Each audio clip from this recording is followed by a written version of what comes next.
Chapter 331. In the room she pushed open, she saw that the desk and cabinets were overgrown with weeds. The window was wide open, its shattered glass lying on the floor, as if it had been violently pried open from the outside, or perhaps the room's occupant was trying to escape through the window. Jiang Mian touched the plants by the window, then immediately withdrew her hand. Her eyes darkened. These things seemed to have moved slightly, but she wasn't sure if it was the wind or the plants themselves swaying.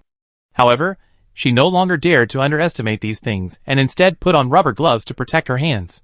Jiang Mian pulled open a cabinet. Inside were 2 or 3 men's clothes, already moldy and covered in moss. Even the crevices of the cabinet were sprouting moss, and a few small flowers. From this, Jiang Mian could roughly determine that the plants in this world grew extremely lushly. They could take root and sprout with only a tiny amount of soil, and in some places, they could continue to grow with just a little dust. She climbed several more floors, but still saw nothing unusual, not even a human corpse. This was very strange.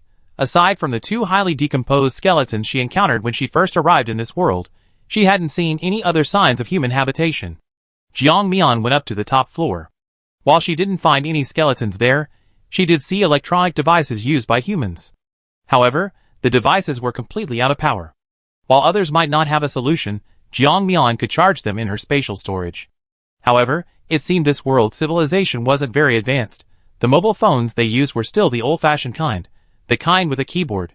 While waiting for her phone to charge, she went to the top floor. This building was the tallest in the area. Looking around, everything resembling a skyscraper was covered in greenery, giving the world a desolate and ancient feel. After looking at it for a while, she couldn't help but feel a sense of unease, as if she were the only living person in the world. Jiang Mian frowned. She opened the chat group and found Long Outyan engaged in a heated online argument. She twitched her lips, scrolled up, and after seeing what everyone was saying, she broke out in a cold sweat. If she remembered correctly, everyone participating in this game should have completed at least 3 missions, right? Why were there still such naive people? They actually thought this was just a casual match. Were they too happy, or were they just brainless? It was truly baffling. She sent a private message to Long Outyan, asking for her current location. When Long Muzi first arrived in this world, she was chased and killed by a strange-looking humanoid creature. After she killed it, the system popped up a notification saying she had killed a player and obtained all of that player's resource points. Besides the 20 resource points she gained after the player died, the system automatically recycled the player's equipment, converting it into resource points. Her ranking jumped to first place, although it has since been pushed down. But she was still very excited. After the initial excitement subsided, she wanted to go to the chat group to tell everyone about it, to give a heads up. However, she was immediately bombarded with criticism from a group of overly sympathetic people. She was currently standing in front of the corpse, 1 foot on it, frantically typing to vent her emotions. Someone messaged her privately, and she initially thought it was some players arguing in the group chat, and since she hadn't won, they were going to add her privately to fight back. But when she clicked on it, the name looked familiar. Wasn't it the top-ranked player? The fact that the top-ranked player knew a nobody like her was what Long Muzi was most curious about. After seeing what the top-ranked player posted, she was even more surprised. Why did it seem like the top-ranked player knew her so well? I love salty soy milk. I have a question for you. Where are you right now? The picture you took is from another game. Player? Long Muzi hesitated, unsure whether to tell the truth. After all, she didn't know this top-ranked player, and she couldn't just offer her information for free because of their reputation, could she? Just as she was thinking this, another message arrived. I trade you something for information. Long Outyan, what do you want in return? Seeing this message, Jiang Mian chuckled. Long Muzi was still so cautious. She admired her. Even though they had been adversaries before, after cooperating, she realized that this person was simply trying to survive. She didn't dislike people like that. Jiang Mian sent a message, saying, a flamethrower. In this place full of plants, it should be quite useful for you. Jiang Mian sent a standard flamethrower, resembling a water gun in appearance, but filled with a special substance instead of water. It could spray flames by pressing the fire button, with a maximum range of about 2 meters. Long Muzi's heart stirred. She really wanted this gun. As for revealing her location, she didn't care too much about that, because she couldn't stay in one place forever, and would naturally have to leave. And so, the deal was successfully completed. She patted a spot nearby and said, the person on the ground was the one who appeared beside me when I first opened my eyes. He's a player from another faction, the Chaotic faction. I don't know his specifics, but after seeing me, he mumbled some incoherent nonsense, roughly saying, "Ordinary humans, this is truly a good hunting ground." Then he attacked me, but I killed him. Killing him gives you resource points, which can be exchanged for gold coins. Also, after killing him, you get his equipment, which will all turn into resource points. I think that's why he rushed at me to kill me the moment he saw me. Jiang Mian looked at the message she sent, read it briefly, and couldn't help but nod. Then she opened the picture she sent. The scene was almost identical to this place, except that it seemed to be a small county town, with houses no more than 5 stories high, and similarly, all covered in vegetation. Jiang Mian zoomed in on the image, looking at the creature on the ground with ears resembling elf ears, and strangely, only 4 fingers, which were connected by a thin membrane. It looked like a human, but in reality, it resembled a monster. Since the other party had kept their promise, Jiang Mian also sent over the flamethrower. The cooperation was perfectly completed. Jiang Mian checked the battery level of the old-fashioned mobile phone. It was almost ready to turn on. So he simply took it out. After a long time, about a minute later, the phone finally powered on. Chapter 332. After a pleasant sound, an icon appeared on the phone screen. Jiang Mian, I don't understand. But the icon is quite nice. She tapped it, and found that the phone even had WeChat and QQ, truly a small, but complete device. However, perhaps because the phone had been stored for too long, it was rusted and decayed, making it impossible to recognize its original appearance. But the fact that the phone hadn't decayed even though the corpse was rotting was enough to demonstrate its sturdiness. Jiang Mian even considered getting a couple for her family, for emergencies. She fiddled with the phone for a while before figuring out how to use the buttons, then looked for something like a notepad, but couldn't find it. However, she saw a pinned message on the WeChat screen. She saw the last message, a message from the phone's owner to someone else, but it seemed more like he was recording his current situation. I'm sure I won't survive. The plants here have grown up to the 12th floor, completely covering the area below. I'm sorry, I don't want to die, I want to live and marry you. I'm sorry. Jiang Mian scrolled up the page until she reached the section with no replies, and began reading carefully. Wow, this place is so beautiful. It's true, protecting the environment is the right thing to do. The world is full of beautiful plants. We succeeded. We will be recorded in history as ambassadors for environmental protection. Amy! You're a genius. Your research is so meaningful. Amy, something's not right. Why are these plants growing so fast after absorbing nutrients? This is a bit unexpected. Amelie, are you alright? Why aren't you replying to my messages? Oh my god, this is terrible. Someone in our team was injured, and he disappeared the next day. We searched for a long time, but all we found was a long-decayed skeleton. Amelie, I think we might have made a mistake. I should have realized when these plants started growing like crazy. They need a huge amount of nutrients, and corpses are the best nutrients to make the soil more fertile. So many people around me have died. Am I going to die too? Darling, I really want to see you one last time before I die. I'm sure I won't survive. The plants here have grown to the 12th floor. After reading the messages, Jiang Mian silently turned off her phone, looked at the plants at her feet, and her expression became solemn. It seemed the trembling of the plants she had felt earlier wasn't fake, they were trying to devour her. As if realizing something, she rushed to the door she had opened earlier, only to find that the plants she had burned had once again overgrown the door, and the lock, which had been opened before she went in, was now imperceptibly closed. Jiang Mian tried to push it, but the door, which had opened easily before, now seemed to be held shut by countless people on the outside, impossible to open. Jiang Mian laughed in exasperation. These plants actually had some sense. They had tricked her into coming in, intending to trap her. However, while they had some sense, it was clearly not enough. They actually thought this method could trap her. A ball of flame appeared in her hand, intending to burn all the plants in the building. However, just then, she suddenly heard voices outside. Jiang Mian silently withdrew her flames, and listened carefully to the sounds. After a while, Jiang Mian disappointedly withdrew her ears. She realized she couldn't understand what the people outside were saying at all. It wasn't that she couldn't understand, but rather that it was a language barrier. It was the kind of situation where she could hear them talking, but couldn't understand the content. Jiang Mian touched her ears. She realized for the first time that entering the game required learning several foreign languages. How did Long Muzi understand the languages of other game players? Jiang Mian thought of her skill, and silently switched to Long Muzi's ability. Just then, she suddenly felt a vibration coming from the door, as if someone outside was about to break in. Jiang Mian quickly withdrew her hand, silently concealing her presence, but secretly activated her telepathic ability. He instantly understood what they were saying. Normally, when people speak, they mentally rehearse their own words, or they listen to others speak and mentally rehearse their own words. Therefore, the ability of telepathy isn't limited to language. Babu, this door won't open. What should we do? If it won't open, didn't you buy some corrosive liquid? Just corrode the door, won't you? Oh! Babu, you're so clever. You truly are the smartest warrior in our tribe. Outside the door, a 7-person team was discussing their plan.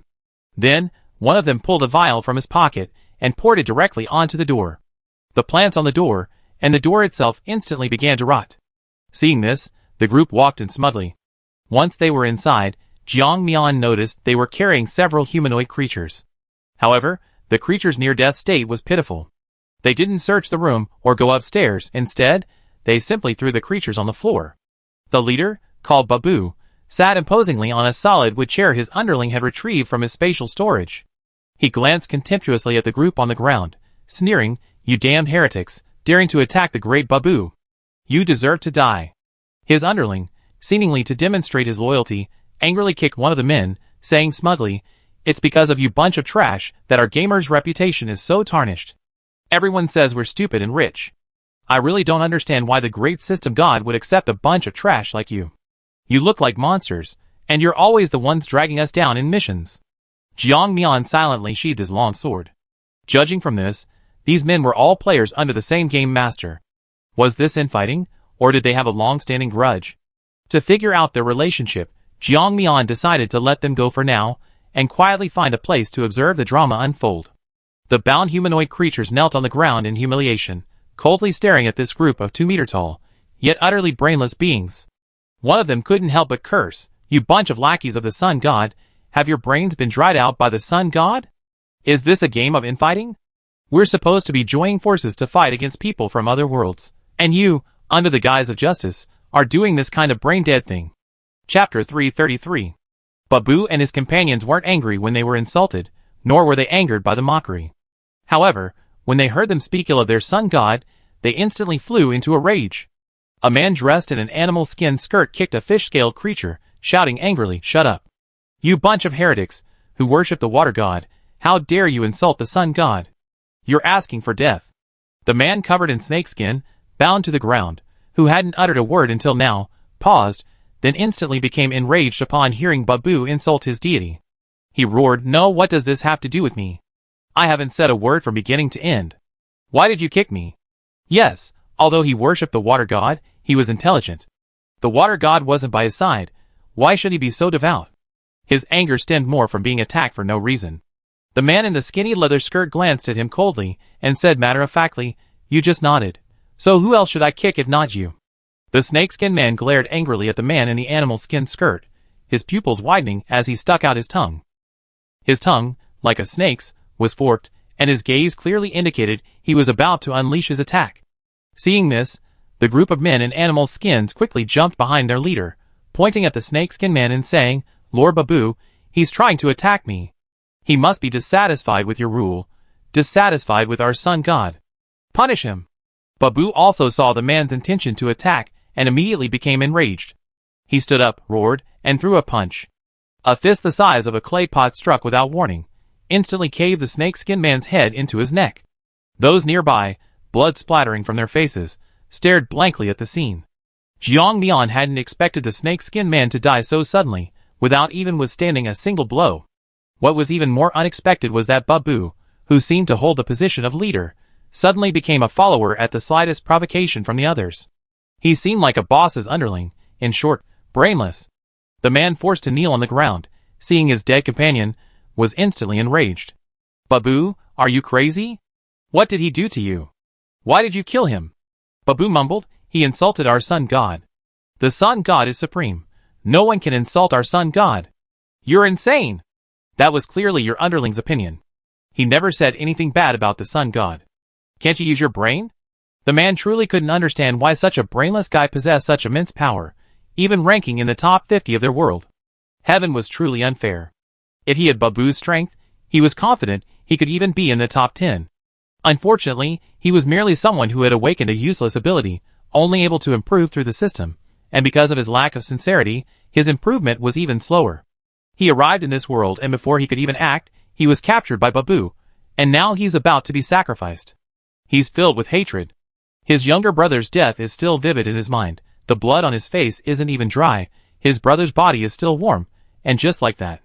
Wait, something's not right. Where was his underling's body?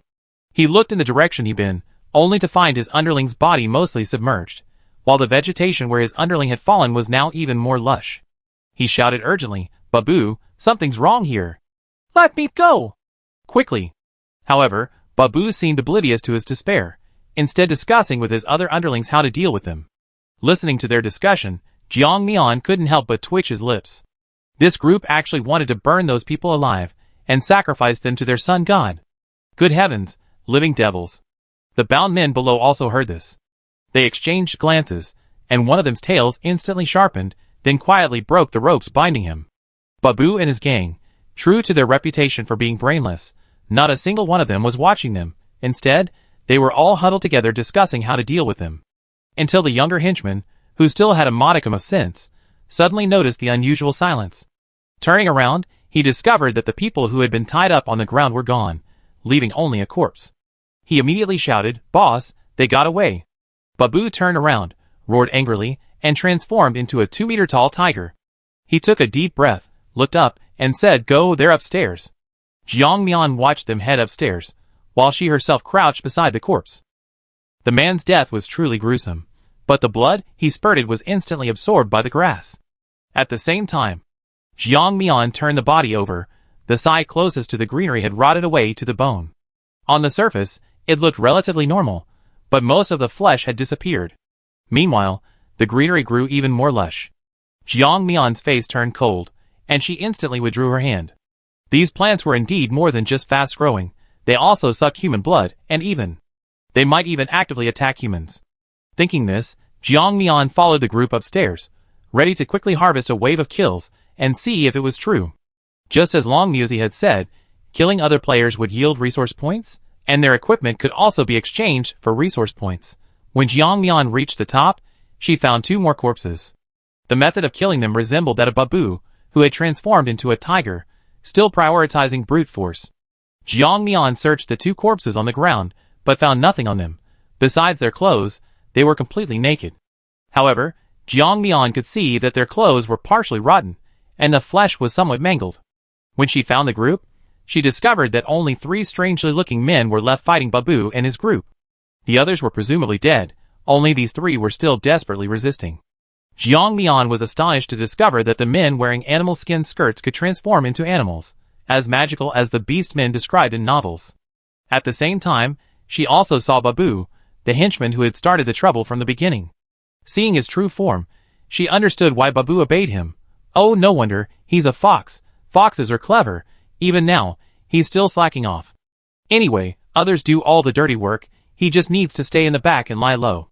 Jiang Mian grabbed the fox's shoulder, and just as the 2-meter-tall fox was about to turn around, she dispatched him, also copying some of his special abilities in the process.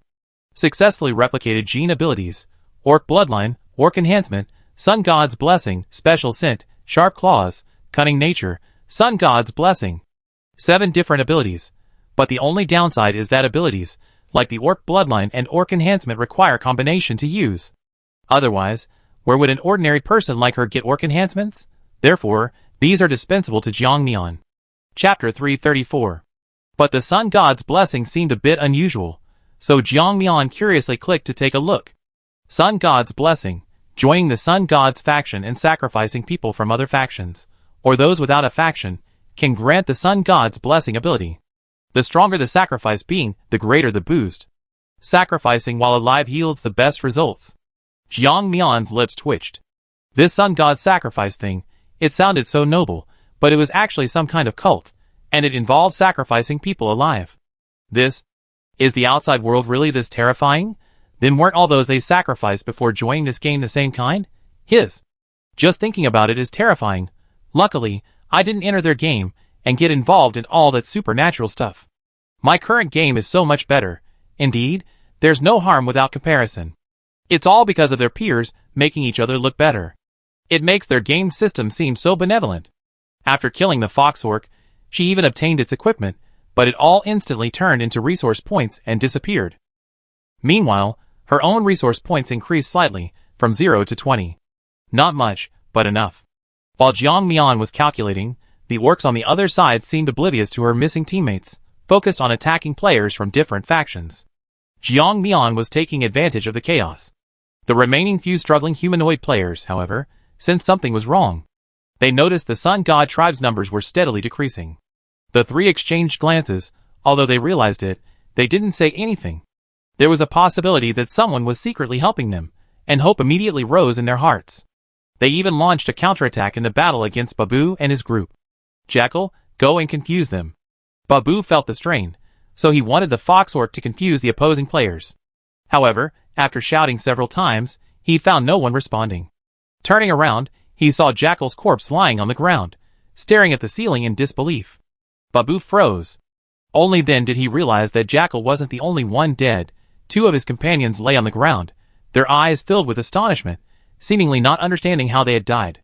Babu immediately shouted, "Watch out, there are others trying to steal the spoils." However, he didn't even need to shout. There were only 7 of them to begin with, and now 3 were dead, leaving only 4. Furthermore, while he was shouting, the others were momentarily distracted, and one of them was ambushed and killed by the 3 who had planned the attack. Jiang Mian also took down one of them. Now, only 2 orcs remained. Seeing this, Babu was instantly enraged, literally enraged. No exaggeration whatsoever. He glared furiously at the 3 who had previously been prisoners, but now outnumbered them, and at the last person lurking in the shadows, ready to appear at any moment. He roared, "Damn it, you damn bunch! How dare you harm the children of the Sun God? Your crimes are unforgivable. Die!" Jiang Mian silently took a few steps back, then quietly watched as the man engulfed in flames fought the 3 opposite him. His other henchmen, also engulfed in flames, charged towards the opposing group. Jiang Mian silently observed, 3 against 2, it seemed like a sure win. However, at that moment, the tables turned. The 3 had been captured earlier because of Babu's unleashed attack, and now, seeing the flames engulfing Babu again, they were filled with despair. Although they weren't from the same world, they understood the tribal divisions among these orcs. People from the Sun God tribe, while not particularly bright, were top tier in strength and the kind of people no one dared to provoke. They usually avoided these people, but this time, the teleportation point just happened to be nearby. They were truly unlucky.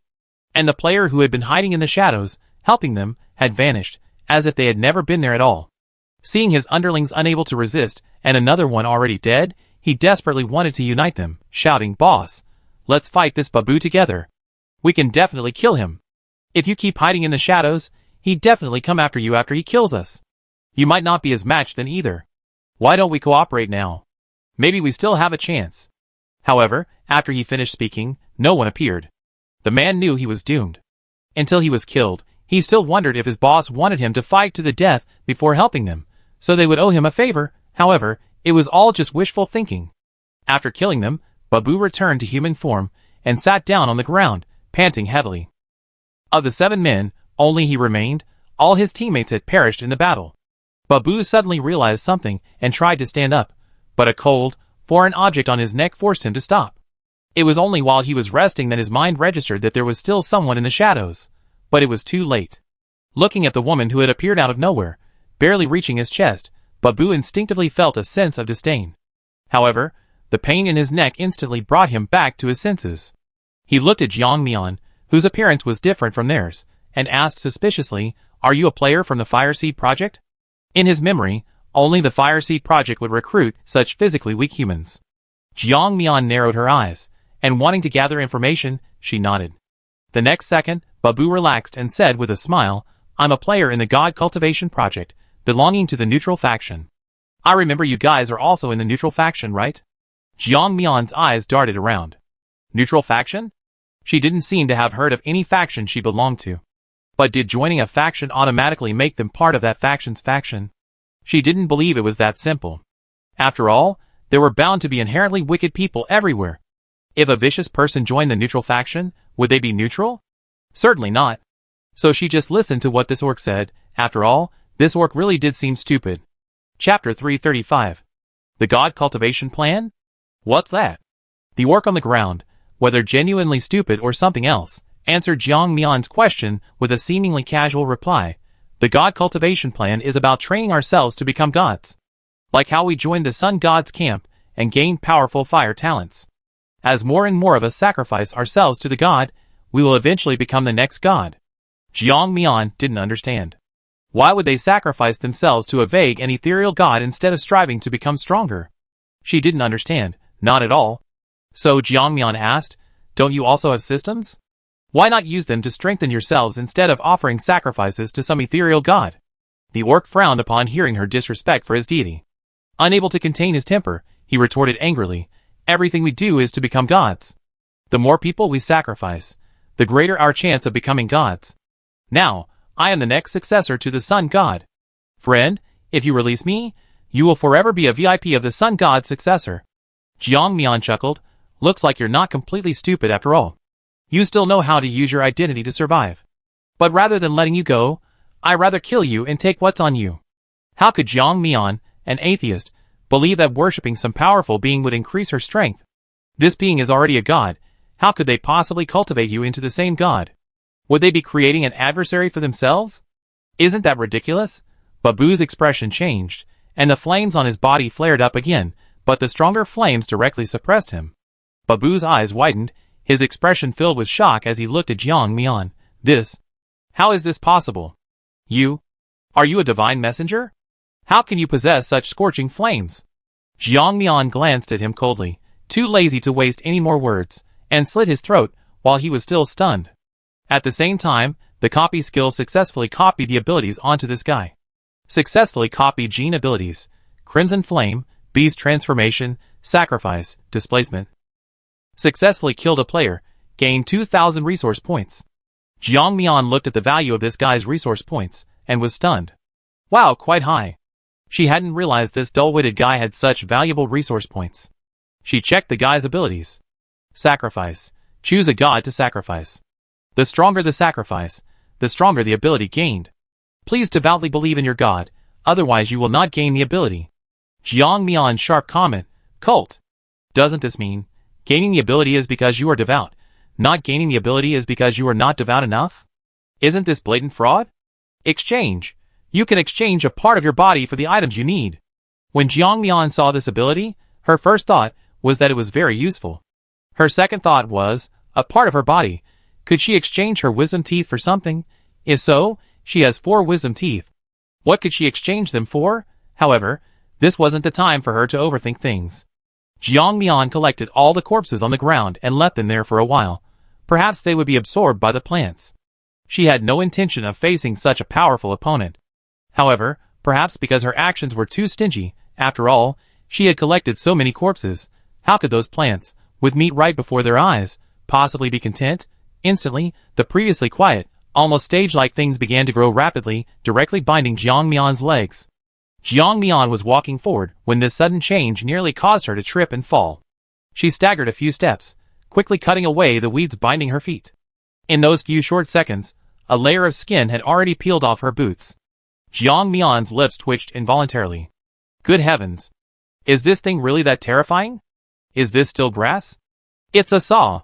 Seeing that she had broken free of her restraints, the plants instantly began to grow wildly again, attacking Jiang Mian. The room was filled with plants. Even the moss began to push in. Jiang Mian was like a drop of water falling into a pot of boiling oil, instantly causing the plants to boil over. Seeing this, she wasn't one to let these plants get away with it. Flames instantly enveloped her, igniting the vines that attacked her, even burning away the vapors they emitted. Not only that, the flames spread along the plant leaves, quickly engulfing the entire building. Amidst the billowing smoke, Jiang Mian effortlessly escaped the building. Only then did the plants realize this woman was truly formidable, but it was too late. The plants closest to the building instantly retracted their branches, leaving a large empty patch in their place. Once the flames died down, only an empty shell remained of the building, which collapsed to the ground with a gust of wind. Jiang Mian was quite satisfied. Not only that, she had even gained resource points from it. Although not many, free stuff was always welcome. The plants that had been restless instantly made way for Jiang Mian, appearing extremely docile, as if afraid she might do something cruel to them. Was Jiang Mian that kind of person? She really was. She set fire to an area within a 3-kilometer radius, gaining nearly 1,000 resource points, before withdrawing her forces. Having temporarily created a safe zone, she finally felt relieved. Gaining resource points by eliminating these plants was too slow. Killing someone was much faster. Having finished all this, Jiang Mian finally had a chance to release the items from her spatial storage. Lan Lingling, released again, looked in surprise at the pitch-black area before her and the lush green forest in the distance. She was somewhat bewildered. Having lived in darkness for so long, seeing this scene again felt like a dream. However, the person who had tormented her for so long pulled her back to reality. Jiang Mian, who had been using telepathy, naturally heard her thoughts. She quickly defended herself. Don't talk nonsense. I didn't torment you. I just locked you up and kept you in darkness. I don't agree with what you're saying. Lan Lingling looked at Jiang Mian in terror. Her face was expressionless. She looked like she was about to die. She couldn't even run away. She was extremely weak. Lan Lingling didn't understand. Logically, she hadn't done anything to harm Jiang Mian. So why did Jiang Mian hate her so much and want to kill her? Once or twice was one thing, but why did she have to chase after her to kill her? Do you want to know? Yes. In Lan Lingling's desperately pleading eyes, Jiang Mian smiled. Chapter 336. No way. I don't like letting my enemies know why they're dying before they die. Jiang Mian had recently been cramming on a lot of bizarre novels, and from those stories, she come to the conclusion that the clearer the explanation to the protagonist, the easier it is for the protagonist to be reborn, transmigrate, or be rescued. So, she simply shut her mouth. She pinched Lan Lingling's chin and said coldly, "Take out your book of answers and ask it if you die this time?" Lan Lingling was now emaciated, her eyes sunken, staring intently at Jiang Mian like a howling demon. Jiang Mian, you can't kill me. You can't kill me. Haven't you realized? You can't kill me at all. I'm the protagonist. I'd be resurrected even if I die. Ha ha. TSK. Jiang Mian clicked her tongue impatiently. Yes. You're the protagonist of our world, but have you thought about something else? She spread her arms, showing her a corner of this magical world. This is no longer our world, but a game world. Here are you. Still the protagonist? Lan Lingling's face changed. Impossible. How could this be? How could I come to another world? This is impossible. Then, as if she had thought of something, she looked at Jiang Mian in horror and lowered her voice, saying, Jiang Mian, haven't you ever thought about cooperating with me? I can help you know many things. Aren't you curious about who your biological parents are? Don't you want to find them? If she had said this to Jiang Mian in her previous life, Jiang Mian would definitely have agreed. However, Jiang Mian in this life had long since become indifferent to biological parents. What did biological parents matter? They'd been absent from her life for so many years. Even if they reunited, what difference would it make? Could they make up for the years they missed? Could they celebrate her first birthday? Could they go back to that point in time for her coming-of-age ceremony and personally cook her a bowl of longevity noodles? No, it was all too late. She didn't really want to know. Knowing would only add to her troubles. Seeing the murderous intent in Jiang Mian's eyes, Lan Lingling could no longer hold back her breakdown. She hysterically questioned, why? What did I do that you have to be so ruthless? Yes. I admit it. I wanted the bracelet you had, but I didn't get it, did I? Even if I later wanted to find your family and use them to threaten you, I never intended to kill you. Why do you hate me so much? Hearing her questions, Jiang Mian trembled. It wasn't that she thought what she said made sense. Seeing her confused look, Jiang Mian's lips moved, almost revealing the events of her past life. She couldn't help it. She just couldn't help it. She didn't know why, but she just wanted to tell everyone. Jiang Mian pinched her thigh to bring herself back to her senses. The long blade sliced directly across her head, but it was blocked by the golden book of answers. Jiang Mian unleashed her flames again, but even the usually invincible flame seemed powerless against the golden light. Jiang Mian's expression turned cold. This damn thing. It's always this thing that ruins her plans. Lan Lingling saw herself protected by a golden light, and Jiang Mian unable to do anything to her, and she immediately laughed. Jiang Mian, you still can't kill me. Even in a different world, you still can't kill me. I'm the protagonist. Even though I'm in such a sorry state now, I rise again one day. However, if the Book of Answers could speak, it would definitely shut this madwoman up. Didn't she see the golden light getting weaker and weaker? Even Lan Lingling's condition was deteriorating. She was in this state, yet she still dared to be so verbally abusive. Jiang Mian tried everything, but couldn't do anything about it. She took a deep breath, her eyes darting around, and instantly frantically tapped the system. System, I want to report this. There's an illegal intrusion here. It wants to devour you, system. The system assistant was very helpful, instantly reporting the situation to the system. The system, initially indifferent, instantly perked up the moment it truly saw what the golden light was. Holy crap! A windfall! Great Father God, did you secretly open a back door for me? And this little guy, what a good boy. Ding! Intruding creature detected in progress. Hearing the system finally respond, Jiang Mian was overjoyed. Using someone else's strength against them was a tried and true tactic. Lan Lingling, seeing Jiang Mian motionless, assumed she was out of options, but she hadn't expected her to call in reinforcements. When she realized her fingers were disappearing, she didn't even feel much pain until the disappearing parts grew larger and larger. She then saw that half of her shoulder was gone, and her legs had vanished down to her thighs. Lan Lingling had a premonition that this time, she was truly dead. No! No! How could this be? The Book of Answers claimed to be the protagonist, didn't it? How could the protagonist die at a time like this? No! However, the Book of Answers itself was barely surviving. How could it possibly have the extra power to save her? The Book of Answers felt utterly unlucky. Its original world hadn't survived the disaster, and had automatically disintegrated. It had absorbed most of that world's power in its final moments, successfully escaping the catastrophe, but had fallen into a deep sleep. When it regained consciousness, it found itself in this world. While asleep, it had outlined the general course of this world, forming a book, hoping a destined person would find it, and properly enshrine it. However, the person who found it happened to be one of the supporting characters in the book. Ordinary people, knowing the world's course, would want to change their own fate, how much more so a supporting character in a book. Naturally, it became that person's cheat code. And this person provided it with a continuous source of energy and fortune, though it remained unaware of it.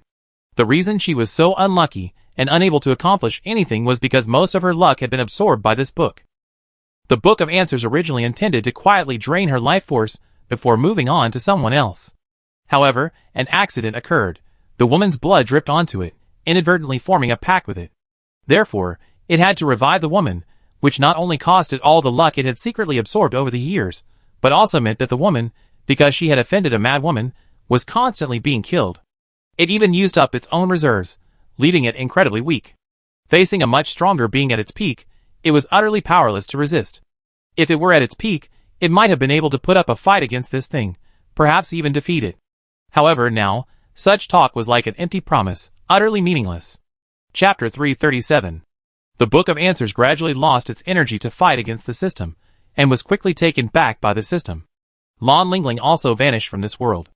Jiang Mian saw the system leave without seemingly telling her anything afterward, so she poked the system assistant again and asked, "What's going on? Aren't you going to reward me? I think this Book of Answers is quite powerful. I found such a powerful thing for the system. Isn't it going to reward me? Reward is being processed, please wait a moment." Jiang Mian rubbed her nose. Why is the system assistant so enthusiastic? It even uses interjections? Has it leveled up? Jiang Mian poked it again and asked, what happened to the person who was bound to the Book of Answers before? Is she completely dead, or did she have another opportunity? Ding! Only when someone is completely dead will the special fragment be unbound. Jiang Mian. So she's completely dead? Ding! Yes. Dear player. Jiang Mian's expression was strange. Could she be reborn? Or went to another parallel world, or had some other opportunity to be resurrected? Jiang Mian was genuinely afraid. No! Complete death is true death. There are no means of resurrection. Please don't worry. Her resurrection is just an isolated case. There won't be many resurrections or rebirths that players are worried about. Those bound to special fragments will only have their luck absorbed by the fragments. Luck is mysterious and unpredictable, even including her in parallel worlds. According to information provided by players, she has been resurrected many times, and the luck of the previous bound person was likely consumed by 99%. Even she in the parallel world will soon die due to an accident. When Jiang Mian heard this news, her heart couldn't help but pound. In other words, her revenge wasn't just against Lan Lingling in this world, but also against Lan Lingling in her previous parallel world. Thinking this, tears welled up in her eyes. Jiang Mian raised her head, trying to hold them back. These were tears of pure joy. Who could have imagined that what started as merely seeking revenge against Lan Lingling in this world, and harboring some regret, would unexpectedly lead to revenge against the very culprit? It's like someone who's been wandering in the desert for a long time suddenly discovering a spring, only to have it vanish quickly. She only had time to drink a sip, and while she was still feeling down, the situation took a dramatic turn. The spring contained plenty of edible food. Ha ha ha. Jiang Mian couldn't help but lie down on the ground, looking at the clear white clouds in the sky, her breathing rapid. She could no longer contain her excitement. What a dramatic turn of events. Even if a dog appeared in front of her now, she'd want to kiss it. Jiang Mian laughed and said, Lan Lingling, didn't you want to know why I killed you? It's because you killed my whole family in my past life. Don't say anything, that was what Lan Lingling did in her past life. It has little to do with Lan Lingling in this life. In her eyes, it's the same person. Same appearance, same personality, same actions. How can you just replace it with a single sentence about a parallel world? Ding!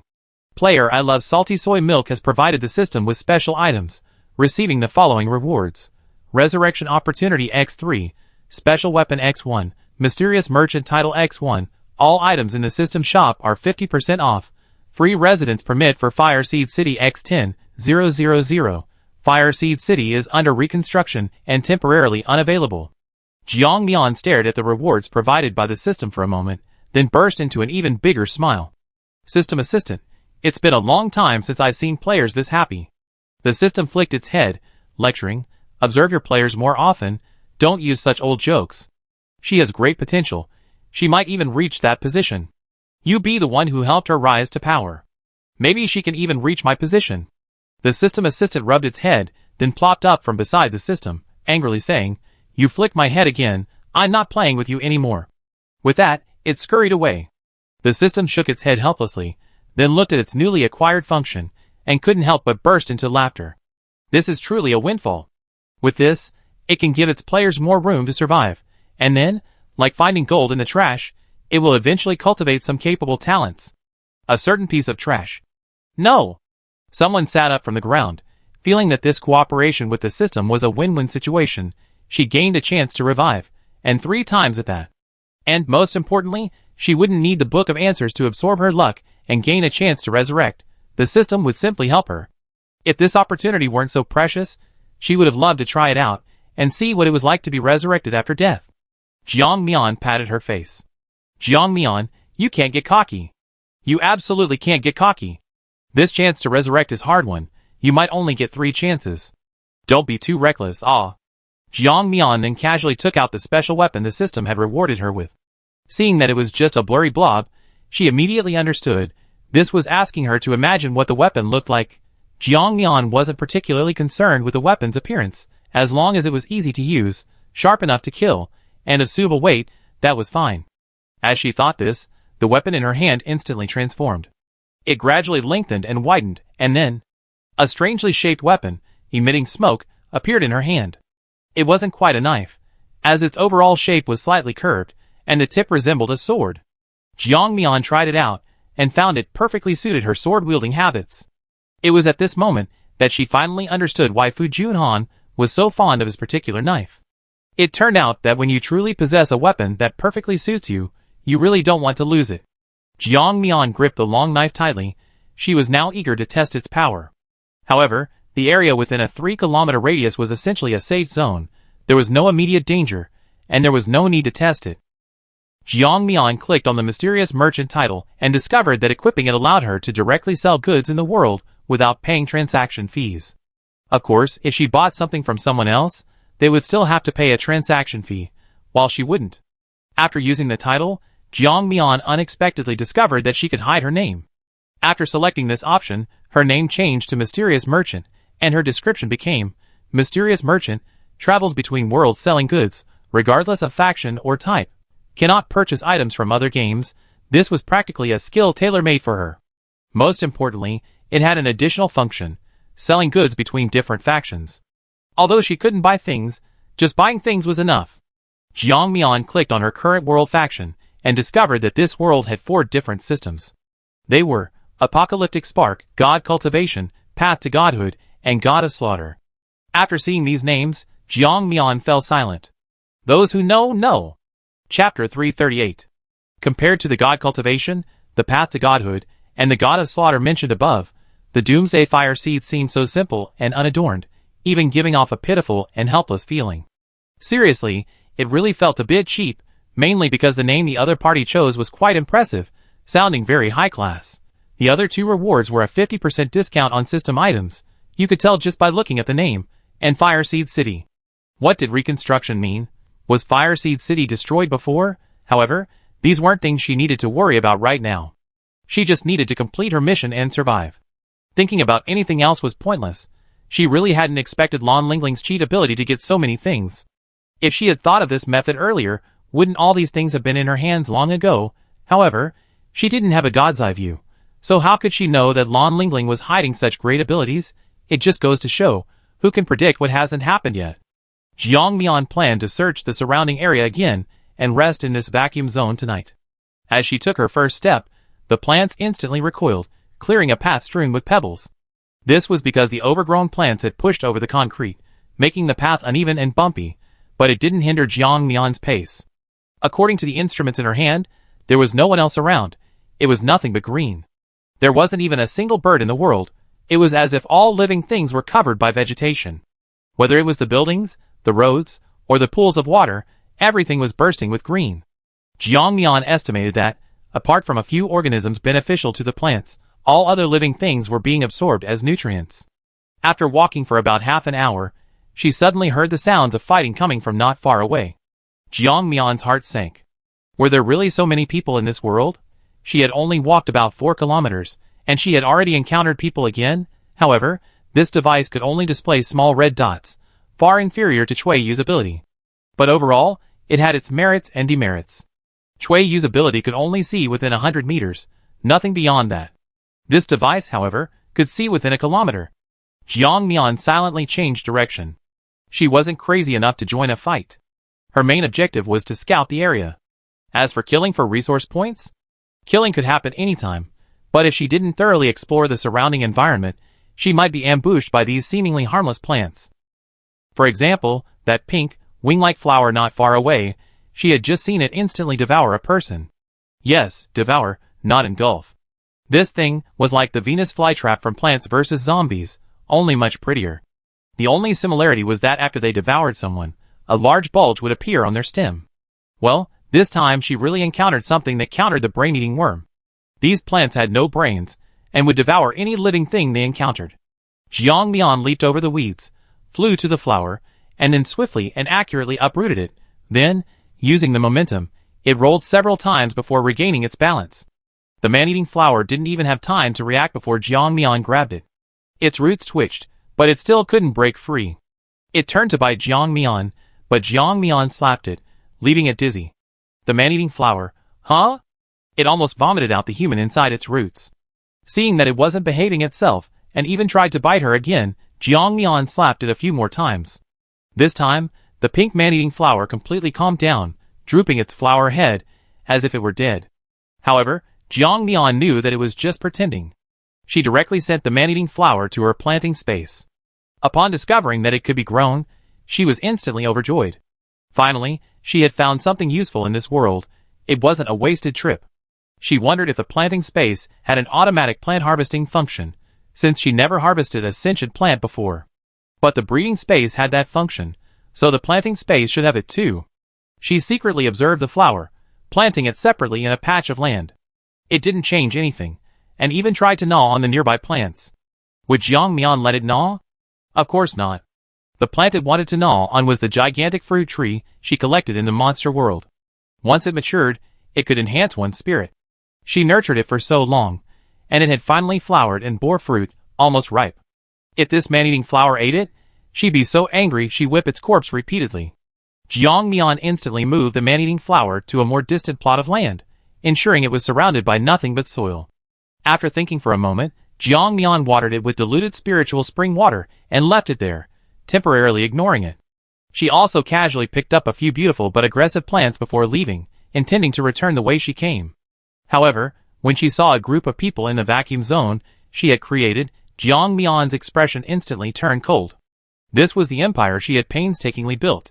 How could she let others reap the benefits? If they wanted to live in such a vacuum zone, couldn't they create one themselves? When Jiang Mian appeared, those people stared at her coldly, as if she were a person about to die in their eyes. Arrogance, disdain, contempt, and even lewd glances were directed at her body. Jiang Mian coldly looked at them. Originally, she only wanted to drive them away, but now, seeing them like that, these people couldn't live. Since they were hostile towards her, it meant they had the intention to kill her, and she always believed that all danger should be nipped in the bud. After sizing up the slender woman before them, the group automatically categorized her as neutral. Are you from the Doomsday Seed, or trained by the gods? Jiang Mian showed no signs of preparing to attack, acting like a clueless newcomer, and asked curiously, what's the difference? The group looked at Jiang Mian like a lamb to the slaughter, and didn't hesitate to explain. One of them took a bite of his dried meat, and said casually, the difference? A huge difference. Everyone knows that those trained by the gods are all rolling in money. The rich from the Doomsday Seed are incredibly wealthy, while the poor can't even afford underwear. Of course, we need to find out before we act, to avoid wasting our time. He then looked Jiang Mian up and down, clicking his tongue. Judging by your appearance, you look like a poor wretched member of the Doomsday Seed. Chapter 339. Jiang Mian, Jiang Mian thought this guy was going to let her leave after saying that, but then she heard another person say, even a mosquito's leg is still meat. Let's kill her, we can still get some resource points. Okay. The group completely disregarded her, discussing Jiang Mian's life or death as casually as if they were discussing what to eat for dinner. Jiang Mian laughed in exasperation. Good heavens, so even her system was being belittled like this in front of outsiders? How infuriating. So you're planning to kill and rob us? Hearing Jiang Mian's question, the men exchanged glances and burst into laughter. Rob treasure? Hey, woman, aren't you being a bit too presumptuous? With your poor appearance, what treasure could you possibly have? Do you have a dagger? Any weapons? Probably nothing but this face. Ha ha. Brother Jew, you're too mean, belittling her to nothing. She still has her body, doesn't she? Hey! Little brother, you don't understand. It's precisely at times like these that you can't let your guard down. Watching someone do that while remaining vigilant and observing the pained expression on their face has a unique charm. Listening to their suggestive words and their lewd gazes, to their surprise, the woman opposite them didn't show fear or disgust. Instead, her eyes were filled with understanding. Sure enough, some oddballs can bring up sex in any topic, so ignoring them will only make them freak out. As expected, seeing Jiang Mian's lack of reaction, the men grew increasingly bored. One man grumbled as he approached her, cursing, what a blockhead. If you behaved well, perhaps we could keep you a little longer. But? You're too ungrateful. I have to beat you half to death first before I satisfy you. Jiang Mian suddenly raised her head, a wicked smile playing on her lips. Is that so? Then I just have to beat you half to death. Jiang Mian suddenly didn't want them to die so easily. How could she let them get away with it so easily? Since these people took pride in torturing others, it meant they must enjoy this feeling. If she didn't let them experience it, wouldn't she have lived a wasted life? None of the 5 men expected the woman opposite them to suddenly attack, crippling their companion in a single move. Their companion didn't even have time to react before both legs were severed. The man called Brother Jew instantly stood up. He realized he kicked a hornet's nest. His eyes narrowed, and he commanded the others, attack together. This woman is definitely not from the Doomsday Spark, she's definitely from the Path to Godhood. Upon hearing the name Path to Godhood, the remaining men felt a surge of disgust. Everyone knew that those from the Path to Godhood were cunning and ruthless, killing indiscriminately and robbing anyone they saw, the most notorious group in the gaming world. Now that they encountered a player who seemed to be from the Path to Godhood, how could they not be cautious? However, Brother Jew was somewhat puzzled. In his perception, the woman opposite him was so weak he could crush her with one hand. Yet, after they actually clashed, he discovered he couldn't even withstand 10 moves from her. He was instantly knocked to the ground, his body creating a large, human-shaped crater. His other henchmen followed suit, falling into the ground with multiple fractures, so severe they couldn't be removed. In fact, there was no fancy fighting in this battle. Some were simply tossed around by Jiang Mian like rag dolls. However, Jiang Mian controlled her strength. After all, she had promised to spare a few lives, and she was a woman of her word. Just then, one of their men possessed a special talent. He used the soil to carry the others as they fled. Jiang Mian narrowed her eyes, completely unconcerned. The next second, she tossed a plant onto the ground. This plant appeared unremarkable on the surface, but the moment its roots touched the ground, its leaves sprouted wildly, transforming from a harmless purple blade of grass into a bristling, fuzzy plant. It literally bristled, not just an adjective. Its leaves resembled a fox's tail, fluffy and soft. However, when its ruffled tail swept over the fleeing men, it wasn't as cute as it appeared. Instead, it embedded itself deeply into their bodies, like countless nails easily driven into a sponge. "Aya!" The man screamed in agony. But his companions were barely able to save themselves. How could they possibly save him? Jiang Mian looked at the 6 people lifted up by the plants and placed before her, a wicked smile creeping onto her face. First, she copied each of their abilities, then copied more of the more useful ones. Jiang Mian was like a demon to those people. Every time she approached, they instinctively wanted to avoid her. Jiang Mian commanded foxtail grass. Oh, foxtail grass was the name she had given to the little purple grass. Foxtail grass, show them your power, but don't kill them all at once, understand? Foxtail grass twitched its furry tail, then suddenly tightened it. The instant pain forced the group to scream and beg for mercy. "Ah! Help! We know we were wrong. No! Please spare me. I have some items, you can have them all. We were blind to your greatness, please spare us. We be your slaves, just please don't kill me." Hearing their pleas, Jiang Mian was too lazy to waste words on them. Begging for mercy was too late now. Words spoken were like water spilled. How could she possibly allow them to live? As for using items as bargaining chips? What a joke. They must have killed before, right? They must know that after killing someone, their gold coins, items, and lives become resource points, essentially part of their supplies. However, judging by their pathetic strength, they were probably just as she suspected. Perhaps they hadn't killed a single one yet. After Jiang Mian got tired of playing with the foxtail grass, she had it absorb them. Yes, absorb them. Just like other plants absorbing nutrients from the ground, the foxtail grass wrapped its tail around the group, and slowly the ball it enveloped began to shrink until, finally, the foxtail grass shrank into a ball. Jiang Mian had just set up her tent and, seeing that there hadn't been any movement after so long, turned to look. She discovered that the group had been dead for a while. There wasn't even a corpse left, only a few cards. Jiang Mian was stunned, not by the state of their deaths, but by Chapter 340. System Assistant, why didn't I get resource points after killing them? The system assistant looked bewildered. Sorry, no player kills detected, no resource points will be awarded. Jiang Mian, what does that mean? Does it mean I only get resource points if I kill enemy players myself, or even if I kill my own? Yes. External forces don't count. Jiang Mian sighed in disappointment, but then she thought, thankfully she discovered it early. If she had encountered a large group of enemies, she would have suffered even greater losses if she had used external forces to kill players. Thinking this through, she felt relieved. With the foxtail grass keeping watch for her, Jiang Mian fell asleep peacefully. Now the foxtail grass is hers to raise, and it's very obedient, just sometimes it doesn't understand what she says. For example, right now, Jiang Mian had it keep watch for her at night, and when she opened her eyes the next day, she found that this guy must have secretly extended its roots in the middle of the night. Otherwise, why would there be so many prop cards on the ground? However, considering the prop cards, she didn't care too much. As for those unlucky people who died, what did it have to do with Jiang Mian? Everyone is a subconscious competitor now. Besides, the foxtail grass can only expand to a certain area, at most about 1 kilometer away, while some people have already invaded her area to within 1 kilometer.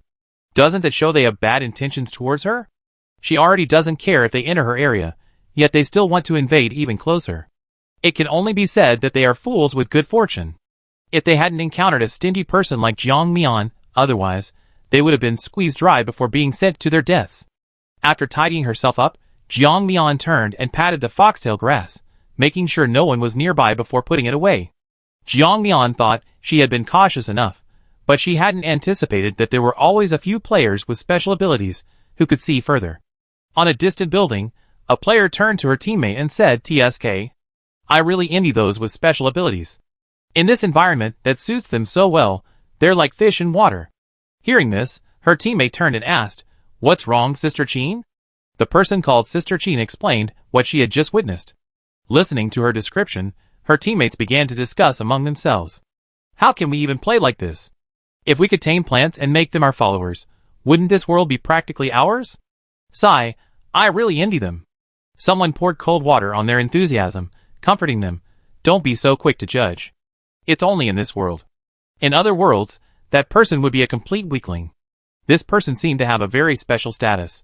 After hearing his words, the girl's eyes lit up instantly, and they said seriously, Aching is right. That's true. In other worlds, controlling plants is useless. You know, the world activated by each system is random, absolutely fair and just. Seeing her teammates discussing amongst themselves, Sister Qin thought of a better idea. Let's go find her. Her abilities are enough to survive safely in this world, so she's qualified to join us. Jiang Mian was unaware that someone was already watching her, but no longer with the intention of capturing her. They had a different purpose. She was currently heading towards a place she hadn't had time to scout yesterday, carrying her signature backpack and a knife on her back. In reality, the knife was merely a decoy. Occasionally, her enemies would be wary of the knife on her back, not the knife that suddenly appeared. She encountered other people along the way. It seemed there were quite a few players in this world. Their game alone had 1 million players. She wondered how many players were in other games. They exchanged glances, and seeing no intention to attack, they left without making a move. In this situation, anyone acting alone was either an extremely powerful individual or an absurdly weakling. A stark polarization. Those people didn't want to invite trouble. Jiang Mian returned to the land she had previously scouted, a place overgrown with lush vegetation. She had been collecting foxtail grass and other plants nearby. Further in lay a forest of towering trees, the very place she had emerged from. Jiang Mian considered for a moment, then decided not to head directly into the forest. Instead, she planned to explore the area further. If there was nothing else nearby, she intended to traverse the forest. With her increased strength, traversing a forest would be a piece of cake. She was confident in that, especially since she possessed the ability to counter plant attacks. Thinking this, she stopped worrying. After confirming there was nothing of value nearby, she prepared to enter the forest. Just then, someone called out to her from behind. Hey, which game are you from? Want to join us? Jiang Mian turned her head to look at the person who spoke, but realizing she didn't recognize him, she didn't want to bother with him and turned to leave. However, the person behind her was like a persistent leech, blocking Jiang Mian's path. He thought he was being cool, drawing his long sword and standing in front of Jiang Mian. Hey, I'm talking to you. It's rude of you to ignore people when they talk to you, you know? Jiang Mian's expression changed. Looking at the gleaming sword, her face turned cold. The man had already drawn his weapon. Why should she be polite? She swiftly grabbed the man's wrist, twisted it, and with a swift knee strike, dislocated his arm. Just as Jiang Mian was about to kill the man blocking her way after disarming him, the trees behind her attacked, successfully stopping her. Several people then emerged from the side, and an iron shield blocked the man's attack. Jiang Mian circled around, pressing her sword against the man's neck, coldly staring at the people emerging from behind the trees. Neither side spoke first. The hostage man, terrified, shouted, How could you do this to us?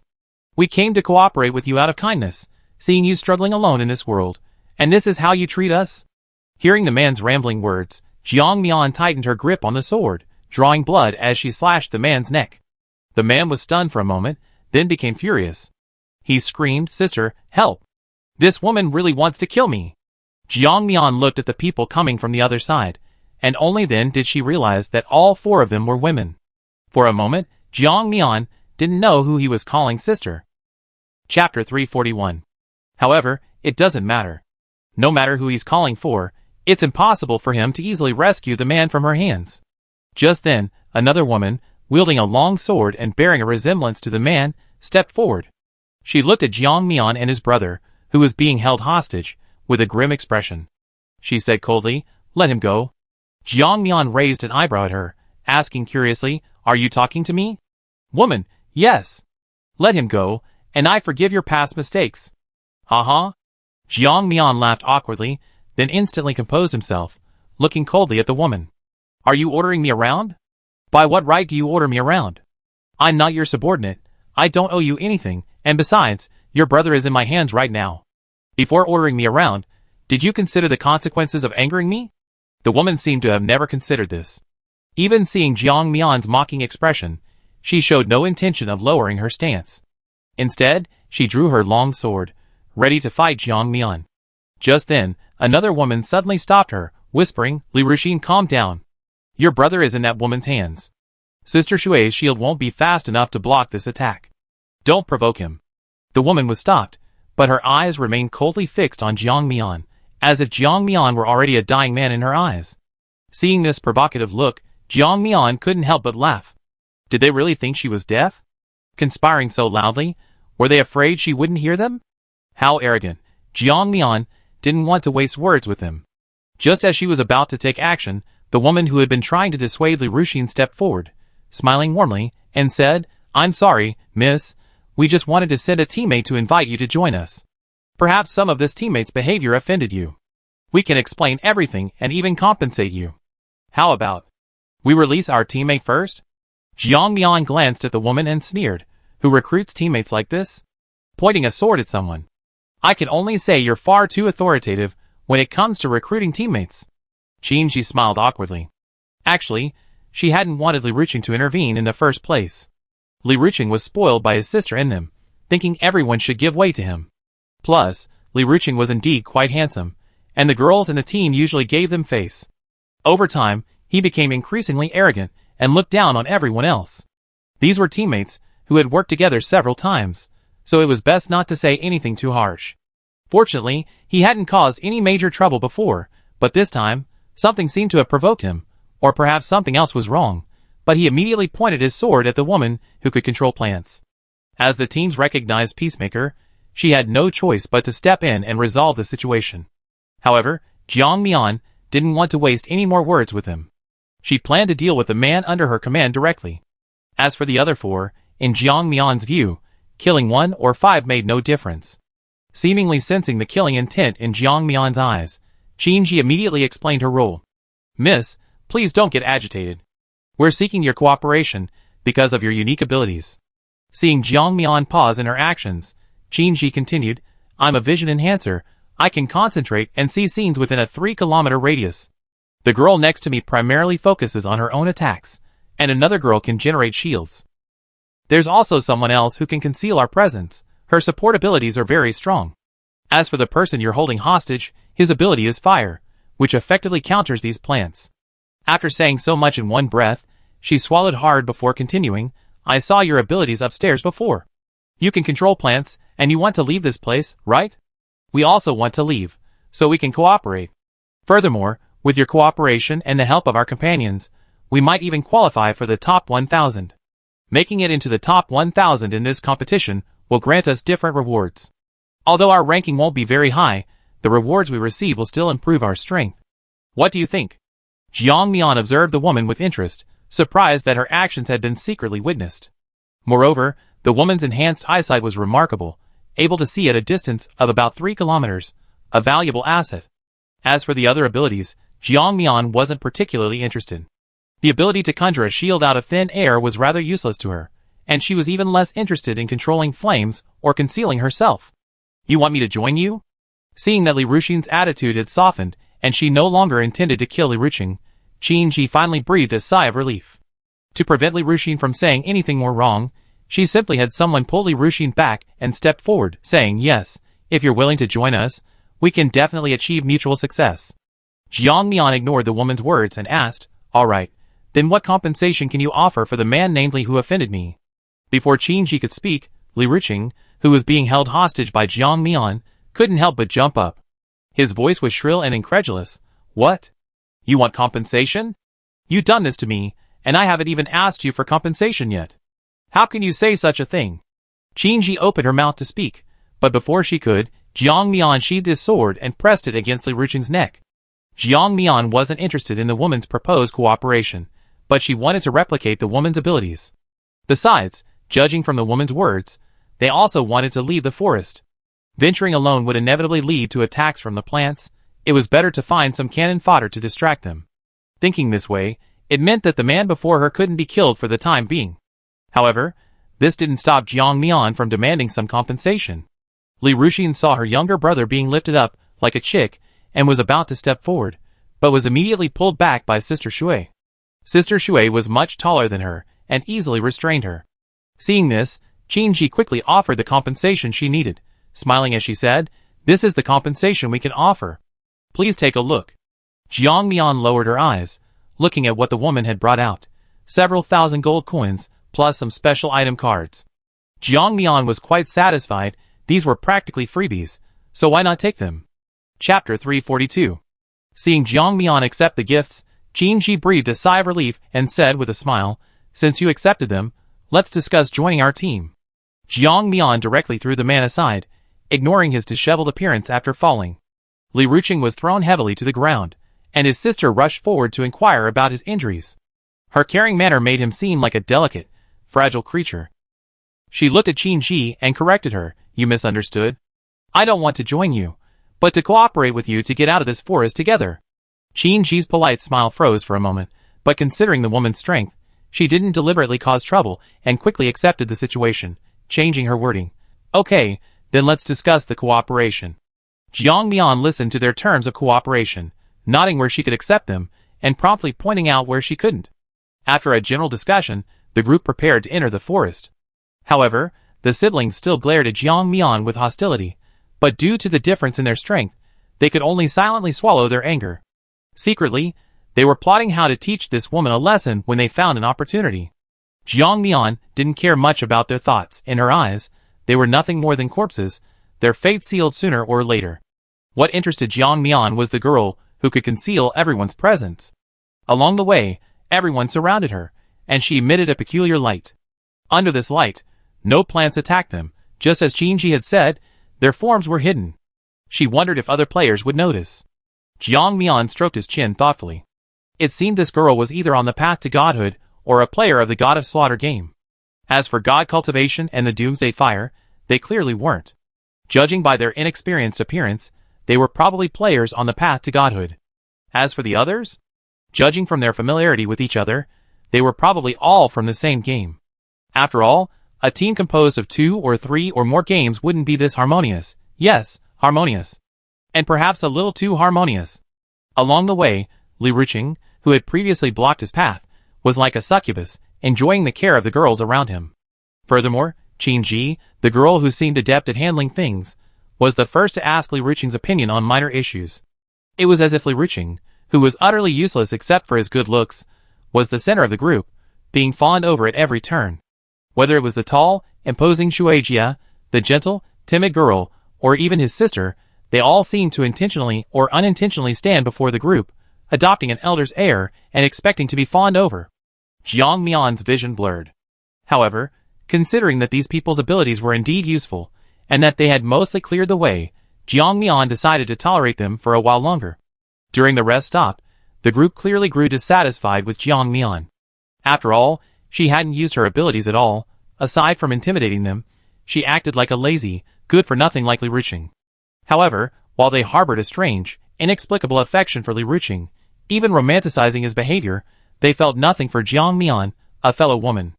Instead, they were extremely dissatisfied with her passive attitude. It was clear from the moment the group set off again that the gentle, considerate girl started slacking off. During a break, Qin Ji, playing the peacemaker again, frowned and said with some helplessness, "Yao Yao has used her abilities too many times, she's a bit exhausted. Besides, we're all working together now, and everyone else is contributing. You?" She paused deliberately, checking that Jiang Mian's expression wasn't too bad, before continuing, "You can't just stand by and watch, the others will have their complaints."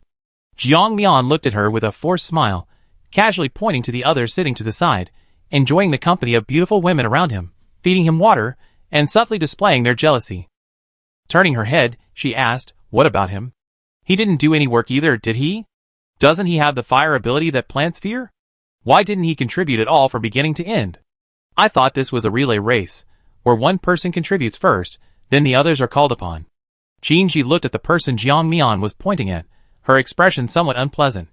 Of course, it wasn't because of anything else but because Yao Yao was joking with Li Ruqing, a fact that deeply stung Qin Ji's eyes. How could she, secretly in a relationship with Li Ruqing, accept this? Perhaps because she had nowhere to vent her anger, her temper became somewhat harsher when it came to Jiang Mian's matter. He has his sister protecting him, and others are willing to help him, so he has contributed. Logically and morally, it's your turn to step in. Jiang Mian raised an eyebrow, thoughtfully saying, "Oh, I understand. You mean, he shouldn't be considered a person, right?" Qin Ji paused, wondering if that was what she meant. However, listening to Jiang Mian's words, it seemed that was the gist of it, so after hesitating, she nodded. Jiang Mian looked at her with a half-smile and couldn't help but ask, "You don't seem like a fool. So why would you tolerate the existence of a useless person who disrupts the team?" Qin Ji looked at her with dissatisfaction. She could tolerate whatever Jiang Mian said, but had she gone a bit too far this time? Seeing this, Jiang Mian didn't continue the discussion. Even though she had no experience in relationships, she could still tell that this woman liked that pretty boy. For the rest of the journey, Jiang Mian didn't deliberately slack off. Instead, she released the foxtail grass to lead the way. After all, these people already knew she had this ability, didn't they? The foxtail grass perched on Jiang Mian's backpack, asserting its presence. Some plants that wanted to ambush them instantly retracted their bodies when they approached within 3 meters. Of course, some plants were too oblivious to resist and attacked. Jiang Mian didn't hold back, easily dispatching a long vine that reached out, then cutting off the excess and claiming it for himself.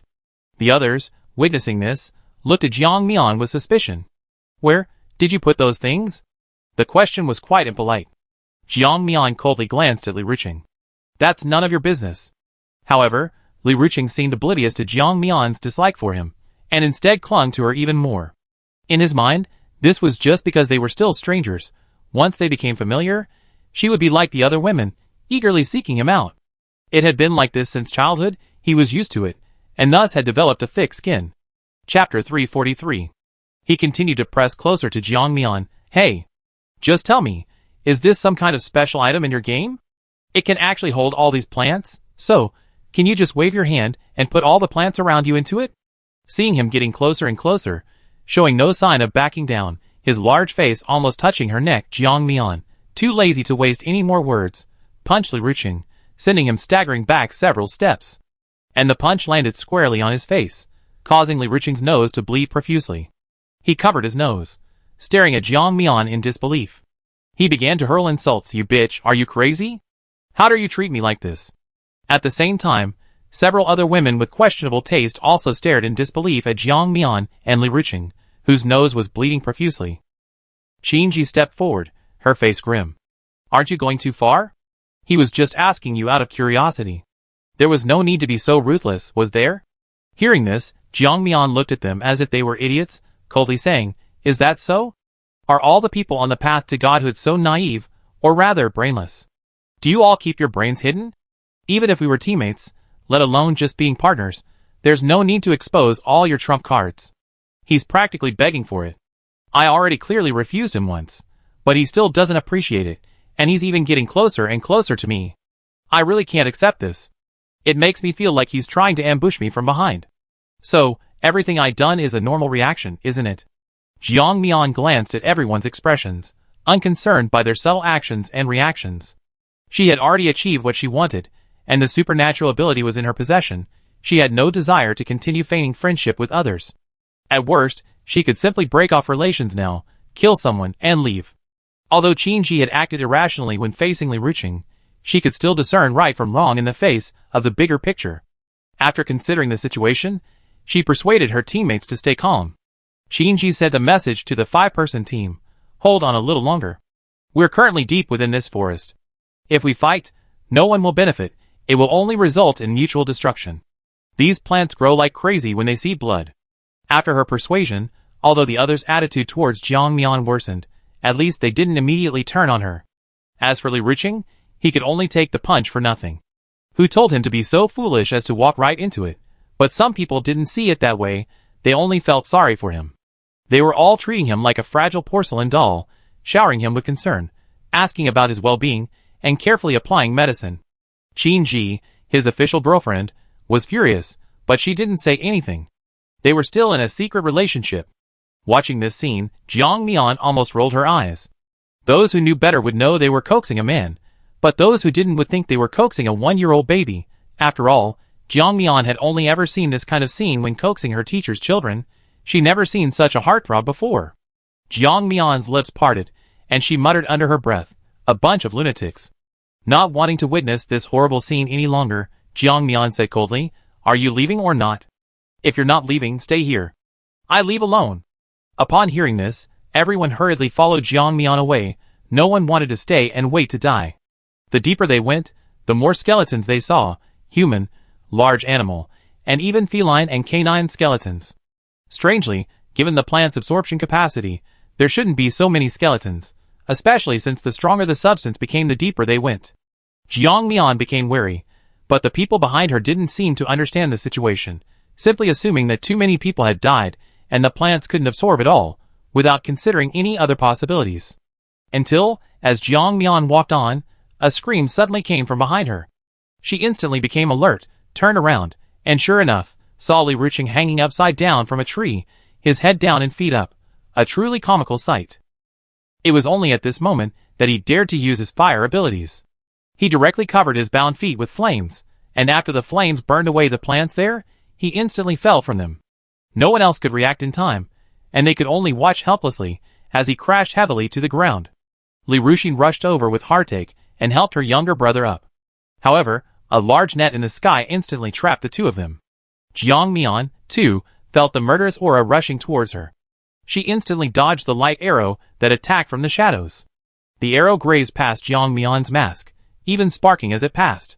Jiang Mian took a few steps back, slightly reducing the force of the light arrow. The arrow embedded itself in the ground, instantly withering a large patch of vegetation. The person behind this was truly insidious. Not only did they launch a sneak attack, but they also poisoned the arrow. Luckily, she hadn't directly grabbed the light arrow. Following the light arrow came countless ordinary arrows coated with potent poison, raining down upon them. Jiang Mian instantly appeared in front of Sister Shui, who had conjured a massive shield to draw fire from three sides. When Sister Shui saw her, she was momentarily annoyed, but this wasn't the time to dwell on such matters. She could only suppress her anger and defend herself against the arrows coming from the shadows. After the initial barrage of arrows, the air fell silent.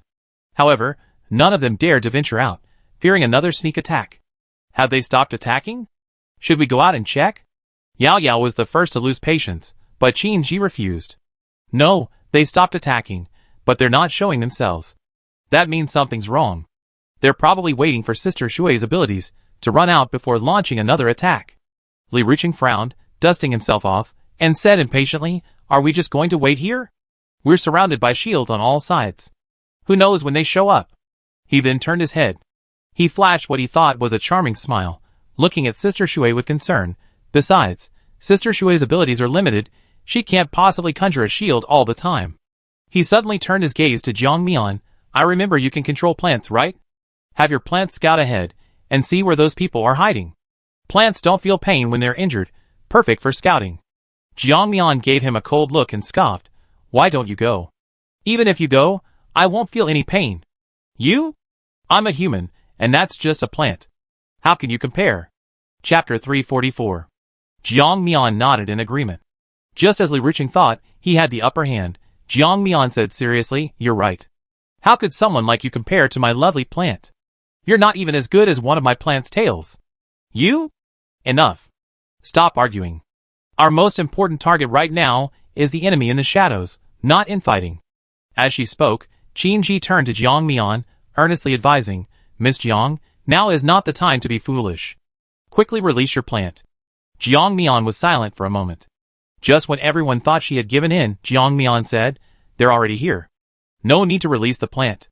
In her perception, dozens of small red dots had already surrounded them, and were getting closer and closer. However, upon hearing Jiang Mian's words, Qin Ji was stunned for a moment, then instantly reacted, "Quick, let's break out in one direction." With that, she led the way, rushing straight ahead.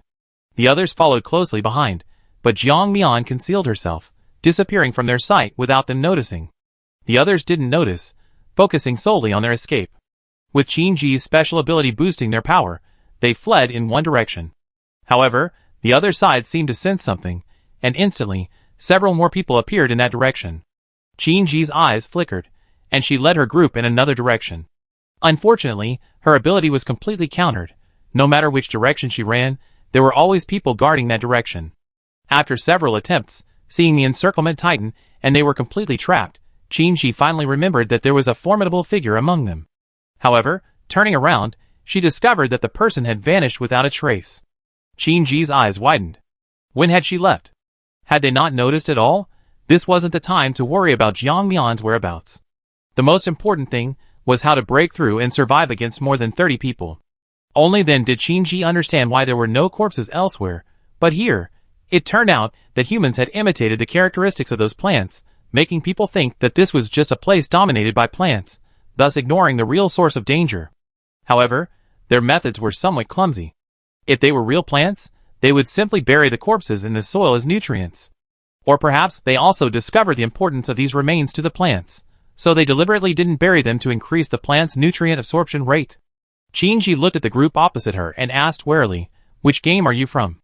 We don't have any deadly grudges, do we?" A winged figure on the other side glanced at her up and down, then sneered, "So what? You want to hand over everything you have to save your life?" Shinji's expression changed, but looking at the team of over 30 people opposite her, even if she didn't want to hand over her things, she probably had no choice. Seeing her nod in agreement with the leader's words, even if some of Li Ruqing's group disagreed, they didn't dare to voice their true feelings at this moment. The men exchanged glances, then smiled as they watched Shinji and her companions unload their belongings. "Is that all?" the winged man asked, dissatisfied with the meager amount on the ground. It was as if he would unleash a massacre if Shinji confirmed that was all there was. Li Ruqing's eyes flickered, a wicked thought instantly forming in his mind. He stepped forward, intending to put his arm around the man opposite him, like a close buddy, and said, "Brother, you don't know this, but we actually had a lot of good stuff at first. We were robbed along the way, and that person even forced us to scout ahead for her. She was just here, and she probably hasn't gone far. There must be someone in your group with special abilities who might be able to find her, or at least her items." Fascist looked at him. To be honest, he looked down on this pretty boy, but what the boy said was quite tempting. Fascist turned to his teammate and asked, "Did you see that person?" His teammate shook his head. There was someone at first, but then she gradually disappeared, seemingly blending into her surroundings. Fascist sighed, "Forget it, let's just kill them all. What use is this little bit of loot? It's better to just kill them and turn them into resource points." Jiang Mian, sitting on a large tree behind them, heard this and felt ashamed of herself, thinking, "I'm an angel. How much have I robbed? Look at them, they've taken everything." On the contrary, the guy with pure white wings seemed more like a demon. Indeed, appearances can be deceiving. In terms of beastly prowess, she was ashamed to admit defeat. Upon hearing his words, Shinji and the others tensed up, their eyes filled with fear as they looked at him. "We already given you the goods. If you kill us, you only get a few resource points at most. It's better to keep us alive. We can join you and lure more of our kind here. Just imagine, if you keep us, you definitely gain more benefits." Fascist looked at them with a hint of regret. "Unfortunately, you're a bit too late. The last person who said that to me disappeared after I released him. You're just unlucky, you just happened to run into my minefield." As he spoke, the wings behind Fascist instantly transformed into arrows of light, firing directly at them. Sister Shui instantly raised her shield, and Li Ruqing tried to pull her brother back. However, Li Ruqing was too far away. Even with his fire abilities as a shield, he couldn't stop them. He was pierced through in just a few minutes. "No! Don't!" The four women froze simultaneously. In her grief, Sister Shui's abilities even faltered for a moment, and her defenses were instantly breached. The others, caught off guard by the sudden disappearance of their defenses, were struck by several arrows. Only then did Sister Shui react, raising her shield again. But it was too late. After being hit, they discovered their flesh was melting. Only then did they realize why the bones were pitch black, and why even the plants wouldn't devour them. It was because the poison arrows killed even plants rejected them. Jiang Mian stared in amazement at the birdman with only two large, fleshy wings remaining on its back. Suddenly, she felt a pang of craving. If those wings were braised, steamed, or stewed, they would surely be delicious. However, now that they were on a human body, they looked somewhat repulsive, and she hesitated to eat them. No, Jiang Mian suddenly shook her head. How could she go off topic? Was she the kind of person who would devour others? Right now, she needed to figure out how to kill these people, and gain the ability to have those wings. They could fly and fight, incredibly useful. Even the fact that they would turn into fleshy wings after use was completely ignored by Jiang Mian. After all, they were on her back. She couldn't see them, could she? Yes, she was already imagining what she would look like with wings.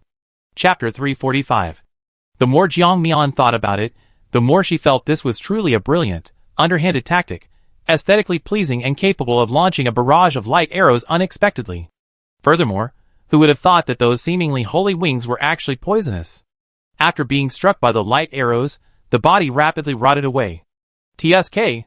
Jiang Mian was increasingly tempted by this skill. Aside from the unsightly appearance after use, it really had no drawbacks. While the Birdman was still attacking the others, Jiang Mian stealthily approached him. The moment her hand touched him, Fascist noticed something was wrong. The light arrows instantly retracted and began to swarm around him.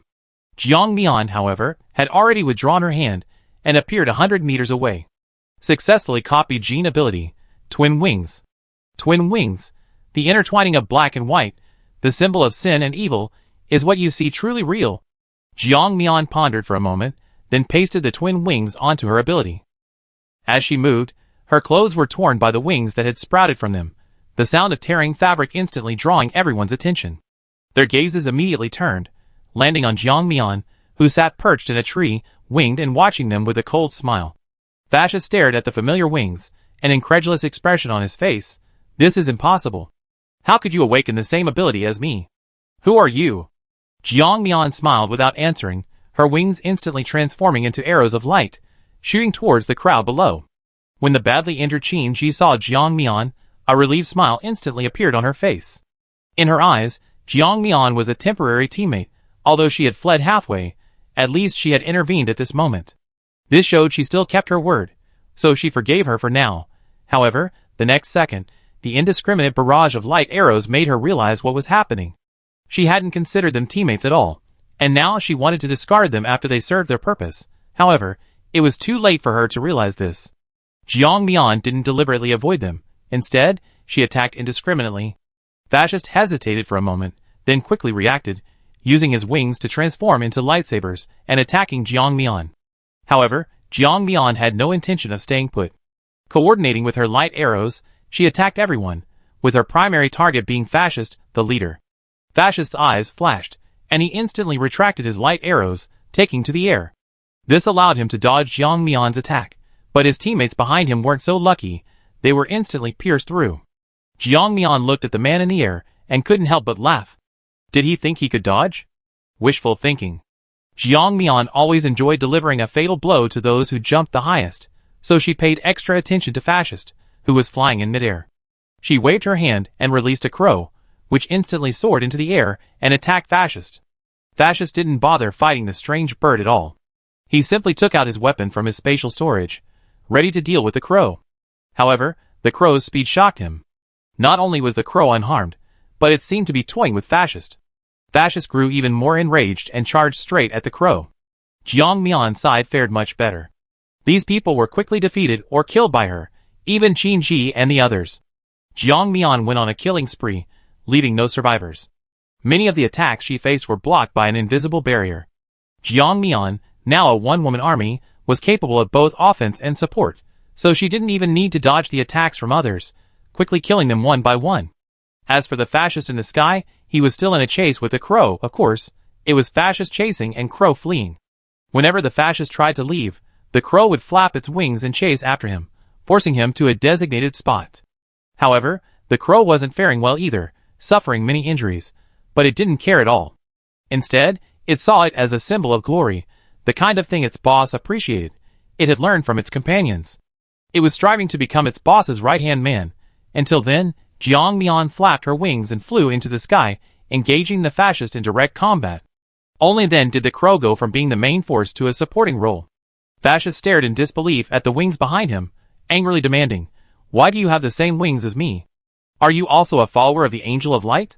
Who is the Angel of Light?" Jiang Mian was confused. What kind of strange title was that? But she didn't really care.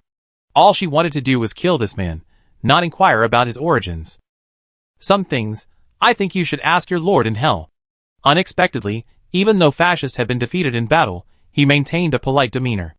However, upon hearing this, he instantly flew into a rage. "You damned heretic, what nonsense are you spouting? My lord is clearly in heaven." Jiang Mian nodded haphazardly. Fine, then I send you to see your heavenly lord." Unexpectedly, this only further enraged Fascist. He, who had been barely breathing, instantly erupted in fury, his entire body glowing red, as if he were about to enter berserk mode. Sensing the danger, the crow didn't even have time to communicate with its master, grabbing Jiang Mian by the back of her collar and fleeing quickly. Jiang Mian was confused. but seeing the crow's behavior, she instantly realized what was happening. She grabbed the crow's claw and used her ability to swap positions with one of the plants. Fortunately, this ability didn't differentiate distance based on the number of people, so she and the crow also teleported 100 meters away. Seeing the crow about to take flight again, Jiang Mian instantly calmed it down, deploying a transparent defensive shield in front of her. Jiang Mian turned her head and saw Fascist's body instantly swell up, then explode with a boom. Amidst the billowing blood mist, nearby plants instantly sprouted wildly, engulfing the fallen high-level flesh and blood. Jiang Mian's shield was also splattered with blood and bits of flesh. The plants instantly clung to it, but Jiang Mian burned them all with her flames. Jiang Mian watched this scene with some regret, feeling she had lost many resource points. This fascist was clearly not simple. If she had killed him, the resource points would definitely be no less than those from Babu. However, she only thought about it briefly. She hadn't expected this fascist to be so temperamental. She simply didn't understand their system, yet he had managed to anger someone who was just waiting to die to the point of self-destruction. Chapter 346. Jiang Mian felt a little proud. She had actually managed to kill someone with just words. Looking at the resource points she had gained, a genuine smile appeared on Jiang Mian's face. This was good. 3 years without business, then 3 years of feasting. She wondered how many players these people had killed to raise her ranking from 12th to 6th. The names ahead of her were unfamiliar. They must be players from other game worlds. This game was essentially a battle for survival. The more people you killed, the higher your ranking would go. What? You're asking what to do with the righteous, unwilling to kill people? What to do? What else could they do? Just let it be. If you don't kill others, they kill you. Isn't that simple? Of course, Jiang Mian didn't deny that such people existed, but she wasn't one of them. Even though the system had clearly indicated this was a battle for survival, she was still feigning reluctance to kill others. She wasn't such a kind person. The main reason she hadn't done such a heinous thing in her past life was because she was too weak. She had the will but not the power. This life is different. She has the strength and the courage, so what is she hesitating about? Besides, she was killing strangers. She didn't know their pasts, their good or evil. Even if they died, it wouldn't leave any ripples in her heart. Even among Qin and the others, she had personally killed a few. Their deaths wouldn't leave her with any regrets either. She was meant to kill them anyway. Thinking this, Jiang Mian set fire to the corpse beside her, effectively suppressing the restless plants once again. She sighed inwardly. No wonder she felt something was off when she saw those corpses. How could these plants leave so much nutrition right in front of them? Something they could look at but couldn't eat. Sure enough, there was an ambush. However, while these people might be powerful enough to dominate others, they would be easily outmaneuvered by her. This time, only Jiang Mian remained, lightly equipped. Jiang Mian no longer held back, instead releasing the foxtail grass and letting it perch on her backpack, which would at least somewhat deter the restless plants. After the others re-entered the forest, many emerged because Jiang Mian had dealt with the bandits. In truth, they were grateful to Jiang Mian. It was because of her handling of those people that they were able to cross the forest relatively smoothly. After crossing the forest, Jiang Mian realized it was actually a park, with a sign next to it that read National Forest Park. However, the lettering seemed faded and worn, making it difficult to discern which country's park it was. When she reached the edge of the forest, she encountered some other players, backpacks on their backs, gazing longingly at the forest. Jiang Mian looked at them, puzzled, but didn't intend to interfere. Just as she was about to leave, she was stopped. A very serious-looking middle-aged man approached Jiang Mian and asked curiously, "Young lady, did you cross this forest from there? Could you tell me about what it's like inside?" Jiang Mian looked up at the man, not seeing any calculating look in his eyes. But this man was far too careless, asking someone a question. Wasn't he afraid she'd lie to him? The man seemed to read Jiang Mian's expression, and slowly pulled out a card from his pocket. Jiang Mian thought it was a skill card, but when she took it and looked at it, she was dumbfounded. "Wind Wave Mercenary Guild, what is this?" The man who handed her the card explained, "I am the vice president of the Wind Wave Mercenary Guild. Our Wind Wave Mercenary Guild is quite famous worldwide, with an excellent reputation. Our missions have a success rate of over 80%. As long as you pay the price, we can. You protect the entire world." Jiang Mian, "So what's the use of this card? Does it provide one free protection?" The middle-aged man pointed to the card, somewhat embarrassed, and said, "No, but this card offers an 88% discount. For example, if a protection mission costs 10,000 gold coins, you only need to pay 8,800 gold coins. Jiang Mian nodded, casually putting the card away, then looked at the middle-aged man and asked, "Are you from the god of slaughter's side?" The middle-aged man nodded without hesitation. After all, everyone knew how bad their reputation was. However, a bad reputation had its advantages. At least no one dared to provoke them. Furthermore, their combat strength was recognized as being in the top 10. Even in this world's rankings, 3 of their members were in the top 10, which was enough to show how cruel their game was, and how they cultivated ruthless individuals. Meanwhile, the fact that they could establish a mercenary guild demonstrates just how powerful they are. After accepting the card, Jiang Mian said, "There's a small town over there in the forest. It's not very populated, but the forest is also full of vegetation, not much different from here. You can go and take a look." I don't know the specifics, and I didn't stay long before leaving. The middle-aged man nodded his thanks, and was about to leave when Jiang Mian suddenly remembered something and said to him, "Oh, by the way, be careful when you go in. Some people will ambush passing players from the shadows." The middle-aged man paused, his thanks now more sincere, before leaving. Jiang Mian continued walking, wanting to see what the city was like, and also to cooperate with He Ling. With the two of them working together, they might even be able to trick other players. Thinking of this, Jiang Mian became excited. She messaged He Ling, who updated his location, and Jiang Mian headed in that direction. That night, she found a secluded spot to set up camp. Jiang Mian entered a building. There were signs of activity inside. Territory was being marked out. When the people saw Jiang Mian, they merely glanced at her before silently returning to their seats to attend to their own business. It was clear these were players, not native inhabitants. Strangely, since arriving in this world, Jiang Mian hadn't encountered any native inhabitants, only players, as if the natives had long since vanished. Although curious, she didn't ask too many questions. She found a quiet, secluded corner, took out a sofa chair, placed it beneath her, and then took out an alcohol stove to start cooking some instant food. Chapter 347. What she did wasn't ostentatious. She could see others cooking noodles or preparing more luxurious meals, and she could faintly smell the aroma of large pieces of meat and fish wafting down from upstairs. Jiang Mian took a deep breath. "Ah! This smells so good. I don't think I ever eaten this before. Is it a specialty from another world?" Now that the smell upstairs masked the aroma here, she could confidently take out braised pork, sweet and sour pork, barbecue, grilled fish, and chicken wings from her spatial storage to treat herself. Damn it! This shitty instant noodles, I never want to eat it again. One of them threw down his watery, bland food. Jiang Mian glanced over curiously. It wasn't the dog-shit instant noodles the man had described. The enticing aroma and cheerful laughter wafting from upstairs made the man unable to contain himself any longer. He grabbed a weapon and glared at the crowd, shouting, "Brothers, a chance to get rich quick has arrived. Want to go up and take them down? If we win, the resource points and all their supplies are ours. If we lose, we lose. Are you in or not?" The crowd below stared at the man, momentarily stunned. Just when Jiang Mian thought they would call him an idiot, several equally fierce-looking men stood up and joined the man. "Fine. That's the kind of business we do, murder. Kill them, and all their stuff is ours. I refuse to believe we can't take down those guys up there." One of the girls stood up excitedly. "I want grilled fish too. I want to join." Then, looking at the motionless crowd below, they said, half threatening, half persuasive, "I advise you to come up with us. Otherwise, who knows if you're on our side? If we die, those guys up there might come after you. You better think it over." Upon hearing this, several people exchanged glances. A small group of 3 next to Jiang Mian whispered amongst themselves for a while before standing up as well. Seeing more and more people joining their ranks, their gazes turned to Jiang Mian.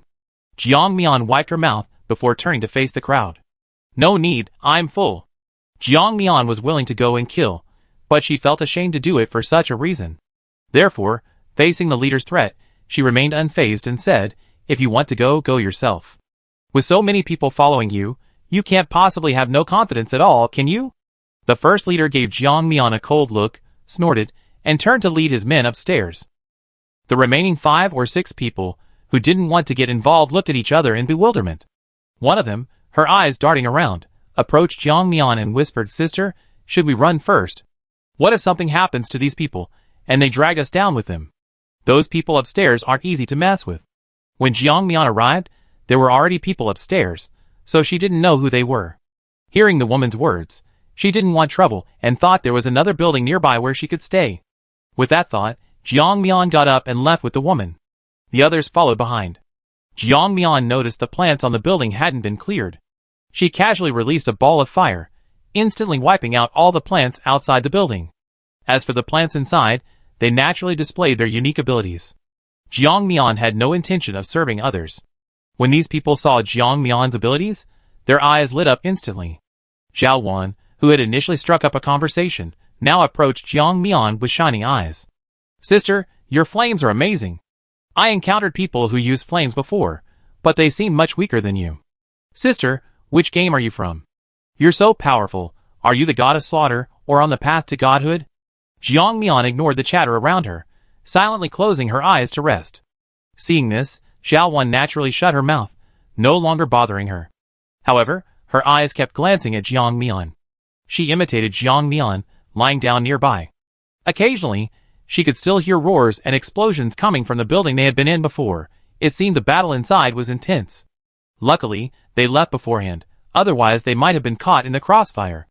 Jiang Mian was thinking this when she noticed the building opposite suddenly shake. It seemed someone had tampered with it, causing it to collapse instantly. Fortunately, the building wasn't collapsing in their direction, but rather in the opposite direction. The players nearby were truly unlucky, cursing as they ran out of the building. How many waves has this happened? How can so many blind people try to steal the group's loot? Are they really blind? Another player couldn't help but complain. Blind? What do you mean blind? There are so many players in this world, and those who cause trouble are all those who thought they were overpowered. They think they're so great, always causing trouble here and there. Even something as simple as being greedy can lead to a fight. TSK.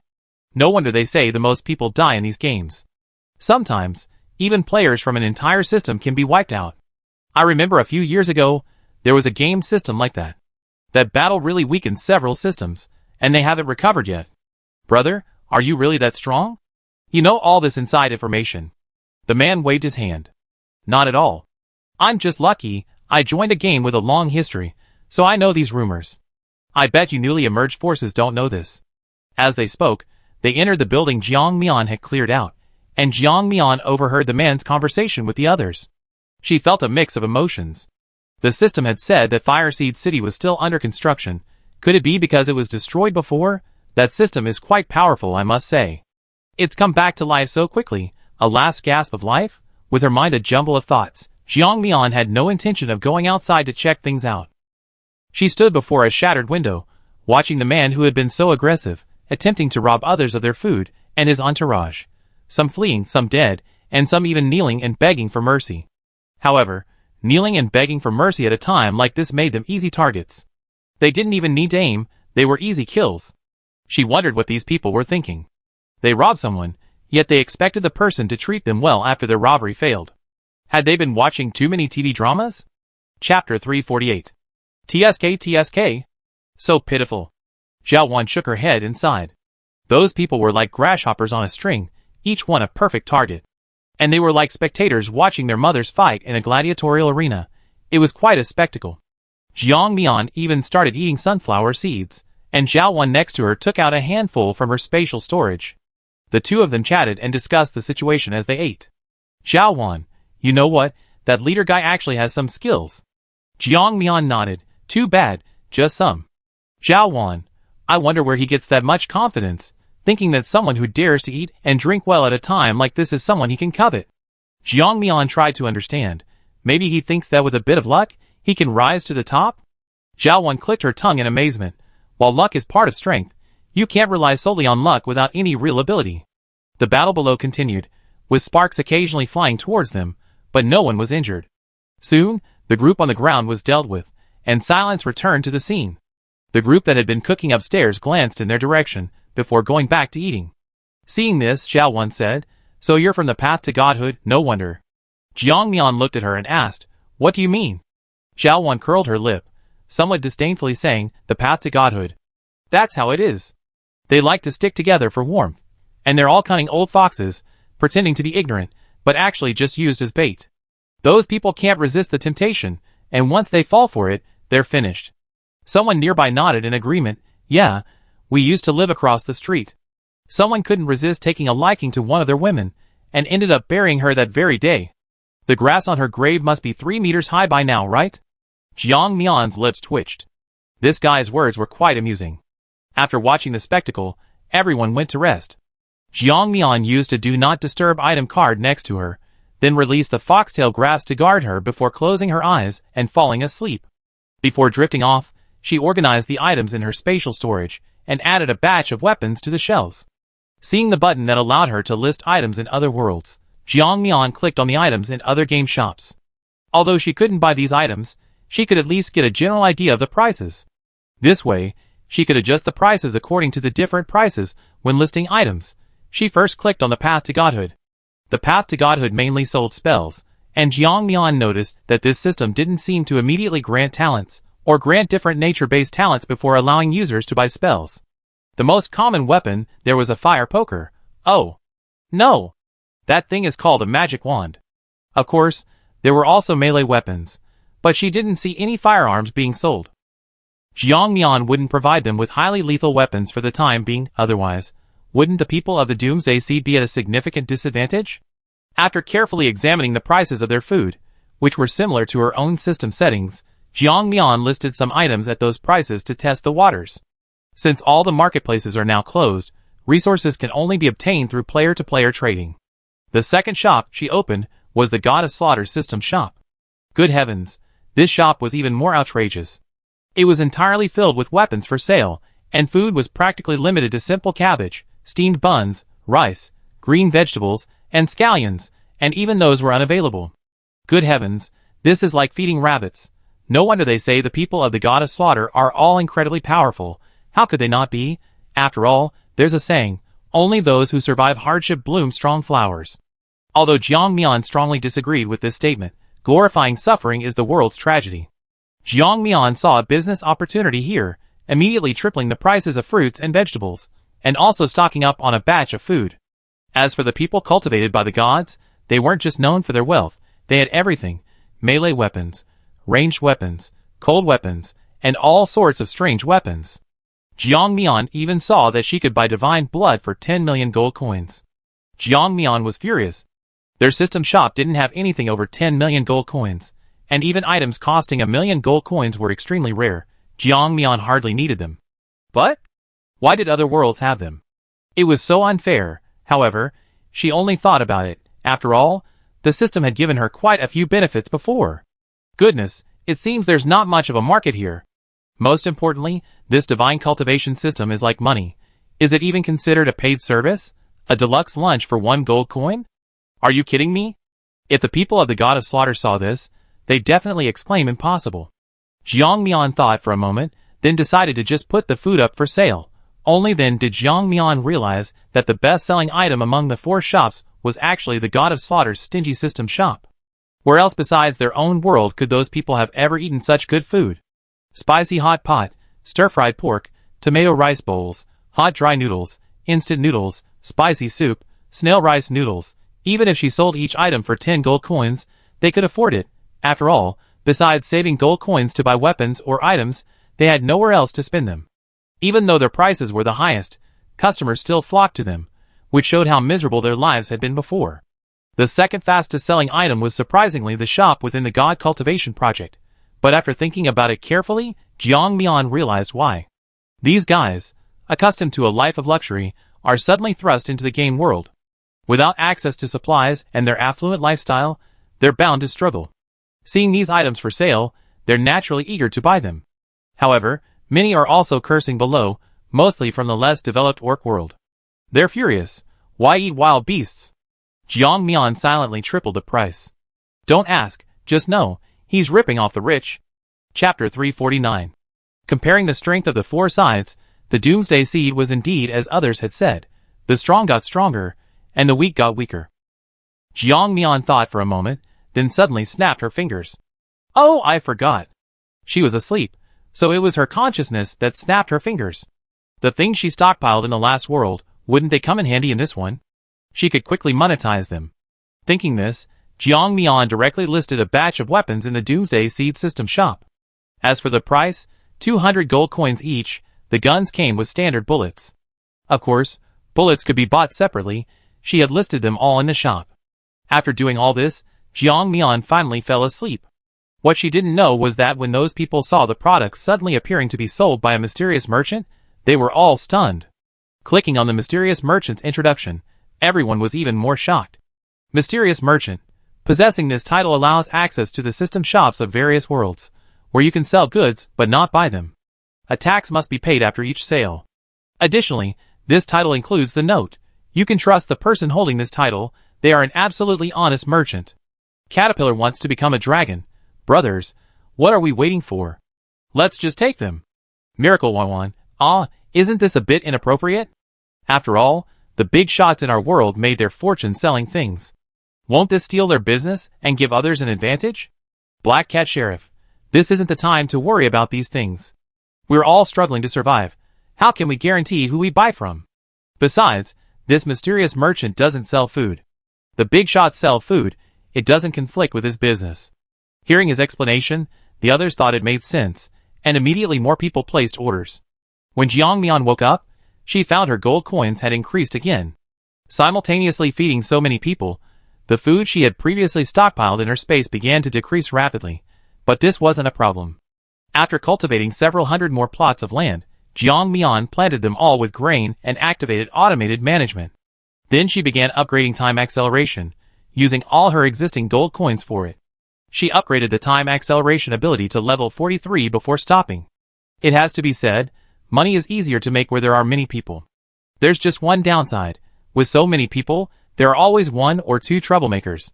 In the chat group for the God Cultivation Project, a follower of the Sun God said, "Oh, great Sun God, someone is actually bluffing and making a show of force right under your nose. This greedy merchant must be severely punished." A follower of the Fire God said, "What do you mean? Why is there rabbit meat? You dare to eat my own kind. Don't buy any more, or I kill you all." A follower of the Beast God said, "Aya, don't eat animals. Don't eat animals, you damned carnivores, I kill you all." Jiang Mian glanced at them and ignored them. There was no need to bother with people like that. They were just clowns who would die sooner or later. The sky outside was still dark. Actually, they didn't care whether it was day or night when they slept, they just needed to recharge when they were tired, and close their eyes to rest when they weren't. Jiang Mian stretched, then put away the sofa she had taken out, and prepared to leave. Xiao Wan had already woken up, and, seeing Jiang Mian packing her things, immediately came over. "Are you leaving? Why don't we go together? I want to leave too." Jiang Mian glanced at her, then decisively shook her head in refusal. "If you want to leave, you can leave on your own. There's no need to stay with me. I don't know you." Jiang Mian's words were incredibly tactless, but it was indeed the truth. They weren't familiar with each other, so why should she keep a stranger by her side? However, Xiao Wan seemed not to hear Jiang Mian's refusal. Instead, she took a step closer, trying to take Jiang Mian's hand, but Jiang Mian simply dodged it. Xiao Wan wasn't embarrassed at all. Instead, she smiled and said, "Oh, don't be so cold. What are you afraid of? Actually, I'm very capable. Protecting you is more than enough." Jiang Mian turned to look at her, a half smile on her face, and said, "Do you think we're that familiar? So familiar that I need a stranger like you to protect me?" She thought that after saying this, Xiao Wan would feel awkward and leave, but unexpectedly Xiao Wan nodded. "Familiar, of course. After all, we eat and sleep together. Isn't that familiar?" Jiang Mian's lips twitched. This was the first time she had ever met such a strange person. What, eating and sleeping together? It sounded like they were very close. In reality, they were just eating sunflower seeds and sleeping on the same floor. Jiang Mian rolled her eyes and jumped out of the window, disappearing from Xiao Wan's sight in a few leaps. Xiao Wan bit her lip and immediately gave chase.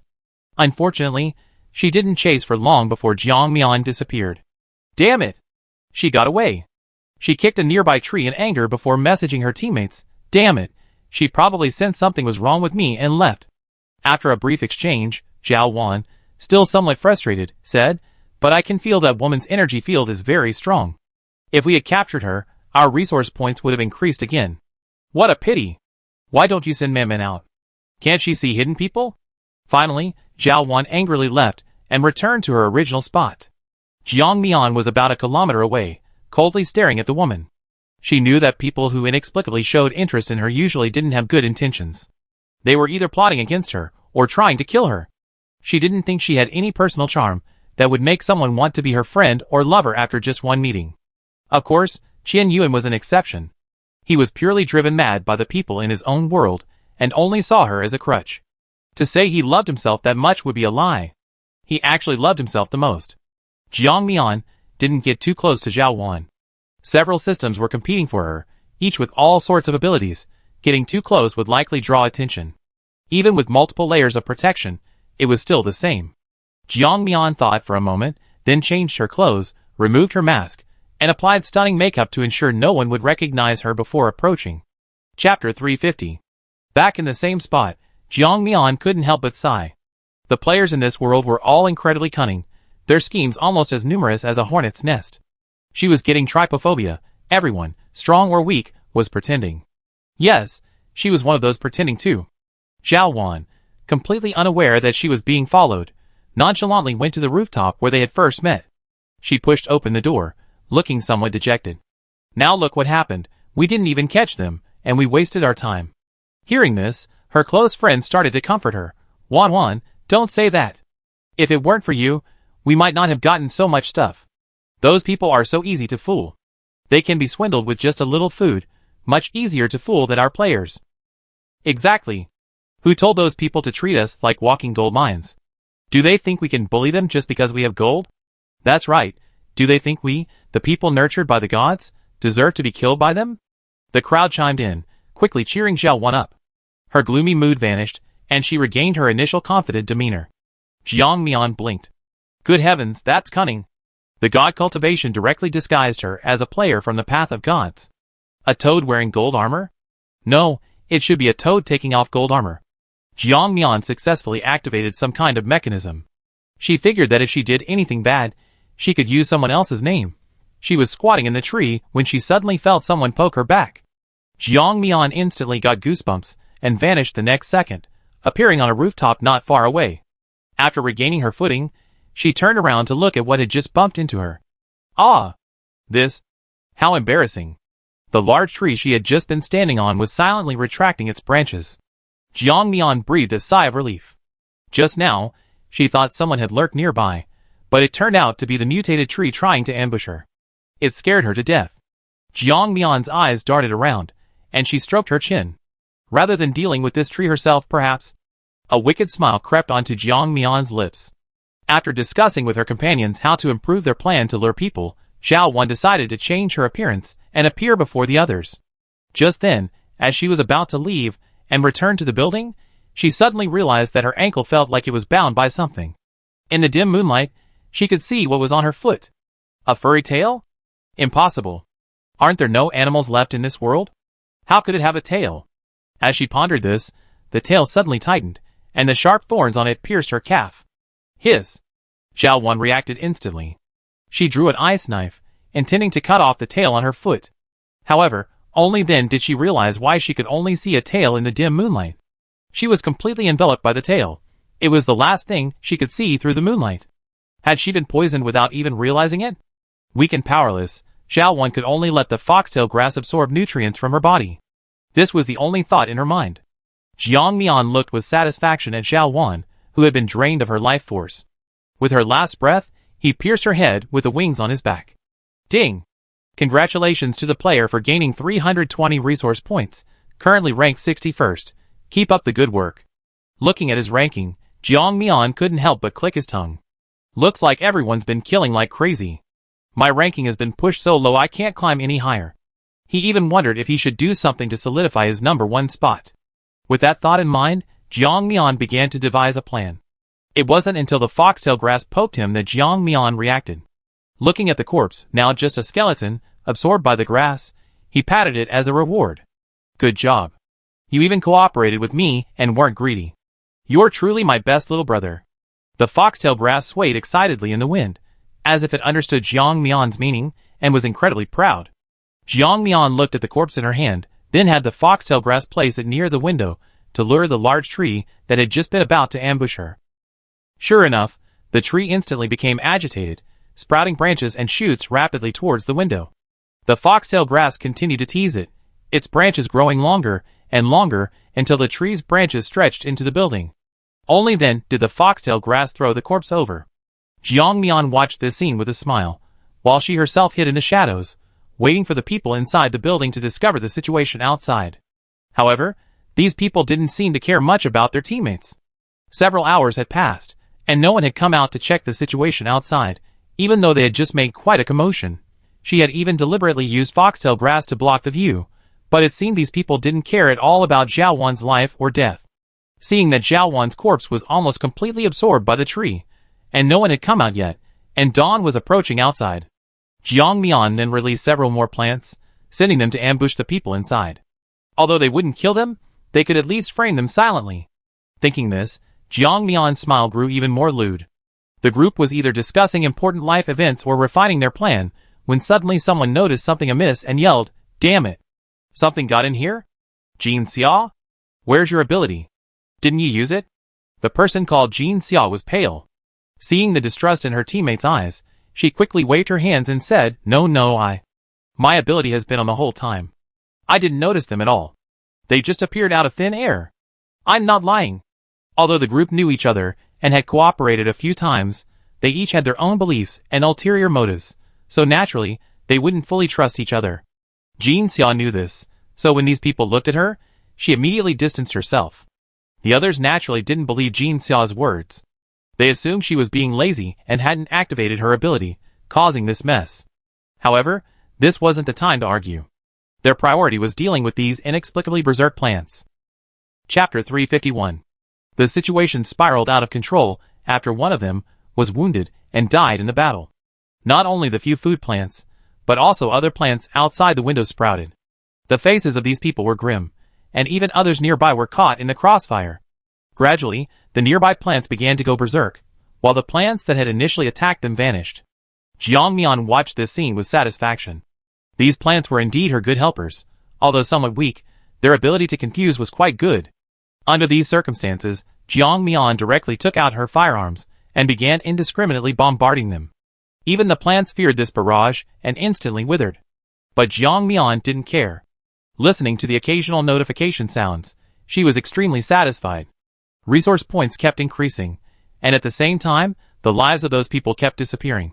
Jiang Mian knew that someone would definitely escape during this battle and spread the news, but she didn't care. She even put on a mask beforehand and laughed maniacally, ha ha ha. Die.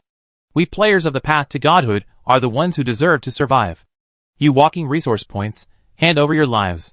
Although the lines were a bit melodramatic, the effect was obvious. The players, caught in the crossfire, ran away cursing, damn it, now I finally know where the reputation of the path to godhood players comes from. People like them really deserve it, they're just asking for trouble. Good heavens, killing people at the drop of a hat, are they even human? I'm starting to wonder if there's some kind of special creature. Wait a minute, take me with you. Excellent, this time their reputation has been successfully established. Soon, players from all sides will understand the madness and ruthlessness of the path to godhood players. When the path to godhood players heard this news, they burst into laughter. Heh, we got a tough one here, already bombarding other players. We can't just sit around doing nothing, we have to do something. Almost all the path to godhood players thought the same way. They didn't care about their tarnished reputation, or even about being slandered. They only cared about being celebrated, feared, and dreaded. That's what they wanted, and that's what they always upheld. The path to godhood requires ruthless means to achieve it. Jiang Mian had enjoyed the slaughter, but the remaining people were in agony. Looking at the chaotic scene and the rising smoke, they had already cursed the culprit 100 times over in their hearts. Ordinary flames burn like this, because those plants weren't dry grass, they would inevitably produce some smoke. Add to that the players with other talents, who either resisted or tried to protect themselves, and the smoke gradually filled the air. Jiang Mian had killed enough. Seeing that some of the red dots on the monitor were quite far away, she finally stopped. Whoosh! Her beastly behavior had earned her over 9,000 resource points. On average, she had killed 80 or 90 people. Jiang Mian couldn't help but sigh. She hadn't been farming enough. Her ranking had only risen to 58th. She needed to work much harder. Just then, Fu Junhan suddenly messaged her. Don't acquire resource points so quickly. Someone will hunt down those ranked in the top 100 later. Jiang Mian blinked. How did you know? Fu Junhan looked at those 5 words, somewhat conflicted. Should he tell her the truth, or keep some things to himself? Jiang Mian set a question mark, confused as to why the person who had just been chatting with her wasn't replying. This was really frustrating and annoying. Fu Junhan was silent for a moment before sending a message. The situation is a bit special. You just need to know that what I told you is true. Jiang Mian immediately sent a speechless emoji, and then ignored this incredibly mysterious older man. Strange, why did I call him an old man? Jiang Mian patted her head, silently dismissing the thought. However, she still understood what Fu Junhan meant. Jiang Mian was conflicted. Should she kill or not? If she continued killing like this, she was bound to be targeted. However, if she retaliated by killing those who were targeting her, she could also gain a large amount of resource points. However, the risk was much higher. It all depended on her luck.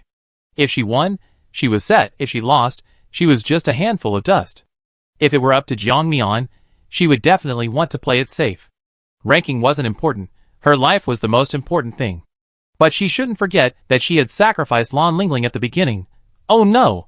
It was the sacrifice of Lan Lingling's Book of Answers that granted 3 chances to resurrect. Thinking this, Jiang Mian's gaze hardened instantly. Let's do it. If we're going to do it, let's do something big. Just as Fu Junhan finished sending the message, someone suddenly grabbed his shoulder and said with a grin, "Friend from the God of Slaughter, what are you doing? We're currently discussing our plans, don't be so cold." Fu Junhan brushed away the strangely shaped humanoid creature's hand, his expression indifferent. "Turtle, please don't touch my back so casually. It only makes me feel challenged, and I won't be polite." The man called Turtle withdrew his hand, touched his bruised nose, and said somewhat awkwardly, "Okay, friend, I understand. Your God of Slaughter players are really strange. Several I encountered are like this. However, your strength is truly formidable, and we'd be happy to cooperate with you." Fu Junhan showed the appropriate reaction, smiling and saying, "Thank you for your recognition. Actually, the gods have trained you all very well." The turtle, flattered, patted its chest excitedly. "Of course. I might not have much in other areas, but when it comes to gold coins, we have tons of them. By the way, my good friend, wait a minute. A mysterious merchant has suddenly appeared in our game store. Although the food he makes isn't very tasty, and it's not the kind of expensive items I like, it's still worth a try. I buy some for you right away, so you can try it." With that, the turtle directly spent 100 gold coins to buy more than a dozen dishes. When these unfamiliar dishes were placed on the table, the aroma instantly stimulated their taste buds, making them extremely hungry. Chapter 352. The sea turtle, who claimed the dishes were mediocre, ate the most. As Fu Junhan tasted the food, something seemed familiar. He felt he'd eaten this dish somewhere before, but couldn't quite place it. Jiang Mian flew directly into the air on her crow, far away from the misty land. She fired her weapon intermittently at the ground, reaping a wave of lives before storing it in her spatial storage. But as she flew, she suddenly sensed something was wrong. She immediately lowered the crow, and the two of them successfully dodged an aerial attack. Jiang Mian, her back pressed against the crow, saw clearly what had attacked her. It was a young man dressed in white, with an air of otherworldly elegance. The young man stared coldly at Jiang Mian, his hatred almost tangible. He said coldly, "The people of the God of Slaughter are always so disgusting." Jiang Mian was completely bewildered. Wait, who is this guy? She didn't think she ever seen him before. Seriously, if she didn't provoke anyone, but someone else provoked her first, how was she supposed to maintain her villainous persona? Wings rose from Jiang Mian's back, and she instantly regained her footing. A raven stood guard beside her, coldly watching the ethereal man opposite her. The man didn't seem to care about the wings on Jiang Mian's back. The God of Slaughter took in all sorts of people, orcs, half-orcs, even rats from the gutter. As long as you killed enough people, the God of Slaughter's system would find you. The God of Slaughter was like a child who wouldn't watch his mouth and would eat anything. This was precisely what Bai Chang loathed most. As a player known as the God of Slaughter, it was quite perplexing that he so vehemently opposed this. However, Jiang Mian didn't want to waste words with him. Since this man dared to ambush her, he should be prepared to be killed in return. Jiang Mian instantly pulled out a modified AK from behind her and, without a word, fired directly at the man. To Jiang Mian's surprise, the man was quick as well, easily dodging Jiang Mian's attack. Furthermore, while dodging, he attacked Jiang Mian simultaneously. It was clear that the man was highly skilled. Jiang Mian stopped testing him, and simply put away her gun, replacing it with a long sword she had recently acquired. "Since you're so impatient, then I just have to send you on your way. Humph. Bai Chong sneered, bluster. Since when have you guys ever been polite instead of resorting to sneak attacks? Jiang Mian fell silent. What did this guy mean? She couldn't fight him, and she couldn't not fight him either. Did he think he was allowed to sneak attack? Why couldn't she? This was unbelievable. A lunatic. A hypocrite. What was there to say to someone like this? Just go and kill him. Jiang Mian showed no mercy, her attacks becoming even more ruthless. Every move aimed directly at the man's vitals, but he easily dodged her attacks like a gentle breeze. Jiang Mian wasn't discouraged. Instead, she developed a calm, focused composure when facing an enemy. The man opposite her, with his flowing robes and ghostly appearance, certainly had the ability to launch sneak attacks. However, he had clearly chosen the wrong person, picking Jiang Mian, someone who seemed like an easy target, but whose core was actually a bomb. After several unsuccessful attacks, Bai Chong grew increasingly anxious. He realized he'd likely run into a brick wall this time, a pattern he followed before. The God of Slaughter system always assigned him missions to wipe out the entire population of a city or region. However, he always exploited system loopholes, killing fellow players or those from his own faction. This was how his strength and resources had steadily increased. But today, he'd been successfully punished. When he saw Jiang Mian casually slaughtering other players, he instantly recognized her. Players of the God of Slaughter, relying on their abilities, were indiscriminately slaughtering others. Bai Chong narrowed his eyes. While he was somewhat of a radical, he was also intelligent, and knew this wasn't a time for recklessness. After figuring things out, he decided to retreat. Jiang Mian wouldn't let him escape. Having ambushed him, she had to pay the price for her actions. She couldn't just leave like that. If he was ambushed and failed to fight back, wouldn't he deserve it? Thinking this, her attacks became even more ferocious as the man tried to escape, each strike deadly. Bai Chong had no choice but to temporarily abandon his escape plans and focus all his energy on resisting Jiang Mian's attacks. However, Jiang Mian was not only skilled with a sword, but also incredibly strong, making it difficult for him to defend himself. Bai Chong knew that if he didn't use his true ability soon, he might really be killed by this woman. He remained silent for a while, finally deciding to pay a price and then leave. Unfortunately, Jiang Mian was determined to kill him, ensuring he could never leave this place. Bai Chong vanished like a wisp of wind, his white robe falling to the ground. Jiang Mian was startled by this sudden turn of events, then ordered the crow to retrieve the robe while she chased after the wisp of wind. A flame struck, but the wind instantly changed direction, blowing the flame to the other side, where it fell to the ground and burst into flames. The wisp of wind, however, remained unharmed.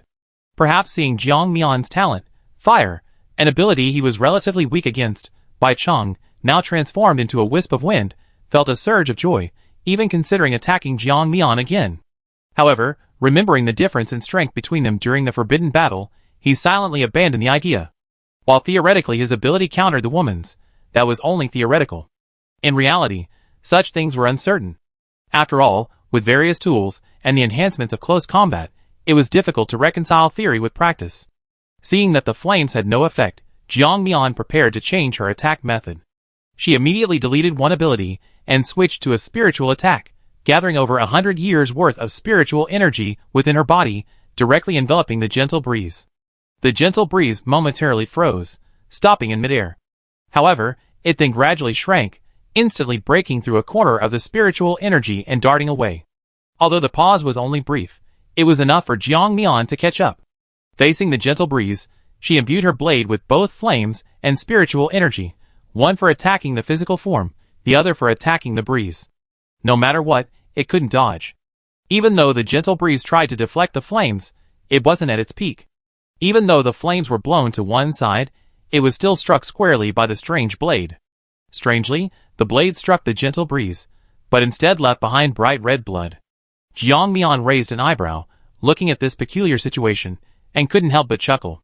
So you only possess this form, not that your entire being is transformed into a gust of wind. Chapter 353. Bai Chong gave Jiang Mian a cold look, this time transforming into human form. To Jiang Mian's surprise, he stood naked before him. The white-robed figure, who escaped earlier, seemed to have genuinely stripped off all his clothes. Seeing Jiang Mian's unabashedly scrutinizing gaze, Bai Chong grew even angrier. Sure enough, he knew it, players in the God of Slaughter game, regardless of gender, not only lack morality but also shame. Jiang Mian had no idea what he was thinking. After all, he hadn't made him take off his clothes, nor had he made him stand naked before him. If he knew what he was thinking, he probably would have slapped him already. What an act. This man was a classic example of male chauvinism, coupled with mental instability. He always thought it was someone else's fault, not his. Even if he stood naked before someone, they should at least look away, not stare at him. But don't forget, what's the situation now? In a life or death struggle, who cares about such trivial matters? Jiang Mian didn't want to waste any more words with him. Now that he's shown himself, she was going to deal with this chauvinistic exhibitionist. Bai Chang's face was grim. He threatened in a low voice, "Damn woman, I remember you. Next time we meet, it be either you or me." Jiang Mian sneered, unable to bear seeing someone act tough in front of her. Next time? There won't be a next time. This time it's a fight to the death. Remember, don't ever do something like ambushing someone again in your next life. Bai Chang sneered. How could ordinary people like you, who have no ability to protect themselves, understand the power of our Golden Cicada clan? As he spoke, Bai Chang dodged Jiang Mian's attack again. The next second, his Golden Cicada shedding its shell ability activated once more, and he appeared inside the clothes the crow was clutching in its claws. The crow was clutching the clothes, flying towards its master, when suddenly it felt a different weight in its claws. Confused, it looked down. However, at that moment, a sharp blade slashed directly at its claws. Squeak! Caw! The crow's thick claws were instantly severed. Bai Chang wanted to kill the crow to vent his anger. Just then, Jiang Mian suddenly appeared not far away, looking at him with a sinister gaze. Bai Chang simply took the crow's claws as a trophy. He raised an eyebrow, sneered, and then left. Before leaving, he tossed out a mocking remark. Nothing special. Consider this claw my trophy today, and your decapitated gift next time. Ha ha ha, just wait and see. Arrogance, conceit were all on full display.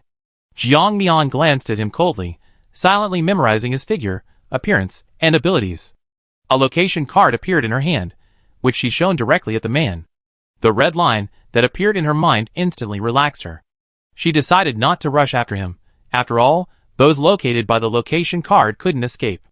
Looking at the crow lying on the ground, its severed wound bleeding profusely, Jiang Mian crouched down. She now had two ways to heal the crow's injuries. Either use her limb regeneration ability to reattach its leg, but this method wouldn't work until tomorrow, when the delete/paste count refreshed. There's another way to heal its injury.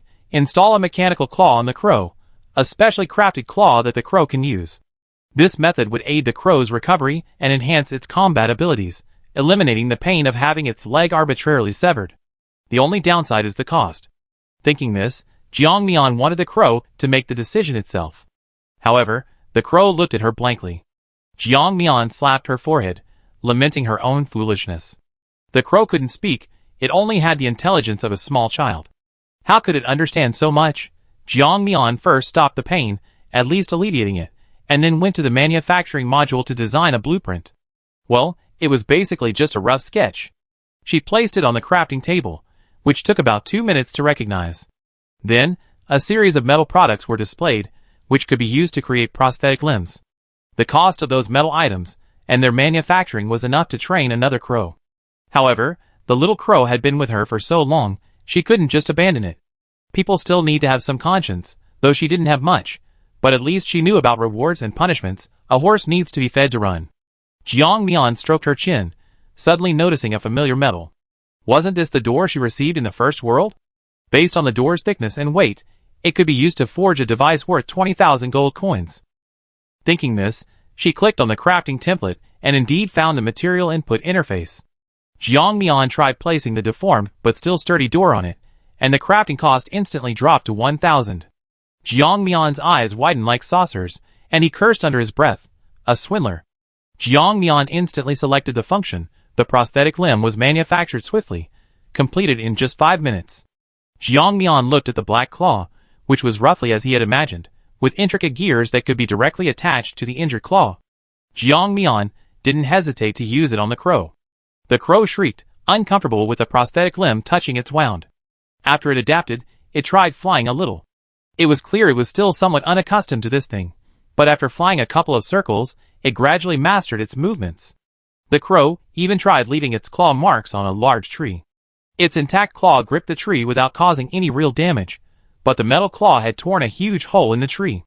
The crow flapped its wings and flew to Jiang Mian, then pecked at its intact leg, and then at its newly replaced claw. When its beak touched the metal claw, it made a clang, clang sound. Then the crow stared longingly at Jiang Mian, who tried to understand its thought process. You mean, you want to cut off your other claw and replace it with one like this? The crow nodded frantically. If it could talk, it would probably say yes, yes, that's it. These fleshy claws are just too inconvenient. I need a machine. Jiang Mian grabbed its beak. Alright, stop daydreaming. Making a claw would be incredibly expensive. Save your master some money. The crow circled a few times in dissatisfaction before stopping and carrying Jiang Mian on its back. You can tell just how happy it is to have a powerful claw. Jiang Mian, at this moment, has no idea what this cunning crow will do to get a strong claw. They are currently flying towards the location where Bai Chang fled. Although there's a high probability they won't catch that man, what if the guy thinks they won't chase after him, but they deliberately go after him, and most importantly, even if they don't catch Bai Chang, they can still follow his path and take care of a group of people. Chapter 354. Jiang Mian even found the best method. She silently changed into a white dress, her hair styled high, and then took out an ordinary earring, imbuing it with the ability to alter one's appearance. Imbuing it with the ability instantly drained most of its energy. Jiang Mian put on the earring, and her face instantly transformed from what she imagined to resemble the man from before. Jiang Mian took out a mirror and looked at herself, nodding in satisfaction. Not bad, this appearance was convincing enough to fool anyone. Although she still didn't know the man's name, it didn't matter. She didn't need to know his name. She only needed to let the person she killed know what her appearance was called. As for the crow, it needed a change of appearance too. Thinking this, Jiang Mian directly made a collar-like device for the crow. After the crow put it on, its feathers turned pure white, perfectly matching Jiang Mian's current appearance. Jiang Mian nodded in satisfaction, her skills becoming increasingly adept. Those who had provoked her, and those who hadn't, from other games, and even those from her own game, were mercilessly bombarded by her. Jiang Mian flew through the air, her weapon occasionally hurling attacks downwards. Whenever she saw someone, she threw bombs down. Even if she didn't see anyone, she would hurl various weapons at buildings below. Wherever she passed, explosions filled the air, purely random killing in the chaos. To some powerful individuals, her actions were simply irritating. A fair game was turned into a one-man bomb-dropping game by her. Naturally, some were dissatisfied, or perhaps they were envious of the resources she gained. Jiang Mian, unsurprisingly, was punished on the third day. Seeing the attackers not far away, standing on the rooftop, Jiang Mian had her crow fly up a bit, then, carrying a rocket launcher, she fired a shell directly down. Those people were furious, pointing and cursing, saying things Jiang Mian couldn't hear. Damn, if everyone's like this, how can we play this game? What about the game's balance? Are we all dead? Who's this guy? Is he crazy? He's provoking all the players by himself? Isn't he afraid we gang up on him and kill him? Damn, that guy in white looks familiar. Instantly, after this person finished speaking, all eyes were on him. Hey bro, you know him? He's not from your game, is he? The man scratched his head, looking somewhat conflicted, and said, yeah, he is. But don't look at me like that, I don't know him. Seeing the gloomy looks on everyone's faces, the man quickly waved his hand and said, this guy, we only heard about him from others. He's a madman. He used to be a general in some ancient era, and he killed many people to protect his country, which is why he was chosen by the God of Slaughter game. We don't know why the game chose someone like him. He hates all of us from the God of Slaughter game, and he ignores all the missions the system usually assigns, but he seems quite interested in killing us. Many of us were killed by him, yet he still managed to complete the game. We tried reporting him to the system, but it never worked. Eventually, nobody reported him anymore, we just had to avoid him. Everyone's fear of him is real. Someone asked curiously, why doesn't he complete your missions instead of killing you? The guy looked dejected and said somewhat awkwardly, well, maybe it doesn't align with his social values? What social values? Does your mission involve killing your relatives? The killing game player looked embarrassed. We don't have that many relatives to kill. It's just that sometimes the system assigns a mission to kill most of the people in a city, as well as some powerful beings, or even massacre the entire city. The man finished speaking. The others instantly understood, adopting a don't mess with me attitude and moving even further away from the man. It was as if the man were some kind of nemesis. Oh, maybe that guy saw you massacre a city, or cause someone's family to be destroyed, and he's resentful, so he thinks you're the murderers? That's why he's chasing his own players, right? The man nodded somewhat awkwardly. That's what he said, but why did it sound so off from what others were saying? Seeing the man nod, the other players instantly distanced themselves from him. One half-orc even spat and muttered, "What trash? He deserves to be chased by his own teammates. It's utterly despicable." The players from the killing game with their excellent hearing were even more helpless. They didn't want to either, but if they didn't complete the system's tasks, they would die. There was nothing they could do about it. Every system operates differently, and he certainly wanted a system cultivated by the gods, one where one could gain power simply by casually uttering a few words of faith. Who wouldn't want that? Jiang Mian threw a few more bombshells down the chat, watching the people jump up and down in anger, yet powerless to do anything about it, before finally leaving satisfied. Her move was truly like a toad on her foot. It didn't bite, but it was purely annoying. As for the effect was quite significant. In their chat group, most people were cursing a man named Bai Chong. Xiao Haizi, pictures, pictures, pictures. Family. Avoid this. Absolutely avoid this. When you see this person, no matter what you're doing, the first thing you must do is run. Don't let him lock onto you. This guy is a madman driven insane by the system. Long Outyan, what do you mean? Didn't understand? Lychee Milk Peach, exactly. Why would he release someone's photo for no reason? Isn't this an invasion of privacy? Xiao Haizi, never mind the invasion of privacy. What I'm saying is, if you don't avoid this person, you might lose your privacy after you die. Xiao Haizi, I don't even know where I am right now, but suddenly a madman appeared nearby, riding a white raven, dressed in pure white clothes. Good heavens, he's dressed like he's attending a funeral.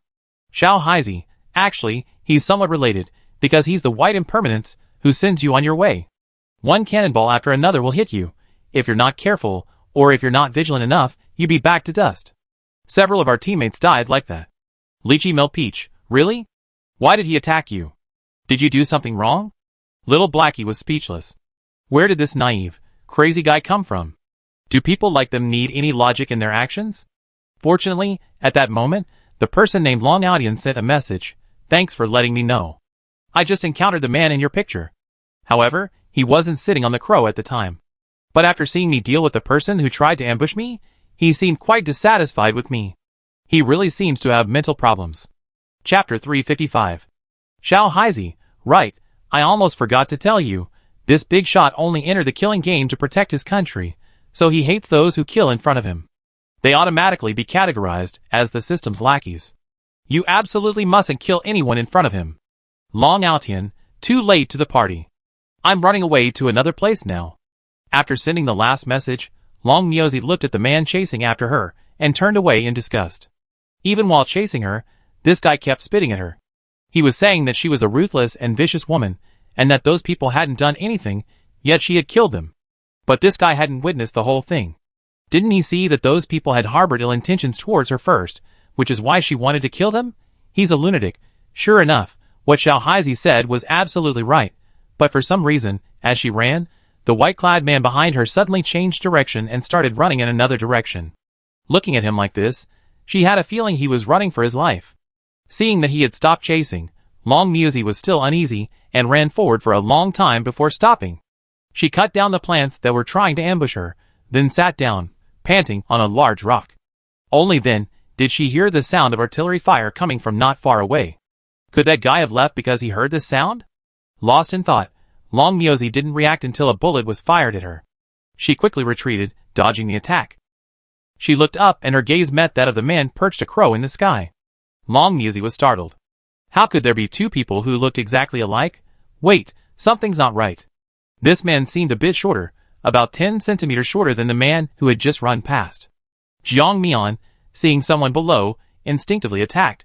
When she recognized the person below, she lowered her gun, not intending to acknowledge them, and prepared to continue flying forward. However, when Long Miaozi realized she couldn't hear his thoughts, doubts instantly arose in her mind.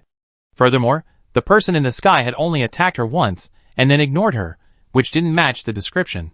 Clinging to a sliver of hope, she asked, "Are you looking for someone who looks a lot like you?" "I know where he is."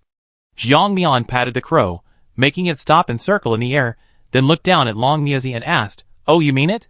Where's that imposter?" Long Miaozi smiled awkwardly, pointing in the direction she had fled, saying, "He was in that direction before. I was being chased here. No wonder he stopped chasing me. He knew I was an imposter, and was afraid of running into the real one."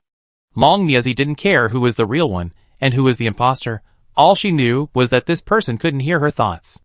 Moreover, this person was somewhat friendly towards her, much better than the one who chased her on sight. Most importantly, she could use him as a tool to do her dirty work. Jiang Mian seemed to understand her thoughts, but didn't dwell on it. Instead, she directed the crow to continue flying in the direction she had indicated. Since someone had provided the location of those people, there was no need for her to linger. Long Miazi watched the departing man, and finally breathed a sigh of relief. Whether one of them was real or fake, or both were real, it was none of her business. However, Bai Chong, the first person she encountered, had attacked her for no reason. It was only natural for her to cause him some trouble. Following Long Miazi's directions, Jiang Mian quickly found Bai Chong. She instantly swapped places with the plants near Bai Chong and launched a surprise attack, her long blade slicing across Bai Chang's neck. Just when Jiang Mian thought she had successfully killed him, she saw Bai Chong seem to sense the danger and instantly transform into a wisp of wind, his clothes falling to the ground once more. Jiang Mian sneered. Having been tricked once before, she couldn't let the clothes remain this time. She immediately set them on fire, and then chased after Bai Chong. Bai Chang's face was grim. When he turned and saw Jiang Mian's appearance, his expression worsened. He thought to himself, he only been focused on escaping all day, so how could anyone accuse him of being ruthless, post his name in a chat group, and even offer a bounty on his head? So that's how it is. This damned woman imitated him, committing all sorts of evil deeds, making him bear the stigma. She deserves to die, he thought bitterly, but now he could only leave naked. This was the only downside to the talent he'd drawn. Every time he used the golden cicada shedding its shell skill, his clothes would disappear. If his clothes remained, it was somewhat better, allowing him to use golden cicada shedding its shell a second time. If his clothes burned, he would be completely naked and unable to use golden cicada shedding its shell a second time. Thinking this, he glared at Jiang Mian and instantly ran even faster. To avoid Jiang Mian, he ran directly in one direction, a place he knew where a group of people had gathered.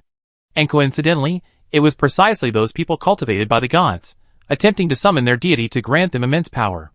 Well, sorry, they become his cannon fodder. Presumably, this ruthless guy behind him, seeing so many resource points to acquire, wouldn't bother him anymore. As for how he knew where it was because his relatives and friends, his brothers in the game, were there. "I'm sorry, brother, I will definitely avenge you." Thinking this, Bai Chong didn't stop and quickly arrived at the location. Seeing them still setting up the altar and sacrificing captured players from other games, he breathed a sigh of relief. Thankfully, they were still there, able to hold off those behind him. Thinking this, Bai Chong glanced at the group and then flew away without stopping. The remaining players were still celebrating their victory, their eyes filled with pleasure at the sight of the terrified faces. A shifty-looking man approached the leader, grinning, "Big brother, this kind of battle game is really fun. Where do we usually get so many sacrifices?" The weasel-faced guy next to him eagerly flattered him. "Yeah, big brother. This is so awesome. I haven't been in the game long, and we already sacrificed 4 waves of people." Chapter 356. The man they called their leader patted the 2 men on the shoulder, clearly pleased by their flattery. He excitedly said, all right, follow me, Hussein, and you live the high life. Given time, we definitely become world-renowned powerhouses, even divine messengers, gaining the ability to communicate with gods. Hearing their leader's words, the other henchmen instantly became excited, raising their hands and cheering, "Divine messenger. Boss, you definitely become a divine messenger. Boss, you become a divine messenger. Don't forget us after this. We're brothers who grew up together. Ha ha ha. Okay, I definitely won't forget you. When I become a divine messenger, you be my divine servants." Zhang Xiong rolled his eyes. Even though he was tied to a pillar, he couldn't help but mutter, "Pa. Divine messenger? Divine servants? They're just toads pretending to be frogs, ugly and frivolous." Shi Rui's wrists and ankles were cut, bleeding profusely. She was already weak and powerless. Hearing Zhang Xiong's curses, she gave a bitter laugh and replied, "Brother Zhang Xiong, I'm afraid I'm really going to die this time. I haven't even enjoyed a few good days yet. It's really damn bad luck. Why am I so unlucky? I just happened to be stuck on the mission criteria. What terrible misfortune." Zhang Xiong was also somewhat embarrassed. When the two of them encountered each other in the game, he had confidently declared that he would protect Chirui, a newcomer who had only recently joined the official team. However, when facing players from other games, the two of them were completely powerless and were captured. By now, they must have bled at least 1,000 milliliters, and everyone was feeling dizzy and disoriented. Zhang Xiong, a grown man, was relatively fine, but Chirui was experiencing severe dizziness. She had been mistreated by her family as a child, which made her look very thin, and now, with her head spinning, she was almost unable to speak. However, just then, a loud bang in the sky jolted them awake. After Jiang Mian followed the gentle breeze to this location, she found at least 100 people below. Some were busy working among the others. Others were bound to huge crosses, their hands and feet cut open to drain their blood. Those on the outer edges were already dead, leaving only a few inside who occasionally twitched slightly. When Jiang Mian saw this scene, she blurted out, "Holy crap! Is this some kind of cult sacrifice?" As Jiang Mian flew over these people on her crow, they looked up at the sky that had suddenly darkened, and saw the photo that had been circulating in the chat group. Wasn't this her good brother? Although he was now wanted by someone, in his eyes, he would always be her best buddy. Thinking of this, the leader waved his hand and greeted her with a smile. "Brother Bai, long time no see. I heard you done some big things lately. So many players here have received the news and are specifically warning you to be careful in the group. Someone even has a bounty on your head." Jiang Mian had originally planned to blast the people below to death with one shot, but when she heard the man's greeting, she stopped. Silently, she stored her weapon away in her spatial storage, then lowered the crow before jumping off its back. Just as the crow was about to land, the flapping of its wings whipped up a cloud of dust, forcing everyone to close their eyes to withstand the sudden gust of wind. Jiang Mian dismounted from the crow's back, looked at the man with a smile, and said, "Long time no see, friend. What are you doing here?" Chong Qing, seeing his friend examining the sacrificial site he had set up, explained with a smile, "Wasn't this all thanks to Brother Bai's reminder? I realized that ordinary sacrifices no longer yielded sufficient power. We decided to modify it, allowing the great water god to witness the agonizing repentance of the sinful before their deaths. So, we specially modified the ancient sacrificial method, having the surrounding humans bleed to death, and then having the innermost layer of people drained of their blood in fear, dying layer after layer. This way, we can better inspire their reverence for the god." Listening to the man's words, Jiang Mian couldn't help but twitch his lips. Even Satan himself would have to light 2 cigarettes for him. I only ever heard of players trained by gods being rich, but I never heard of players trained by gods being this twisted. Sacrificing other people's lives is as easy as drinking water, right? Seeing Jiang Mian's increasingly strange gaze, Chong Qing finally realized that his friend Bai was a radical. He quickly explained, "Brother Bai, don't worry, I know your character very well. These guys are all vicious, they kill dozens, if not hundreds, of people. They're covered in sin, that's why we captured them to sacrifice. You can ask them if you don't believe me." Jiang Mian looked at the people bound high, barely alive, and suddenly recognized an old acquaintance. Wasn't that the day's student? Her name was Chi Rui, I think, but now she looked like a withered, dying flower bud. As for the other muscular middle-aged man, Jiang Mian didn't remember him very well. However, Jiang Mian was currently using Bai Chang's face, so she didn't rush to greet him. She patted Chong Qing's shoulder and asked with a smile, "You gagged them all, so even if they don't want to, they can't say no. Why don't you open their mouths, and let me hear if they really want to be sacrifices?" Hearing this, Chong Qing's expression changed, and his initial smile vanished. "Brother Bai, aren't you going too far?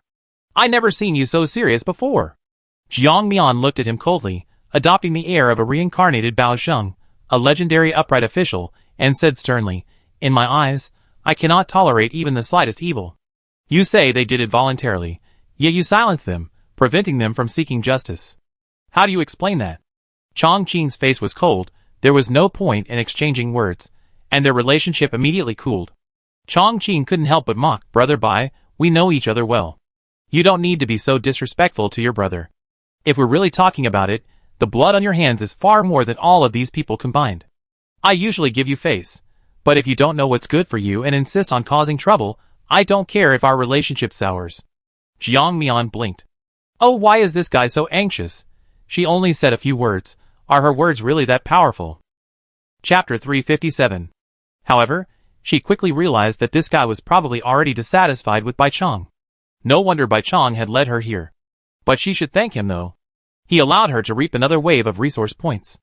Jiang Mian launched a sneak attack, killing their leader. The other henchmen didn't even have time to react, staring blankly at the scene until a scream from the outermost group snapped them back to reality.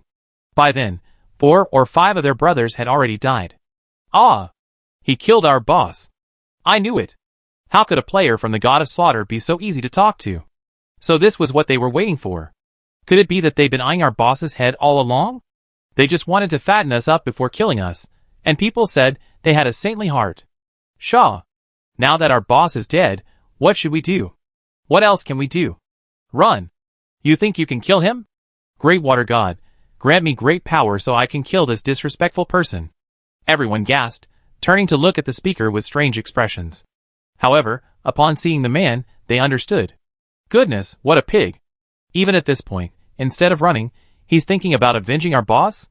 Yes, they were right. When he reverted to his beast form, he was indeed a wild boar. Jiang Mian was speechless, and simply finished him off with a laser gun. As for the rest of the people, none of them could escape. Faced with such enhanced and extremely lethal weapons, they would all fall with a single blow. Of course, there were those who weren't killed in one strike. Jiang Mian wasn't in a hurry, her blade showed no mercy, each strike a fatal blow. Occasionally, she encountered those who survived the initial attack. This was Jiang Mian's opportunity to hone her swordsmanship. By the time Jiang Mian had finished her work, very few had escaped, only a pile of corpses remained on the ground. Jiang Mian immediately set the bodies ablaze. Amidst the raging flames, Jiang Mian, clad in blood-stained white robes, reached the 2 figures, then floated into the air and embraced Qi Rui had already fainted, her consciousness fading. Considering they were from the same world, Jiang Mian healed her injuries, and then prepared to leave Qi Rui to fend for herself. She had saved her, but she didn't want to burden her. Just then, Zhang Xiong, still bound, shouted excitedly, Brother! Brother, help! I'm with the woman you saved. We're from the same place. Do you know her? Could you save me too? I can stay and watch over her to prevent her from being killed by others. After all, you already saved her. If she dies, wouldn't it be a waste? Jiang Mian turned to look at him, feeling a sense of familiarity, but she couldn't quite place where she'd seen him before. However, you really know each other? What's her name? Jiang Mian asked tentatively. Zhang Xiong didn't hesitate for a moment, quickly replying, Qi Rui as in flower bud, 21 this year, a junior in college, parents divorced. Stop! Jiang Mian quickly interrupted the incessantly chattering man. She didn't want to hear too much about Qi Rui's personal life. Hearing that the man knew her name, and even her family was enough, it was enough to prove they were indeed from the same world. Jiang Mian ordered Crow to cut the ropes binding the man. Crow swooped down and sliced the ropes with its steel claws, even leaving deep claw marks on the wooden stake. Zhang Xiong fell to the ground. Fortunately, his current physical strength prevented him from suffering serious injuries, but his tendons in his hands and feet had been severed, making his movements very slow. He didn't beg Jiang Mian to treat him again, but he knew better than to ask for more. He understood the limits. He took out a healing card from his spatial storage and used it on himself. His injuries slowly healed, and he took the opportunity to thank Jiang Mian. Thank you so much, brother. I will definitely repay you in the future. You're different from what they said. You're not a ruthless killer, but a kind-hearted person. He then turned to the crow and praised, this guy is really amazing, especially those steel claws. Like master, like pet. The crow seemed to understand. It cawed excitedly, and then circled in midair, cawing incessantly. The dust it kicked up covered Jiang Mian from head to toe. Jiang Mian was speechless. That man on the ground really knew how to talk. He had captured the heart of a young crow so quickly. Jiang Mian sat on the crow's back, tugging at its feathers, and said, can you not be so showy? He just praised you a little. Look how excited you are. To become a master, the first thing you must do is remain calm and not show your emotions, understand? The crow nodded seriously. After this delay, Jiang Mian had completely lost track of Bai Chong. She was too lazy to search anymore. She was sure Bai Chong would reappear later. As the game time shortened, the plant's abilities gradually strengthened. They even seemed to be intentionally driving everyone towards the center of this world. On the 10th day of the game, Jiang Mian confirmed that there were indeed no native inhabitants left in this world. Even the buildings were gradually disappearing. This wasn't just due to human destructive power. The plants would grow along the floors, and then instantly attack the people living inside. Even after being cleared, the plants would quickly regrow, as if some underground substance was accelerating their growth. Jiang Mian was asleep when she suddenly opened her eyes. The device she used to detect danger in her surroundings vibrated. Jiang Mian opened her eyes, retracted the instrument into her spatial storage, and sneered at the barbed vines climbing up the window. So it's true, I didn't bother you, but you come looking for trouble with me? She had already cleared out a wave of weeds around here, but they already set their sights on her again. It truly was a case of wildfire cannot burn it all, the spring breeze brings it back to life. Jiang Mian directly used her long sword to cut the climbing weeds. Seeing the green sap spraying from them, she instantly took several steps back. The sap corroded a large area instantly, a sizzling sound ringing in her ears. Jiang Mian patted her chest. Thankfully, her alertness had allowed her to dodge in time. Otherwise, who knows what side effects this stuff might have had on her.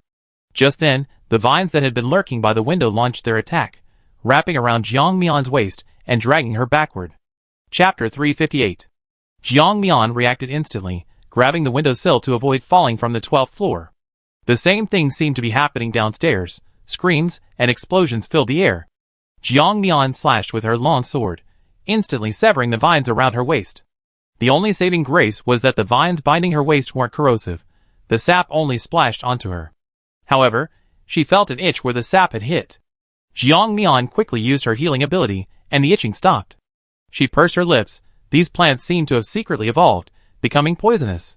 After dealing with the two plants, Jiang Mian flew directly to the rooftop. Similarly, several plants had taken root on the rooftop, sneaking up on the people inside along the walls. Jiang Mian's eyes flashed. While the plants were focused on attacking the people below, she launched a surprise attack, collecting all the plants into her spatial storage.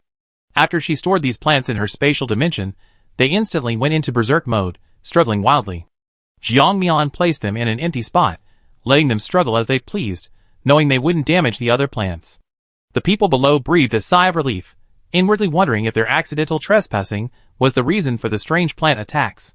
One chubby girl, clutching her injured arm, couldn't help but complain, "I told you, nobody lives here, there's bound to be danger. You wouldn't believe me, insisting that greater danger means greater opportunity. Now look what we've done, no opportunity, just a lot of injuries." "Alright, Tao Tao, stop talking. Nobody wanted this either." The person next to the girl pulled her aside, giving her a meaningful look at the grim expressions on the faces of the others in the group. The girl finally shut up. What these people didn't know was that the reason the others dared not enter this place was precisely because there was a ruthless killer inside. They had witnessed the entire killing process, and were therefore keeping their distance. Some people were driven out of their rooms by the plants, but once outside, they realized how terribly wrong they had been. The plants grew even more frenzied under the cover of night. Without the walls to protect them, they seemed to see fertile soil within their grasp, growing even more fervent. Jiang Mian stood on the rooftop, watching this scene unfold, her mind racing, constantly deducing the situation. The current situation told her that this world was dangerous. Killing people would increase the number of resource points, but without killing, she couldn't obtain resource points, her ranking would fall, and she would be hunted down. Therefore, this meant that even knowing the more people died in this world, the more dangerous it became. Yet they still keep killing to get stronger. She opened her resource point leaderboard and checked her ranking. She was already 32nd. She wondered who was first and second. There was no information about their game affiliation, only their nicknames. However, even just those nicknames were enough, because some people could use special items or talents to find those ranked higher on the leaderboard. For example, Bai Chong, whom Jiang Mian had located long ago, was why she wasn't in a hurry to pursue him. They would meet again sooner or later anyway, and Bai Chong was deliberately avoiding her. If Jiang Mian kept chasing him, she would only waste her time. Besides, judging by the current situation, Bai Chong might even return for revenge. She just needed to wait. The commotion outside didn't stop until morning. The group sat wearily on the spot, looking at the ruined buildings from the battle, and the piles of withered bones being absorbed by the plants. They felt an indescribable fear and confusion, yet they were forced to leave. It was only then that they learned most of them had encountered danger the previous night, some more severely than others. Those in areas with less vegetation, like themselves, suffered the most severe attacks. Those in areas with abundant vegetation were the least injured. Upon receiving this news, Jiang Mian nodded knowingly. She knew it, this world couldn't possibly be just a simple place where people fight each other. After all, in previous worlds, the more powerful figures gathered, the more dangerous the world became. This was even more true for a game involving several worlds. It couldn't be just a simple decoration. Jiang Mian patted the crow beneath her, signaling it to fly in the opposite direction, no longer chasing Bai Chang. After all, Bai Chang's reputation was practically ruined anyway. The crow obediently flew into the air and headed towards the location its master had indicated. However, Jiang Mian was unaware that someone was currently planning a ranking takeover. That is, killing those ranked on the leaderboard to directly advance to their previous rank, saving time and effort. At this moment, someone contacted Jiang Mian. He Ling tapped Jiang Mian's private chat box. "I have a big business deal. Want to cooperate?" Jiang Mian remained unmoved. She still vividly remembered how He Ling had swindled her out of her gold coins, so she didn't really want to deal with him. He Ling knew he had gone a bit too far. Fu Juhan might have already told Jiang Mian the price of the invisibility device, so he directly stated his intentions.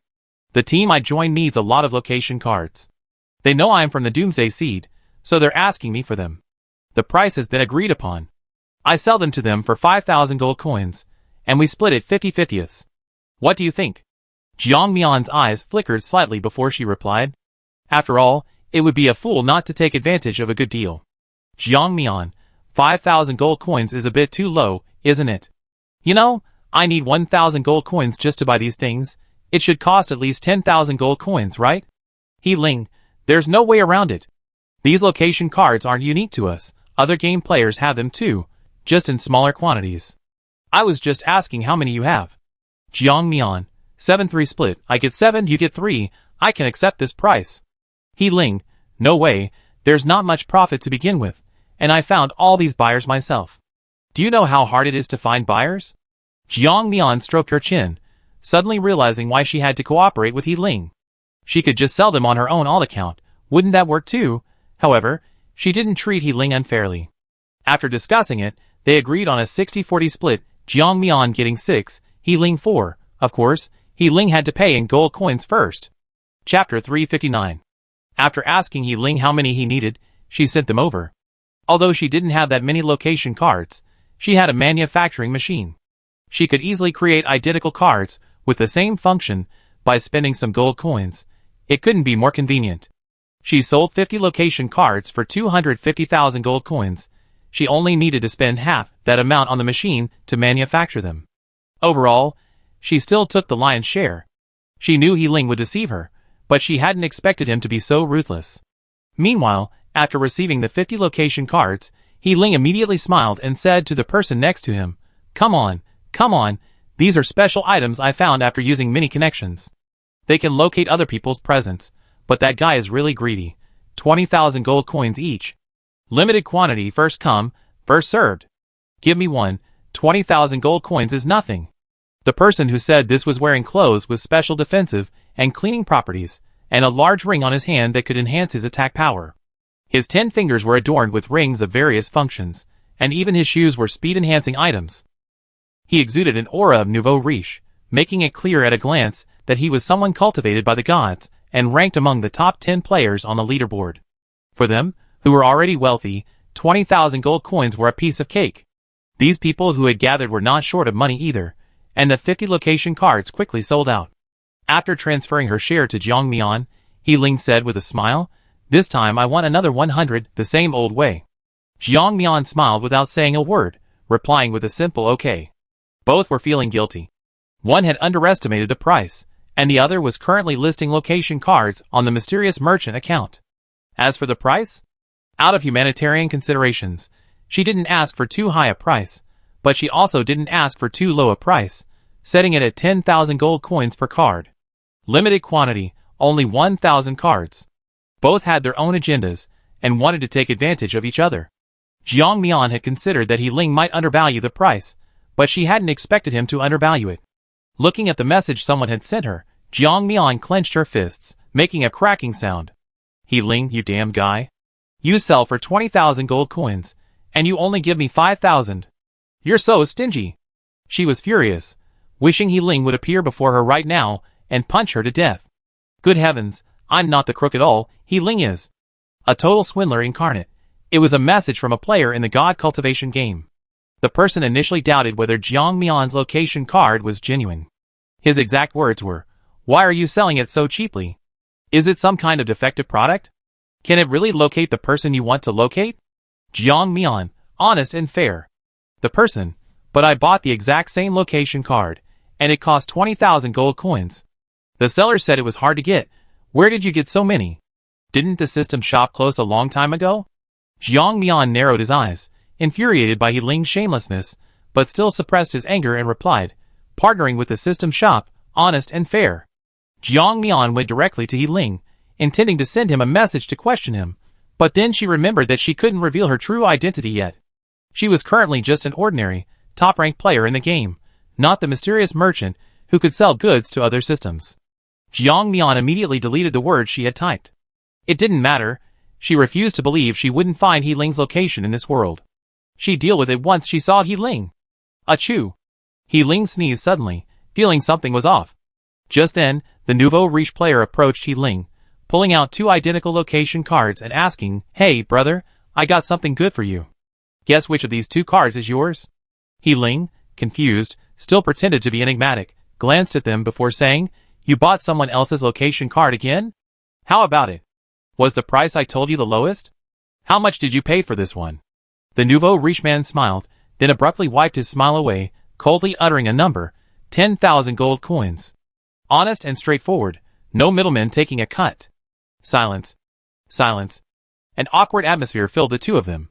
He Ling blinked, then turned and ran. This is outrageous. Once the nouveau riche finds out, everyone else will know too. If he doesn't run now, when is he going to? Wait until he's surrounded and can't escape. Seeing him flee, the nouveau riche man shouted, "Damn it. This swindler is trying to get away. We have to chase him. We can't let him get away with this. He cheated us out of so many gold coins, he has to give us back some." Someone looked at him, bewildered. "How much did he swindle from you? You only spent 20,000 gold coins on him. What's the big deal?" The nouveau riche, exasperated, said, 20,000 gold coins is true, but don't forget, this guy sold at least 100 cards. 20,000 per person, that's 2 million gold coins. Can't you calculate how much you get if you kill him? Damn it! Brothers, what are we waiting for? Kill him! He Ling, hearing the nouveau riche's words, was truly astounded. This seemingly foolish nouveau riche was actually a thief, a master of robbing others. These people couldn't possibly keep up with He Ling's speed, they were easily outmaneuvered. Meanwhile, Jiang Mian, completely unaware that he had unintentionally tricked He Ling, looked at the message Fu Junhan had sent him, his face darkening. Does she look like a fool? Fu Junhan, do you have any more location cards? I want to buy more, and then resell them to others. Jiang Mian sneered. So these two were plotting against her together. Jiang Mian was almost turning into a wry-faced war god. Fine. You like to play games, huh? I play along, Jiang Mian. How many do you want? What price? Fu Junhan had no idea that Jiang Mian was at the peak of her anger. After all, he hadn't provoked Jiang Mian or contacted He Ling, so he said truthfully, 200. I don't have many in stock. Selling them to others would give me 5,000 gold coins, so I want to buy them from you. We split the resources 50-50. What do you think? Jiang Mian was so angry she laughed. Seriously, they weren't even willing to change the price. Did they really think she was a fool? His words were almost identical to He Ling's, except this guy had said from the beginning that he was willing to buy them, and then split the profits 50-50. But, selling it for 5,000 gold coins, did she really think she couldn't see through their little scheme? They said they sell it for 5,000, but who knows how much they actually be selling it for behind closed doors? 6,000? 7,000? 8,000? Jiang Mian decided to give him one last chance. Are you sure you're only selling it for 5,000 gold coins? Chapter 360. Fu Junhan awkwardly rubbed his nose, thinking, how did she know I planned to sell more? Actually, Fu Junhan only intended to buy 1,000 gold coins, then claimed to sell for 5,000, but actually sell for 9,000 gold coins to others. However, for some reason, Jiang Mian seemed to have already figured it out, but he still stubbornly insisted, yes, I plan to sell for 5,000 gold coins. After all, I have more people on my side. So selling at a lower price will have a better market. Jiang Mian raised an eyebrow. So everyone else had their own groups, while he was the only one fighting alone. He had to admit, he was quite capable, managing to get this far all by himself. She couldn't help but give herself a thumbs up. Jiang Mian, I can accept 60-40. I happen to have some extra location cards here. Pay me 20,000 gold coins first. Fu Junhan thought for a moment, then promptly paid the gold coins and politely said, thank you. Jiang Mian, you're welcome. Good luck. Fu Junhan's heart skipped a beat as he looked at the last message. Why did she suddenly say something like that? Was this the first time she'd shown such concern for him? Could it be that she also cared about him? Fu Junhan shook his head. Now wasn't the time for such things. The most important thing was to try and survive. Fu Junhan took the location cards he bought and sold them for 9,000 gold coins, making a profit of 8,000 gold coins, averaging 3,200 gold coins per card. He had no choice. Ever since he was replaced as the top fighter on the power ranking, even this otherworldly person had to worry about making a living. She figured she earned whatever she could. Jiang Mian was practically a wholesaler. Everyone who knew her wanted to buy things from her and resell them. However, Jiang Mian wouldn't entrust her goods to anyone other than the right person. Rather than being a middleman and taking a cut, she figured she'd sell directly and earn more gold coins. Sure enough, when Fu Junhan was selling location cards for 9,000 gold coins each, someone commented on Jiang Mian's listing, "Can you make it cheaper? Some people are selling them for only 9,000 gold coins each."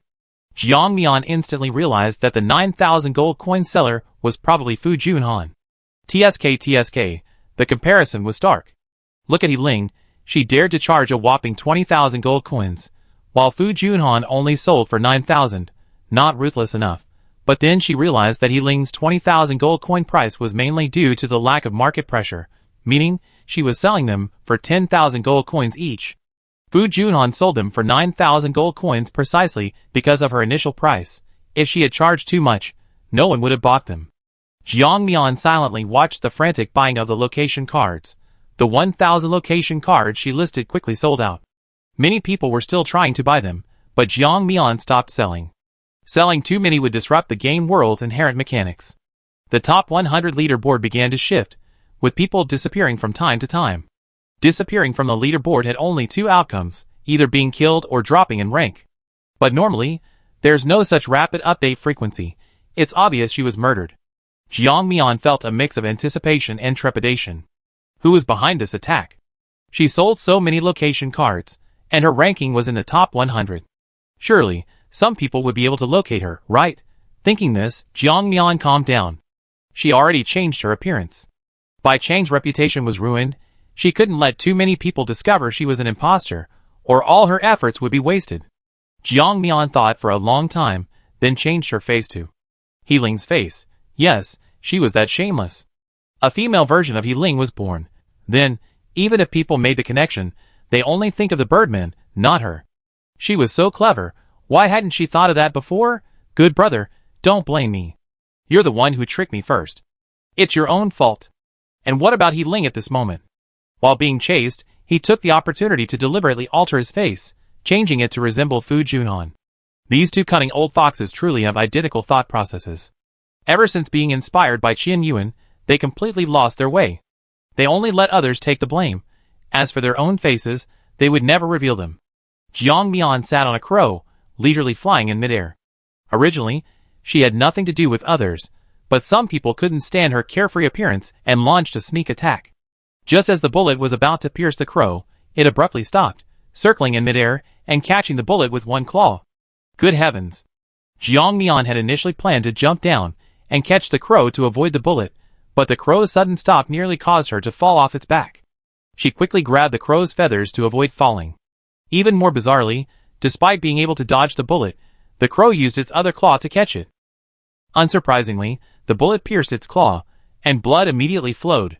However, the crow showed no pain. In fact, its cries seemed somewhat pleased.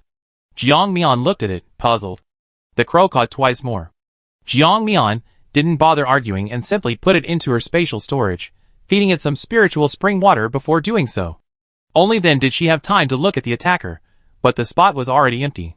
It seemed the attacker had planned their attack in advance, launching a surprise attack and leaving.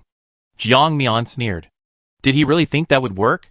Attacking her and leaving without a word? Was he underestimating her, or overestimating his abilities? Jiang Mian immediately moved towards the location where the shooting had occurred. There were clearly other people inside the building. now watching the woman who had been shot down from the sky in terror. Fearing they were innocent victims, they quickly explained when Jiang Mian looked at them, "It wasn't us. We're just a group of people trying to survive. The person who attacked you has already run away." Yes, he attacked you and left without saying a word. It really has nothing to do with us, we're not with him. Chapter 361. Jiang Mian looked at the group and asked, "Where is that person now? Which way did he run?" The group didn't dare to hide anything and pointed in the direction the person had left, saying, "He ran that way after firing his gun, but he has teammates with him. You might need to be careful." Jiang Mian looked at the man, wondering why he was being so honest with her. She regretted not forcing them, and then turning them into resource points. She followed the path the man pointed out, and only after Jiang Mian left did the group dare to relax. One of them nudged the man who had just given directions, saying, "You just blurted that out? What if people find out you leaked the information and come after you? What can I do?" "Whatever. I don't want to stay in this damn game world anymore. So what if I die? The sooner I die, the sooner I be reborn. Maybe I won't have to join this kind of game in my next life." Sigh. The man who had wanted to persuade the young man further couldn't help but sigh. Unlike the young man, he had almost starved to death.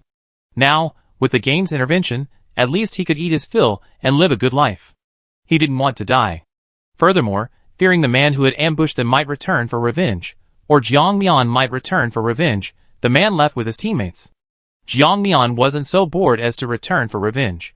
She found the team that had ambushed her, and was surprised to discover they were acquaintances.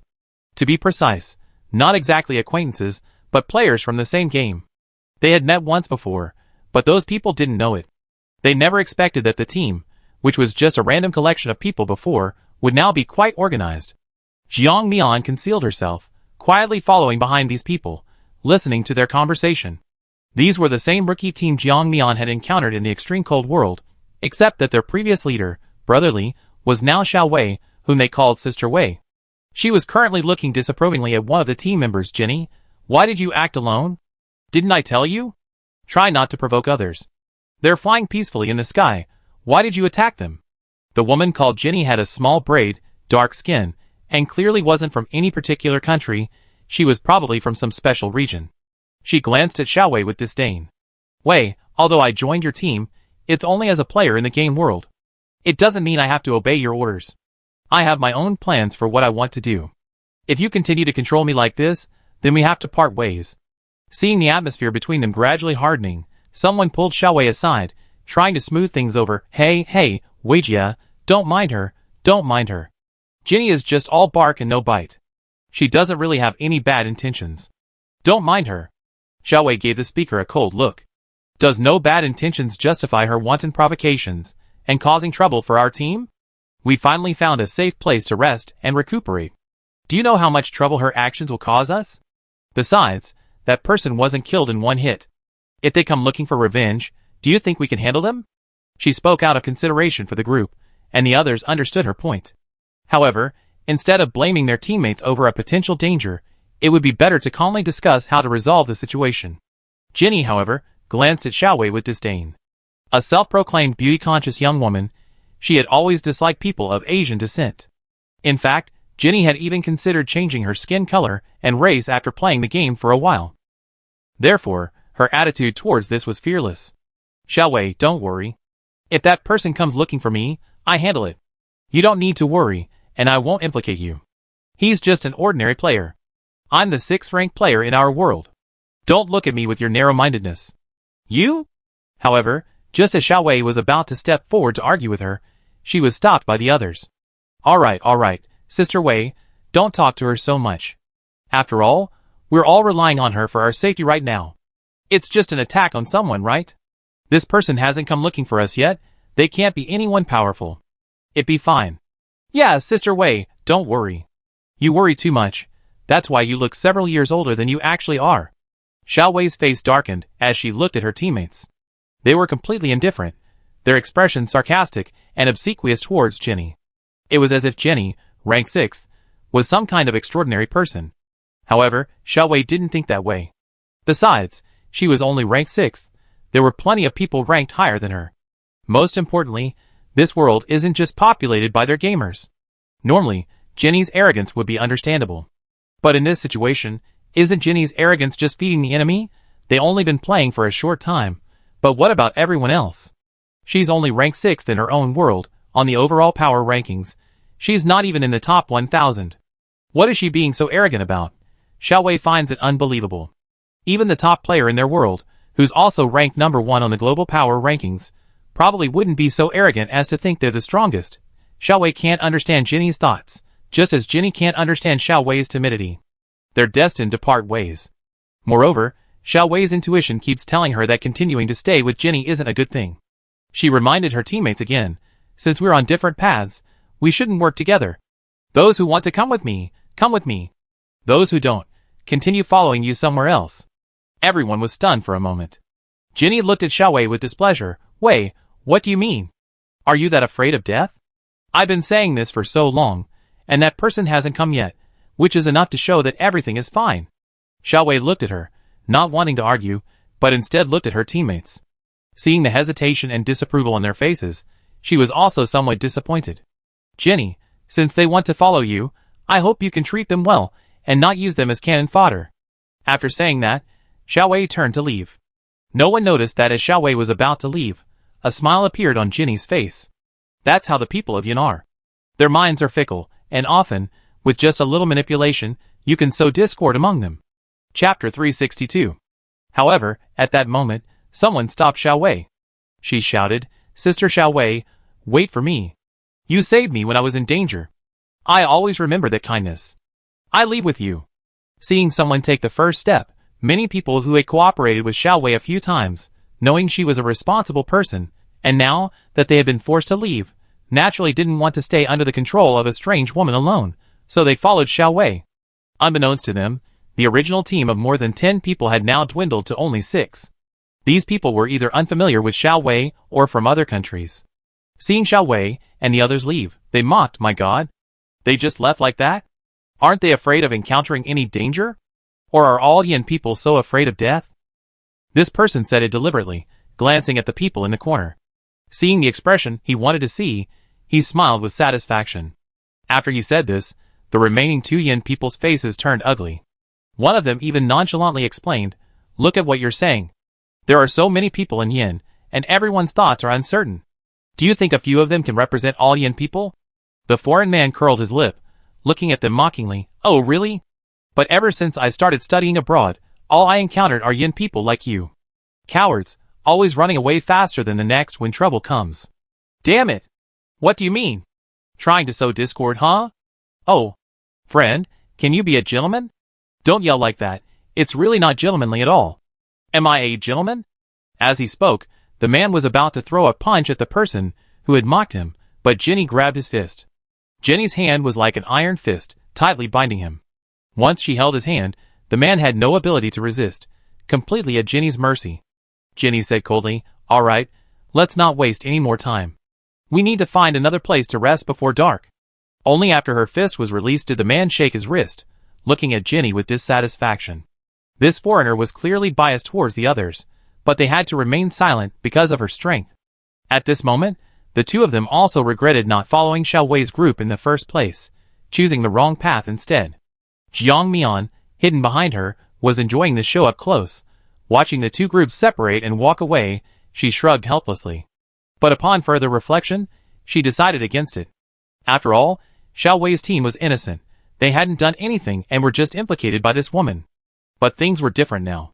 Since these people were willing to follow Jinny, and thought her ambush was justified, then they should pay the price. Perfect. Weren't these people looking for a safe place to rest? Jiang Mian, always eager to do good deeds, naturally granted their wish. A gunshot rang out, instantly eliminating the player closest to Jinny. Actually, the bullet was aimed at Jinny, but she noticed it, and grabbed someone to use as a shield. Jiang Mian looked at the unfortunate fellow, and silently mourned for him for 2 seconds. As for the rest of the time, he would send him on his way, so he wouldn't have to walk the road to the underworld alone. Watch out, someone's attacking. Jinny shouted, her sniper instincts kicking in, and she instantly took cover. She wanted to see clearly who had launched the attack. And just then, she saw it, a woman hiding in the branches of a tree, smiling at them. Surprise. Jinny's eyes widened. Surprise, my foot. You almost died, and she says she's giving you a surprise. Are you crazy? Jiang Mian smiled at Jenny, and without a word, fired another bullet at her. Jenny, however, took advantage of her long arms and legs, grabbing one of the people who had been protecting her and using him as a shield. The bullet pierced the man's body, but didn't kill him outright. Jiang Mian had already anticipated this. Jenny would probably find someone else to use as a shield, so this bullet was just a joke. Jenny shoved her weeping teammate aside, and quickly took cover. By the time she reached a good vantage point, Jiang Mian had vanished. Jenny lay prone among the branches, her rapid breathing betraying her tension and anxiety. But true to her sniper instincts, she tried to calm her breathing. She waited for the perfect opportunity to launch a counterattack. However, the moment she peeked out to assess the situation, she was struck by a bullet. Luckily, she reacted quickly, dodging the bullet, which struck a nearby tree. The powerful impact sent splinters flying, and Jenny was accidentally cut on the face. A splinter nearly pierced her eye, but luckily she dodged quickly, avoiding injury. Jiang Mian knew that as an amateur, she would be utterly powerless against a professional sniper, so she wasn't one to confront Jenny directly. Seeing Jenny pinned down and her henchmen dying one after another, panic gripped the men, and they began to search for an escape route. However, Jiang Mian wouldn't let them go. Regardless of their innocence, their gleeful expressions as Jenny killed them were enough to make them pay for their actions. She was just a lonely little girl, merely riding a crow through the air, saving herself the effort and resources. Why were these people so wicked? Why did they have to attack her when she hadn't done anything to them?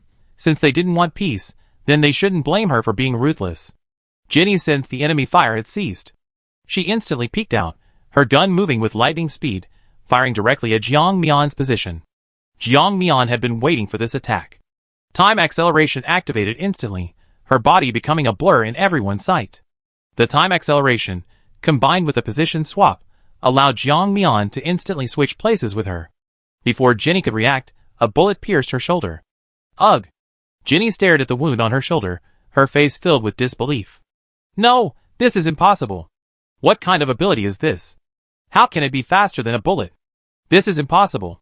Firearms are invincible. Jiang Mian admired Jenny's despair, but dared not be careless. This player named Jenny was indeed very skilled, especially with the gun. She could practically unleash 300% of its power.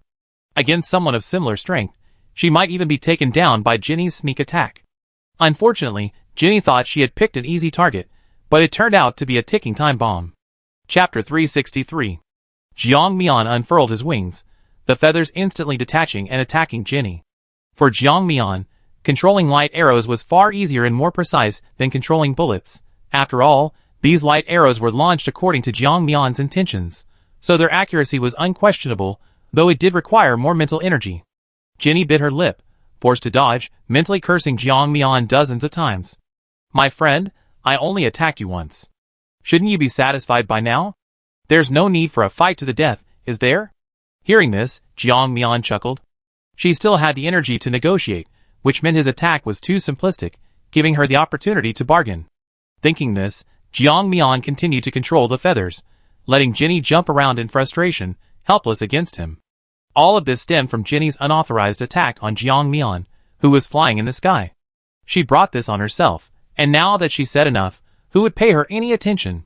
Taking advantage of this moment, Jenny quickly treated her injuries, forcefully prying the bullet out of her body. She applied a healing card, and the wounds gradually healed. However, in that brief moment of delay, 2 more wounds appeared on her shoulder. Seeing the situation was dire, Jenny made a decisive decision. She revealed herself again, bracing herself for the wounds, and fired several more bullets towards Jiang Mian's location. However, when she finally peeked out, she realized Jiang Mian was nowhere to be seen. Where had that thing that had been attacking her come from? Looking for me. Jiang Mian appeared directly behind her, a dagger to her neck. Before Jenny could answer, she slit her throat. Looking at Jenny struggling on the ground, Jiang Mian sneered, her initial good temper gone. Her voice, like a demon leading to hell, echoed in Jenny's ears. In your next life, open your eyes wide and don't provoke others.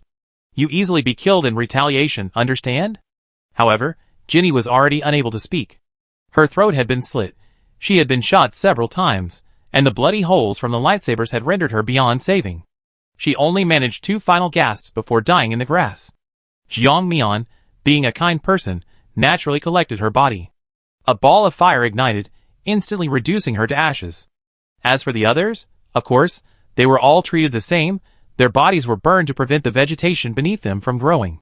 She didn't leave until she saw the bodies of the several people completely burned to ashes. She had given them a place where they would always be safe. Now they wouldn't have to fear danger anymore. Once they reached a secluded spot, Jiang Mian released the crow from her spatial storage.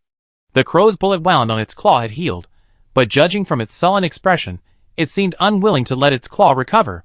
Jiang Mian grabbed a feather from its head and asked in a deliberately sinister tone, "Little crow, did you deliberately get hurt before? You could have dodged it. Why did you go to catch the bullet? Do you know that if the bullet had stayed in your leg, even if I had healed your injury ahead of time, I would still have had to cut your leg open to remove the bullet?" Caw caw caw. The crow was being tugged by its feathers. For a crow over 4 meters tall like it, Jiang Mian hadn't used any special abilities. The force was barely enough to tickle it. However, to appear pitiful, it had to resort to all sorts of cuteness and pleading. Jiang Mian released its grip and slapped it on the head. "Don't play dumb with me. If you do it again, I beat you to death." Caw caw. Caw caw caw. Jiang Mian understood. Through telepathy, the crow meant, "Boss, I want to change my claws. I don't want my old claws anymore. I want new claws. New claws are more convenient." Jiang Mian sighed, "You rascal, you're so clueless. Your boss can't be that clueless either, can he? How could I possibly chop off your legs? But I really want those kinds of claws." Hearing the crow's pleading, Jiang Ming was even more exasperated.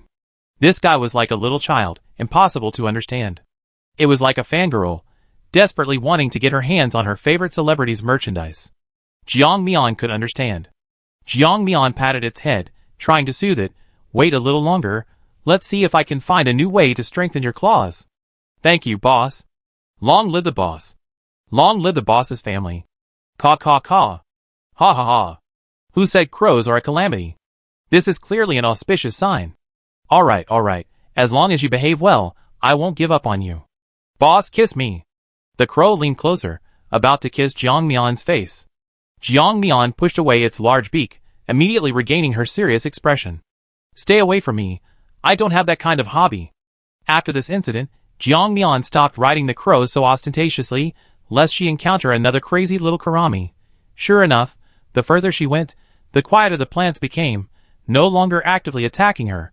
Judging by this, these plants seemed to want to gather them together before killing them. Jiang Mian couldn't help but think darkly, could these plants have some kind of twisted ability? Jiang Mian wanted to see if any of Jun Changsheng's friends could warn her, but discovered that Jun Changsheng didn't seem to be in this world. Thinking about it, that didn't make sense. Jun Changsheng had indeed experienced 3 worlds. Could it be that he didn't manage to squeeze in? So he was assigned to another mission world, unable to figure it out. Jiang Mian wasn't going to switch out her other abilities and use her precognitive abilities right now. After all, there were still many dangers in this area, and she needed to protect herself. Unable to think it through, she stopped overthinking and found a place to spend the night. The habitable buildings were dwindling, and the further she went in, the more lush the vegetation became. She finally found a room that was barely habitable, only to discover 2 recently murdered human corpses inside. Jiang Mian quietly withdrew, her expression grave. The 2 corpses didn't seem to have been killed by humans. There wasn't a single wound on their bodies. Something was very wrong. To avoid alerting the culprits, Jiang Mian retreated to a distance of about 2 or 3 kilometers before using an invisibility item to re-enter the room. The 2 corpses on the ground were already being absorbed by the plants. Their expressions were withered, their faces deathly pale, and their bodies shriveled. The plants had already absorbed all the blood from their bodies. Chapter 364. Jiang Mian watched this scene in astonishment. Thankfully her feet were off the ground, and the wings behind her carried her low into the air. This was Jiang Mian's first time observing the scene so closely of plants absorbing nutrients from the human body. Jiang Mian looked around, but didn't find anything unusual about the room. The only difference was probably the many flowers inside. More precisely, these were dandelions in bloom. As Jiang Mian observed the dandelions, perhaps because they had absorbed enough nutrients, they were growing rapidly. The yellow petals slowly began to change, gradually closing up. Then they began to wither, turning white after withering, growing seeds and fluff, and then the seeds began to grow rapidly, bursting into ball-like shapes. Under Jiang Mian's gaze, the dandelion seeds seemed to possess a soul, carried by the wind, drifting far away. Jiang Mian suddenly remembered something. If these dandelion seeds entered someone's body, would they sprout and grow inside? After all, these plants' greed for flesh and blood even surpassed their dependence on the soil. Could the cause of death for the two people on the ground be that their nutrients were absorbed by the plants inside their bodies? However, it was too late to dissect the two corpses at this point. They were already decomposed beyond recognition, and even if they were dissected, it would be impossible to find anything. But although she couldn't dissect the two corpses, she could take out a fresh, living body. Jiang Mian tossed a chicken into the air, while she remained suspended in midair, continuing to watch the dandelion sprout and drift away with the wind. Sensing the presence of living beings within their range, the plants instantly became excited, growing rapidly in the wind. Just then, the dandelion seeds began to intentionally drift towards the rooster, burrowing into its stomach as it instinctively opened its beak to crow. This was just a rooster Jiang Mian had casually grabbed from her spatial storage. It possessed no special abilities, and certainly didn't lay eggs. She wasn't powerful enough to make a rooster lay eggs. Jiang Mian watched the rooster, initially lively and energetic, gradually become listless, eventually collapsing to the ground, too tired to keep its eyes open. She abruptly opened her eyes, looked at the lifeless rooster, and then, just as the weeds were about to absorb its nutrients, she swiftly snatched the rooster from their grasp and fled the room. The plants, who had been so confident of their victory, were dumbfounded. No! How did the duck that was practically in my mouth fly away? Is it haunted? Jiang Mian, unaware of the plant's frustration, found a nearby spot, took out her dagger, and slashed open the rooster's body. Sure enough, she found a sprouting dandelion flower. As Jiang Mian cut open the rooster's belly, the dandelions continued to grow wildly, seemingly vying for ownership of the rooster's flesh. Jiang Mian disdainfully tossed the attacking corpse a distance away. The plant on the ground, and the dandelion inside seemed to have gained freedom, growing frantically. Seeing this, Jiang Mian immediately set them on fire. Jiang Mian quickened her pace and left. She didn't forget to put on a gas mask. It seemed a gas mask was essential. She didn't want to die, especially not in this way. If these plants were to embed themselves within her body, even the spiritual spring water wouldn't save her. The spiritual spring water's primary function is to strengthen or heal oneself, and once these plants enter her body, they would also be considered part of her. The spiritual spring water already accelerates plant growth, drinking it would be fatal. Currently, Jiang Mian has no way to resist these things, only physical defenses to counteract the plant's internal attacks. Jiang Mian even wondered if the pollen from the blooming plants would be even more potent than the visible dandelion seeds. Thinking of this, Jiang Mian suddenly remembered how He Ling had tricked her before. She hadn't settled the score with him yet. Now that she had the upper hand, wouldn't it be a waste not to get revenge? With this in mind, Jiang Mian sent He Ling a message, breaking news, do you want it? Selling for 200,000 gold coins. However, He Ling didn't reply, and she didn't know where he was. Jiang Mian wasn't worried. He sent Fu Junhan the same message, but changed the price.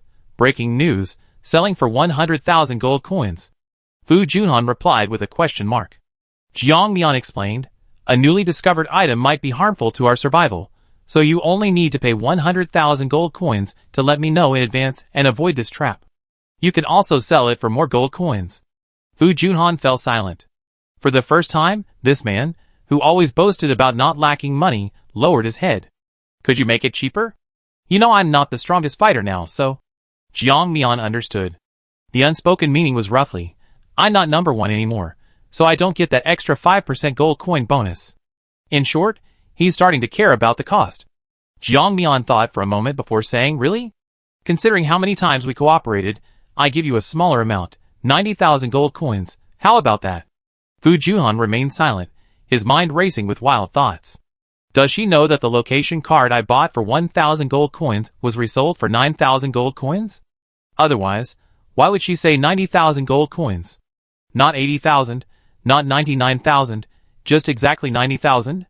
Jiang Mian wasn't having any of that, she was just waiting for him to overthink things, afraid he'd think it was too expensive and not buy it. She urged him, hurry up. You can resell this information to others after you buy it. It's a great deal. If you don't want to buy it, then forget it, I find someone else to cooperate with. Fu Junhan quickly stopped her, buy it, I buy it, don't rush, I pay you right now. When the 90,000 gold coins arrived in her account, Jiang Mian exclaimed, awesome. Although these gold coins were far less than what Fu Junhan made from buying and selling the goods from her, it was still enough. After all, every little bit helps. As for He Ling, the guy might be being hunted down somewhere. After all, given his personality, being hunted down is the norm for him, isn't it? Jiang Mian guessed correctly. He Ling was being hunted down again because he couldn't sell his location card for 20,000 gold coins. So he started lowering the price to 10,000, but even then, he couldn't sell it. After making inquiries, I discovered that there was a shameless person who had actually lowered the price to 9,000. He couldn't possibly keep the goods stuck with him, so of course he wanted to sell them at a lower price. Chapter 365. But after he sold them, things got even more dramatic. Those who bought the location cards from him thought he must have more and started eyeing him. Was he Ling the kind of person who would be tricked and not fight back? Of course not. Besides, he had originally intended to trick these people, so he simply launched an attack and killed them. As a result, he provoked a guild on the path to godhood. Good heavens, hundreds of them charged over in droves. Even 10 he Lings would have to run, let alone him alone. The high-tech weapons he had stockpiled couldn't keep up with the barrage. Those hundreds of people were all incredibly cunning. They could even appear behind you and launch a sneak attack. He Ling had no choice but to run. If he didn't run, he would only face death. How could he possibly reply to Jiang Mian's message now? He wished he had 8 legs to accelerate. And Jiang Mian? She lay inside a house.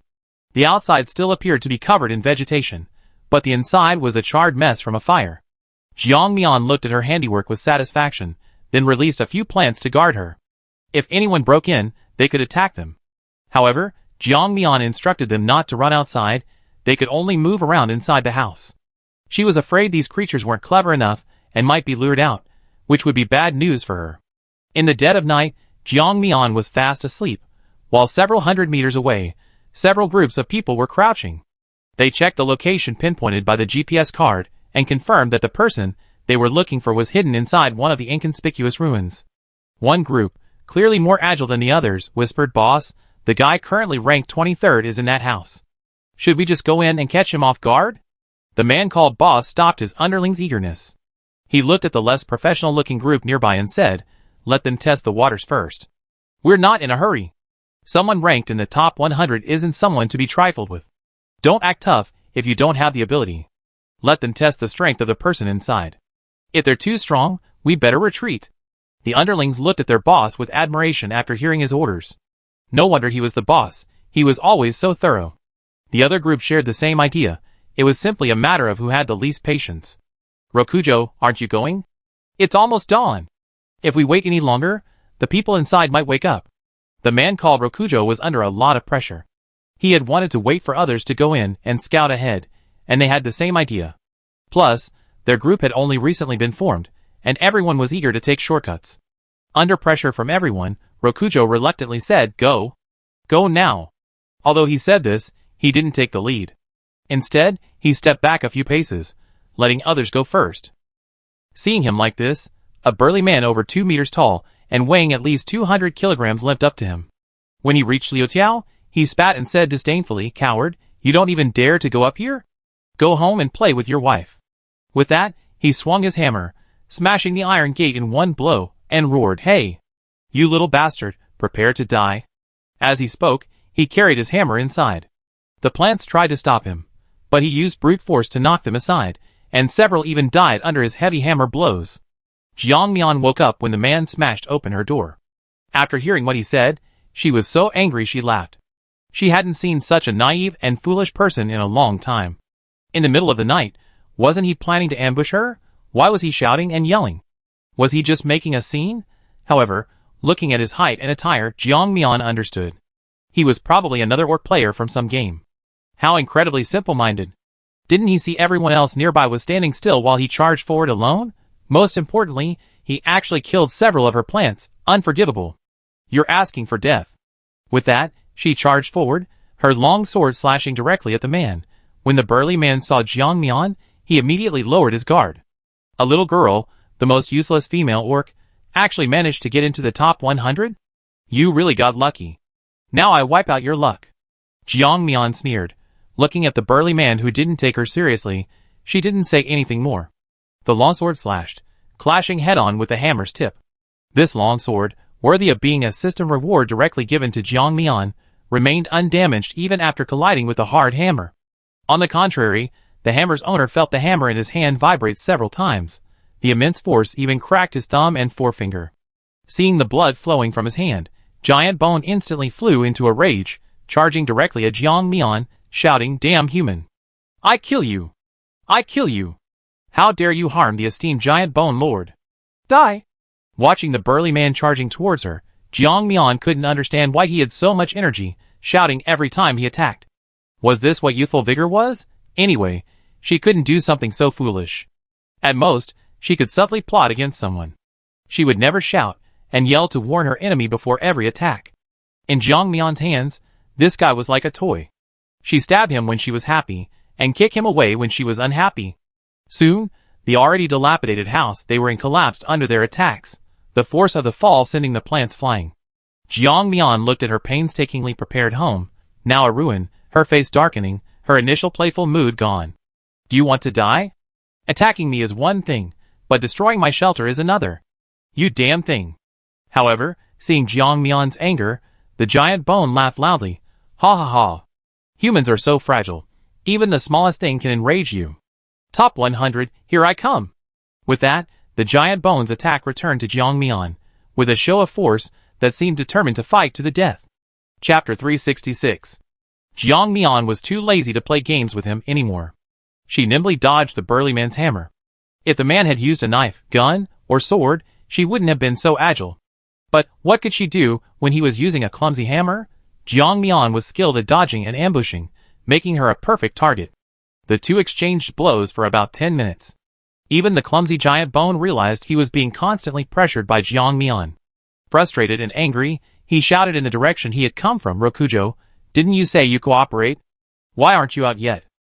However, Jiang Mian looked in that direction but saw no one. She sneered, deliberately provoking the Giant Bone. "What are you yelling about? There's no one there. You weren't used as cannon fodder, were you? Have they abandoned you?" The Giant Bone swung its hammer, about to smash it at Jiang Mian, but Jiang Mian easily dodged it again.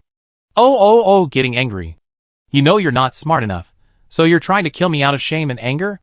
Jiang Mian laughed mockingly, increasing the force of her blows, looking the Giant Bone up and down with disdain in her eyes.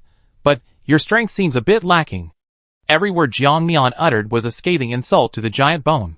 Like an enraged lion, it charged at Jiang Mian recklessly. "Damn human, shut up! Shut up! All of you shut up, die!"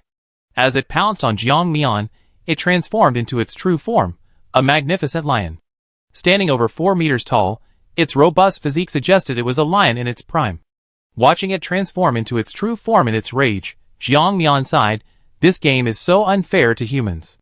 Some players, like herself and others, start as ordinary humans, relying solely on system-allocated talents to improve themselves. But beastmen like them are born with immense power, which is truly unfair." Meanwhile, she inwardly praised Long Muse's abilities. She hadn't expected a mind-reading ability to be so useful in this situation. She had provoked the enemy to the point of recklessness. Isn't this just like a mad dog? A mad dog doesn't care who it bites. Jiang Mian led it to the most crowded area, and sure enough, the lion charged straight at them. The group hiding there stared in shock at the lion that had been lured towards them, cursing angrily, "Damn it! That mad dog's coming! Boss, run!" However, as soon as he finished speaking, he turned around and realized he had unknowingly switched places with someone else. His eyes were now filled with his teammates running in all directions. He was somewhat confused. "Wait a minute, why am I in this position?" Before he could figure out what was happening, a tremendous force suddenly struck his back, slamming him backward. "Damn it! Which by **** ambushed me?" The man scrambled to his feet. Luckily, his ability was special. His body was like rubber, instantly using his power upon impact, preventing him from being cut in half at the waist. After getting up from the ground, he didn't dare return to his original group and ran in the opposite direction. Jiang Mian, having switched places with the group when he was closer, was now watching the show from a tree. The Giant Bone, having lost Jiang Mian's trail, started biting indiscriminately, killing anyone it saw and tossing them aside. Jiang Mian nodded, praising his temporary teammate for the first time. "A good kid, he even knows not to eat people." After killing several people, the Giant Bone, however, was overcome by a sudden surge of rage that made it go berserk again, until someone shot an arrow into its forehead. The arrow had no sharp point, so the damage wasn't severe, allowing it to quickly calm down. After calming down, it quickly regained its senses, transformed back into human form, looked up at the location card in its mind, and gazed at Jiang Mian, who was leisurely watching the show from the treetop. The giant bone roared, "Human! Aya! Human, you're courting death!" Jiang Mian realized that he had found her the instant she regained consciousness, immediately recalling the location cards she had sold earlier. Her eyes showed no annoyance, but rather a sense of excitement. Finally, they arrived. She had been waiting for these people for so long, fearing they would all be killed by the impending plant parasitism event if they didn't come soon. As the saying goes, when you know you won't die and have a chance to be resurrected, that's when your true nature is revealed. Jiang Mian was like that now. With no worries about the future, she no longer feared death, and naturally, she would fight with all her might. She beckoned with her finger, looking at Giant Bone with a defiant gaze. "Little mad dog, come on up if you dare." Roar!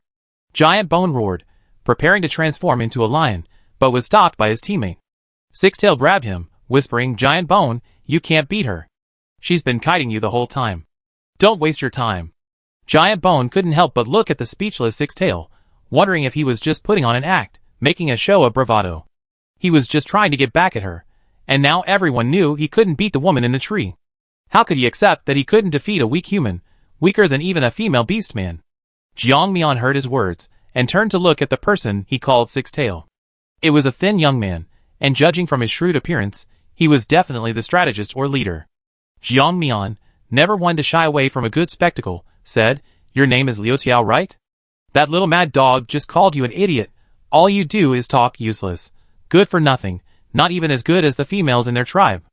Jiang Mian didn't realize the destructive power of his words. In the orc tribe, calling a male inferior to a female was practically a death sentence. Sure enough, Jiang Mian saw Liu Tiao staring coldly at Giant Bone. If it weren't for someone carrying a bow and arrow stopping them, the two would probably have started fighting. The key point was, Jiang Mian was clearly provoking them. Giant Bone not only didn't explain, but instead looked at Liu Tiao as if Jiang Mian had a point. It has to be said, this guy looked kind of adorably silly at this moment. "Alright, stop your internal strife. The most important thing now is to take down this human and improve our ranking." With someone mediating, the two naturally regained their outward calm. However, Jiang Mian was determined to incite infighting among them. He said, "Have you ever thought about this? There are so many of you, but I'm only one. Who's going to want me? You know, I got my ranking by killing many people. If you want this ranking, you probably have to kill even more. Have you thought about that?" Chapter 367. As soon as Jiang Mian finished speaking, everyone fell silent. Not only this group, but those watching from hundreds of meters away were also restless. Jiang Mian was right. There was only one her, but there were many of them.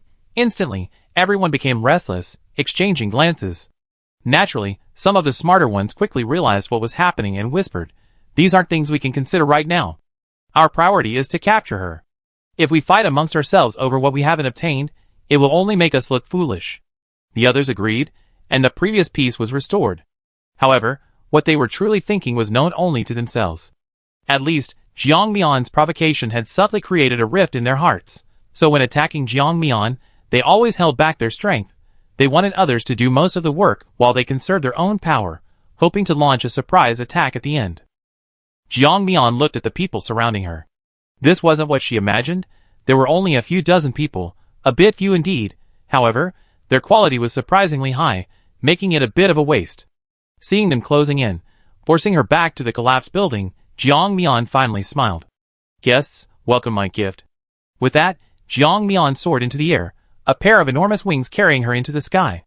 Below, before anyone could react, countless plants instantly surrounded them. Not only that, but also arrows of light that seemed to dart freely through the air. Already bombarded by the plants, the addition of these barely perceptible arrows made their ordeal even more unbearable. "Boss, should we run first? I think this woman is a bit tricky. Even if we lose some men, we might not be able to take her down." The man called Boss nodded seriously. They were currently on the outermost edge. When most people attacked Jiang Mian, they didn't join in the fun, intending to wait and see what happened. Unexpectedly, this was precisely why they avoided being harmed. After discussing it, they left without looking back. Jiang Mian looked at the few red dots disappearing on the detector, feeling a little regretful. "Wait, why did they leave already? We're already here. Wouldn't it be a waste not to join in the fun? Hearing the constant notifications in his mind, Jiang Mian felt extremely gratified. Congratulations on killing a player, gaining 1,200 resource points. Congratulations on killing a player, gaining 3,200 resource points. Congratulations on killing a player, gaining 980 resource points. Your resource point ranking has improved, please check carefully. Hearing the continuous notifications, Jiang Mian was overjoyed. It was truly a case of finding something without even trying. A sudden windfall, just like that. Just then, a person engulfed in flames suddenly shot up from below, attacking Jiang Mian directly. Jiang Mian smiled. If this guy had any other talent, she might have been a little wary. But it was her specialty, fire, so she could only send him on his way. The player who originally intended to ambush Jiang Mian with fire was instead struck head-on by the onslaught of platinum gold flames. His own fire was utterly powerless against this kind of fire. He was instantly engulfed, and his attempt to cut off the source of the flames with other abilities was too late. The flames spread throughout his body, crackling and popping. Soon, he was reduced to a desiccated corpse and fell to the ground. His fall was inconsequential, but the flames on his body instantly ignited the buried bombs, creating a deafening roar. With the platinum gold flames burning, the already difficult survival of the players became even more challenging. Jiang Mian rubbed her head. She had used too many light arrows, and now she felt dizzy and her vision was blurry. Jiang Mian immediately stopped firing the light arrows to recover her mental state. With the light sword attacks gone, the people below felt an immense sense of relief. Jiang Mian looked at the remaining number of players below. It seemed a few of the more powerful players were still alive. She knew it. If they all died so easily like the others, how dare they ambush her? Jiang Mian showed no mercy. In her eyes, these people who dared to ambush her were prepared to die. Their opposition was already established. It was either them or her. As the explosions on the ground subsided, Jiang Mian leaped down and attacked the nearest person. At first, the person didn't react, thinking she was also trying to escape the sudden attack from below. However, when the longsword flashed past his eyes, he realized what was happening and instantly dodged the attack. Jiang Mian wasn't worried. She didn't think she could kill them all with a single blow. Wouldn't that make everyone look useless? She wasn't that arrogant. By sheer coincidence, Jiang Mian chose Rokujo. Upon being attacked, Rokujo reacted instantly, unleashing his ability. His hands instantly transformed into willow branches, much thicker than ordinary willow branches, and lashed out at Jiang Mian. Jiang Mian dodged and tried to cut the branches, only to find them incredibly hard. She barely managed to cut them. Looking at the smug Rokujo, Jiang Mian could roughly guess his race. He probably worshipped the wood god or the god of nature, right? Jiang Mian didn't choose to pick on this tough nut again, instead opting for a less demanding attack on the others. Rokujo's attacks conveniently helped her confuse the situation, even resulting in the deaths of 2 more people. At this point, the others were cursing. When had they ever seen such a person who attacks their own allies? However, even after realizing he had killed others, Rokujo didn't stop. In his eyes, these people were already dead. Ask yourself, which of these people didn't consider killing everyone nearby after dealing with this woman? So, his killing of these people is somewhat understandable, isn't it? Thinking this, Rokujo's attacks became even more ferocious. This tentacle monster was everyone's nightmare. Those willow branches lashed at people, causing excruciating pain. Jiang Mian was sometimes whipped herself, and the feeling was indeed unbearable. Fortunately, her physical condition was relatively high now, and she wasn't left with torn flesh after just one lash. Chapter 368. Those whose skin was torn and bleeding from the whipping suffered wounds that were difficult to heal, and black blood even oozed from the gashes. Jiang Mian was speechless. When did whipping people with willow branches produce poison? Are they ghosts? She only ever heard of willow branches releasing black energy when used to strike ghosts, never seen anything like this where whipping people resulted in black blood. These people, enhanced by the system, were truly unpredictable. Even a willow tree spirit could add poison to its branches. Seriously, this thing's cheat code was way too overpowered, even more so than hers. Jiang Mian quickly realized that this couldn't continue. Being whipped a few more times would not only physically harm her, but also damage her mental state, making her constantly try to avoid the willow branches. Jiang Mian made a decisive move, retracting her wings. If she remained airborne, she would only become a sitting duck. After retracting her wings, she vanished from everyone's sight. The remaining men instantly became alert, shouting, "Watch out! She's trying to escape!"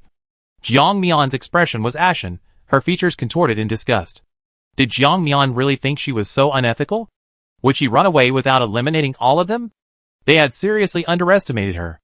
Jiang Mian silently memorized the person who shouted those words. After killing Rokujo, he would soon be the second victim. Rokujo was also distracted by the shout, looking around for Jiang Mian's whereabouts. Of course, he still had some sense. He knew that with only a few men left, Jiang Mian wouldn't run away. His only fear was that she would ambush him from the shadows. Thinking this, Liu Tiu simply surrounded himself with willow branches, wrapping himself up into a ball. Jiang Mian, seeing his self-important attempt at cleverness, couldn't help but chuckle. What I've been searching for has come to me without any effort, she thought. She crouched down, conjuring flames in her hands, and sending them towards the willow branches on the ground. The branches, like fuses, quickly ignited and then gradually gathered around Liu Tiu. The ball of willow branches he had wrapped around instantly burst into flames. While the branches, being of the same origin as him, wouldn't cause him fatal damage, the burning sensation was still more than he could handle. Seeing the flames were inextinguishable, Liu Tiu had no choice but to painfully slit his wrists, cutting off all the branches. Taking advantage of this moment, Jiang Mian attacked him directly, each strike sharp and ruthless. Liu Tiu had no time to worry about the flames engulfing him. He could only desperately try to fend off Jiang Mian's attacks. However, in close combat, he was no match for Jiang Mian. Jiang Mian was always one to make the most of everything. After exchanging for the Swordsmanship Master and Close Combat Master cards, she wouldn't let them go to waste, striving to master them thoroughly and not squander a single bit of the knowledge within. After only a few dozen moves, Liu Tiu knew he couldn't defeat her. He immediately took a moment to shout to the people behind him, "What are you all standing around for? Come at me all at once. Don't you want to improve your ranking?" However, those people ignored him, watching the two fight like it was a show. Some even mocked, "Easy for you to say. When you casually killed us earlier, why didn't you show any mercy? Now that you can't beat us, you want us to die for you? Dream on." Liu Tiu was speechless, opening his mouth only to accidentally swallow a ball of flame.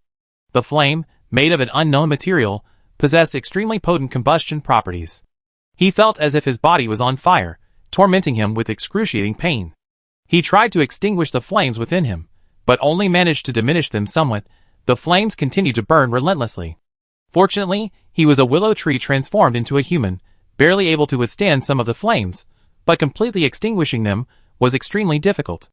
Taking advantage of this moment, Jiang Mian's attack came upon him again. He could only fight back desperately, the advantage instantly reversed. With no one else able to help, Liu Tiu considered retreating. However, would Jiang Mian let him escape? This guy was so powerful, killing him might yield a lot of resource points. Besides, this was the first time she had suffered such a significant loss at the hands of someone. The places where she had been struck by the willow branch were still throbbing with pain. Killing him wouldn't quell the hatred in her heart. Seeing that Liu Tiu was on the verge of death from Jiang Mian's attack, even his willow twig arm had been severed, the others couldn't sit still any longer. They all felt that Jiang Mian must have expended a lot of energy fighting this willow tree spirit, so they seized the opportunity to launch a sneak attack. However, only after engaging in combat did they realize that they were not on the same level as a powerful opponent. Even though that person was extremely weak at this moment, they could not act recklessly. Jiang Mian coldly looked at the people behind her, easily dodging the huge arm that attacked her. The next second, she counterattacked against that person. Those who exchanged a single blow with her were instantly sent flying, staggering several meters back. However, the next second, they were bounced back by the massive net woven from the outermost layer of plants.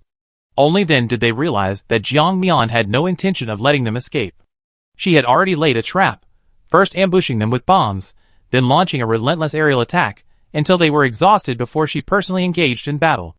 They had all been deceived by her appearance, thinking she was just a lucky, frail girl, nothing more.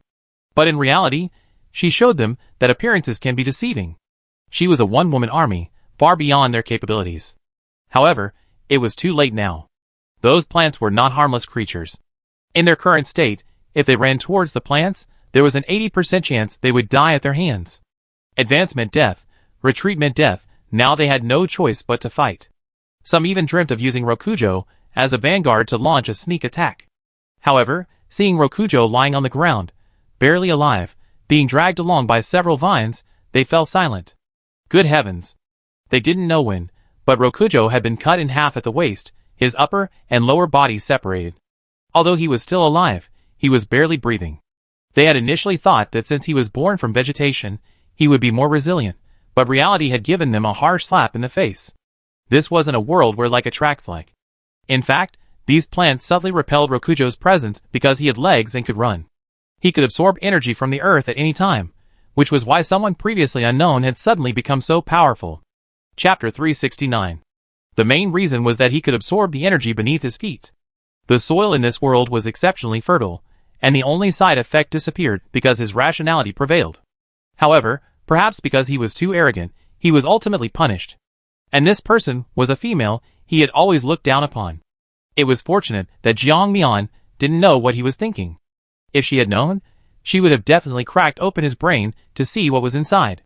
Was he just a willow tree stump or a brain? He was just a tree.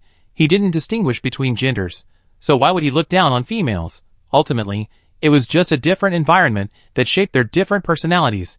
After dealing with everyone here, Jiang Mian plopped down on the ground. At this moment, she no longer cared about her image or anything else. Don't be fooled by her calm demeanor. She was just putting on a brave face. Now that she had finally dealt with those people, she could finally sit down and rest.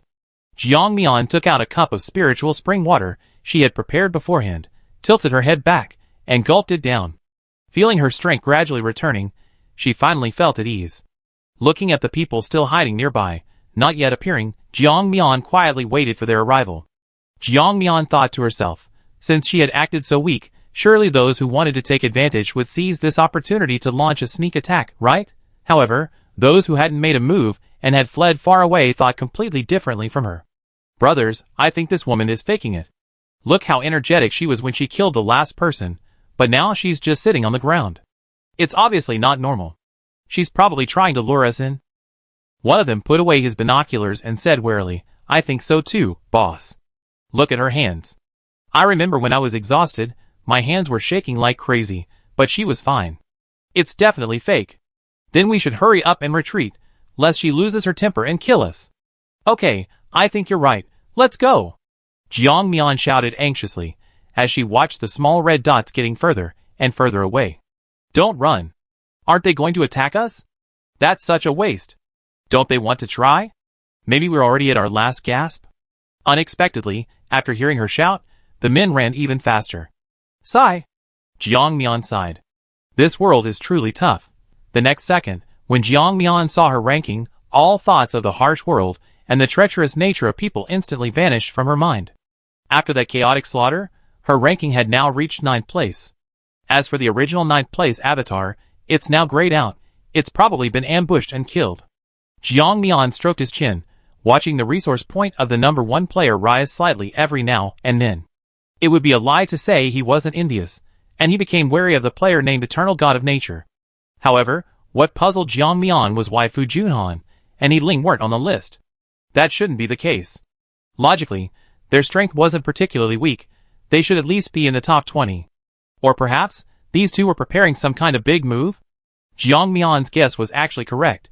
These two had unexpectedly run into each other. While being chased, Yi Ling randomly chose a direction and began to flee, occasionally turning back to kill a few players. However, as he ran, he encountered Fu Junhan, who was also surrounded. When Fu Junhan saw Yi Ling's appearance and face, he was somewhat confused, even wondering who this person was. How could someone have a face almost identical to his own? He instantly focused his suspicions on Jiang Mian and Yi Ling. Although he harbored different feelings for Jiang Mian, he had to admit that these two were the only suspects. As for Jiang Mian's height, he didn't think it was a problem. After all, Jiang Mian possessed many strange gadgets. It was normal for him to magically grow 20 centimeters taller. Until he saw through the imposter's tricks, he directly targeted Yi Ling. At that time, after he and his team chased and intercepted some people, he turned the tables and killed them, raising his ranking to the top 100. He was just about to move to another location for another round. However, he was stopped by the men chasing Yi Ling. They charged at him without any regard for the situation, their eyes fixed on his face. Fu Junhan's eyes darkened. He finally understood why this sixth brother had disguised himself as him. So he was the one taking the blame for everything. After dealing with the pursuers, he turned to confront Yi Ling, only to see Yi Ling say contentedly, "No need to thank me. Consider it my greeting gift." Fu Junhan remained outwardly unmoved, then, taking advantage of He Ling's momentary lapse in attention, he threw a punch, striking He Ling squarely in the face. Ouch. He Ling covered his face, wailing involuntarily, "You're so petty. It's just using your face. Is it really necessary to beat me like this? If you ruin my face, believe me, I fight you to the death." Fu Junhan remained expressionless. "You use my face to do bad things, and I haven't even settled accounts with you yet, and you're already accusing me first." He Ling, unrepentant, still retorted fiercely, "I use your face, but you can't use mine? You can also use my face to do bad things. I don't care." Fu Junhan gave him a cold look. "Yes, you certainly don't care. You can continue to cause trouble using other people's faces, but I'm different from you. I'm a person who... I'm upright. I wouldn't stoop to such methods." He Ling, bewildered, pointed at Fu Junhan, staring at him in surprise. "You? Upright? No. Were you possessed? When did you become associated with uprightness?" He Ling, his face full of disdain, directly exposed him. "Back during our individual battle, wasn't it you who betrayed me behind my back? It's just that face that makes you seem upright.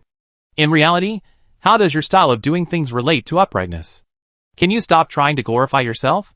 Fu Junhan, taken aback by He Ling's direct confrontation, drew his long sword and pressed it against He Ling's neck, giving the impression that if he said another word, he'd chop off his head.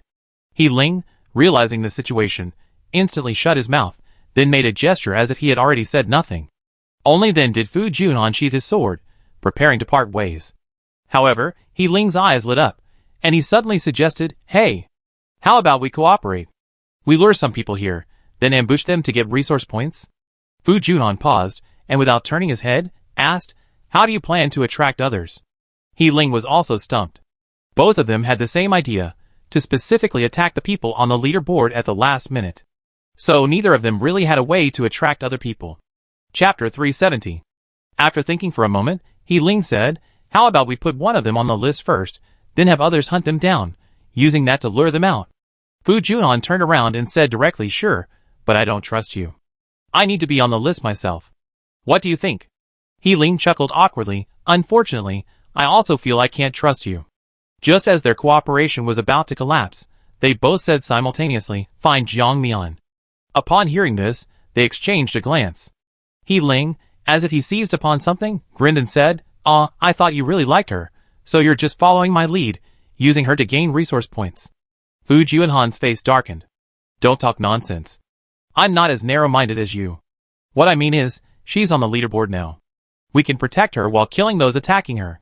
This way, she can stay alive, and our ranking will rise rapidly. In fact, I think with our cooperation, we might even be able to cultivate a number one. You should know that the difference between first and second place isn't just a ranking difference. The benefits behind the scenes are unimaginable." He Ling looked at Fu Junhan, shrugged, and gave a self-deprecating laugh. "Oh well, I'm really sorry. I haven't been number one since joining this game." Fu Junhan's eloquent speech abruptly stopped. His eyes were filled with wariness as he looked at He Ling.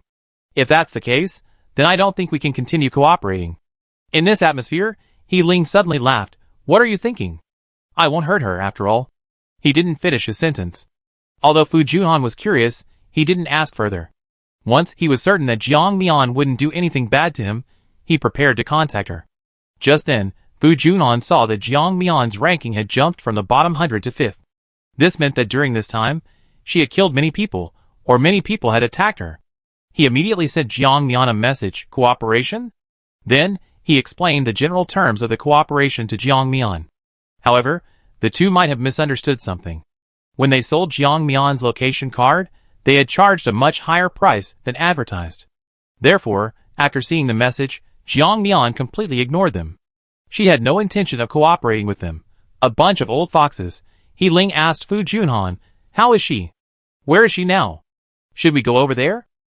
Fu Junhan was silent for a while before saying uncertainly, It seems she doesn't want to talk to me anymore." He Ling looked at Fu Junhan. "What did you do to make her ignore you?" Fu Junhan glanced at him, and then shut his mouth. He Ling was getting impatient. "Tell me quickly, what did you do to make her ignore you? If all else fails, go apologize to her, be more polite." Listening to the incessant chatter in his ear, Fu Junhan turned and asked, "Why don't you contact Jiang Mian?" He Ling's voice suddenly stopped, like a rooster being strangled. Well, about what happened before, we had a little disagreement, that's why I asked you to contact her. Otherwise, would I have let you interfere? Heh! Fu Yunhan sneered, directly exposing him. You bought your goods from Jiang Mian, and the price you sold them for must have been more than 10 times higher, right? Are you afraid to face the person directly now that you've been exposed? He Ling's eyes widened like saucers, still trying to argue. However, seeing Fu Yunhan's confident expression, he instantly understood. You know? Fu Yunhan nodded. Yes, Jiang Mian told me. He Ling looked defeated, as if someone had grabbed the back of his neck, and asked weakly, and you? What made you afraid to contact her? You didn't also screw her over, did you? Fu Yunhan hummed in agreement. Well, now both men were dumbfounded. He Ling had considered his own immorality, but he hadn't expected Fu Yunhan to be just as immoral. He couldn't hold back any longer. Leaning against a large tree, he burst into wild laughter, slapping the trunk against his face. Ha ha! Dude, you're so shameless. Ha ha ha! You deserve it. His words were vague and ambiguous. Fu Juhan remained expressionless, turned, and walked away. He Ling followed him, but after walking a short distance, they were suddenly stopped by a group of people. These were the same people who had chased He Ling earlier. They stared at the two identical faces, paused, and said, Which of you is Fu Junhan? Step forward, or don't blame me for being impolite. Hearing the menacing words, Fu Junhan instantly turned to look at He Ling. He Ling shrugged, pointed at Fu Junhan, and said, He's Fu Junhan. My name is Fu Junra. We're brothers. What do you want with my brother? The two men exchanged a glance, clapping their weapons against their palms, acting all high and mighty, and surrounded the two. Fine, since they're brothers, then neither of them will escape. Take them down. Fu Junhan was exasperated. He knew without a doubt that this was the trouble He Ling had caused earlier, that damn guy. Not only did he cause trouble, but he did it on his behalf. Jiang Mian waited for several hours without anyone attacking her. She got tired of waiting, and simply moved to another place. This must be the inner circle of the plant area. Every time she took off her gas mask, she could smell a peculiar floral fragrance that made her drowsy. At these times, she would force herself to stay awake, quickly replenish her energy, and then put her gas mask back on. She even had several layers of filters inside the gas mask. Although this looked a bit silly, it effectively prevented the floral fragrance from entering her nasal cavity. With nothing else to do, Jiang Mian started to think about the soil here. Since the soil here possessed such fertile energy, what if she moved it into her spatial dimension? Wouldn't that make the plants there grow even more vigorously? Thinking this, Jiang Mian began digging. She even felt she was digging too slowly, so she summoned a crow to frantically dig at the soil with its claws, then collected the soil into her spatial dimension. However, Jiang Mian stopped digging after a while. The energy in the soil didn't seem to be very abundant. Although it would accelerate the growth of plants in her spatial dimension and grant some other special abilities, it couldn't just result in roots growing without any crops growing. Chapter 371. Most importantly, after the soil was completely absorbed, it became ordinary land. It seems the most important source of nutrition here isn't the soil itself, but something else. Jiang Ming patted the crow and instructed, Keep digging. I want to see what's inside. Caw? The crow looked at its claws, then at the more than 4-meter deep pit on the ground, deep enough to bury it. It highly doubted whether its boss really intended to bury it. Why dig such a deep pit? Jiang Mian patted it and said seriously, Don't worry, I'm not burying you. Keep digging. Your boss has some things to take care of. In the distance, another group of people approached, intending to rob her. She naturally had to go and confront them. It was a team of elite soldiers, clearly armed to the teeth. They wore uniform combat gear, their eyes sharp, and they surrounded Jiang Mian, launching an attack without a word. It was obvious that some of them possessed tracking cards, and were even quite confident in Jiang Mian's life. Jiang Mian looked at this group without showing any mercy. They were all prepared to kill her. What else was there to say? They were enemies, and their deaths were no loss. When they were halfway through the fight, the group sensed something was wrong and prepared to retreat. However, Jiang Mian was not one to be allowed to come and go as she pleased. Since she had chosen this place to dig a pit, it meant she had everything planned. These people wouldn't escape so easily. With Jiang Mian's instruction, the plants she had nurtured on the ground instantly launched various attacks, heading towards the attackers. Those they could defeat were killed outright, those they couldn't were stalled for time until Jiang Mian arrived, at which point they would be dealt with. Of course, Jiang Mian wasn't omnipotent, and some managed to escape, but they were few and far between. Looking at the people lying on the ground, barely alive, Jiang Mian grabbed a man's hair, forcing him to look up at her. Want to live? The man hesitated for a moment, then, understanding Jiang Mian's meaning, quickly nodded, his voice hoarse, as if Jiang Mian had slit his throat. He said with difficulty, yes. I want to. Jiang Mian smiled gently, soothing the man's emotions. All right. But I need you to do something for me. If you do it well, maybe I can spare your life. Before the man could answer, several other men who were also on the verge of death raised their heads instantly upon hearing that they could live, vying to say, Boss, what do you need? I can do it for you too, as long as you spare my life, and let me go home to see my wife and children one last time. Jiang Mian watched these people scrambling for the chance to survive, and curled her lips into a smile. All right. You can do this. Jiang Mian instructed them to spread rumors in their game, roughly saying, the fourth-ranked player is a woman, and yes, she rose another rank after killing these people. The reason the fourth-ranked player had such high resource points was mainly because she had many people protecting her, but now it seems things have fallen apart, making it a good opportunity for them to strike. Of course, the others weren't fools, and naturally wouldn't be swayed by a single sentence. However, others were also involved. With just a few words, much like those universally condemned marketing accounts, relying solely on hearsay and no evidence, the fourth-ranked I Love Salty Soy Milk was completely transformed from a powerful figure into a vulnerable woman. In reality, even without the cooperation of others, some people would still deliberately cause trouble for Jiang Mian.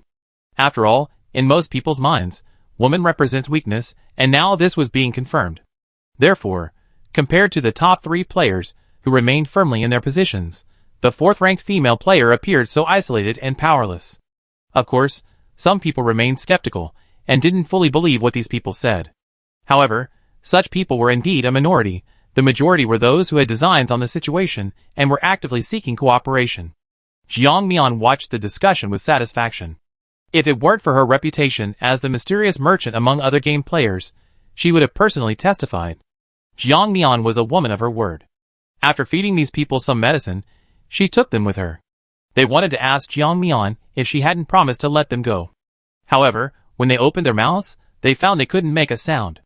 Jiang Mian said with a smile, Don't worry, I said I wouldn't kill you, but I didn't say I let you, the group that surrounded and killed me, go. Don't worry, you're still very useful. As for what use, Jiang Mian didn't tell them. Instead, she had the foxtail grass tie them up, and then led them to the deep pit dug by the crow. They dug so deep, but still hadn't found anything else. Jiang Mian gave up and put the crow away. She thought digging deeper would reveal something different, but nothing. The crow must have had a tough job. Its claws were practically raw. Those who had been poisoned and rendered mute looked at the deep pit with fear, their eyes filled with terror as they stared at Jiang Mian. Would this woman throw them in and bury them? With their current physical condition, they wouldn't be able to climb out of such a deep pit, even if they died. Fortunately, Jiang Mian didn't do that. She simply left them near the pit, and then went off to do something else. They tried to escape, but couldn't break free from the foxtail grass. Each person writhed on the ground like a silkworm cocoon for a long time, finally managing to leave the vicinity of the pit, only to be pulled back by the foxtail grass.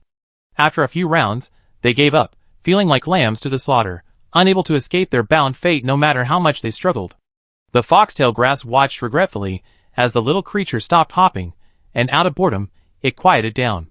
Jiang Mian, having set up the traps, clapped her hands and looked at the remaining few, a satisfied smile on her face. Excellent, their appearance perfectly matched the disheveled state after a major battle. This way, others wouldn't misunderstand. She sat there quietly, waiting for those who wanted to take advantage to attack her. Jiang Mian frowned as she looked at the resource point rankings. Who was this guy ranked first? Why were his resource points constantly rising? Was he that hated? Moreover, the rankings of the second and third people were also steadily increasing. As fourth, Jiang Mian felt immense pressure. She hadn't expected that only after competing on the same stage would she realize that she had previously been a frog in a well. True powerhouses, while not everywhere, were certainly not rare. Chapter 372. It's like someone who's scored first in the provincial exam, only to find themselves surrounded by other top scorers. However, Jiang Mian wouldn't be defeated by this. Since she wasn't the strongest, she would strive to become the strongest. Whoosh! Just as Jiang Mian was encouraging herself, she suddenly heard the sound of an arrow being shot from afar. An arrow flew directly towards Jiang Mian's head, but she instantly used time acceleration. What should have been a sure hit was easily dodged. Without hesitation, Jiang Mian turned and ran. Yes, this time she turned and ran, showing no intention of attacking those people. Those who had only been testing the waters instantly became excited. Damn! This woman is really weak. Those people were right. Brothers, attack! Kill her, and all the resource points on her are ours. Kill! As Jiang Mian fled, she grabbed two people by the arms and ran forward. As the arrows flew, Jiang Mian deliberately had one of them take one for her, creating the illusion that these people were loyally protecting her. Seeing this, the men believed the rumors in the chat group even more, and their pursuit of the group quickened. Just then, a sudden explosion lit up the quiet night sky. Only then did they see that several people, strapped with explosives, were charging towards them. Seeing this, someone couldn't help but spit out "Paw. This woman is incredibly charming. These men are willing to die to protect her. I'm so envious." Envious? Envious? Then cut it off. Let me tell you, in our world, there's a man who disguised himself as a woman and seduced thousands of men.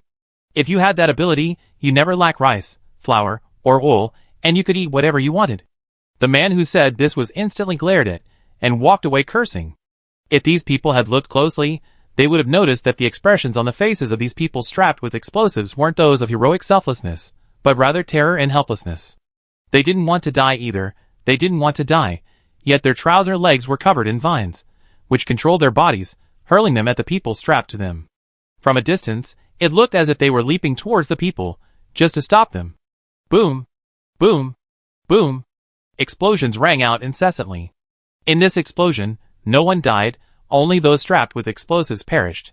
However, as these people mocked their foolish actions, they discovered their target had long since vanished. No one even noticed how she left, they only found two corpses along her escape route. Now, a carefully orchestrated misunderstanding would spread among the crowd, growing ever larger until all players would realize that the fourth-ranked player was a frail, protected individual. Jiang Mian's move was actually quite risky. If she didn't possess sufficient strength, she would be crushed to dust, becoming a stepping stone for others. But if she did possess sufficient strength, these people would become a continuous source of resources for her. However, the most important reason Jiang Mian orchestrated this whole scheme was because of the message Fu Junhan sent. These two wanted to cooperate with Jiang Mian. Although Jiang Mian didn't entirely trust them, two free henchmen, requiring no salary, were a win-win situation. She had also considered the possibility of them cooperating to attack her, so she specifically found another person, Long Musi. When the four met at the designated location, they exchanged glances and fell silent. Long Musi secretly transmitted her voice to Jiang Mian. "Sis. Boss. Are you serious?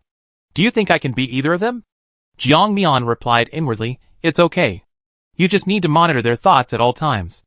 I guarantee you be in the top 100, how about it?" Long Musi really wanted to say no. Compared to rankings, she preferred to develop stealthily. However, she was already on the wrong path, and jumping off was impossible. She could only nod with a twisted expression. "Sister, my dear sister, I beg you, please don't abandon me if anything goes wrong." Jiang Mian, "Okay, don't worry." Long Musi wasn't really reassured, but she didn't dare say it aloud. Jiang Mian told them about her plans for the past few days, and how the information had already spread throughout the chat groups for the 4 major games. She claimed that 4th place on the leaderboard was just a facade, and that many people would be constantly sending resource points to her. The 3 of them were stunned. He Ling, on the other hand, had an expression that said, "Why didn't I think of such a cunning idea?" However, upon closer reflection, to achieve this, at the very least, people needed deeply ingrained beliefs and considerable strength, otherwise, it would easily backfire. It has to be said that He Ling's gaze towards Jiang Mian was filled with admiration. He truly couldn't understand her anymore. How could she be so bold and resourceful? The more He Ling thought about it, the more his eyes sparkled as he looked at Jiang Mian. Fu Junhan's gaze towards Jiang Mian was equally filled with admiration. He simply couldn't believe that the person who had once relied on him and pretended to be an NPC just to survive had now grown to be as powerful as him, or even stronger. This leap was truly enormous. In fact, he felt that he needed to work even harder to keep up with her, otherwise, he would only fall further and further behind. "Pleasant to cooperate. Pleasant to cooperate." Long Musi whispered, "Boss, their respect for you is genuine. They have no intention of scheming against you. Jiang Mian nodded subtly. With Long Musi, she could completely replace her telepathic ability with another kind of ability. Excellent, now we have both offense and defense in place, just waiting for those looking to take advantage to make their move. Meanwhile, those Jiang Mian is eyeing are secretly plotting to capture her in one fell swoop. And in a corner overlooked by everyone, the native inhabitants are quietly rising up. The more people die in this world, the faster they grow. Some strange plants even revive due to the abundant nutrients. They flower and bear fruit in just 3 days, and their inhabitants have already covered the entire globe. However, this peculiar phenomenon goes unnoticed. Most people are focused on the amount of resource points they have. Chapter 373. Jiang Mian and her group had amassed an incredible amount of resource points over the past 3 days, while simultaneously killing a considerable number of people. The 4 of them made sure to leave no survivors, sending messages to the chat group. Those who had initially been so ambitious and determined to capture Jiang Mian were now reduced to ashes scattered on the ground. Meanwhile, Fu Junhan, He Ling, and Long Musi's resource points also began to increase rapidly. With so many people chasing them, or more accurately, chasing Jiang Mian, it was enough to propel them into the top 100. Furthermore, He Ling and Fu Junhan had already killed quite a few people, securing their already high rankings. While Jiang Mian hadn't reached first place, her resource point count was rapidly approaching that of the top spot. She directly jumped from 3rd place to 2nd. Jiang Mian pointed to the papers spread out on the table and said, "The gap between me and this person called Eternal God of Nature is getting smaller and smaller. It's obvious that this guy either has a team or is someone who can summon a large number of creatures. It's visible to the naked eye that since the 15th day of the game, his resource point growth rate hasn't slowed down. It's almost constantly refreshing.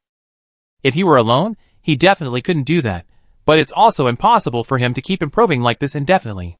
No one would keep going to their death after discovering this pattern. Just like the persona I created before, after so many days of accumulation, fewer and fewer people are chasing us. Precisely because of this, he'd probably be the same. So, my plan is for us to take the initiative and find those hidden players. What do you think?" He Ling nodded seriously. "I think it's a great idea. Shall we set off now?" However, Fu Junhan wasn't as reckless as He Ling. Instead, he carefully analyzed, "You currently only have 12,000 fewer resource points than him, and there are still 5 days left in the game. From a strong player's perspective, to prevent his ranking from dropping, he chooses to kill you to eliminate any future threats. We need to be wary of this." Jiang Mian nodded. "I thought of that too, so I used a location card on him beforehand. As long as he appears nearby, I detect him. So, there's no need to worry too much about that. What we need to worry about most right now is that he has an extremely powerful team behind him, and he might send his team to ambush us." Fu Junhan nodded, pointing to one spot and saying, "You're right, but don't forget one thing. There's another unstable factor involved, and that's the 3rd place player." Jiang Mian looked in the direction he was pointing. The 3rd place player was clearly from the God of Slaughter faction, because his name was simple. Kill. Kill. Kill. Simple, clear, and arrogant. He was the one who had previously killed the original 3rd place player to rise in rank. Although their scores differed considerably, they still had to be wary of him.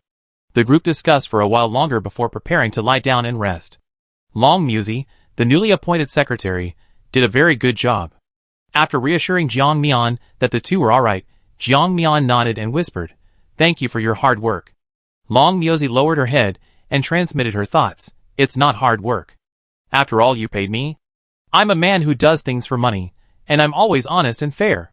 Jiang Mian was wary of the 1st and 3rd place leaders, while the 1st and 3rd place leaders were also wary of Jiang Mian. In a dimly lit cave, a group of cloaked figures, their faces obscured, were discussing how to prevent the 2nd place leader from catching up with them. The person at the very back of the leaderboard whispered, "People are getting harder to fool and harder to catch these days. Everyone's hiding, trying to survive this game. Right now, I think it's best to start killing from the very bottom of the leaderboard." However, someone disagreed with him. "Let's not even talk about how time and effort it would take to kill everyone from the bottom of the rankings. Take this 2nd place girl, the one who caused all that noise before. Don't you think those rumors were more like a conspiracy? Deliberately spreading rumors that she's weak, while in reality allowing her to rapidly increase her strength. What you said is true, but that doesn't mean we should focus on her. That's too dangerous. One wrong move, and we lose everything. I think it's better to play it safe at this point." Someone agreed, chiming in, I think he's right. Play it safe. We might not get first place, but we definitely win. If we're too aggressive, maybe. As for what might happen, the person didn't continue, as it was a sensitive topic, and saying it could easily demoralize their side. The person sitting in the first seat remained silent throughout the discussion. He knew that once these people got tired of talking, they would naturally shut up. He wasn't in a hurry. Sure enough, the radicals and conservatives below argued for a long time, ultimately unable to convince each other. Only then did they turn their attention to the black-robed man at the head of the group. The black-robed man, who had been listening to their clamor with his arm propped up his chin, slowly stopped, as if just coming to his senses. Finished? If you're done, let's adjourn. With that, he prepared to leave. The remaining two groups were stunned. They looked at each other, unsure what to say.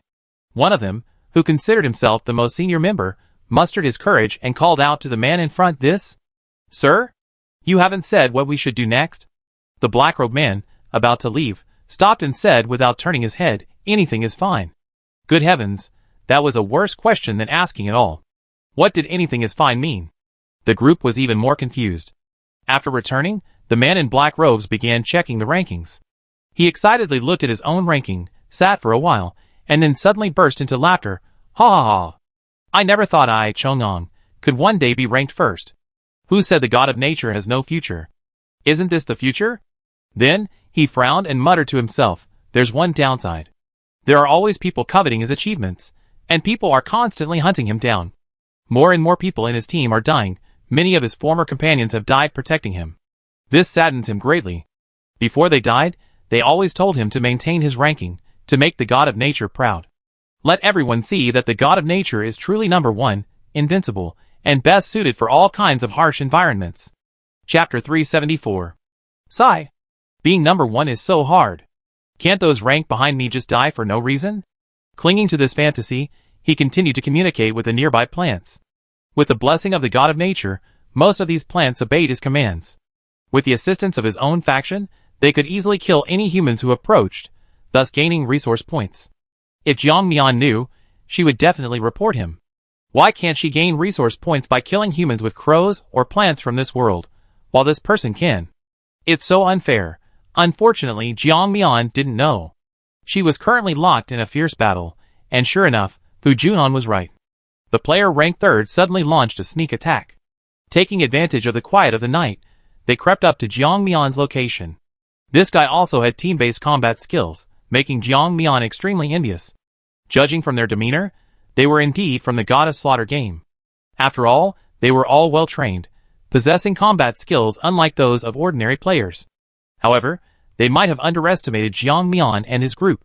As mentioned before, the reputation of the Doomsday Sea game was, the rich are very rich, and the poor are very poor. Therefore, it was foreseeable that the strong had a ceiling, while the weak couldn't even reach the floor tiles. Moreover, these three had been closely chasing each other in the rankings. Although Long Musie's abilities were somewhat weaker, she could hear the thoughts of those within a certain distance of them at any time. Therefore, her role as an assistant was very appropriate. There's an invisible person at the 3 o'clock position on the right. 3 at the 11 o'clock position on the left. Watch out, someone's behind you. Jiang Mian swung her long sword, instantly eliminating the invisible person to her right. The sword's momentum didn't diminish as it charged straight at another person. The longsword slashed twice, killing 2 people instantly. Taking advantage of this opening, someone seemed to think Jiang Mian was unarmed and attacked her. Jiang Mian swung her hand, her longsword flying straight at the attacker, while simultaneously conjuring an extremely sharp blade in her hand, attacking the attacker. The returning blade severed another person's arm on its return journey, then rushed straight towards Jiang Mian. Jiang Mian grabbed the blade, using both swords simultaneously, creating a vacuum around her. At this moment, the chaos was almost palpable, heads were smashed like dog heads. There was simply no way to notice the positions of anyone else. Anyone who sees you as an unfamiliar face will be slashed down without regard for who you are. The third-ranked player, seeing this, knew he was no match for Jiang Mian and immediately ordered a retreat. However, this was not a place they could come and go as they pleased. White and platinum flames erupted simultaneously, forming a circle within a 1-kilometer radius. The burning and penetrating power of these flames was extremely strong. Even with healing potions or healing cards, the burned areas were largely unaffected. He Ling understood this very well. After all, he had suffered greatly from these flames several times. Fu Junhan had witnessed the power of Jiang Mian's platinum gold flames before. They were even slightly stronger than his own. He took a deep breath, his gaze towards Jiang Mian shifting. He had a general idea of Jiang Mian's abilities, but he didn't dwell on it. If he had known she possessed this ability to copy others when they first met, he might have been angry or even killed her to silence her. But now it was different. Now, he was only grateful that the ability she copied was his own flame, and that his own flame was powerful enough to protect her. Jiang Mian was unaware of his thoughts. Her attention was entirely focused on the person in third place. It was a pity this guy escaped, otherwise, killing the third place opponent would have secured her first place position. However, the remaining opponents were already enough for her to claim first place. Sure enough, she quickly surpassed Eternal God of Nature and became number 1. Jiang Mian, seeing the players the three hadn't yet killed, quickly stopped them, saying, "Wait! Leave them for me." The three looked at Jiang Mian, who immediately replied, "Don't worry, it's for a fee. Just boost my ranking first, and everything else will be fine." Okay. After killing these people, Jiang Mian looked at her ranking. She now had 30,000 more resource points than the second place player, temporarily holding first place. Jiang Mian couldn't help but smile, but at the same time, she felt a little regretful. If she had left that person here, her ranking would have been firmly in first place. Thinking this, Jiang Mian suddenly staggered, using her long sword for support as she barely managed to steady herself. Seeing the other three's similar reaction, she instantly realized something was wrong. "Wake up! Something's not right." Fu Junhan realized what was happening. He instantly cut his arm, the pain barely pulling him back to his senses. He grabbed Jiang Mian and tried to leave. However, the next second, they were entangled by nearby trees. Jiang Mian was the same. Strangely, when the trees wrapped around them, the branches that had been as soft as tofu under her knife now became hard. Jiang Mian was confused. How could this be? He Ling and the other two weren't spared either. The four of them were wrapped up like dumplings. The vines, originally hairy roots, were like countless tiny mouths sucking their blood. Jiang Mian felt numb and itchy all over, her mind even more foggy. The last thing she remembered was the others, also unconscious. 500 meters away, a group of mysterious people in black robes sat chanting incantations. Beside them were countless bloody corpses, bound and drained. The man in the middle instantly opened his eyes, a look of delight spreading across his face as he stared in a certain direction. Success? The others also stood up, looking in the same direction. In their perception, the plant, almost one with them, was bringing the four of them back. After discussing it, they ultimately chose the mantis stalks the cicada, unaware of the oriole behind strategy. Although the mantis hadn't caught the cicada, they, as the oriole, could use the mantis to weaken the cicada. Sure enough, the weakened cicada lowered its guard, disregarding the invisible, colorless fragrance permeating the air. Because of this, the blooming flowers completely surrounded them, and the fragrance successfully bewitched them. This was the advantage of being plant-based. They could operate stealthily without being detected. Chapter 375. Taking down enemies without them even realizing it is possible, but the limitations are significant. In a world plagued by natural disasters, they'd be practically crippled. As the bound individuals drew closer, the group of black-robed men grew excited. Sacrificing them would not only grant them resource points, but also immense power.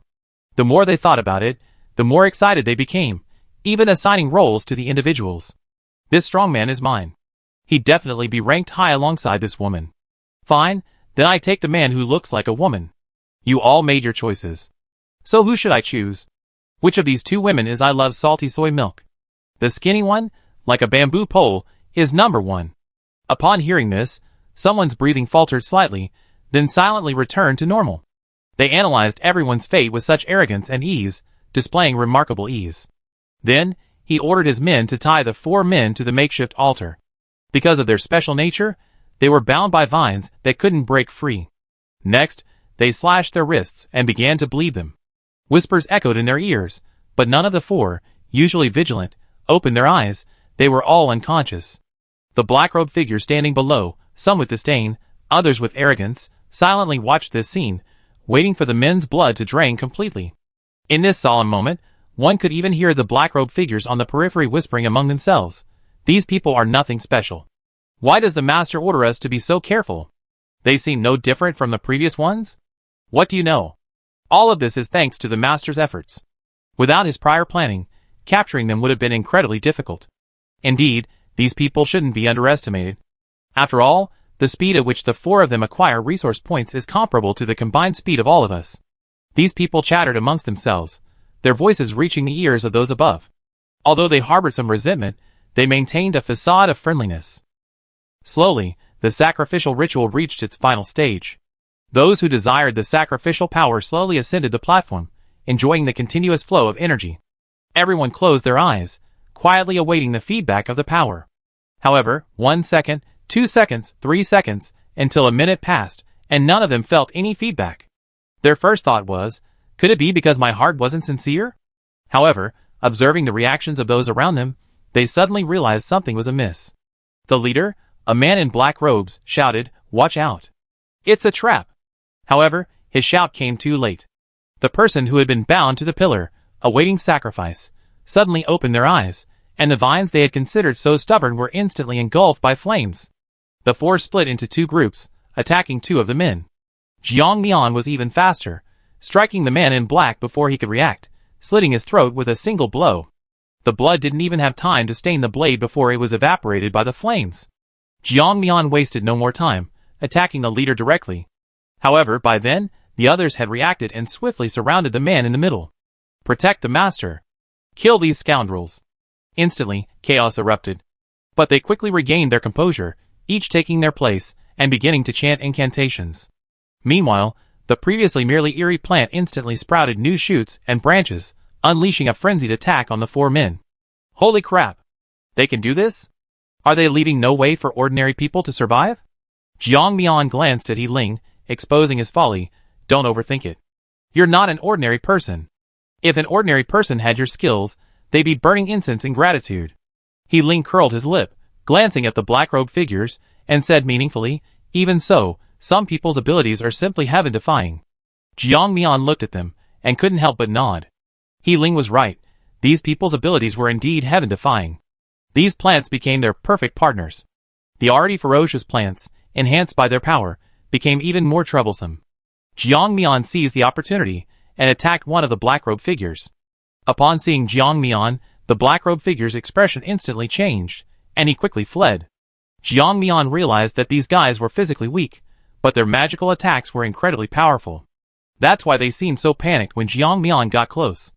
Jiang Mian had no intention of letting him off the hook, otherwise, wouldn't it be a waste of her abilities? She had specifically used her abilities, which she had never intended to use before, for their sake. Puppet, parasitic awakened due to special reasons. The original restriction of only being able to possess 3 puppets has been lifted. Simply by consuming the blood of a player with this ability, they will become the player's parasitic puppet. Strength depends on the player. Prophet, can foresee a certain event that will happen next, refreshes every 10 days. She had paid so much. She wasn't playing house with him. The sharp long sword in Jiang Mian's hands moved, like a dragon cutting through the air, each strike brimming with explosive power. And she seemed to feel no pain, letting the attacks fall upon her, showing no intention of retreating. Mad woman. The man protected in the middle uttered a phrase perfectly fitting Jiang Mian's current state. In his eyes, this woman, who disregarded everything and only wanted to kill him, was nothing short of a genuine mad woman, and he even felt a slight, almost imperceptible fear rising within him. Chong Yang shook his head. He was merely intimidated by Jiang Mian's madness, not truly afraid of her. Chong Yang closed his eyes, and, protected by the others, summoned some creature hidden underground. Brave warriors, the great god of nature blesses you, making you strong and fearless of pain. The warriors slumbering beneath the earth will awaken and fight alongside me. At his summons, a divine light emanated from him, illuminating the surroundings. Plants touched by this light began to grow wildly, smooth vines sprouted thorns, and the faint, ancient fragrance of flowers instantly intensified. Everything happened so rapidly. Then, as if possessed, they attacked Jiang Mian and her companions, deliberately bypassing the black-robed figures. Caught off guard, Jiang Mian nearly had her gas mask knocked off. She instantly retreated several steps, tightening her mask. Her eyes flashed fiercely at the group opposite her. She had to take them down. Even if she couldn't, she had to kill as many as possible. Fu Yunhan. Clear the way. Upon hearing the command, Fu Yunhan kicked away the attacking tree branch, then slammed his hands on the ground. Flames spread outward from his palms, and quickly ignited on the ground. Chapter 376. The plants on the ground were instantly ignited, and the fire spread in all directions. The damage the flames inflicted on the plants was immense. The black-robed figures' faces turned cold, and their muttering grew louder, like countless people chanting incantations in your ear, irritating and infuriating. He Ling, carrying a high-charge electromagnetic cannon, continuously attacked the surrounding black-robed figures. Long Miaozi was not to be outdone, constantly firing her crossbow at the others. Jiang Mian, meanwhile, followed the flames, charging directly towards the man surrounded in the center. She had a premonition that if the man continued his muttering, who knew what kind of disaster might occur? She had to stop him. However, the black-robed figures along the way were constantly slowing her down. The more they did this, the more certain Jiang Mian became that the black-robed figure in the center was summoning something. Facing the black-robed figures, who were even risking their lives to block her way, Jiang Mian showed no fear. These people were truly weak in close combat, and were no match for her. Just then, the man in the middle suddenly opened his eyes. He stretched out his arms, basking in the sunlight, and laughed loudly. Come! Come! Grant me endless power. I will become one with you and share in the prosperity of this world. Jiang Mian, prosperity? I think you shouldn't even think about it. You should be thinking about how to escape this world after being controlled by the plants underground. Zhong Yang's expression changed. His eyes filled with suspicion as he looked at Jiang Mian. How do you know what I'm going to do? And what do you mean by being controlled? Jiang Mian sneered. Isn't it clear? Didn't you want to summon that mysterious power underground? Isn't it slowly reviving in response to your summons? As for whether you or it will dominate after it emerges, that's uncertain. Zhong Yang shook his head. No, you're lying to me. I'm naturally in control. After all, I summoned it, so it has to be me. Jiang Mian deliberately provoked him. Oh, really? Then keep summoning. I won't stop you. As she said this, she actually turned to leave, leaving everyone stunned and looking at her in bewilderment. Jiang Mian backed up to her teammates. Facing their confused looks, she suddenly shouted, Damn it, what are you all standing there for? Run! The thing down there is about to revive. That thing isn't under control at all. With that, Jiang Mian turned and left without a trace of hesitation or reluctance. The other three, though somewhat confused, understood Jiang Mian's decision after working together for so long. She wouldn't be so inexplicable. So, after realizing what was happening, they followed Jiang Mian and ran, without even having time to ask questions. Once they were some distance away, Fu Junhan frowned and asked, What about your real body? Did you just leave her there? When he asked this, the others suddenly realized that according to their plan, Jiang Mian was controlling the puppet, and after they had confused the others, they would launch a surprise attack. However, they hadn't expected this unexpected turn of events, and some of their plans had been disrupted. Jiang Mian pursed her lips, looking at the others as if they were idiots. What do you guys think? If my true body dies, will I still be alive? My true body is the mastermind behind all this, okay? Hearing this, He Ling had a sudden inspiration and retorted, If we deal with someone like you according to your logic, wouldn't it be better to just kill his true body? Jiang Mian didn't know how he came up with that, but she nodded. Yes. You're right, kill his. Bang. Before she could finish speaking, she collapsed to the ground, as if she had lost control. Fu Juhan instinctively reached out to catch her, but then realized that this was Jiang Mian withdrawing her consciousness. After understanding, he withdrew his hand. Meanwhile, Jiang Mian instantly withdrew her consciousness, returning to her main body. She was now inside a green mushroom not far from where they had been captured earlier. This was a plant that Jiang Mian had previously subdued, however. Now the plant had become violent, and was completely out of Jiang Mian's control. Jiang Mian frowned and immediately stored it in her spatial storage. Actually, long before the third-ranked member suddenly attacked her, Jiang Mian had successfully predicted using her precognitive ability that someone would ambush her after their battle with the third-ranked member. Sure enough, she did see the first-ranked member lurking behind.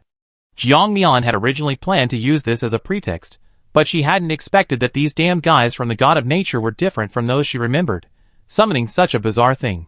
Weren't they deliberately trying to kill them? Watching the group flee with their backs to her, a wicked idea popped into Jiang Mian's head. She was about to fly into the air, when she suddenly remembered that she had changed this ability. Jiang Mian instantly recalled what other abilities she could use to cause them trouble. Then she pulled out a rocket launcher and fired directly at the group. Because rocket launchers couldn't fire in rapid succession, she switched to another after using one. Infinite rapid fire achieved. Although the group heard the explosions in the air, they didn't expect that all the attacks would land on them. By the time they reacted, it was too late. The last few were swept away by the aftershocks of the explosions. The man in black robes reacted instantly. Quick! Control those plants, block them for us. Sir, we can't control them. Those plants are completely out of control. Let's run. Don't worry about anything else, we shield you. Jiang Mian, carrying a rocket launcher, fired as she ran. She was scared too. The enormous creature behind them had already revealed a corner of itself, attacking indiscriminately. If she got hit, wouldn't she be torn to pieces? Seeing the group slowing down, the enormous creature behind them had completely revealed its true form. It was a tree, a giant tree. At this moment, it only had branches, no greenery, yet its growth rate was extremely fast. In the instant Jiang Mian ducked her head, the tree had grown several meters taller. Jiang Mian decisively abandoned her attack, increased her speed, and swept past them. Chongyang's eyes flashed, and he pointed at Jiang Mian, saying, "Run after her. Quick! Follow her." However, upon hearing this, the remaining people hesitated. One of them couldn't help but remind them, "Sir, judging from the direction that person just ran, it seems to be the same person who attacked us earlier. If we follow her, what if she becomes hostile towards us?" Chongyang shook his head, denying his words. "No, didn't you see she was desperately running away? This means she doesn't have time to attack us at all." With that, he took the lead and started running. Seeing this, the others naturally had no choice but to follow him to the end. Behind them, a huge ancient tree grew rapidly in the wind, now boasting a trunk 10 meters in diameter. Chapter 377. Not only that, while it appeared to continue growing on the surface, unseen by the onlookers, its intricately intertwined branches were growing wildly underground. Any human or other plant it encountered was absorbed by it, its nutrients used to power itself. The law of the jungle was vividly displayed on this tree.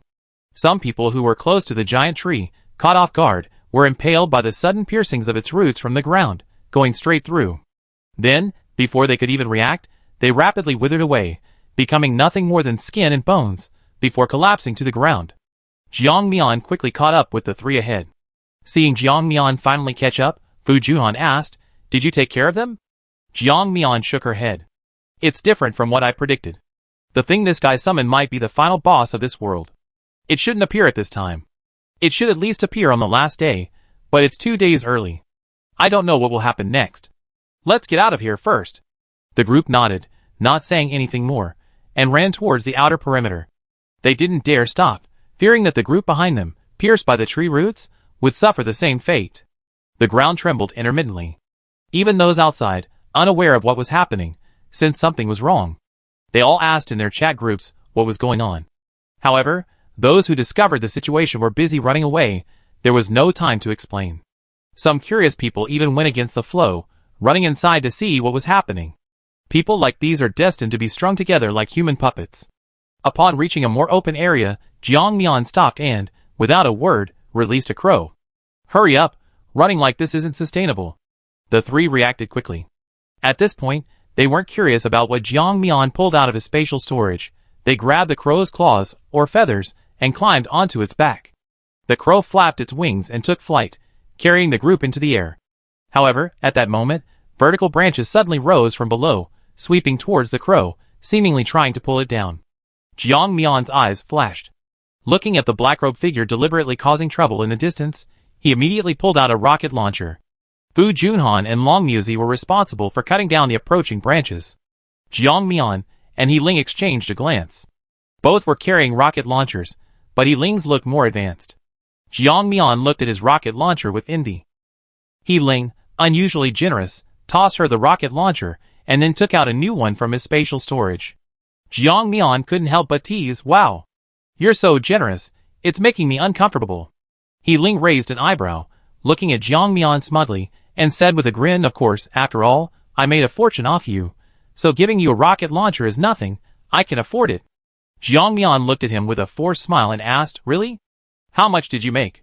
He Ling stopped himself from speaking, immediately shutting his mouth, and then began to play the victim. "Don't even mention it. I just made a quick buck, and then almost got hacked to pieces." Jiang Mian smiled and said, "That's right. Anyone who knew that you bought it for 1,000 gold coins, and immediately sold it for 20,000 gold coins, would hunt you down to death." He Ling glanced at Jiang Mian, then immediately looked away, determined not to meet her gaze again. She fired a rocket launcher directly at the people below.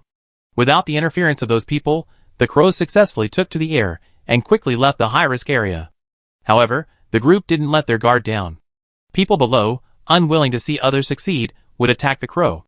They had to be wary of these people and the special plants. It wasn't until the crow had been flying in the sky for 3 hours that they finally found a place to land and rest. Everyone was almost completely exhausted. After fighting those people for so long, their energy was almost depleted. Moreover, the 3 of them had been bled dry. Although He Ling had restored them with her abilities, the symptoms of excessive blood loss still made them somewhat dizzy. Jiang Mian took out a few pieces of donkey hide gelatin and red dates from his spatial storage to replenish their blood and energy. Although it wouldn't actually have much effect, it was still something. After taking a bite, He Ling and the other person frowned. The overly sweet taste made their mouths feel cloying.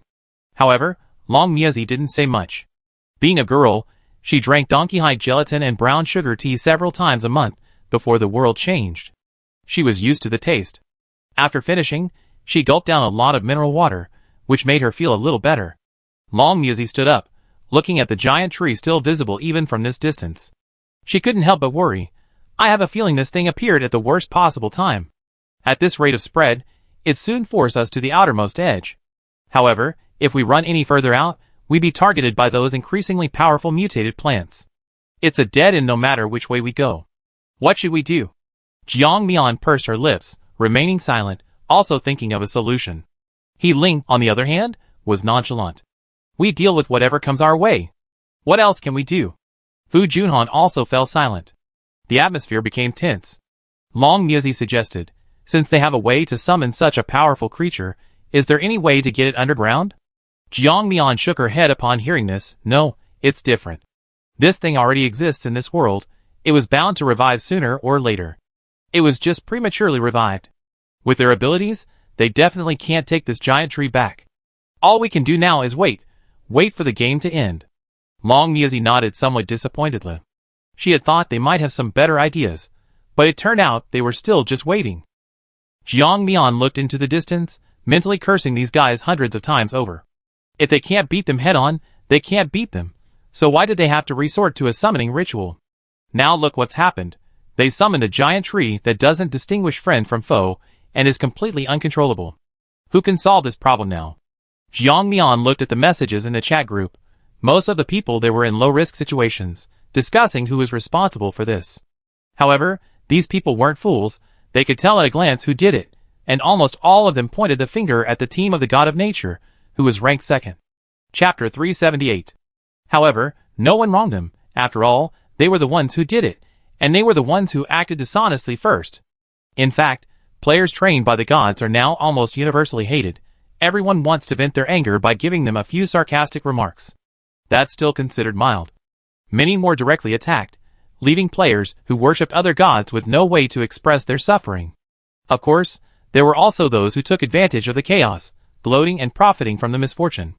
For example, a previously unknown guy suddenly rose to prominence, ranking 4th. Zhuo Long smiled as he looked at his ranking. He was very satisfied with his plan. He had simply used a little trick to cultivate a scapegoat, letting him take the brunt of the firepower, while he himself silently delivered the fatal blow at the last moment, easily securing 4th place. No one could have guessed Zhuo Long's existence, no matter how hard they tried. After all, he always acted like a lackey in front of outsiders. Who would have thought this guy was so calculating? Zhuo Long's eyes darted around, his unusually large eyes filled with cunning. Who was he plotting against this time? The current situation was clear. The players of the Doomsday Seed were in first place, second were the players nurtured by the gods, third were the god of slaughter, and fourth were those on the path to godhood. He didn't want to be outside the top 3. Although there was only 1 place difference between the top 3 and 4th, the rewards were often vastly different. If he could advance 1 more step, why should he only get 4th place? Furthermore, his 4th place ranking wasn't very stable, with a player behind him closely following. He needed to devise a plan. While his mind raced with these thoughts, he didn't stop walking, instead chasing after a player he had identified. Jiang Mian was also analyzing the situation. She looked at the 3 of them, specifically at Fu Junhan and Yi Ling. You're currently ranked 19th, 27th, and 166th. The difference of several thousand resource points in the rankings is so significant, indicating extremely intense competition. Right now, we're attacked from the front by the giant tree, and players from behind want to take your place. It's like being caught between a rock and a hard place. For now, no one can shake my ranking.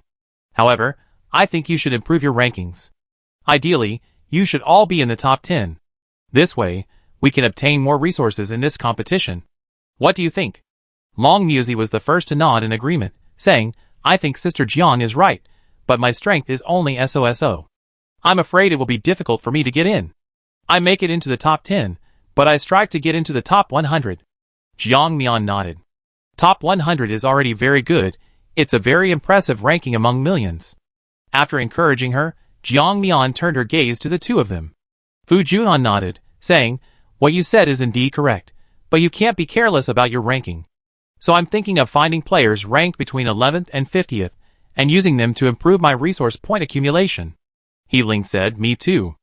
Jiang Mian stroked her chin and suggested, actually, I think if the two of you cooperate, your combined abilities will be even stronger. What do you think? The two exchanged a glance, practically rolling their eyes. He Ling spoke first, cooperating with him? Am I crazy, or are you? Aren't you afraid we end up fighting each other and killing each other? Fu Junhan, I won't cooperate with him. He's got some issues with his head. He doesn't listen to orders at all. Jiang Mian shrugged helplessly. Fine, fine, do whatever you want. I'm leaving now. Long Musi, hearing she was leaving, immediately stepped forward and asked curiously, where are you going? Jiang Mian clapped her hands, only then remembering Long Musi. Oh right, they're both going to level up. You can come with me. I promise to help you get into the top 100, that's still my word. Long Musi nodded, asking no more questions. Just then, He Ling suddenly shouted, wait! Everyone turned around, looking at him with confusion. He Ling was holding something that resembled tree bark, and said with a sinister smile, don't leave, stay here. His words, his expression, and the surrounding environment made it impossible not to suspect that he was planning to kill someone to cover it up. After all, He Ling seemed like the kind of person who would do such a thing. Jiang Mian tightened her grip on her knife, ready to strike at He Ling's next move. Her eyes were fixed on the object in his hand, as if afraid it was some kind of miniature bomb button. However, as if sensing the tense atmosphere, He Ling suddenly laughed, don't be so tense. Look at your expressions, what do you take me for? You don't think I'm going to do anything to you, do you? Jiang Mian smirked and said truthfully, you weren't wrong. After all, in my eyes, you're a complete lunatic, someone who kicked me when I'm done with her. He Ling looked hurt, though it was hard to tell how much of it was genuine. He looked at Jiang Mian and asked, feigning concern, Jiang Mian, so that's what you really think of me? You didn't hire Long Musi to spy on me, did you? Good heavens, you really hurt me. Jiang Mian's expression tightened, but seeing his nonchalant attitude, her tension eased slightly, and she was in the mood to play along. Congratulations, you guessed right again. How are you so clever? Fu Junhan was taken aback, but quickly realized that Long Musi was probably used not only to monitor He Ling, but also to monitor him. This fact would be unpleasant for anyone to know, and he was no exception. Although he admitted that he had been wary of Jiang Mian before, he had never intended to hurt her. However, upon further reflection, he realized the two hadn't known each other for very long, so it was normal for them to be wary of him. He suspected the person he was most wary of was someone else entirely. Fu Junhan turned his gaze to He Ling. Although he tried to reassure himself, his tone still carried a hint of dissatisfaction, directed at He Ling. You made us stay here without saying why. What's your purpose?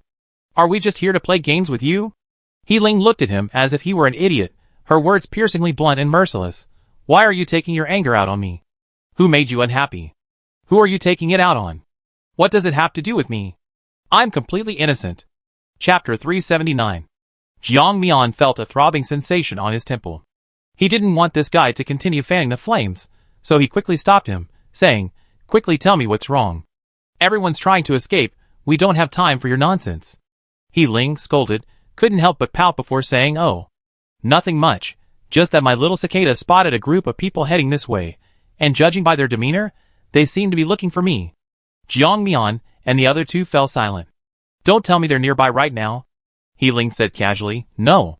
Jiang Mian was about to breathe a sigh of relief when he continued, they're very close to me. We're still 200 meters away. Jiang Mian really wanted to kick the panting man to death.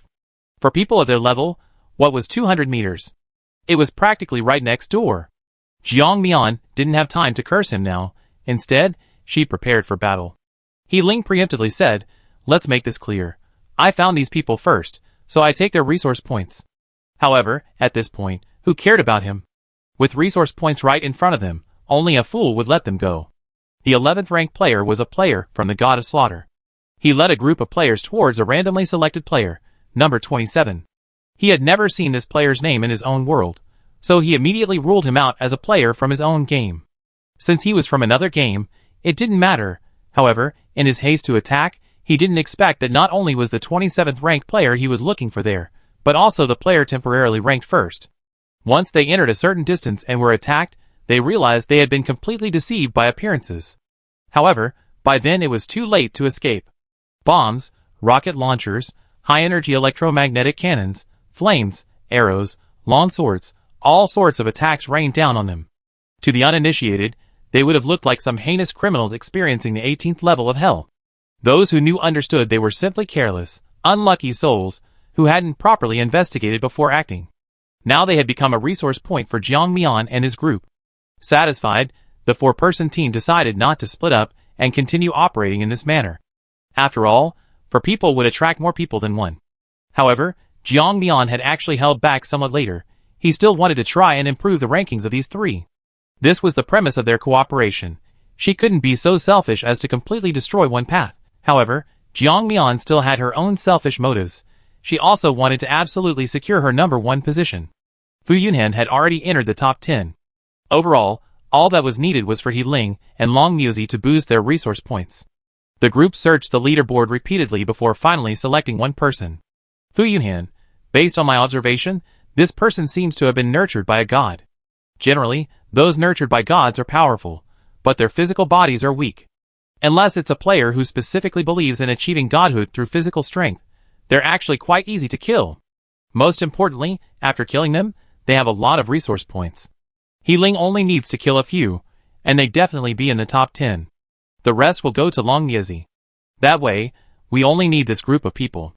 Looking at his plan, everyone nodded in agreement. Jiang Mian spoke up, "I think it's a good idea."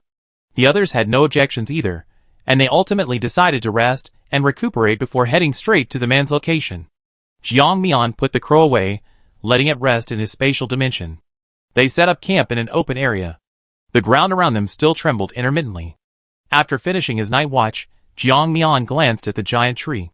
It was still growing wildly, but in contrast, the plants nearby were withering, as if their nutrients had been absorbed, becoming limp and lifeless.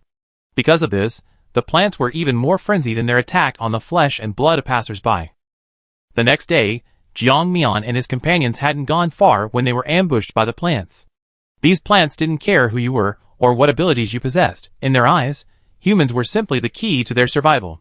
Only by absorbing their flesh and blood would the giant tree stop absorbing their energy as nutrients. They could only do their best to kill as many humans as possible to nourish their bodies. It was this cycle that caused the giant tree to grow endlessly. Long Muzi chopped down an attacking plant with her scythe, wiping the sweat from her brow, and complained, "Why is this thing growing so much? The leaves are all yellowed, and it still won't give up attacking us." Jiang Mian replied, "Oppression breeds motivation. Their survival instinct compels them to kill. There's nothing we can do about it." Long Muzi wiped the red sap splattered on her face, calmed herself, and continued walking forward. The four had walked for most of the day, but not only had they failed to find the person they were looking for, they hadn't encountered any other players along the way. They didn't know if it was because too many other players had died, reducing their numbers, or if they had all found ways to hide. However, there were too many location cards being sold these days. Even if they hid, they wouldn't be able to hide for long. They would be found soon. It was just a matter of who was unlucky enough to be found. Bai Chong sat with his companion, watching the constantly waving branches in the distance, and couldn't help but sigh. If only he hadn't provoked that woman so early in the game. Now, not only had he failed to make it into the top 100 on the leaderboard, but he was also like a headless fly, being chased around aimlessly. Now, he could only hide with a player he had only recently met in a partially collapsed air raid shelter. Thankfully, the material here was special, so no plants grew. Because of this, they had hidden there for several days without being discovered by anyone, let alone by the plants. He could only watch anxiously. With his current ranking tens of thousands down, he definitely wouldn't get anything good. It was a wasted trip, but at least he had a safety net, so it wasn't a complete waste. Just then, the person next to him nudged Bai Chong and asked curiously, "Hey, I heard you're quite capable. Why are you hanging out with us lazy bums? Maybe you could get a better ranking if you put in the effort." Bai Chong was already annoyed, and this comment made him even less inclined to talk to the person. He's seen people with low emotional intelligence before, but he never seen anyone this rude, who would so bluntly criticize someone. Chapter 380. What else could he be doing? Isn't it because he offended someone, and now he's forced to live in this cramped place? Otherwise, do they think he wanted to stay here? Unfortunately, he only thought these things to himself and dared not utter them aloud. If others knew, who knows what they would think. Since he hid here, he has truly experienced what it's like to be treacherous. Don't underestimate these people just because they are weak. They are quick to scheme and plot, always afraid of suffering even the slightest loss, and constantly watching others. Nothing much, I just think this place is really nice, carefree. If I could, I'd love to live here forever. Jiang Mian walked along, then suddenly stopped. Seeing the others looking at her with confusion, she explained, "I found an old enemy. Wait for me, I deal with this and then come back to you." Ignoring their pleas, Jiang Mian vanished from the spot. "Hey!" He Ling tried to grab her, but missed. Jiang Mian had already disappeared without a trace. When Jiang Mian arrived at one of the markers, she saw players huddled together for warmth.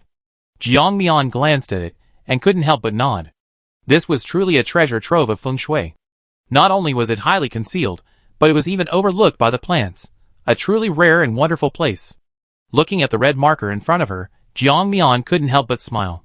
It was truly a case of finding something without even looking for it.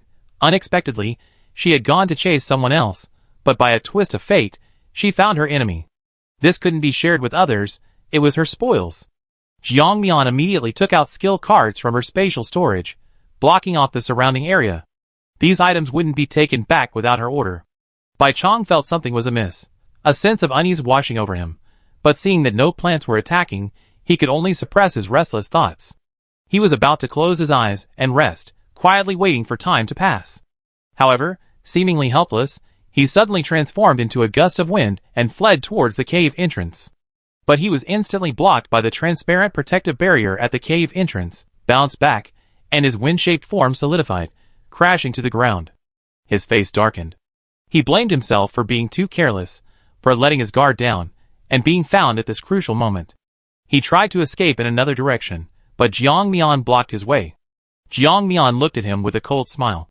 Bai Chong, you really made me look for you. I thought you'd been killed by those people long ago. I didn't expect you to be arguing with these newcomers here. I heard you used to be a famous figure, and you cared a lot about social hierarchy. Now you abandoned your prejudices, and are with people you look down on? No wonder he'd been being chased for so long. It seemed this woman was behind it all.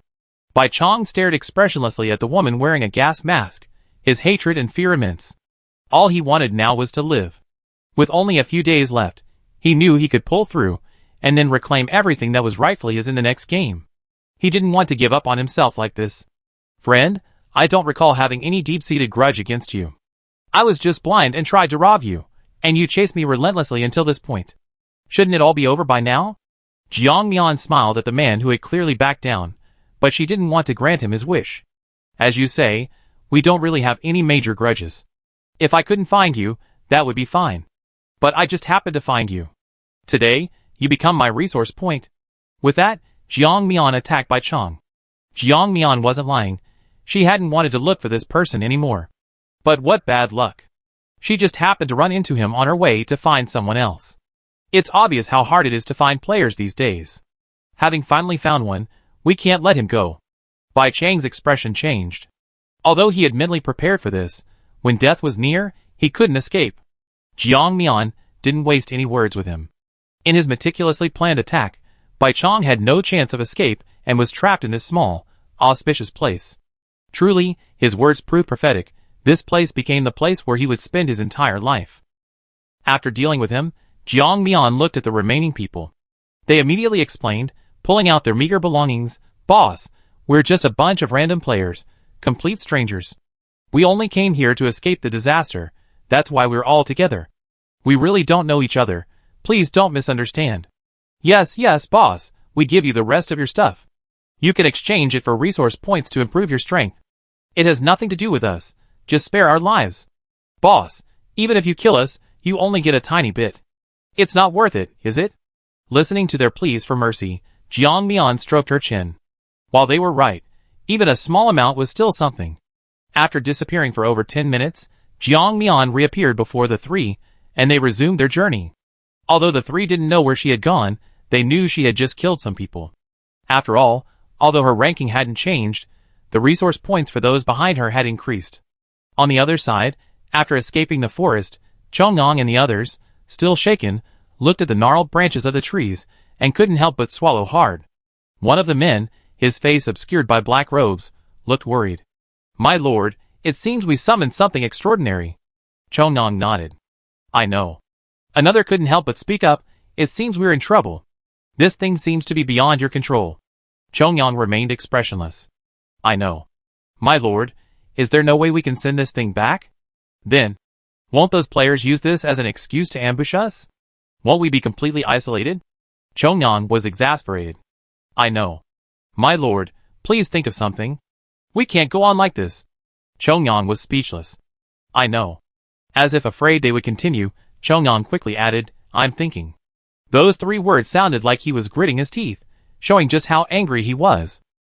Chapter 381. Chongyang was also helpless. With teammates who only knew how to point out the bad things, what could he say? He was forced to utter 3 words.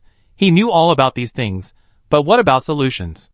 Instead of dwelling on things everyone already knew, he should think of solutions to alleviate his worries. However, looking at their nonchalant attitude, Chongyang was exasperated. His usually loyal and nonchalant teammates remained loyal and nonchalant. Everything has 2 sides, and this nonchalant attitude also had its advantages and disadvantages. For example, now that something had happened, none of them could think of a solution. They only created anxiety. However, they wouldn't have to worry for long, because their location was quickly taken over by the giant tree. For some reason, the tree seemed to really want Chongyang. Most of its branches were moving in tandem with him. When one of the men in black was pierced, Chongyang and his companions reacted instantly, staring incredulously at the ground below, then at the distance between themselves and the giant tree. My lord, how could this be? We're at least 100 kilometers away from that tree. How could it grow so fast? The man's voice was filled with astonishment, even trembling slightly. Incredible, utterly unbelievable. God of nature, is this a divine decree from you? Chongyang nearly lost his composure.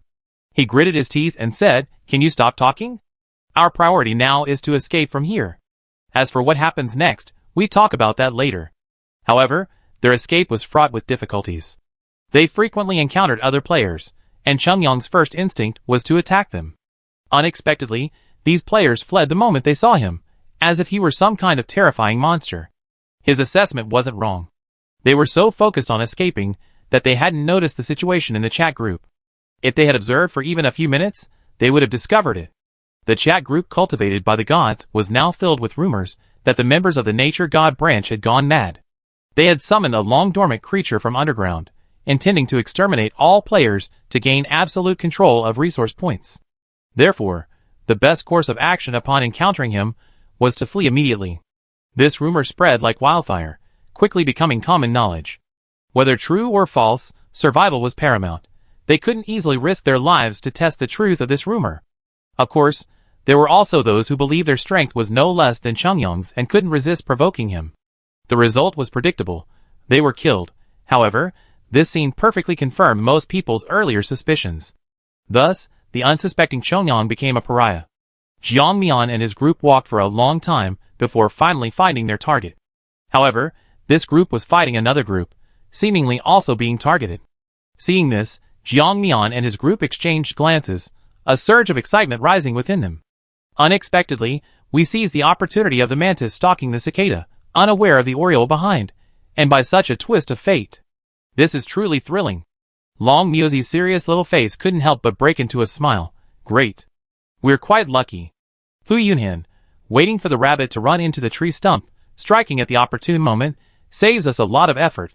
He Ling, sigh, those robbers clearly underestimated the enemy's strength and overestimated their own. Look, they got double-crossed. Jiang Mian felt a little regretful, transmitting her thoughts. It's a bit of a pity. If we had killed them all, we would have gotten more resource points. Fu Yunhan, it's already very good. After all, we got many more resource points than expected. Jiang Mian nodded, and the four of them casually waited for the battle to end. As soon as the battle ended, before the victors could even rejoice, they were hit by a sudden barrage of artillery shells, instantly stunned and looking around in disbelief. At the same time, arrows hidden in the shadows also came. They looked like ordinary arrows, but when you actually faced them, you realized just how powerful their impact was. A player attempting to use their defensive gear to block the arrow was pierced through and pinned to a large tree. The arrow was silently taking effect, disintegrating the player's body from within. The player pinned to the tree froze for a moment before realizing the arrow was poisoned. He tried to call for help, hoping his companions would rescue him, but the others were all struggling to survive. Who could care about him? Another arrow flew through the air and pierced his head. Now, he would be free from the agony and could finally find peace. Jiang Mian and Fu Junhan provided support from the sidelines, while focusing their attacks on those who tried to escape, striving to improve their rankings. After dealing with this group, their resource points increased dramatically. He Ling jumped to 10th place, and Long Miaozi to 73rd. Their results met the cooperation conditions Jiang Mian had previously proposed, and the partnership was now firmly established. Jiang Mian's expression, however, was somewhat grim. She wondered what kind of advantage the player who had previously dropped to 2nd place had received, as they had a full 10,000 more resource points than her, causing her to fall back to 2nd place. Jiang Mian remained outwardly calm, but inwardly she was searching for a permanent solution. With 2 days left in the game, it would be difficult to maintain their rankings if things continued like this. Long Miaozi was somewhat embarrassed. I'm sorry, I should have let you kill those people. Actually, killing them wouldn't have made me any richer, and my ranking would have dropped quickly. If I had given them to you, you might still be in 1st place. Hearing this, Jiang Mian shook her head. She turned to Long Miaozi and said, that's not how it works. Even with the help of those resource points, they quickly surpass us. Besides, I think I know why they suddenly have so many more resource points. Chapter 382. What do you mean? Seeing the puzzled looks on everyone's faces, Jiang Mian pointed to the resource points in 1st place, which were still rising rapidly, and said, have you all forgotten? The god of nature's ability is to summon plants to fight for them. And that giant tree down there was summoned by them, so... do you think we can outrun the big boss's killing speed? Fu Junhan's expression changed, and he was the first to react. He frowned and said, you mean, the resources that giant tree gained from killing have now been transferred to the number 1 player? Jiang Mian nodded, confirming his statement. He Ling instantly stood up, somewhat agitated. What the hell? You can play like this? If the game keeps going like this, then we might as well just quit and wait to die. Long Miaozi was also conflicted. Isn't this a bit unfair? After all, it's not fair to the others. Hearing this, Jiang Mian couldn't help but stroke her chin. Actually, she had done her fair share of secretly using cheats, like her infinite space and the food within it. Weren't those all examples of cheating? However, overall, there are advantages and disadvantages. It's precisely because she has a space that every world she experiences is so dangerous. Like those other parallel worlds that haven't reached the point of destruction, her world always manages to turn people's heads into dog heads. Jiang Mian thought for a moment, then, with a tone of comfort, as if trying to convince herself, said, of course it's not that simple. After he acquired such a special upgrade method, he must have paid a corresponding price. You guys were running ahead, and probably didn't see it, but this giant tree was clearly not under his control. It seemed to have its own ideas. I think something as powerful as that wouldn't willingly be controlled by others, would it? It definitely wants to kill the person who summoned it as soon as it gains its freedom. He Ling understood. You mean, those people might be being chased by the giant tree right now? Jiang Mian nodded. Yes, you guessed right. He Ling curled one corner of his lips into a wicked smile. So that's how it is. Hearing you say that makes me feel much better. Jiang Mian was speechless, but couldn't help smiling. Please, don't be so obvious about your gloating, okay? You're really acting like a villain, you know? Seeing the two chatting and laughing so tacitly, Fu Junhan's face turned cold. Alright, let's not waste any more time here. We need to quickly think of a way to get you back to 1st place. Jiang Mian quickly composed herself. In just half an hour, the top player had already reached 3.92 million resource points, while Jiang Mian only had 3.89 million. This clearly demonstrated the terrifying power of the giant tree. And this was an uncontrolled giant tree. If it were controlled, its terror would be even greater.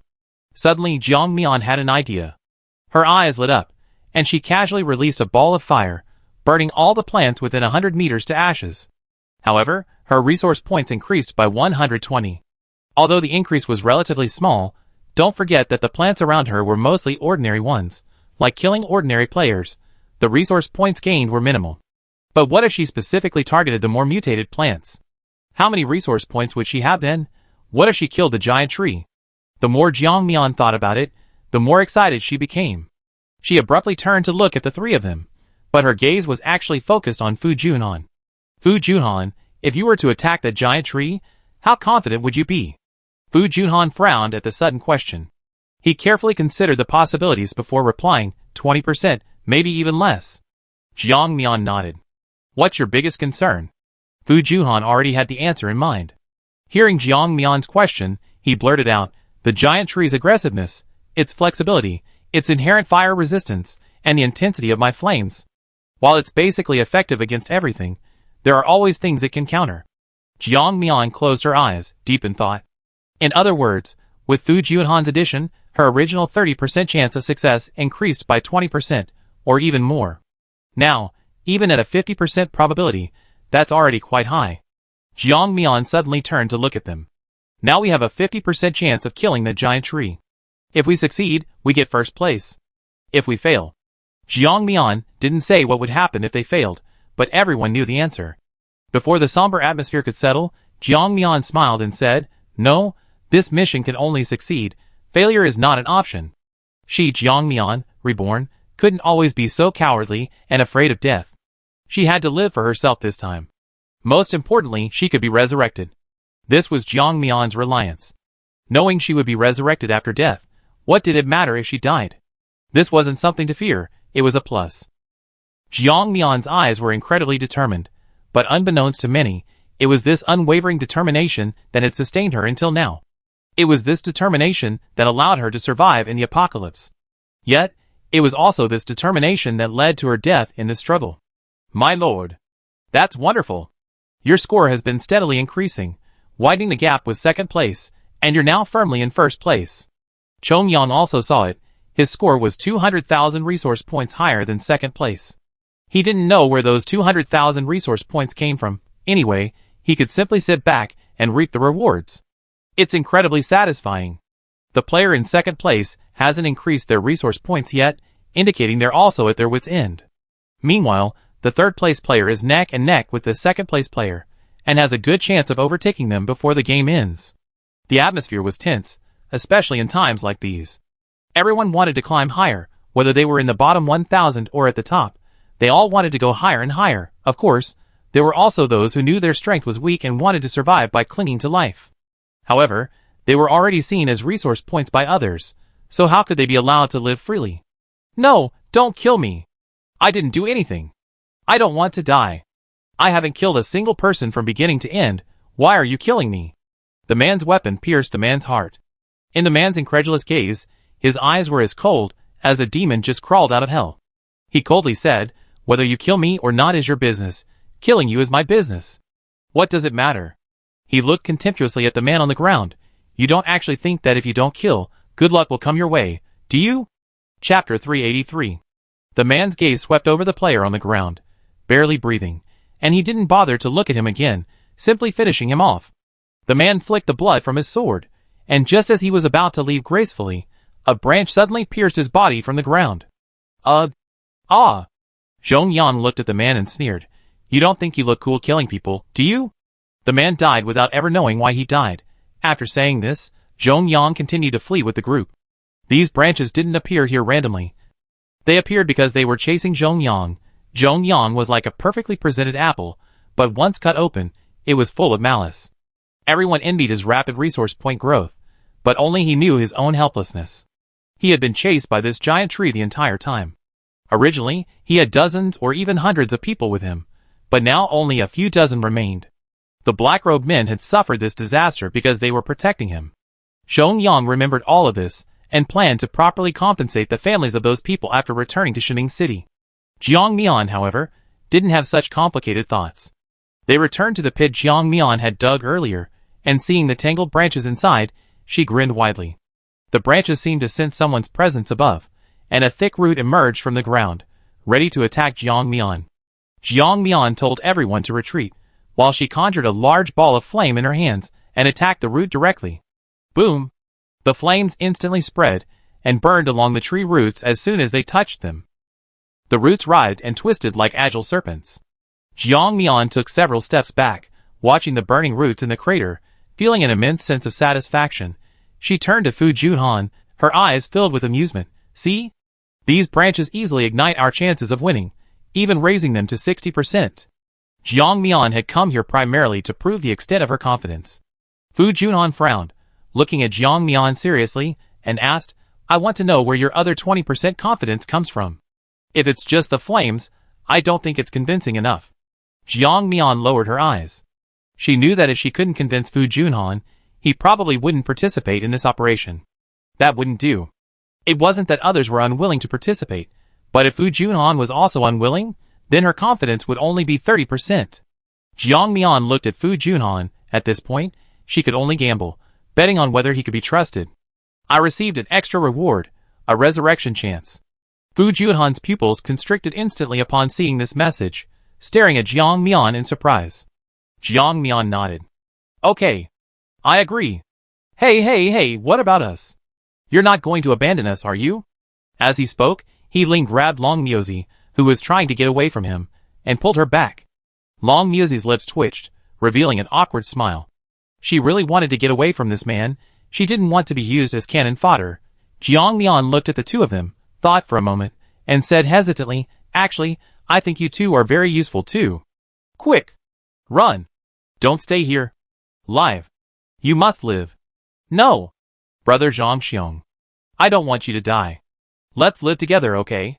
I don't want to be left alone in this world. Shi Rui. You go quickly. Don't stay here. My body is pierced by tree branches. I can't live. You must live. You must live. No! No! Brother Zhang Xiong, I don't want to go back. I don't want to face that world anymore. If you die, I go with you. Zhang Xiong looked at the pitiful, foolish girl, wanting to say a few more words of comfort, but ultimately, unable to resist the passing of life, he lowered his head completely. No! Chi Rui roared almost from the bottom of her heart, but it still couldn't change Zhang Xiong's death. Just as she was about to die with Zhang Xiong, she suddenly found that the tree root she was holding had burst into flames. The raging fire forced her to sit on the ground. The plants that had previously so aggressively tried to devour them were now trembling in fear. They stared at the flames with dread. It was fortunate they were plants. If they were humans, they would have been cursing. The flames spread rapidly. Feeling the burning sensation, Chi Rui suddenly didn't want to die. She felt she couldn't die. If she died so easily, wouldn't Zhang Xiong's death have been in vain? Wouldn't her life, which had just begun to improve, vanish completely? No! I can't die.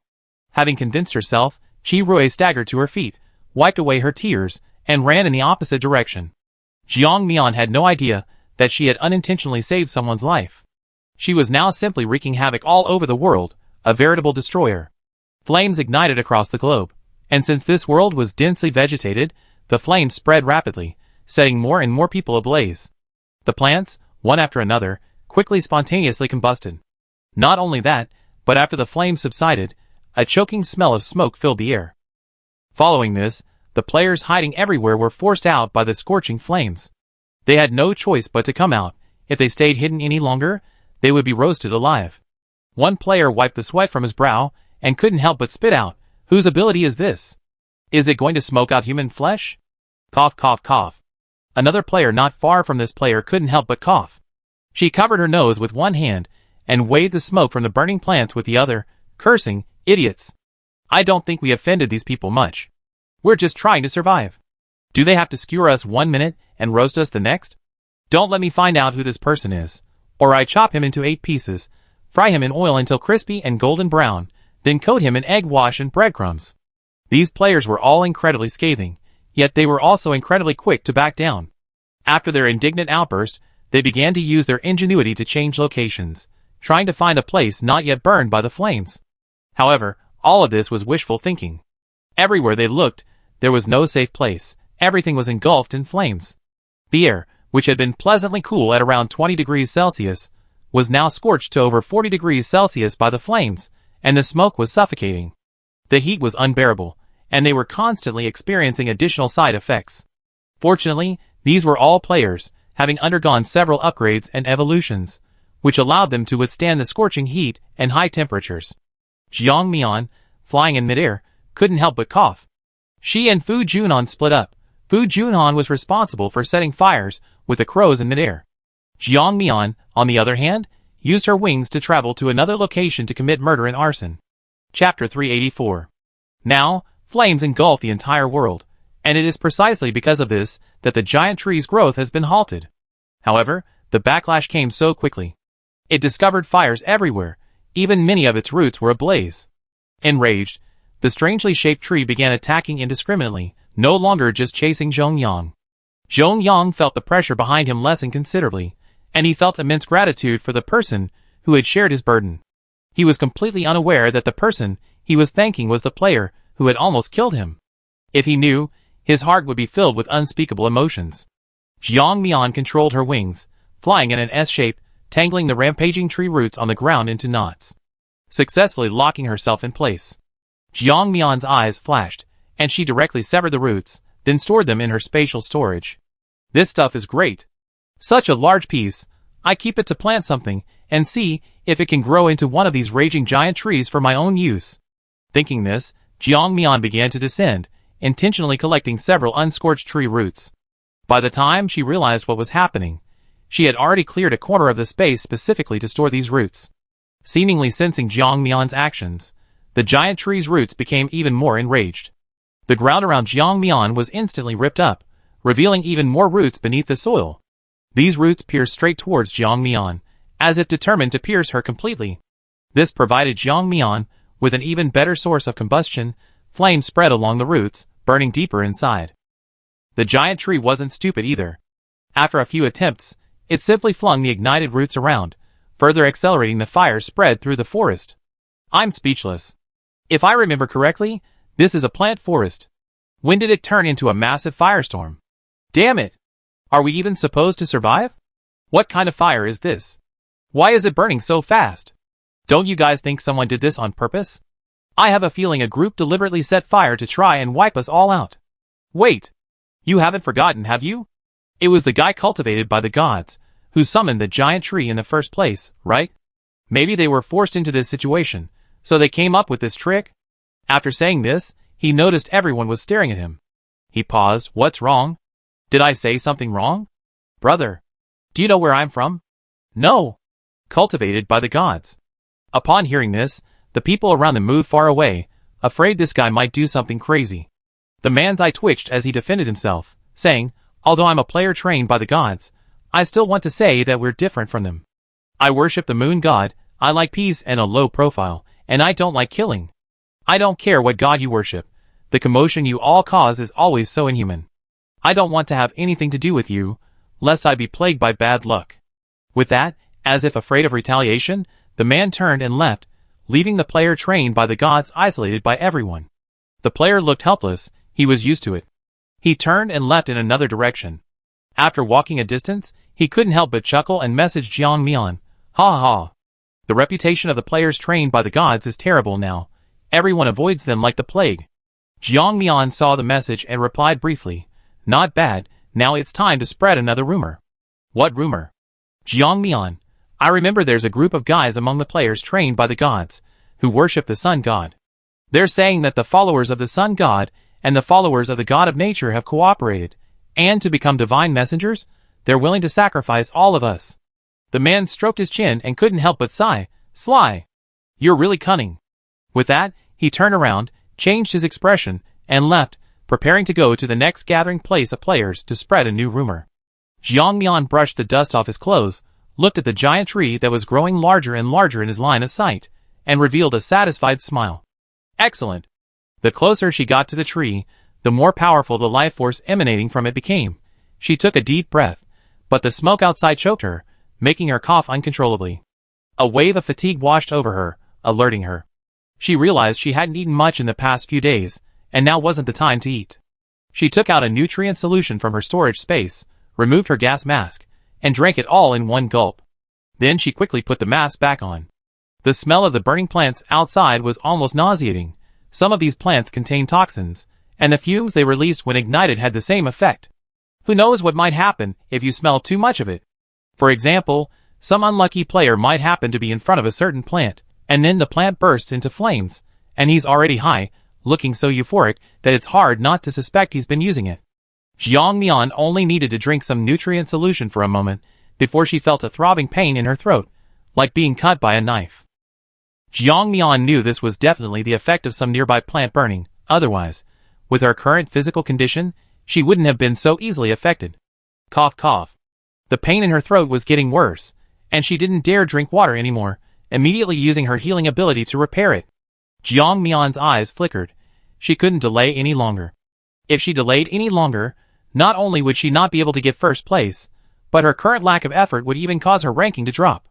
She quickened her pace and began to approach the giant tree. At the same time, Fu Junhan and the others also approached the giant tree like her. Jiang Mian, we only have 6 hours now. Try to speed things up so we don't miss this crucial opportunity. Fu Junhan, okay, I understand. I'll let you know when I get there. Healing, okay. Jiang Mian didn't reply further. She calmly looked at her watch. There were still over 8 hours left in the game. Leaving 2 hours as a backup, 6 hours was enough for them to act. Fu Junhan crouched on a burnt, withered branch and texted Jiang Mian. The four of them positioned themselves in front of the giant tree, behind it, to its left, and to its right, their positions perfectly aligned. After positioning themselves and memorizing their surroundings, they began hacking at the giant tree. The flaming blades slashed through the air, each strike against the branches appearing incredibly sharp. The four of them were like ants crawling on a giant tree, appearing insignificant in their movements. Even though they left their marks on the giant tree, it quickly recovered.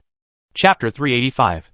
The giant tree was very unhappy with the tiny ants crawling all over it, causing its leaves to fall in a flurry of anger. Although they caused it little harm, it couldn't catch them, which only made it more frustrated. So, it tried to use the nearby plants to help it get rid of these annoying little creatures. However, when it tried to summon the plants, it discovered that it had killed them all because it had sucked them in too much. Therefore, the giant tree was now completely without outside help. It could only rely on itself to deal with these troublemakers. However, when it tried to use its roots to finish them off, it discovered another fact. Which deliberately cut off its roots. Isn't this deliberately bullying the tree? Does an honest tree deserve to be bullied? Jiang Mian, watching the giant tree tremble, warned warily, be careful, everyone. This giant tree looks like it's about to unleash a powerful attack. Okay. Suddenly, a long green branch lashed out. Jiang Mian was preparing to leap to the next level.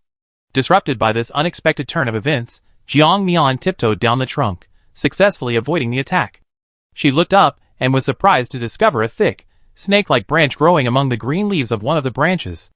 The branch was supple, yet covered in something resembling snake scales. Normally, it was tucked away, making it impossible to see. Now that it was outstretched, she realized it was a vine growing from between the branch and the trunk, usually concealed, which was why no one had noticed it before.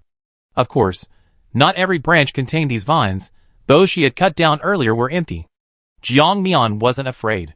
She had simply been careless and hadn't noticed them before. Now that she was on guard, she wouldn't be threatened anymore. The higher Jiang Mian climbed, the more numerous the oozing green, snake-like vines became, as if all its nutrients were concentrated at the top.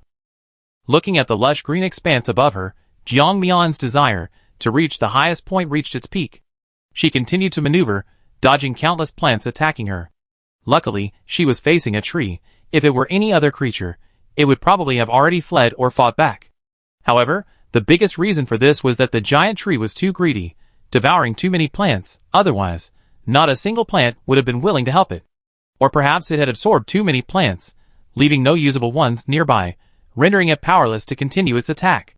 Seeing Jiang Mian leap higher and higher, the giant tree seemed to abandon its assault, becoming unusually quiet. Jiang Mian was somewhat confused. Although she knew it might be preparing some powerful attack, she still held onto a sliver of hope, wanting to reach the top of the giant tree to see what was there. Taking advantage of the tree's stillness, Jiang Mian increased her climbing speed. Just as she was about to reach the top, the previously quiet giant tree suddenly shook violently, and countless thick, snake-scale vines surged forth from all directions, blocking all her escape routes. These vines, as if alive, intertwined, forming a massive green net that rapidly enveloped Jiang Mian. Jiang Mian was startled and quickly drew her dagger, deftly slicing through the air. But there were simply too many vines.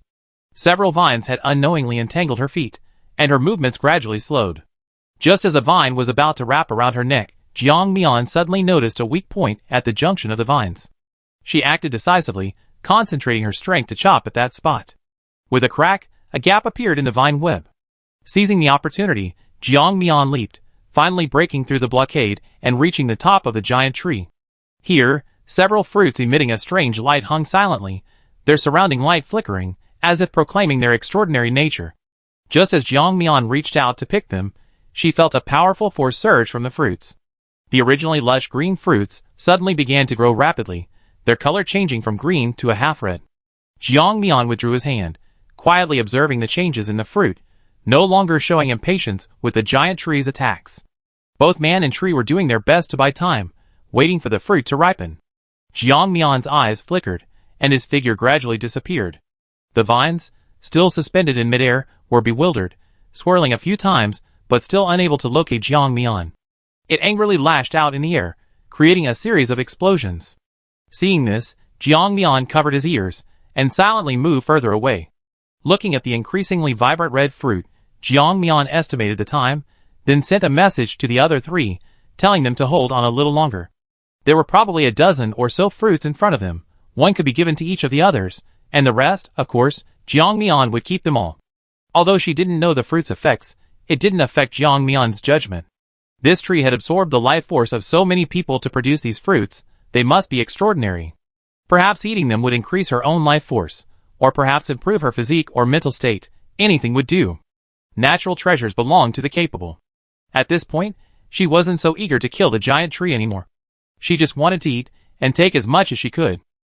2 more hours passed, and Jiang Mian saw that the fruits were almost ripe, even the vines were starting to stir. Jiang Mian's breathing quickened, her eyes fixed intently on the fruits. Ripe. Jiang Mian had almost predicted the ripening time and rushed towards the fruits. The vines also rushed towards the fruits, but perhaps because they were plants, they couldn't anticipate the ripening and reacted a bit slower. Jiang Mian went straight for the area with the most fruits, grabbing most of them in one go, and without even looking, stored them in her spatial storage. Just as she was about to grab again, several attacks struck her hand squarely. Jiang Mian's hands were instantly torn and bleeding. Her hand veered, managing to grasp only one fruit. Jiang Mian withdrew her hand, blood streaming down, and appeared before the giant tree and her attackers. The vines, upon seeing Jiang Mian, immediately attacked her. Their attack seemed relentless, as if it were a fight to the death. Anyone who didn't know better would think Jiang Mian was a human trafficker, but thinking about it, it wasn't entirely wrong. These fruits did indeed grow on the giant tree. Jiang Mian quickly retreated, dodging the vine's attacks. Only then did she have time to shift her gaze to another figure. Chapter 386. Jiang Mian's expression wasn't good. She looked at the figure, which seemed somewhat familiar. She quickly realized who it was. "It's you? I thought you wouldn't dare show your face in front of me." The man sneered, holding 2 fruits in his hand. Besides the 2 they had, the rest were completely hidden by vines, probably already eaten by the giant tree. His gaze was fixed on Jiang Mian, but most of his eyes were fixed on the fruits in her hand, his greed growing stronger. Jiang Mian noticed his gaze, and immediately put the fruits away. Chong Yang was somewhat disappointed. He had actually been staking out this place for a long time. Based on past experience, he knew that a big boss like this would definitely have valuable rare treasures. Sure enough, when he arrived, he found snake-scale fruits. If he bought these in the mall, they would cost several million gold coins. And not only that, there was also the problem of limited availability. Most of the time, he couldn't get any. Now, with so many snake-scale fruits right in front of him, he unfortunately failed and only managed to grab 2. He wasn't actually sure how many Jiang Mian had taken, but he had seen the snake-scale fruits in her hand before, put them into his spatial storage, and was still holding one. She must have at least 2, right? Thinking this, Chong Yang's greed grew even stronger. However, after weighing the options, he dismissed the idea. If it really came down to a fight, he definitely wouldn't be a match for this woman. He was even considering retreating, fearing the woman before him would turn on him and kill him. Then he would truly lose both his money and his possessions. Thinking this, Chongyang prepared to leave. However, Jiang Mian had been successfully ambushed, and her right hand was still bleeding profusely. Her healing abilities were completely ineffective, and the bleeding was increasing. She wondered what kind of side effects Chongyang's attack had contained. She couldn't bear to see him leave now. Stop! You think you can get away unscathed after ambushing me? You overestimate yourself. Upon hearing this, Chongyang ran even faster. However, Jiang Mian wasn't the only one attacking him. The giant tree that had been relentlessly attacking him was also present.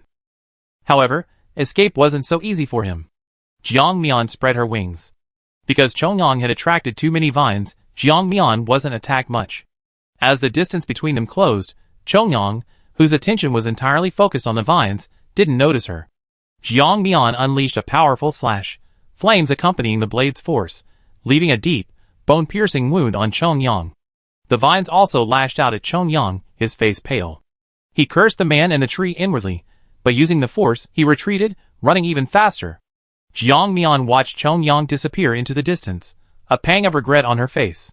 If she could have stopped him, she might have been able to take down one of the other three and become the second best. However, now was not the time to dwell on that. Time was running out. If she couldn't eliminate this giant tree, her entire plan would fail. Having weighed the priorities, Jiang Mian could only watch him leave. She turned and went straight to the top. Just as she was about to descend, she was suddenly squeezed by the dense canopy, feeling as if walls were closing in on her. Jiang Mian swiftly moved away, then flew towards other branches. After circling several times, leaving explosives in the canopy, she looked down with lingering fear. Whoosh! A gust of wind swept past, and a vine as thick as her waist lashed out. Jiang Mian easily dodged the attack, the vine leaving a loud crack in the air. Snap! This attack wasn't just physical pain, but also mental anguish. The snap-snap sound the vine made in the air was enough to cause ringing in the ears. Fortunately, Jiang Mian had already done most of what she needed to do, and there was no need to linger here any longer. She clutched her right hand, immediately retracting her wings. Without wings, she'd lost her ability to fly and plummeted straight down. Some vines, as if triggered by the torment, instinctively moved aside. Jiang Mian quickly landed in the middle of the tree, then released her wings to slow her descent. Jiang Mian multitasked, her left hand holding a fireball, her right hand a long sword, to guard against any potential attacks from the tree roots. Fu Junhan, already prepared, received Jiang Mian's command, uttered "okay," and hurled his flames at the creatures. He then swiftly moved away, even using a teleportation card. Jiang Mian did the same, but she went even further, using her position swap and teleportation card in tandem to achieve speeds even faster than the others. Meanwhile, the giant tree was still furious, completely unaware of what was about to happen. The two small insects had ambushed it and stolen its fruit, and now that they were gone, it realized it had been tricked. That wouldn't have been so bad if it couldn't catch them. So be it, but then, another group of small insects that had been tickling it had done something to it, causing it to feel the moisture in the air dwindling, and its body was in increasing pain. The giant tree was only suffering because of its lack of knowledge, otherwise, it would have understood what it was going through. Previously, Jiang Mian and Fu Junhan hadn't just been distracting the giant tree, they had also been planting bombs in those areas, covering most of it. That's why the giant tree felt uncomfortable in the areas attacked by the flames. Amidst the deafening roar, players cursed, "I'm speechless. Who the hell did this? Do they think we're not worthy of living? Summoning plants to attack us, setting us on fire, bombing us with explosives. What? Does our existence bother them? Stop complaining. Run. If you don't run now, this will be your final resting place. Don't let me run into them, or I tear them to pieces and post their dismembered remains in the chat." Jiang Mian glanced at the speaker. A wave of heat washed over her, and she didn't bother to kill anyone. Judging by his appearance, he was likely doomed in the flames. She didn't want to waste her time dealing with him. Gradually, she left the others behind. Jiang Mian reached the agreed-upon distance and waited for the others. Soon, the other three arrived. Upon seeing them, Jiang Mian immediately raised her shield to withstand the aftershocks of the bombs. Chapter 387. The three weren't unscathed either, each had sustained some injuries. Long Miazi appeared to be more seriously injured, followed by Fu Junhan. Although He Ling's clothes were worn out, perhaps due to his healing abilities, he seemed to be the least injured of the group. When He Ling saw the still bleeding wound on Jiang Mian's hand, he frowned, naturally taking her hand and instantly activating his healing ability, saying with dissatisfaction, "Look at you. What earth-shattering thing did you do? You gotten such a serious injury. Jiang Mian pulled her hand back, looking at the still unhealed wound, and shrugged helplessly. It's useless. I tried all the healing methods I could, and none of them worked. Fu Junhan frowned, getting straight to the point. Player abilities? Jiang Mian nodded. Yes, I was ambushed while stealing something. The attack seemed to have a negative effect, so all healing methods. The effects have been greatly reduced. Jiang Mian said, taking out 4 fruits from his spatial storage, feigning disappointment. Originally, there were more than 4. My plan was for each of us to get 2, but unfortunately, they were stolen. We didn't get the others either, so now we can only each get 1. Long Musi looked at the things in Jiang Mian's hand, somewhat confused, and asked, What are these? I don't think I ever seen them before. Jiang Mian replied, I don't know. I saw the giant tree frantically protecting it, so I just grabbed it. I have no idea what it's for. However, judging from how much the giant tree cherishes it, this thing must be very useful. Long Musi nodded, accepting the fruit. She planned to ask the system later. If there were no side effects, she would consume it on the spot. After all, she couldn't take these game world items back with her. Seeing the 3 of them holding their items, Jiang Mian thought for a moment before saying, The rest will depend on Fu Junhan and me. We might not be able to look after you, so... Jiang Mian didn't finish her sentence, but the meaning was clear. It was practically saying, Let's part ways. Long Musi obediently nodded, about to leave, when she saw He Ling was still there. She instantly realized that if she left directly, wouldn't she seem to have low emotional intelligence? Thinking this, Long Musi stood still. He Ling looked at Jiang Mian. I can help you too, can't I? Why should I leave? Jiang Mian's words silenced him. Do you also have fire abilities? He Ling choked, snorted, and turned to leave. Long Musi had just taken a step when, as if remembering something, she turned back and said, Be careful, that tree is tough to deal with. Jiang Mian nodded, and left with Fu Junhan. Long Musi watched the 2 figures disappear, and breathed a sigh of relief. Phew. A little bit of social skill mastered. She turned around and bumped into He Ling, who was glaring at the 2 of them through gritted teeth. He Ling thought bitterly, Damn Fu Junhan, I let you be arrogant for a while. You just wait, when I get the chance. You read people's minds all day, don't you have any friends? Long Musi was startled. Her eyes filled with fear as she looked at He Ling. She quickly waved her hands and explained, I can't control this ability, so I'm innocent too. Please don't blame me. He Ling stared coldly at her, a laser gun suddenly appearing in his hand, ready to fire at her, his intent on killing her palpable. Long Musi was startled and instantly teleported away. The next second, a gunshot rang out the instant she disappeared. Long Musi patted her chest, about to use her teleportation card again, when He Ling grabbed her shoulder. When the gun was pointed at her forehead, it would be a lie to say she wasn't nervous. She almost knelt down in shock. He Ling's eyes were cold. The nonchalant attitude he displayed when Jiang Mian was around gone, replaced by his true colors as he pressured Long Musi. Eat the fruit you just got. Let me see its specific effects, otherwise. I don't mind if my ranking goes up a bit more. Long Musi's expression changed, looking at He Ling as if he were a devil. Long Musi's expression shifted, her gaze towards He Ling as if he were a demon. However, He Ling wasn't joking. Seeing his hand about to pull the trigger, and with them so close, if he did, she would be doomed. Long Musi frantically searched her mind for any possible solution, but after much thought, she realized that under absolute force, she had nowhere to escape. If it were before, Jiang Mian could still restrain him, but now that Jiang Mian was gone, no one could control He Ling now. What? You don't want to? His eyes hardened, like a tiger poised to pounce. Long Musi swallowed hard, her hands trembling uncontrollably. Slowly, she took out the fruit she had just put away, and put it to her mouth. She closed her eyes, comforting herself. Oh well, dying sooner or later is the same anyway. Long Musi took a bite, and when the fruit entered her mouth, it felt like eating sickly, greasy fat. Long Musi almost vomited. She rolled her eyes, but forced herself to continue eating. Her heart sank even further. If the fruit tasted this bad, could it have any positive effects?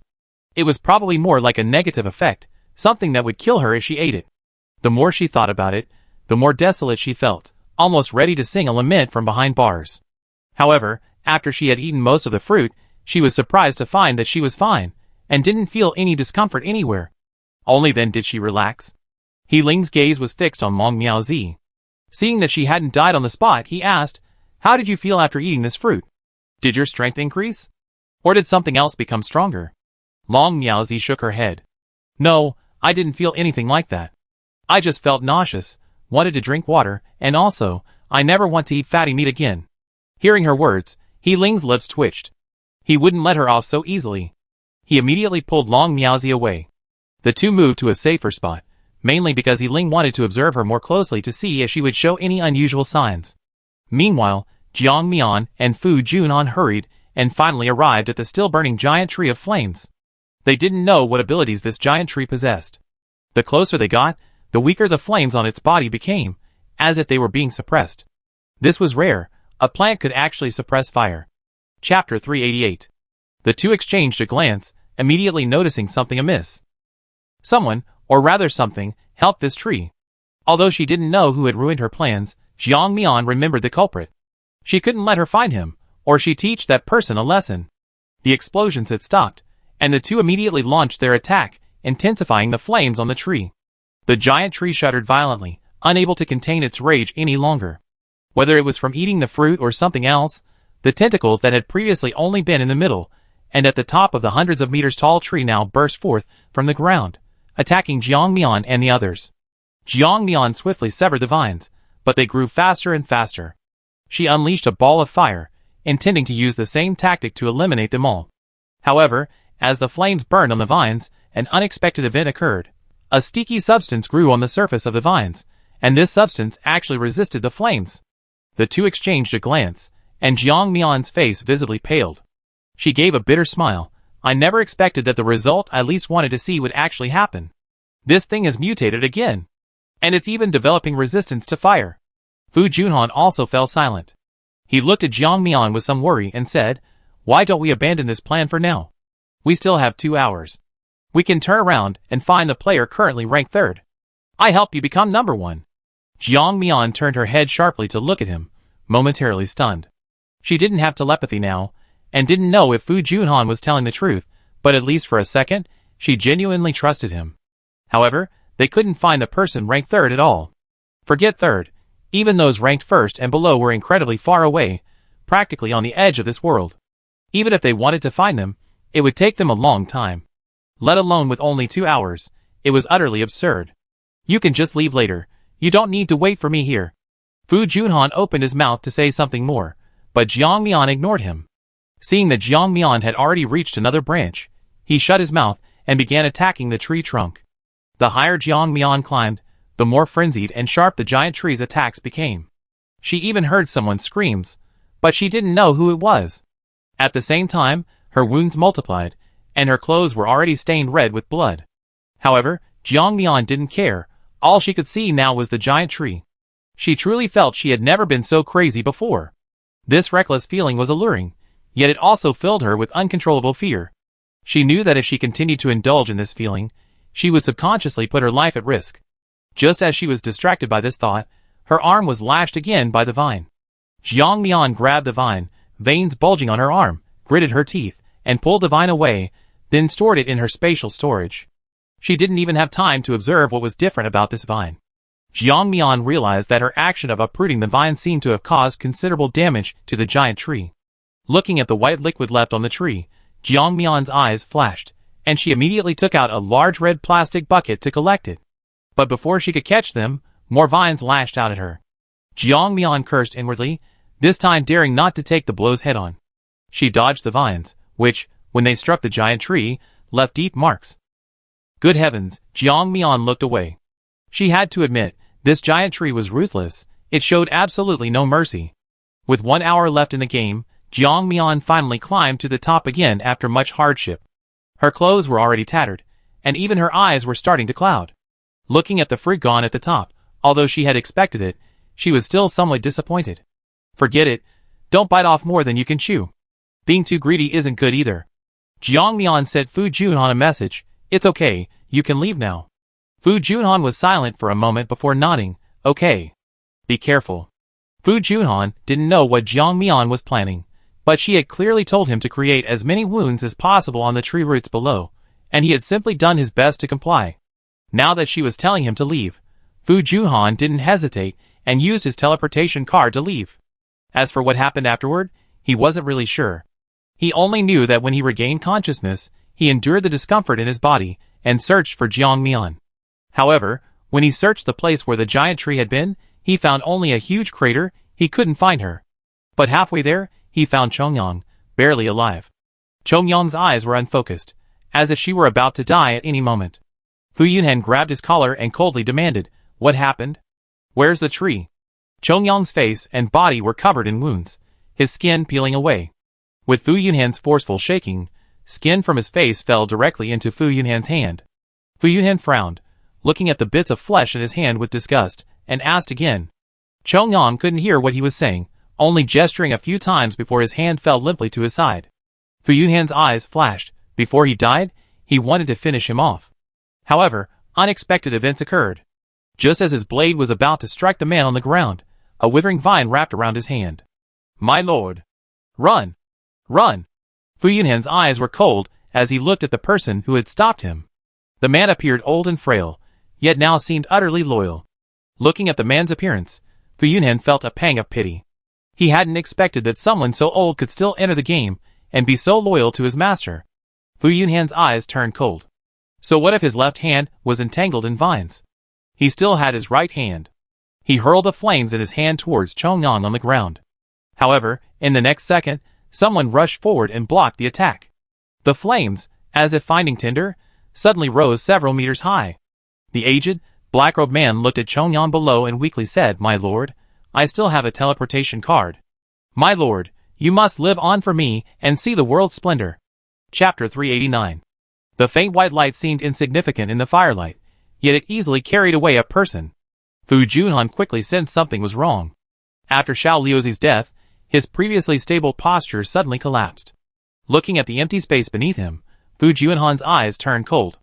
Just as Fu Junhan was about to chase after the location card, several more black-robed figures with mobility issues appeared in the distance. They staggered towards Fu Junhan, trying to stop him. One of them, while walking, suddenly knelt on the ground with a thud. He looked at the sky in despair, filled with resignation to his own powerlessness. "My lord, I'm sorry, Nianan couldn't protect you."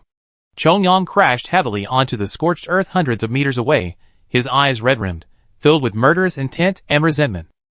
Xiao Liuzi. Ah! It was normal for Xiao Liuzi, a coward who always carried escape cards, to be extremely cautious. He joined their team a year ago. Because he was the youngest and had a likable appearance, they had always taken good care of him. They thought that with the resource point from the giant tree kill, victory was assured. However, too many unexpected events occurred. Those familiar with him were drained of their life force one by one, when the giant tree was severely damaged. Fortunately, the giant tree died in time, allowing them to survive. Now Xiao Lu, whose life force had already been greatly drained, had shielded him from the scorching flames. And he, now, could only wail helplessly like a useless piece of trash. After dealing with these people, Fu Yunhan initially intended to catch up with Chongyang, but then stopped a second later. Hearing the notification that his resource point ranking had improved, he realized he could check Jiang Mian's current ranking on the leaderboard. He hesitated between Chongyang and Jiang Mian's lives. Fu Yunhan was conflicted. If he went after Chongyang, he could at least get second place, or even, in the worst-case scenario, first. Fu Yunhan clenched his fists, retracting his step.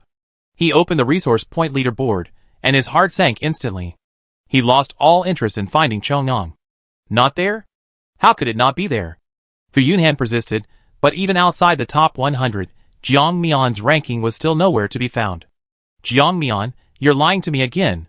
Didn't you say you'd be resurrected? Why aren't you resurrected yet? What are you yelling about? In the distance, the firelight illuminated a slender figure, yet her powerful strides were still visible. However, after taking a few steps, the girl staggered and knelt on the ground. Jiang Mian propped herself up, using the scabbard of her sword as a support, and slowly got to her feet. She was the closest person to the nuclear explosion. Even if she were to be resurrected, she would have to come out from inside. The radiation exposure on her body was self-evident. Even the near-death Chongyang had less severe symptoms than her. Jiang Mian reached out and placed her hand in front of Fu Junhan, who was kneeling on the ground. Now, against the backdrop of the flames, she resembled a phoenix rising from the ashes, dazzling and radiant. Fu Junhan couldn't help but hold his breath for a moment. "Come on, I take you out." After Fu Junhan left, Jiang Mian deliberately estimated the time, then took out a nuclear bomb from her spatial storage and detonated it. The scene when the nuclear weapon detonated was even more terrifying than any educational video. Jiang Mian didn't even have time to think. The pain had barely begun when she lost consciousness. When she opened her eyes again, it was 10 minutes after the nuclear explosion. Jiang Mian didn't want to wake up so soon, but she had no choice. If she didn't wake up, she wouldn't be able to collect the resource points she had earned, and her ranking would reset to 0. Jiang Mian could only reluctantly resurrect on the spot. As soon as she resurrected, she was startled awake by a barrage of message notifications. Ding! Your ranking has been updated. Ding! Congratulations to the player for killing the mutated serpent scale fruit tree, gaining X points. Congratulations to the player for killing the world boss, obtaining heart of the serpent scale fruit tree and serpent scale fruit tree seeds. Please strive to maintain your ranking and continue surviving. There are 15 minutes left in the game. After Jiang Mian emerged, she only lingered for a few seconds before starting to cough uncontrollably. While flying, she glanced at her current ranking. As for whether anything might happen in midair, of course not. No plant could survive a nuclear explosion. Even these mutated plants. Of course, except for those plants located far away, whose impact would be much less. X points? Jiang Mian was somewhat confused. What did this mean? However, seeing that her ranking wasn't on the leaderboard, Jiang Mian couldn't help but frown. System assistant, what's going on? Why are my resource points showing up as X? And why isn't my ranking showing up? Ding! Player has completed the hidden quest, killing the serpent scale fruit tree. The player's resource points are not counted in the ranking. X means unlimited. Jiang Mian was startled. There was such a thing? A strange thought immediately formed in her mind. However, the next second, she was forced to the ground by radiation, her wings losing all their feathers. She looked somewhat gruesome. Jiang Mian retracted her wings, then stood up and quickly walked outside. In the dim light, she seemed to see someone and hear someone cursing at her. Jiang Mian's face darkened. Due to the radiation, her vision was blurry, and the pain in her body urged her to leave quickly. However, fearing she might recognize the person, she still wanted to get closer to see who it was. Thump! Jiang Mian, caught off guard, tripped over a thigh bone and fell hard, drawing blood from her face. When she stood up, she saw a familiar figure kneeling on the ground, completely lost in thought. Seeing this, Jiang Mian really wanted to turn and leave. This person clearly wasn't very bright, and she didn't want to be infected.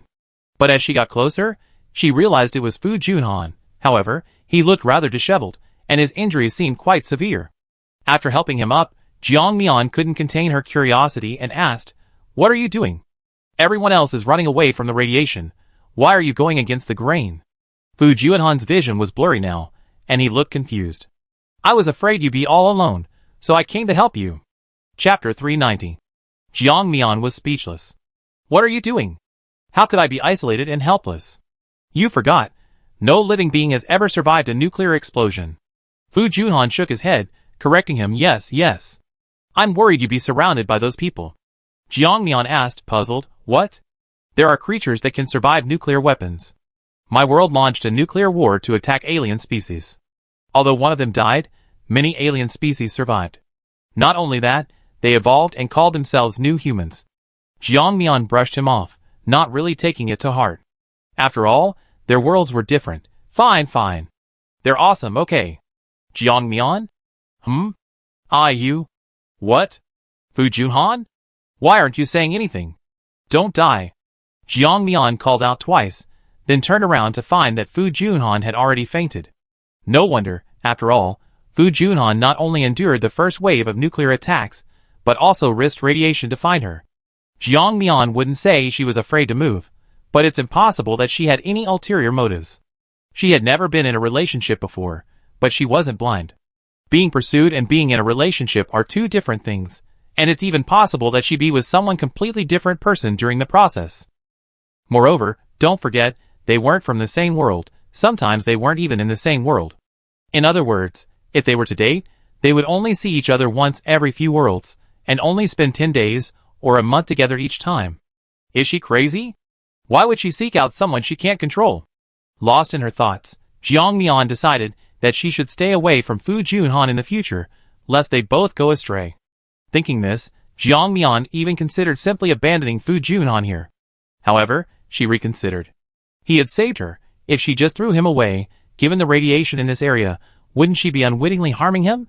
Jiang Mian shook her head, immediately rejecting the idea. Fine, I just go all the way this time.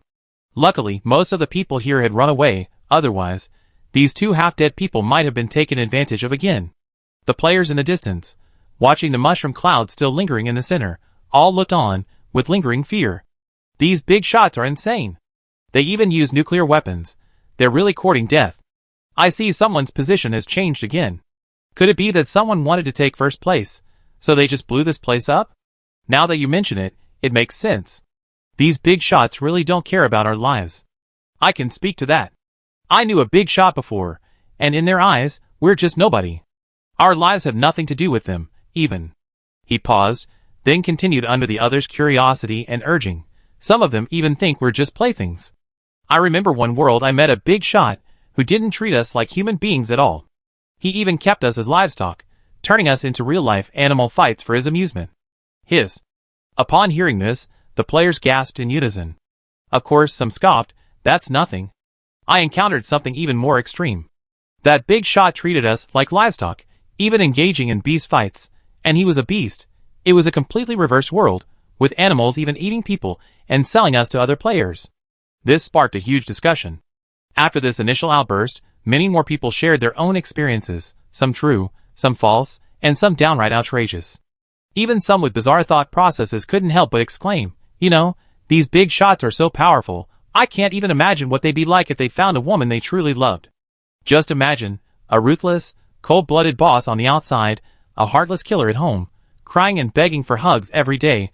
The contrast is just too much. I wish I could meet such a boss. Hearing this, everyone looked utterly bewildered, their eyes filled with skepticism. What nonsense are you spouting? Are you even speaking human language? Goodness, they're big shots. What kind of woman would make them henpecked? You don't actually think someone like you, with nothing to offer, could possibly keep a big shot in check, do you? Brother, sister, are you dreaming? What do you have that would make a big shot even notice you? Hearing the mocking words, the man and woman blushed, glared at the man fiercely, and launched their attack. Good heavens! Seeing the situation was turning against them, the others immediately scattered, excitedly watching the fight. However, as they watched, they began to feel dizzy and nauseous. The more experienced one shouted, "Damn it! Stop fighting! Stop fighting! Quickly dig a hole! The radiation is coming!" Others were speechless. Are you guys crazy? It'd be over in a few minutes. Why are you digging? It's completely unnecessary. Just let the system heal us later, won't you? Some listened, while others remained unmoved, continuing to dig in the ground. I'm not as rich as you guys, every little bit helps. Jiang Mian was exhausted and didn't want to move anymore. The two leaned against the charred plants on the ground, and she endlessly used her healing abilities to repair their bodies. Jiang Mian even gave herself a special treatment, using a lot of painkillers. She felt like her body was a piece of rotten flesh, completely devoid of any meaning in her life. It rotted for a moment, then recovered. Finally, the long-awaited, beautiful voice rang out. Ding! Mission complete. All personnel will begin teleportation. Chapter 391. Jiang Mian immediately perked up. Quick, quick, quick! I want to leave. Congratulations to player ID 987666 for completing the task. Your reward is being calculated. Please wait patiently. Congratulations to I Love Salty Soy Milk for successfully surviving a world. In this survival game, your overall world ranking is first. You will receive 10,000 gold coins as a reward. Keep up the good work, I Love Salty Soy Milk. You are ranked first in your personal world. You can receive 10 gold coins every day. Keep up the good work and maintain your ranking. Ding! Player has completed a hidden task. Rewards will be distributed shortly. System shop is now fully open. World chat group will be open soon. Hee-ho. Jiang Mian took a deep breath.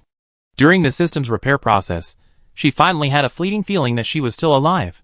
She didn't care about her appearance anymore, lying directly in the pure white space, gazing at the equally pure white ceiling above her, and couldn't help but ask System Assistant, "Can I ask you some questions?" Ding! Can the player ask their questions after I finish my work? Jiang Mian nodded, not insisting on getting to the bottom of it, but understandingly saying, "Sure."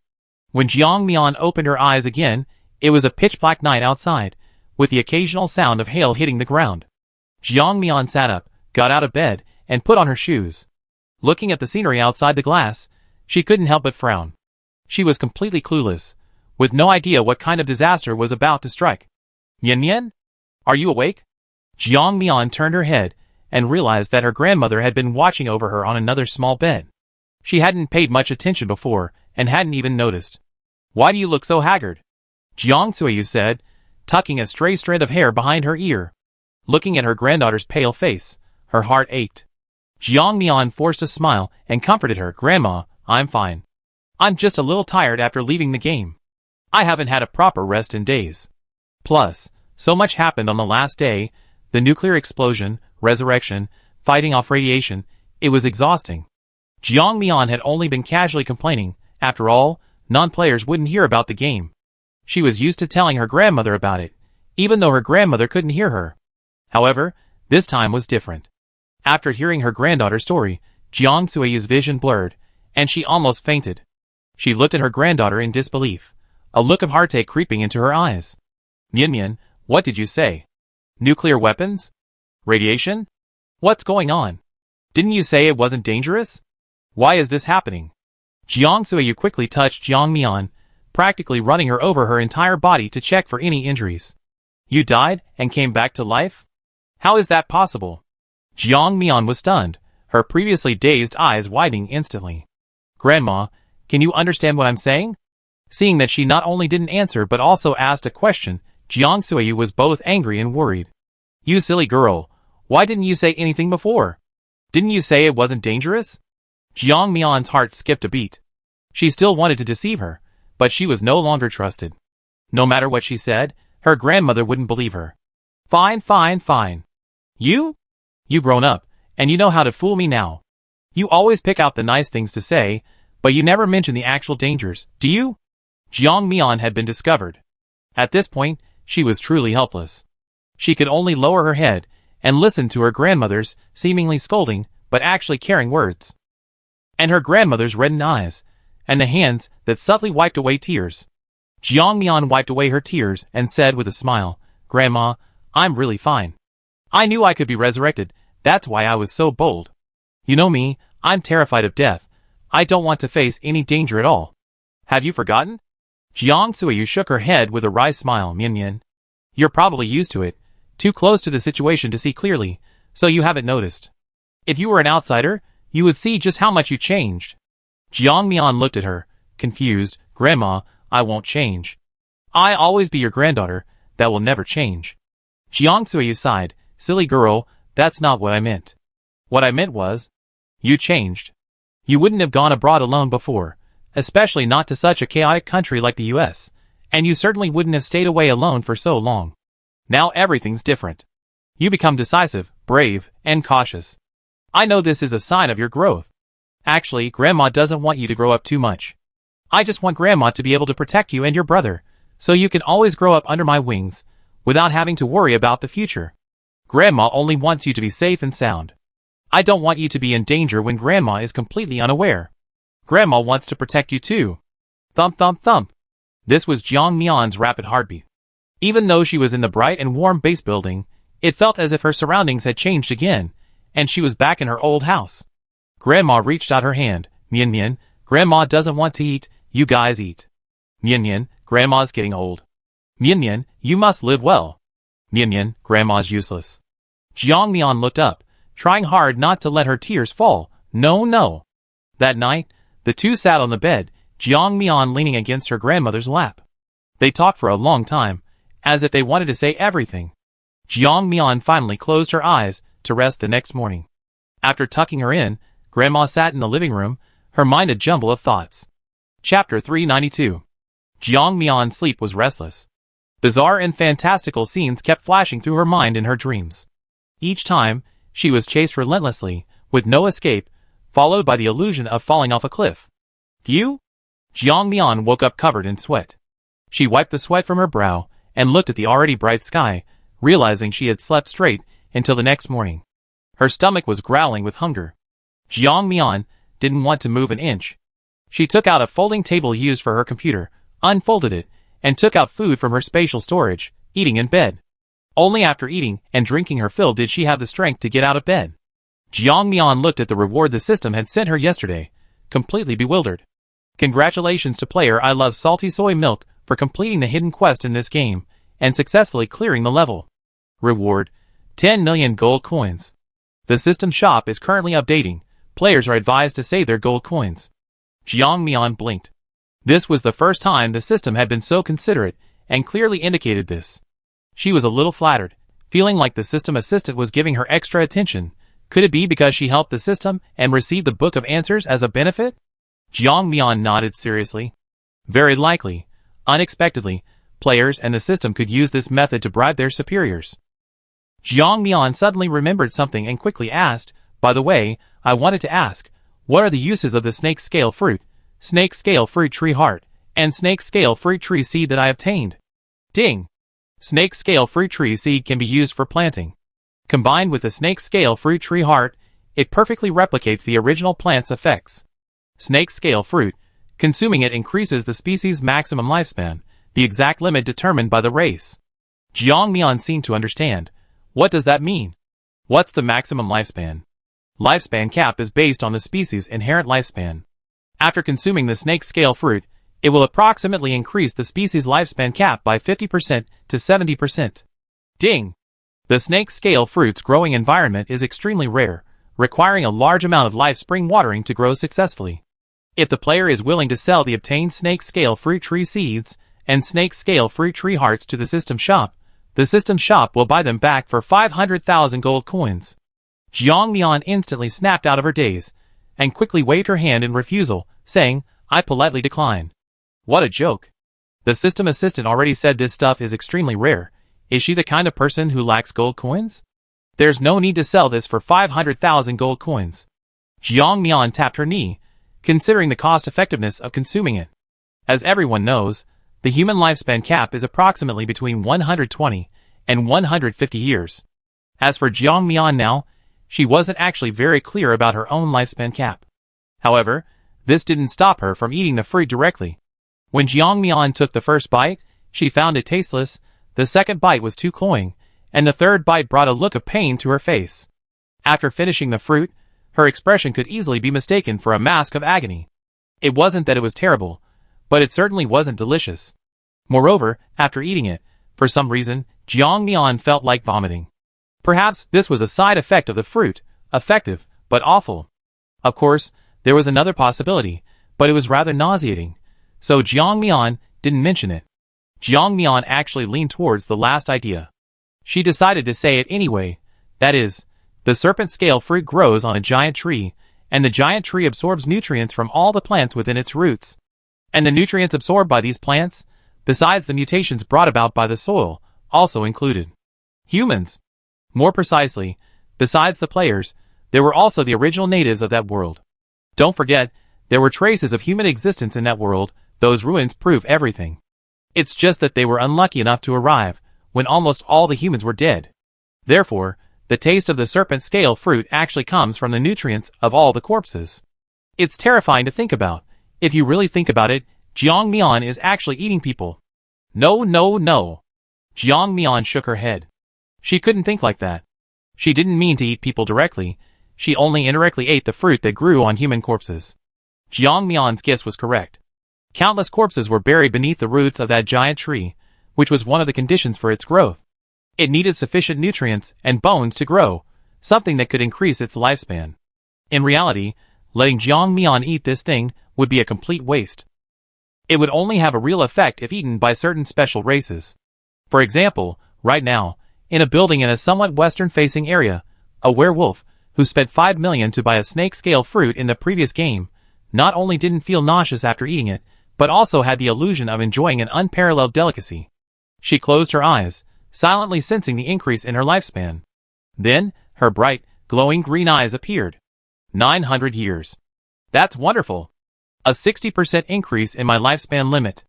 As long as I don't die, my strength will steadily improve. She turned to face the moon goddess she worshipped and bowed deeply.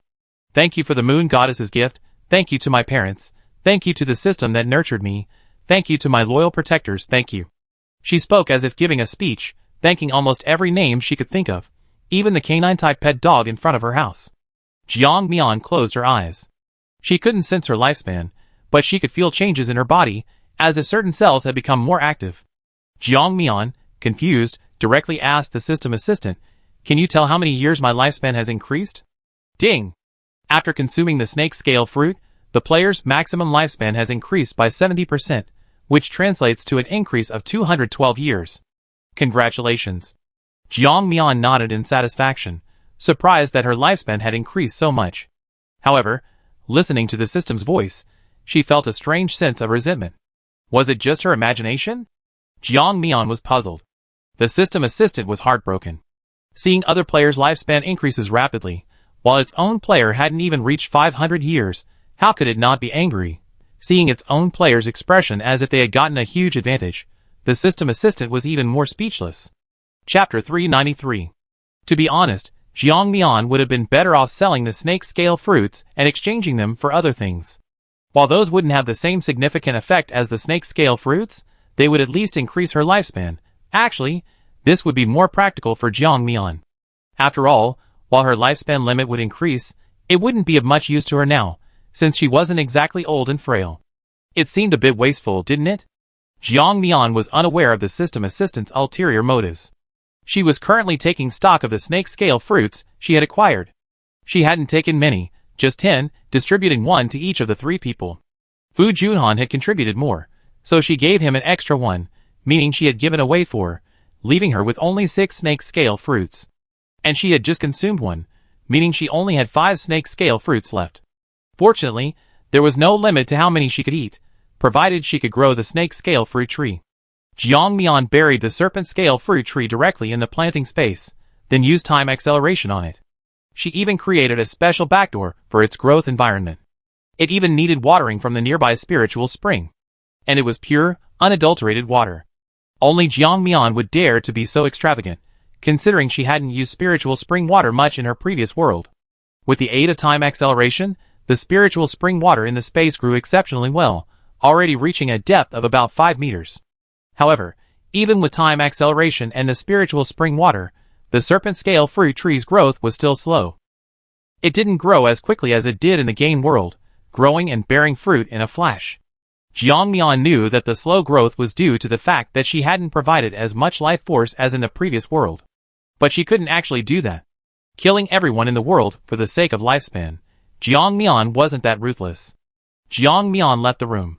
Her grandmother stood outside, quietly gazing out the window, lost in thought. Jiang wasn't there. He had found a job and gone out early that morning.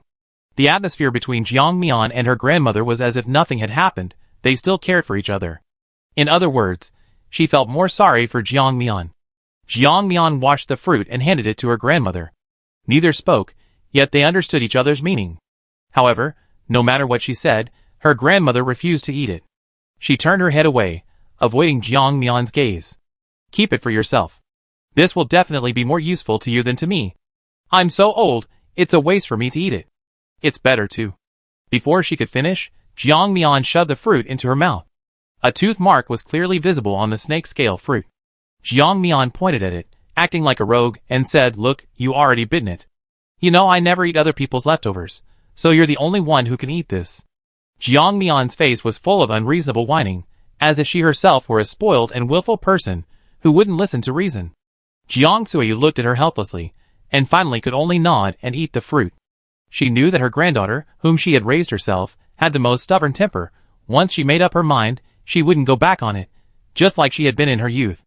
This is why almost no one believes Jiang Mian was adopted. Many assume she's her son and daughter-in-law's biological child. It's simply because the two have such similar temperaments. Jiang Suiyu, with mixed feelings, swallowed the fruit in her hand. Although she found it somewhat unpleasant, she didn't want to spit it out, but ate it bite by bite. After all, this was her granddaughter, and she must have her reasons for going to such lengths to make her eat it. Seeing that her grandmother had finished eating, Jiang Mian finally breathed a sigh of relief and carefully observed the changes in her. She was surprised to find that the wrinkles on her grandmother's face were gradually decreasing. Jiang Mian was overjoyed.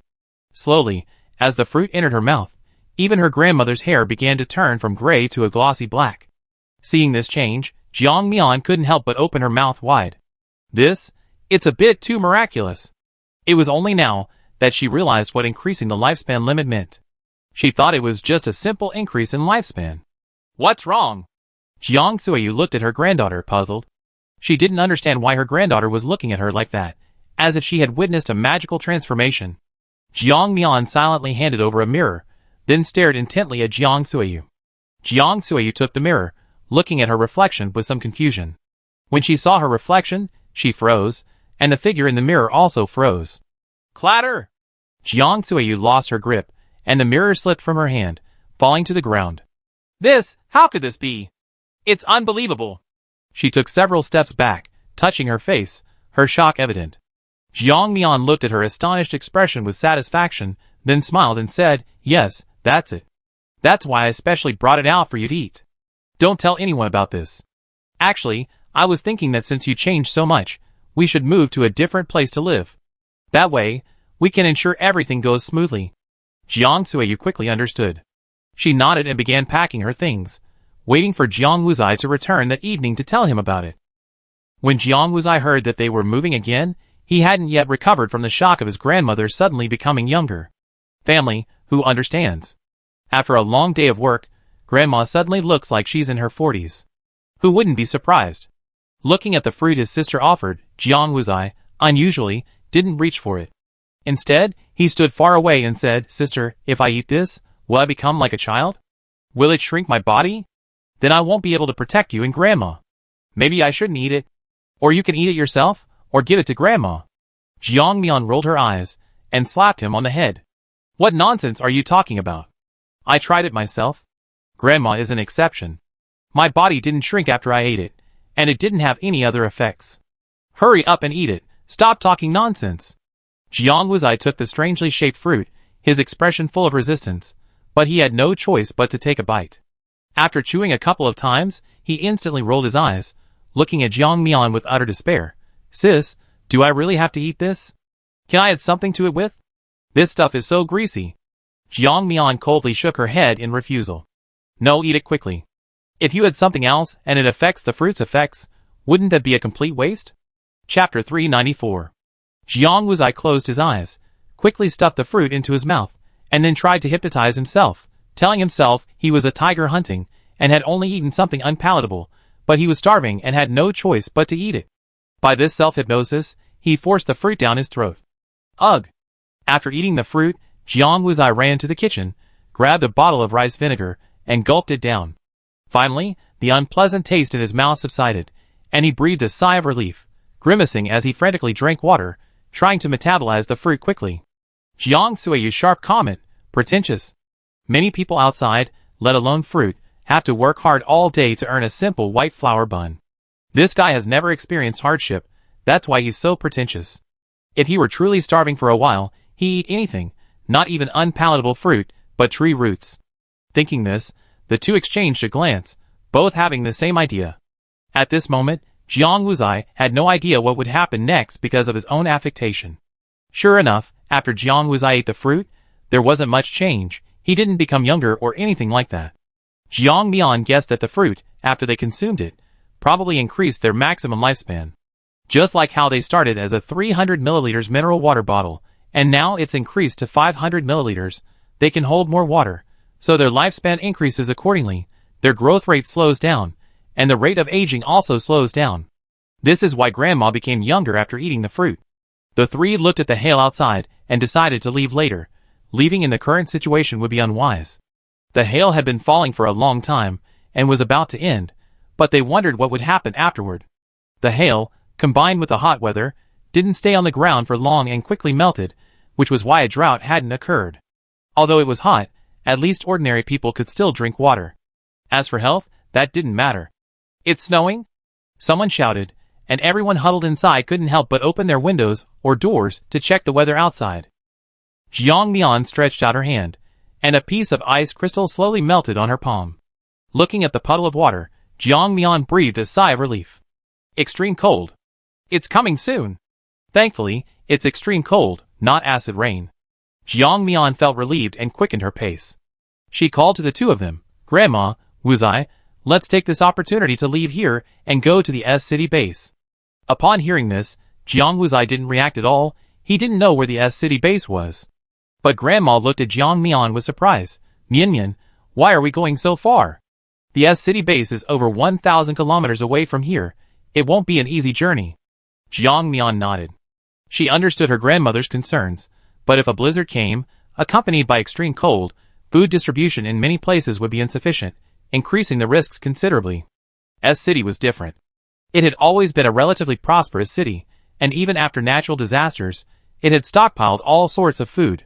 Of course, pre-cooked meals and snacks with many additives were still well preserved. While they seemed unhealthy before the apocalypse, afterward, they were practically divine treasures. This was precisely why there wasn't so much looting and arson after the extreme cold. Of course, some darker aspects of human nature were unavoidable, but Jiang Mian didn't care. She wasn't an official, nor was she the base manager. What did these things have to do with her? Thinking this, Jiang Mian explained to her grandmother, and the two immediately agreed to pack their things and prepare to leave. Her grandmother was very well covered up, afraid that others would see anything amiss and cause trouble. Along the way, Jiang Wuzai was frequently greeted by familiar people or pulled aside for conversation, mostly about trivial matters. For example, they would ask him why he wasn't working. Oh! One of them, incredibly tactless, asked him, I heard your sister's been lazy at home and doesn't work. You're the only breadwinner in your family. I happen to know a squad leader who's got a good salary. He's looking to get married right now. Want to join him? No need. With that, Jiang Wuzai grabbed his sister and grandmother and left, completely ignoring the meddlesome person. First of all, let's not even talk about how his sister wasn't lazy or unwilling to work. On the contrary, their family's food, clothing, and shelter all depended on her hard work. Then, there's the squad leader that Guy mentioned. He knows perfectly well that in this apocalyptic world, 4 wives died in just 1 year. Who knows what's going on inside? His sister is as beautiful as an angel. Of course she deserves a top-notch man. Even after walking a distance, Jiang Wuzai was still complaining. What kind of person is he? All he thinks about is this kind of thing. Pa! Pa! Pa! Jiang Mian looked at him, smiling without saying a word. Jiang Wuzai immediately held up 3 fingers, swearing to the heavens, Sis, I didn't say you were lazy or anything. I don't know why he said that. Jiang Mian didn't blame him. She just felt that her younger brother had grown up and even had someone to play with. Even though that person wasn't very good, she knew why he said that. He'd probably overheard a few words from the neighbors, and was just imagining things. After all, in this apocalyptic world, there are more people than jobs, and now there are no restaurants, snack shops, or milk tea shops, places with high foot traffic. Add to that the inability to cultivate the land, and most importantly, the telemarketing profession is gone. Now 9.5 out of 10 people don't even have a mobile phone. So what services or packages are they buying? Isn't it because there are so many unemployed people? Those unemployed people who can't find any work are just bored and gossiping, ruining other people's reputations. Chapter 395. Jiang Mian patted Jiang Wuzai's shoulder. Alright, stop holding up 3 fingers like an idiot. I believe you, but we need to get out of here quickly. Hearing his sister's trust, Jiang Wuzai grinned and followed Jiang Mian. Jiang Mian felt the cold wind in the air, her heart and eyes filled with disbelief. Who would have thought that extreme cold would follow a hailstorm? This was completely different from what she had learned in books. Hailstorms usually occur during the hottest part of summer, while snow occurs in winter, a season in between, yet they happened to meet at this time. Jiang Mian even suspected that the weather in their world was about to become chaotic, completely unlike before. Most importantly, what Jiang Mian feared most was acid rain. Acid rain wasn't just simple acid rain, it was accompanied by volcanic eruptions, cracked earth, and collapsed roads and bridges. At that point, everyone could only pray for good luck and escape unscathed. Jiang Mian even lacked confidence in surviving the acid rain. Even if her abilities were unsealed, it seemed pointless. Sister? Why aren't you saying anything? Jiang Wuzai asked several times, but his sister didn't respond. Turning his head, he found her lost in thought. He immediately nudged her, and Jiang Mian snapped out of her daze, looking at him with a confused expression. What? Jiang Wuzai repeated, Sister, we've been walking for so long, Grandma asked if you wanted to rest in one of the nearby houses? Jiang Mian looked at them, still in the city center, and shook her head. No, thank you. I'm not that tired. If you're tired, we can go rest. As they spoke, their gazes fell on Grandma. Jiang Sui waved her hand, feeling unusually energetic and relaxed. I'm fine. I feel like I can walk for another day and night. Jiang Mian said softly, looking at the distant terrain. If we keep going for another 2 hours, We reach a more secluded area. There isn't much garbage there. We can drive away then. Okay. The two nodded and continued their journey. The city was littered with garbage, mud, and corpses. Trying to drive here would likely result in them being chased and robbed before they could even get a few dozen meters. In a nearby apartment building, a group of burly men, still robust despite the apocalypse, pointed at three people walking through the snow and said, "Look at those three, could they be players too?" Someone glanced out the window and hesitated, saying, "Probably not. Judging by their appearance, they're probably just a family fleeing for their lives. They probably don't have much money on them. Should we make a move?" "Make a move my ass. Didn't you make enough gold in the last game?" The young man scratched his head, agreeing with him. In the last world, for some unknown reason, the system had gone mad, they couldn't enter, and were instead teleported to a wasteland. And all they needed to do was build a house. Yes, it was that simple, so simple that they began to question their existence. When did building a house become a game quest?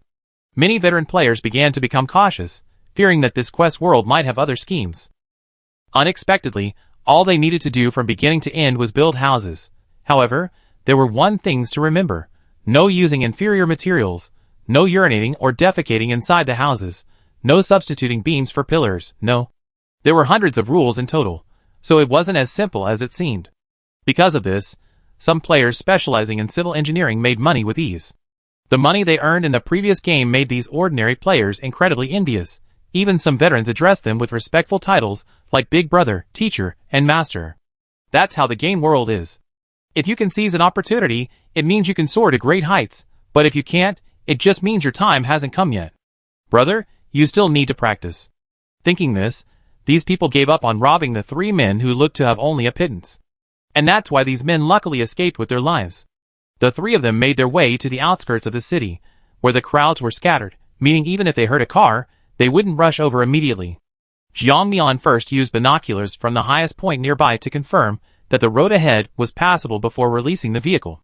Due to the terrain, Jiang Mian used an SUV with a high enough chassis and decent shock absorption. Most importantly, the space in an SUV was more than enough compared to a regular car. After releasing the vehicle, Jiang Mian sat in the driver's seat, his grandmother in the passenger seat, and Jiang Wuzai in the back. Jiang Mian started the car, turned on the heater, and tried to drive it. Fortunately, the mud on the ground, though uncollected, had hardened into clumps by the previous high temperatures. Although the journey was somewhat bumpy, it was still much faster than walking. As for Jiang Wuzai, who initially refused to wear a seatbelt, after being jolted and bumped 3 times, he obediently buckled up. He rubbed his head, questioning his sister's driving skills for the first time. "Sis, can you really drive? You seem to drive so aggressively." Jiang Mian clicked her tongue and rolled her eyes at him through the rearview mirror. "What do you know? Your sister used to be a race car driver." Jiang Wuzai looked confused. "Wait a minute, sis. I remember you were always in school, and even during holidays you were tutoring others. Where did you find the time to learn racing?" "Jiang Mian, isn't video racing still racing?" Hearing this, Jiang Wuzai fell silent. How can this be the same? Racing in a game is racing in a game. It's completely different from real racing. Wait a minute. Jiang Wuzai slapped his thigh, finally realizing that the real issue wasn't whether it was racing or not, but that his sister didn't have a driver's license, yet she acted like a seasoned veteran. Undeterred, Jiang Wuzai said, "Sis, you secretly took a driving test, right?" Jiang Mian's lips curled into an unfathomable smile, shattering Jiang Wuzai's expectant gaze. "No. Do you need to take a test for something like that? Isn't it enough to just have hands?" Jiang Wuzai silently grabbed the side handle, looking as if he'd be the first to run if something happened. Jiang Mian shook her head helplessly, her smile widening. Chapter 396. Alright, stop making that face. It's the apocalypse now. There's no one on the streets. Traffic lights, road markings, the officials in charge of these things are all useless. What are you afraid of? Jiang Wuzai forced a smile and muttered under his breath, "What am I afraid of? I'm afraid of dying." Actually, Jiang Mian wasn't the kind of person who would risk her life just because she played racing games on her phone. She had driving experience in her past life and could be considered an experienced driver, only she hadn't had time to get her license. If she were to take a driving test under those circumstances, it would only mean she'd lost her mind, afraid that Lan Lingling wouldn't be able to find her and would kill her. Jiang Mian stopped 2 hours later. Jiang Wuzai, pale-faced, sat up from the back seat. This guy gets carsick. Sis, what's wrong? What happened? Jiang Mian sighed helplessly. Nothing, the road ahead has been changed. We might have to take a detour. Jiang Wuzai looked at his sister in confusion, about to ask, why not just put the car into his spatial storage? Just then, voices came from outside. Damn! We really caught a big fish. These days, anyone who can still drive out must have plenty of supplies. Brothers, charge. Be careful, don't smash the car. Hearing the faint laughter and curses coming from outside, Jiang Wuzai instantly produced a weapon, coldly watching the men and women through the car window, their faces filled with greed and desire. Jiang Mian's expression remained unchanged. She had expected this scene, so she wasn't very surprised. Seeing Jiang Wuzai's nervous expression, she suddenly remembered that this was the real world. Although Jiang Wuzai had killed a few people, it was only out of necessity and under duress. If he were to actually engage in a real fight, he probably wouldn't be used to it. It's all right.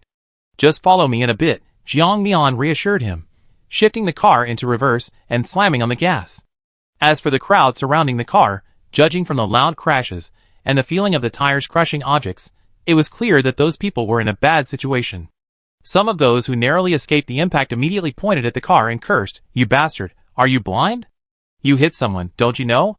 Get out and apologize right now. This isn't over until you got a few million." Jiang Wuzai's face turned cold. Just as he was about to open the car door and get out, Jiang Mian coldly said, "If you get out, don't get back in. They deliberately provoked our anger so they get out now, allowing them to surround and attack us without much effort." Jiang Wuzai's teeth were clenched tightly, and the veins on his forehead were visibly throbbing. However, he was also a sensible person, and didn't continue acting impulsively. "Sister, I listened to you, but I remember these people who dared to insult you. They better pray they don't fall into my hands, otherwise, I definitely teach them a lesson." Jiang Mian saw that although he was reckless, he was still obedient, so she didn't continue to lecture him. Instead, she focused on reversing the car until she had backed up several hundred meters. Seeing the crowd still relentlessly chasing after her, she stopped the car. In this situation, simply pushing backwards was clearly not going to work. Some road conditions were completely obscured, and although they had already traversed the area once, their memories of moving forward and backward were still somewhat hazy. Jiang simply stopped the car, opened the back door, grabbed the gun Jiang Wuzai had retrieved from his spatial storage, and then flipped onto the roof. Jiang Wuzai climbed onto the left back seat, keeping a close watch on the crowd surrounding them. Jiang Suiyu opened the car door and set up a submachine gun through the window. Just as the crowd got closer, and they were about to utter a few harsh words and demonstrate their strength, they saw the scene before them. Instantly, everyone froze, some even rubbing their eyes. Get out of here! What was the point of fighting in this situation? Their men were armed with knives, sticks, clubs. The better ones had large machetes, and the less fortunate ones could only carry whatever shovels they could find. So in this situation, how can we fight them? What can we use? Our lives? They hadn't been close enough when they were met with a fierce attack. Amidst the hail of bullets, they didn't even have time to repent for their reckless actions before they were sent to their doom. Now it was their turn to run, and Jiang Mian and the others to chase. Before leaving, watching the fleeing crowd, Jiang Mian retrieved the car and followed them. "Let's go, let's follow them and see. From what I observed, quite a few people are dead down there. We need to see what's going on." Neither of them objected, so the three of them began walking in the direction the people had fled. "Oh no! Oh no! That she-devil is coming! Run!" Suddenly, a figure rushed towards them from a building. Accompanying this cry was a gunshot. Those who had just escaped a few minutes earlier were instantly agitated. One burly man slammed his fist on the table beside him, angrily shouting, "Damn it! Don't you know what rules are? I admit our plan was flawed, and her killing us was due to my oversight, but does that mean she has to chase us all the way here?" A fair-skinned girl, who seemed to be the leader, thought for a moment before saying, "How about we try a different approach and talk things out? We're all friends, there's no need for violence. We won't hold her for killing our companion, and she won't hold our ambush against her. Wouldn't that be perfect?" Jiang Mian kicked open the door, the iron gate slamming against the wall and bouncing back. She had just entered when she heard the woman's words, and she raised an eyebrow at the group present. When she saw the scene before her, she visibly laughed. The mahogany chairs on the open ground, the tiger skin hanging behind them, and the two animal skulls on the chairs, she couldn't tell what they were. The man and woman sitting on either side, along with several henchmen, looked like a bandit gang straight out of a television drama. But thinking about it carefully, it seemed like that was exactly the kind of thing they did. The setting and their behavior actually matched quite well. Completely no OC, out of character, she was practically a rising star in the cosplay world. However, in this day and age, isn't it a bit incongruous to see bandit attire that seems to belong to a century ago? Chapter 397. Startled by the sudden turn of events, everyone turned around abruptly. Looking at the three menacing figures, it would be a lie to say they weren't afraid. Especially since each of the three was holding a gun, their posture suggesting they were ready to unleash a massacre at the slightest provocation, which genuinely instilled fear in them. The man sitting in the fur-trimmed chair made of some kind of leather suddenly stood up. Jiang Mian, thinking he was about to launch a sneak attack, immediately pointed her gun at him. However, to Jiang Mian's disappointment, the man didn't say anything. Instead, he looked at Jiang Mian awkwardly and even raised his hands in a gesture of surrender, saying, "Friend, this is all a misunderstanding. Let us explain." Jiang Mian leaned against the doorframe with interest, her expression scrutinizing the man. Seeing that the man remained silent, Jiang Mian fired a shot directly at his feet, saying impatiently, "Weren't you going to explain?" "Explain? Why did you suddenly become mute?" "Oh, right. Explain." As he spoke, the man looked at the woman beside him, gesturing for her to step forward and explain. The woman frowned at him, seemingly disgusted, yet intimidated by Jiang Mian's authority, and had no choice but to step forward saying, "Well, sister, we didn't mean to attack you. It's just that, in a team, there are always a few who don't listen. You understand." The woman then looked disgustedly at the teammates, who had just escaped, pointing at them and complaining, "It's all their fault. They acted on their own, never telling us about going out, which led to this whole mess." Just as the men were about to speak, they were immediately covered by their mouths and forced to the ground. Jiang Mian watched the woman with interest, observing her twist the truth and completely absolve herself of any wrongdoing. This woman's ability to lie through her teeth was truly masterful. Anyone who didn't know better would be fooled, but Jiang Mian had seen plenty of people like her before, so why would she be fooled? Most importantly, Jiang Mian wasn't there to hear their apologies. She was playing a double cross. This was something they hadn't considered. To the naked eye, the three men seemed like just people with some special abilities, who would suspect they were gamers. It's like randomly throwing out the trash on the street, wanting to grab a bite to eat, and then you happen to bump into a celebrity, and most importantly, it's your own idol. Who would believe such luck would happen to them? Anyway, this group of ancient bandits had encountered this bizarre situation. Jiang Mian stroked his chin, guiding the conversation. "You mean, what they did has nothing to do with you?" "Yes, yes, yes. Absolutely nothing." Before the woman could reply, the seemingly dim-witted bandit leader spoke first. Jiang Mian chuckled, "Fine. Since that's the case, you're really pathetic. You can't even control your own people. What kind of leaders are you? You might as well just commit suicide and hand over the reins." These words immediately silenced the scene. Everyone's eyes filled with murderous intent as they looked at Jiang Mian.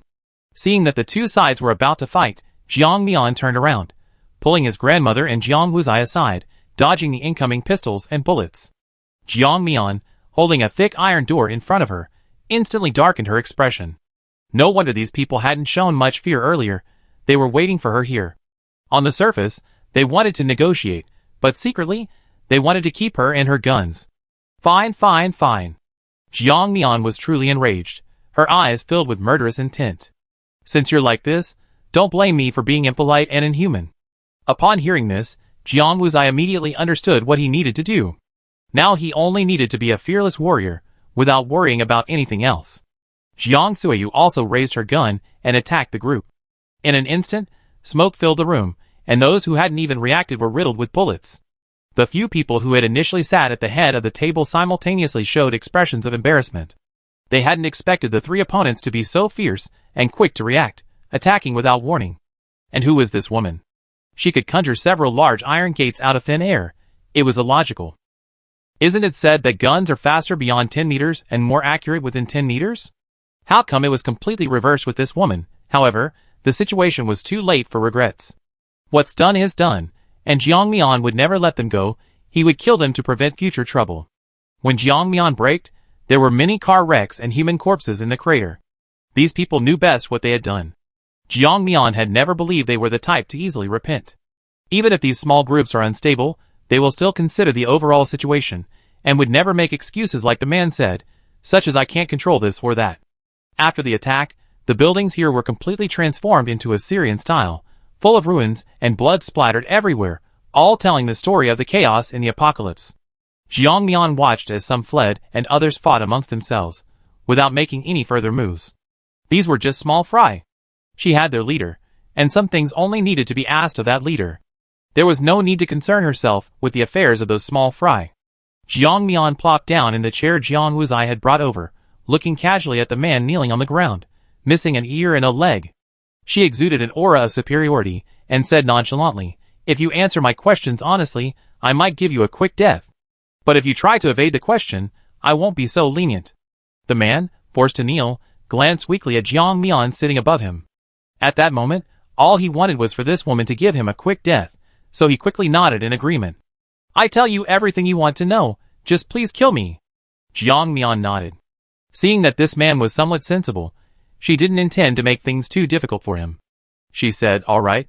Don't worry. I always keep my word and never intend to make things difficult for anyone. As long as you answer my questions honestly and don't lie, I won't waste time torturing you." Jiang Mian was telling the truth, but the truth was unpleasant to hear. To him, her words sounded like the contempt and deception she usually showed to her captives. Before he could process this fact, Jiang Mian asked, "Tell me, how long has your gang been established? How many people are there? How many guns? What kind of shady dealings do you usually do?" Chapter 398. The man looked up at Jiang Mian, initially wanting to play some tricks, but seeing the murderous intent in her eyes, he honestly answered, "We were formed during a drought. We were just people from the neighborhood doing summer jobs. When the heat wave hit, our boss refused to pay us and disappeared. We had no money to go home, so we had to rely on each other for survival. It was through our daring and willingness to fight that we managed to gather over 300 brothers. We usually do things like collecting protection money or killing others. Because we robbed a police station supply depot early on, we were able to survive comfortably in the apocalypse." Jiang Mian could tell the man wasn't lying, and she nodded in satisfaction. Nodding, he continued, "All right, then let me ask you, how many other forces are there around here? What's their average strength?" "There are over 20 forces of varying sizes in the vicinity. As for strength, we could say we're above average. There are 6 forces stronger than us, so—" "Jiang Mian, are all your forces involved in this kind of business?" "Some are, some aren't. Some of them have connections with higher-ups, while others are forces established by rather mysterious individuals. Those forces established by special people generally don't bother with us, which is why we can fish in troubled waters under the control of those big shots and survive." Jiang Mian roughly understood the distribution of the nearby forces, then had the man draw their locations on a map. He kept his word and sent the man on his way without causing him much suffering. Jiang Wuzai had searched through the people's supplies and found quite a bit, but it was mostly canned goods from previous production and other easily preserved items. There was no more surplus food. Jiang Mian didn't seem to mind, but she noticed the slight disdain in Jiang Wuzai's eyes and remembered it. She'd been spoiled rotten by feeding him so well every day. He was starting to complain about the food now. He really forgotten his roots. Jiang Mian had her grandmother put the food away, then they left. After crossing the large crater in the ground, they continued driving, this time with Jiang Suyu driving. Jiang Wuzai patted his chest, finally able to catch his breath. He didn't have to ride in his sister's race car anymore. However, he relaxed too soon. A few hours later, the car, which had been only slightly bumping, suddenly braked sharply, then the steering wheel turned sharply to the right, the tires screeching against the pavement. If no one had been on the side of the road, it might have caused an accident. What happened? Jiang Mian, who had been resting with her eyes closed to recover her mental energy, opened them instantly at the sudden turn of events. Jiang Suyu shook her head, reassuringly saying, "It's nothing serious. There was a row of roadblocks on the ground, and I suddenly turned, so the car skidded a bit." Jiang Mian was puzzled. What could have made her grandmother turn the steering wheel so suddenly? Thinking this, she turned to look in that direction. However, when she saw the scene on the side, Jiang Mian's heart sank. The roadblocks Grandma mentioned weren't real roadblocks, but their composition was anything but. They were small hills piled up with countless heads. Most of these heads were those of young children, and one was even younger, staring blankly at the world before dying. His eyes were so pure, untainted by any impurity. "Grandma. What? What is that? Is it a lifelike toy?" Jiang Wuzai opened his eyes, and upon seeing this, he was so shocked he couldn't speak, even wondering if he was still dreaming. However, he pinched his thigh hard and found it excruciatingly painful. This wasn't a dream. This was real hell on earth. Jiang Mian sighed softly. Although she didn't want to say it, she still wanted to shatter her younger brother's worldview, lest he suffer in ways she couldn't see. Jiang Mian, they're people, living people, people whose heads have been chopped off and thrown outside. Jiang Wuzai was shocked, staring at the scene in disbelief. Why would they do this? Why kill so many people? Putting everything else aside, what did those little kids, barely a few years old, do wrong to make these people so vicious? Jiang Mian's face was grim. Hearing her brother's questioning, even she, someone who had always been ruthless, felt that these people were utterly despicable. Looking at this, with heads chopped off, the roadblocks piled up, the hooks hanging from the houses, and the carelessly discarded hair and other items, it's easy to conclude they're cannibalizing people. Jiang Wuzai's eyes widened, staring incredulously at the small mountain. Clinging to a last shred of hope, he asked, "Sister, you're kidding me, right? How could this be? See, you lied to me again. This joke isn't funny at all." Seeing his dazed expression, Jiang Mian couldn't help but slap him. "Why would I lie to you? Can't you face reality?" Jiang Wuzai's face scrunched up, still clinging to a sliver of hope. "I remember we weren't that desperate before, were we? Why would they do such a thing? Are they even human?" Jiang Suiyu shook her head, her voice trembling with realization. "No, they're not human. They can no longer be called human. We haven't reached that point of famine. We still have grain reserves in our national treasury, and we're distributing rations to those living outside every day. We can't say we're eating like before the apocalypse, wasting food everywhere, but it shouldn't be like this. It shouldn't have come to this. It's clearly because those people were too greedy and arrogant. Perhaps they were just acting out of curiosity or something new, which is why they did such a thing." Chapter 399. Jiang Mian coldly watched this scene, shaking her head. "No, they are not human. Books say that in the past, when grain production wasn't so high, some regions experienced unprecedented famines, but never to this extent. This is pure evil. There's no excuse for them." Although Jiang Suiyu was furious, she was wiser than most and unwilling to take any risks for a group of strangers. She said, "This is not something we can handle. The fact that they were able to kill so many people means they have powerful figures or weapons at their disposal. Perhaps there are even more people than those we encountered before. If the three of us act rashly, we might end up like them. Instead, we should first report to the base's authorities and let them deal with these people." Jiang Mian shook her head with a wry smile after hearing this. "Grandma, you're being too simplistic. The fact that they can leave such a commotion here means that the higher-ups clearly can't control them, or don't care." What she didn't say was that she leaned towards the theory of collusion between officials and bandits. After all, that was the most plausible explanation. Otherwise, those people wouldn't be so arrogant, daring to openly dump those heads in the wilderness, even creating a roadblock. Jiang Suiyu frowned. "But we can't just leave these heads to rot in the wilderness, can we?" Seeing her eagerness to collect the bodies, Jiang Mian immediately stopped her with a single sentence. "Although they are pitiful, if we do anything different, those who do this will soon discover it, and then we all be in danger. Swords and spears have no eyes. What if one of us gets hurt? That would be terrible, and you don't want that to happen, right?" Jiang Suiyu thought about it carefully, and realized it made sense. Although these people were pitiful, they were ultimately powerless to help. She had to take care of her own family first before she could look after these people. Seeing that her grandmother had finally given up the idea, Jiang Mian couldn't help but relax a little. Just as they were about to leave, some people were unwilling to let their hard-earned achievements slip away. So, just as the group was about to leave, not wanting to get involved in this mess, they were suddenly stopped. Those people were riding motorcycles, and the sound of the motorcycles was like that of a very cheap product, painful to the ears. However, in this, any means of transportation that could still start was enough to make anyone overjoyed, and it also made them think that these people must have plenty of supplies. Take Jiang Mian, for example, and this group of motorcyclists. "Damn! Brother Jean, I think I've seen this car before. Wasn't it the one that was all the rage online, costing at least this much?" The man called Brother Jean turned his head and looked at the finger his underling held up. The underling made a two-finger gesture. Brother Jean curled his lip.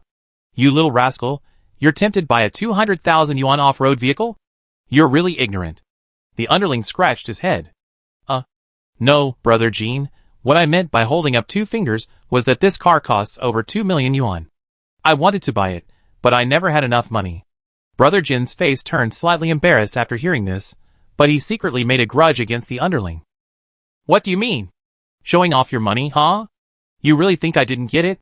But to his underling's disappointment, this isn't the world of the past, where money reigns supreme.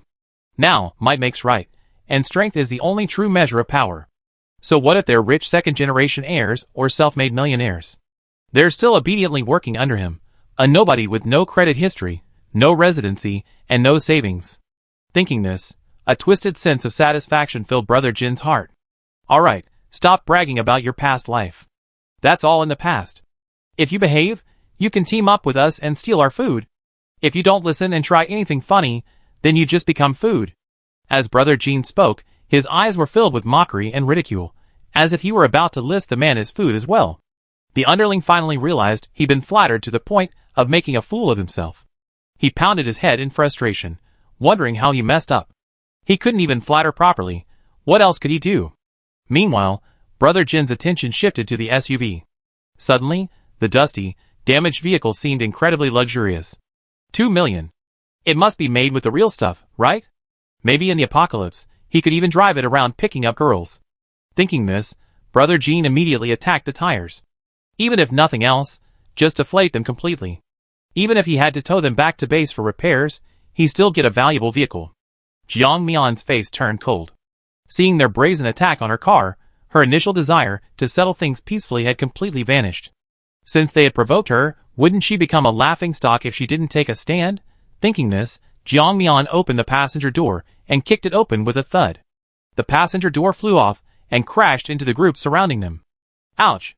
Ouch! Immediately, cries of pain and gasps filled the air. Jiang Mian didn't give them much time to react. She immediately opened fire with her gun, focusing on the men who had deflated her tires. Bang, bang, bang, bang. A series of shots rang out. The men who had deflated her tires, along with the men beside them, were all dead. Those who tried to escape on their motorcycles were also instantly knocked down, falling to the ground like rag dolls. They stood right next to the roadblocks they had created. Looking at this scene, Jiang Mian's lips curled into a satisfied smile. Those people never expected that these three seemingly unremarkable individuals could pull out firearms with their bare hands. Who could have predicted this? They'd been hunting eagles for years, but one day they'd be pecked in the eye by the eagle. Over here, the few who had just escaped death scrambled back to their main force. Chapter 400. However, when they tried to see the boss directly, they were stopped by the others. The men frowned, looking at the person blocking their way with displeasure. Why won't you let us in? We have something very important to report. The person blocking their way looked at the one who questioned him with an arrogant air, saying, What right do you have to see the boss directly? Don't you need to submit a report? You need to consult your captain first, then your captain will consult the person in charge, and the person in charge will submit your application to the higher-ups within a day. After all that's done, you can see the boss. Hearing this, the men who had narrowly escaped death became furious, pointing their fingers at the person blocking their way and starting to curse. You son of a bitch, you're out of your mind. I told you, this is extremely urgent. You still want me to consult our captain? Our captain is dead. What kind of consultation is that? Why don't you go and consult him? The person blocking their way looked calmly at the furious motorcycle taxi team members, feeling extremely pleased.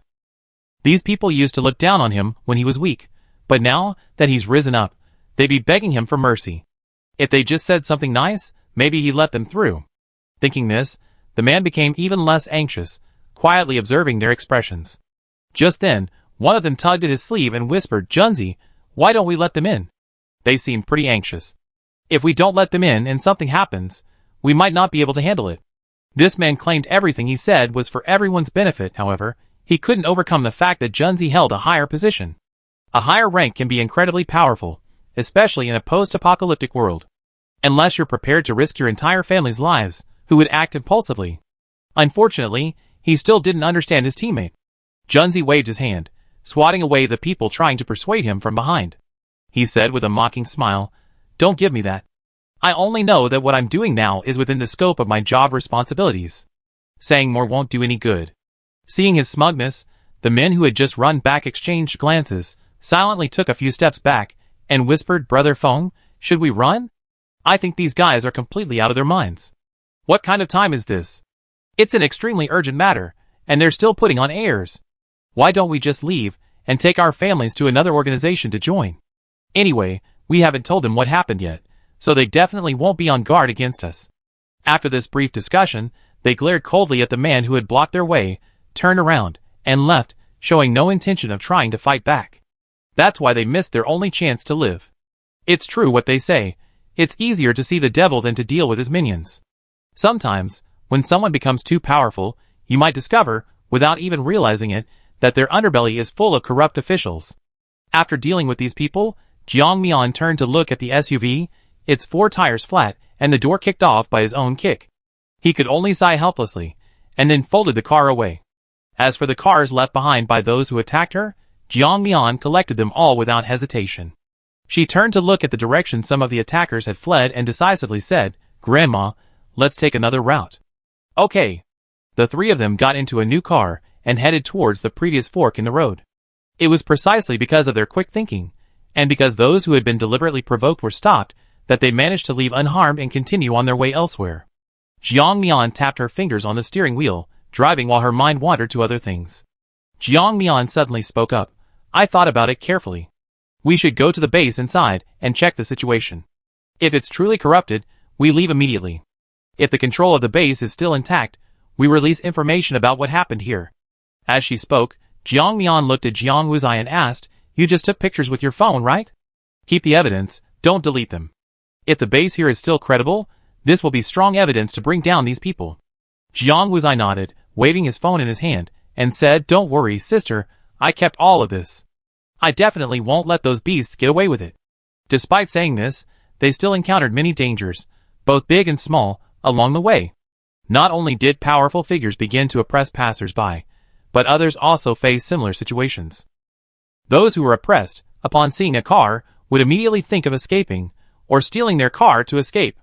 After encountering so many people like this, Jiang Wuzai and his grandmother became immune to it.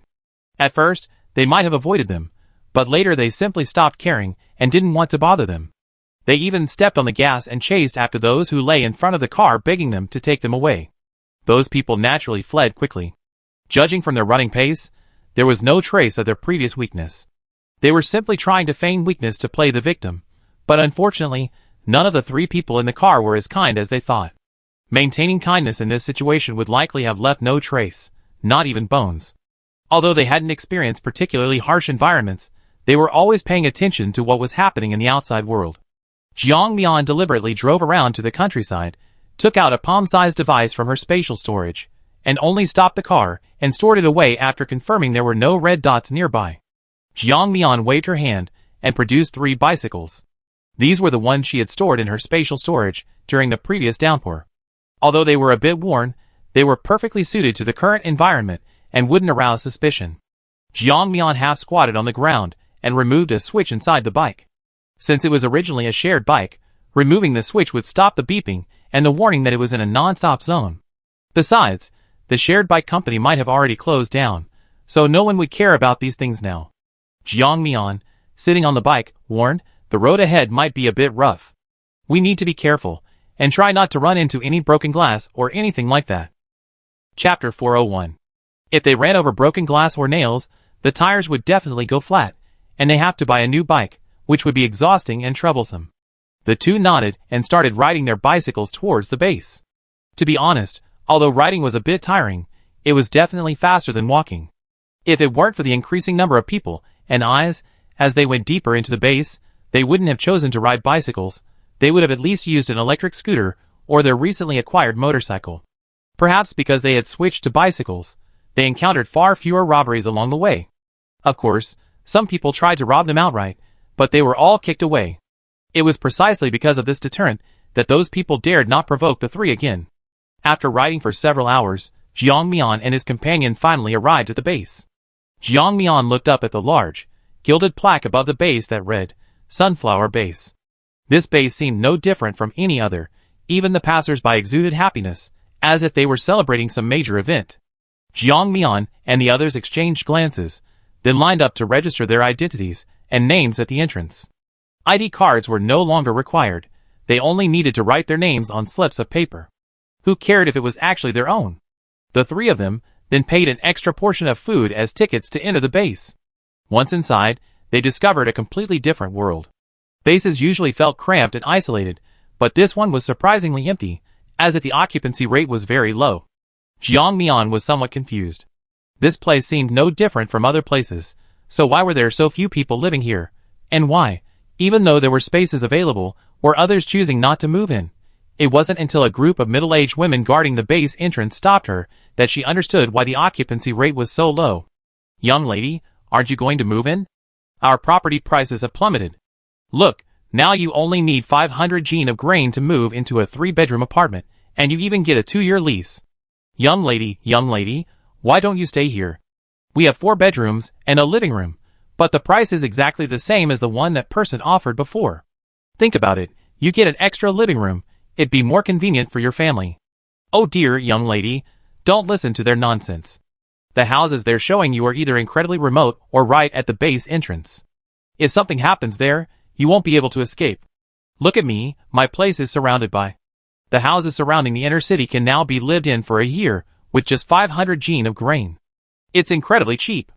Before the apocalypse, how could anyone buy that with that much grain? These people were all incredibly persuasive, but Jiang Mian had no intention of staying here. Just listening to the prices, which were much higher than elsewhere, more than 50% higher, comparable to some first-tier cities, why would she buy a house here? No wonder this place is so empty. With 500 jin of grain, who would live here? No need, we have houses to live in. With that, Jiang Mian pulled the two away, heading straight for the information hall. Jiang Mian looked at the photos of people and the personnel in charge of management posted in the information hall, and asked a staff member if she could find the person in charge, Li Hong. However, the staff member said indifferently, "Oh, he's not here." Jiang Mian looked at the staff member suspiciously, pointing to the sign above and asking, "Didn't it say he was on duty today? In charge of managing public services? How come it's different from what you said?" The staff member glanced up, then came out from behind the counter, flipped the sign for Li Hong, and changed it to resting. "Okay, that's it for closing time." Ha! Looking at the staff member's perfunctory attitude, Jiang Mian understood this person was deliberately trying to avoid doing her job. Thinking about it carefully, those cannibalistic incidents didn't seem to concern her, so Jiang Mian turned to leave, too lazy to bother with such trivial matters. She must have been out of her mind to even think of reporting this to the base on the way. However, at that moment, Jiang Suyu grabbed her hand, stopping her from leaving. Looking at the staff member politely, she said, "Young man, I have something to ask you to pass on." As she spoke, she took 2 packs of cigarettes from her pocket and handed them to the staff member. When the staff member saw that there was finally someone sensible in this family, he couldn't help but smile.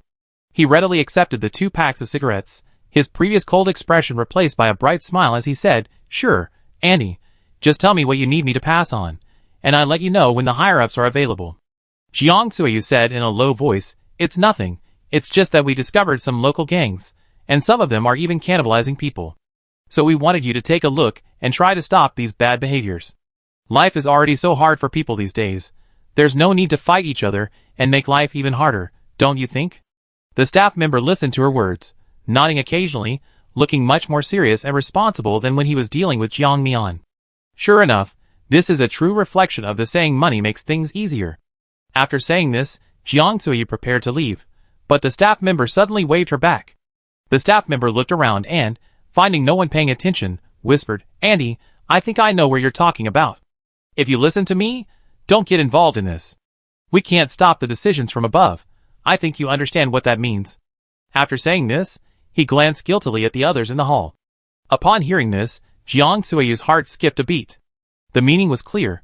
Those above were no longer involved, and it was even highly likely that the cannibalistic group was collaborating with them. Thinking this, Jiang Suyu felt a chill run through her. Jiang Mian pulled her away, and she didn't resist. After a long while, she sighed, seemingly having come to terms with it. "Mian Mian, don't blame Grandma for meddling. People should always act according to their conscience. When faced with something like this, one should always consider the possibility that those above don't know, which is why they encourage evil. Now Grandma has given up and doesn't want to get involved anymore. Let's go!" Okay. Chapter 402. Jiang Mian didn't blame her for her thoughts. She understood her grandmother's feelings. She simply said in a low voice, "Grandma, it's all right. This world needs people with different personalities to be a world. If someone has only one personality and one idea, They're just a puppet, not a person.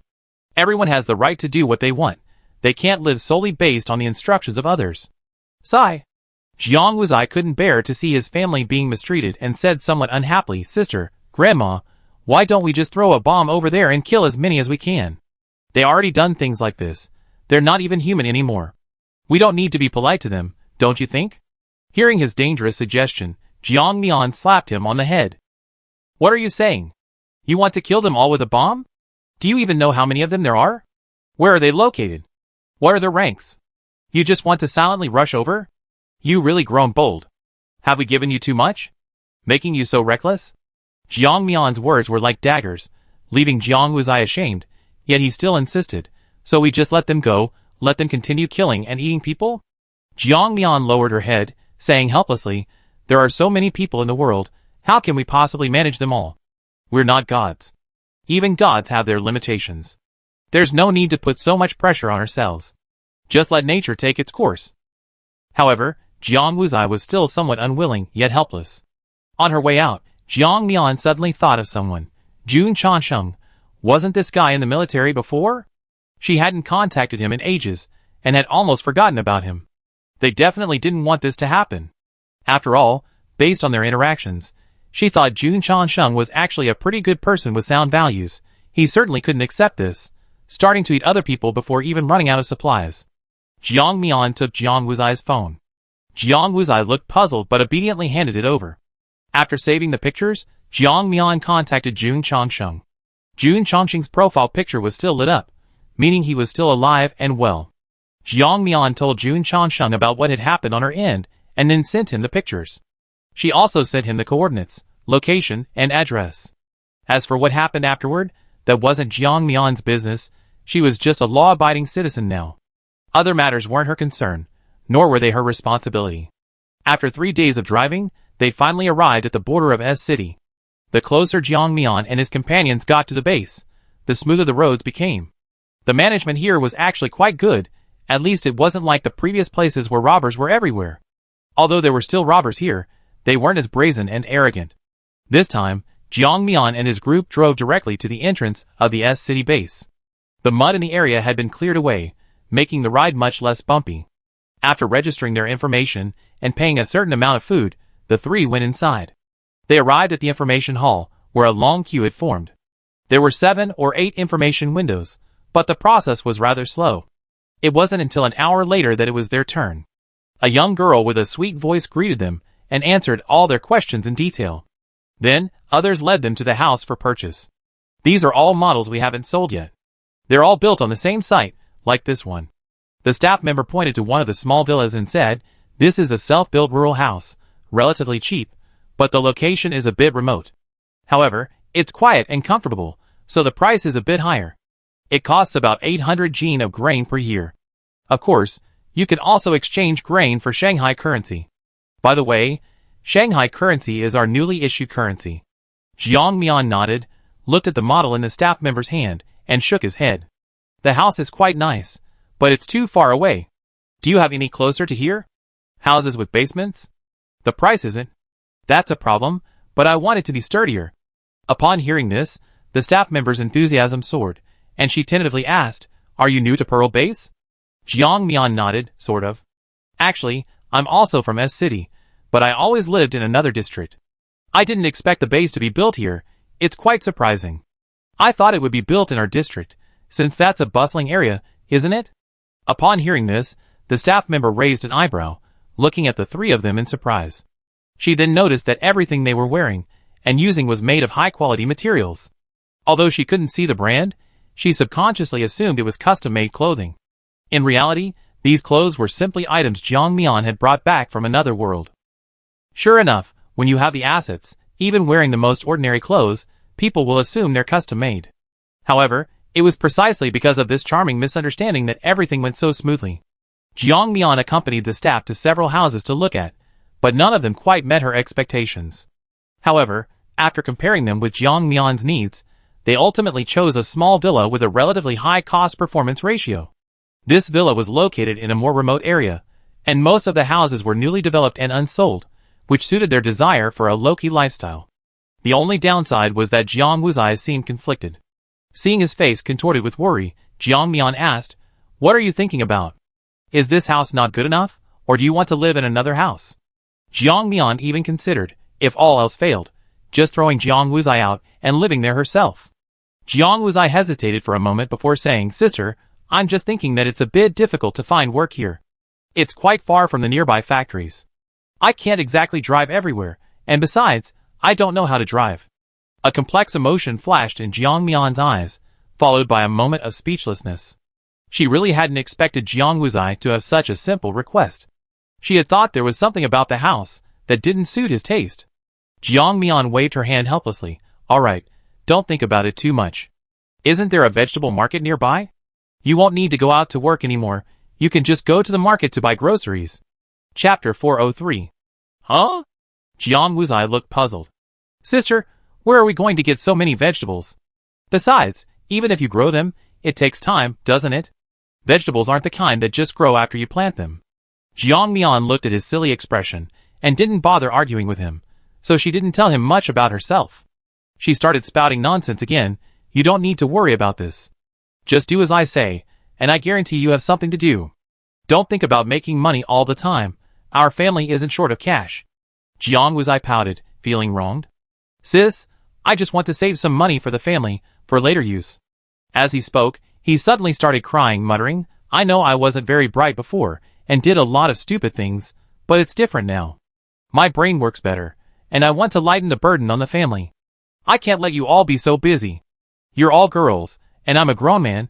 It's my duty to support the family." After hearing her words, Jiang Mian felt something was off. The next second, she realized what she meant and kicked Jiang Wuzai in the butt. "Fine, you wait here, acting all chauvinistic. I kick you to death." "Ah! Don't hit me, sis. I was wrong. A beating completely subdued Jiang Wuzai. The three settled in, cleaning and clearing out unwanted items from the rooms. It took them a full week to get everything spotless.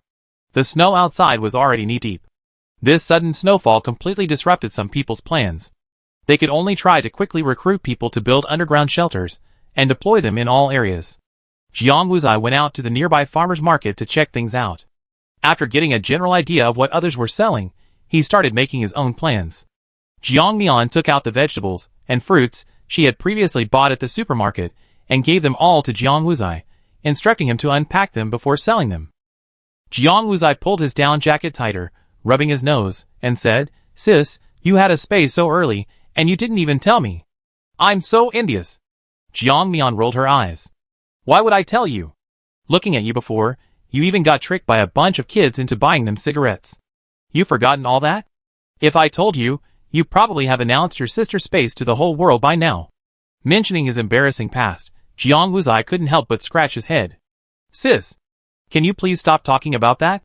It's so embarrassing." Jiang Mian smiled, then quickly suppressed it. "No way. A dark history is a dark history precisely because it's meant to be brought up from time to time. Sis." Jiang Mian couldn't stand his manly, coquettish manner and quickly shooed him away like a fly. All right. Stop nagging me. Go do what you're supposed to do, or I beat you to a pulp." Jiang Wuzai obediently went to sell vegetables. Days passed by like this, and the game, like middle-aged life, only came around once in a long while. It made people anxious and expectant, only to be disappointed afterward. Jiang Mian looked at the snake-scale fruit tree she had planted in the field and found that it still hadn't grown, but it didn't show that the tree was dead either. Jiang Mian could only look away in disappointment. As more modules within the Rubik's Cube became available, Jiang Mian realized that these elements were all complementary. For instance, the Spirit Spring and Time Acceleration, both now at level 50, combined, produced enough Spirit Spring water in a single day to last her for over half a year. Furthermore, not all animals were excluded from the breeding and planting spaces. Animals like earthworms could actually help loosen the soil.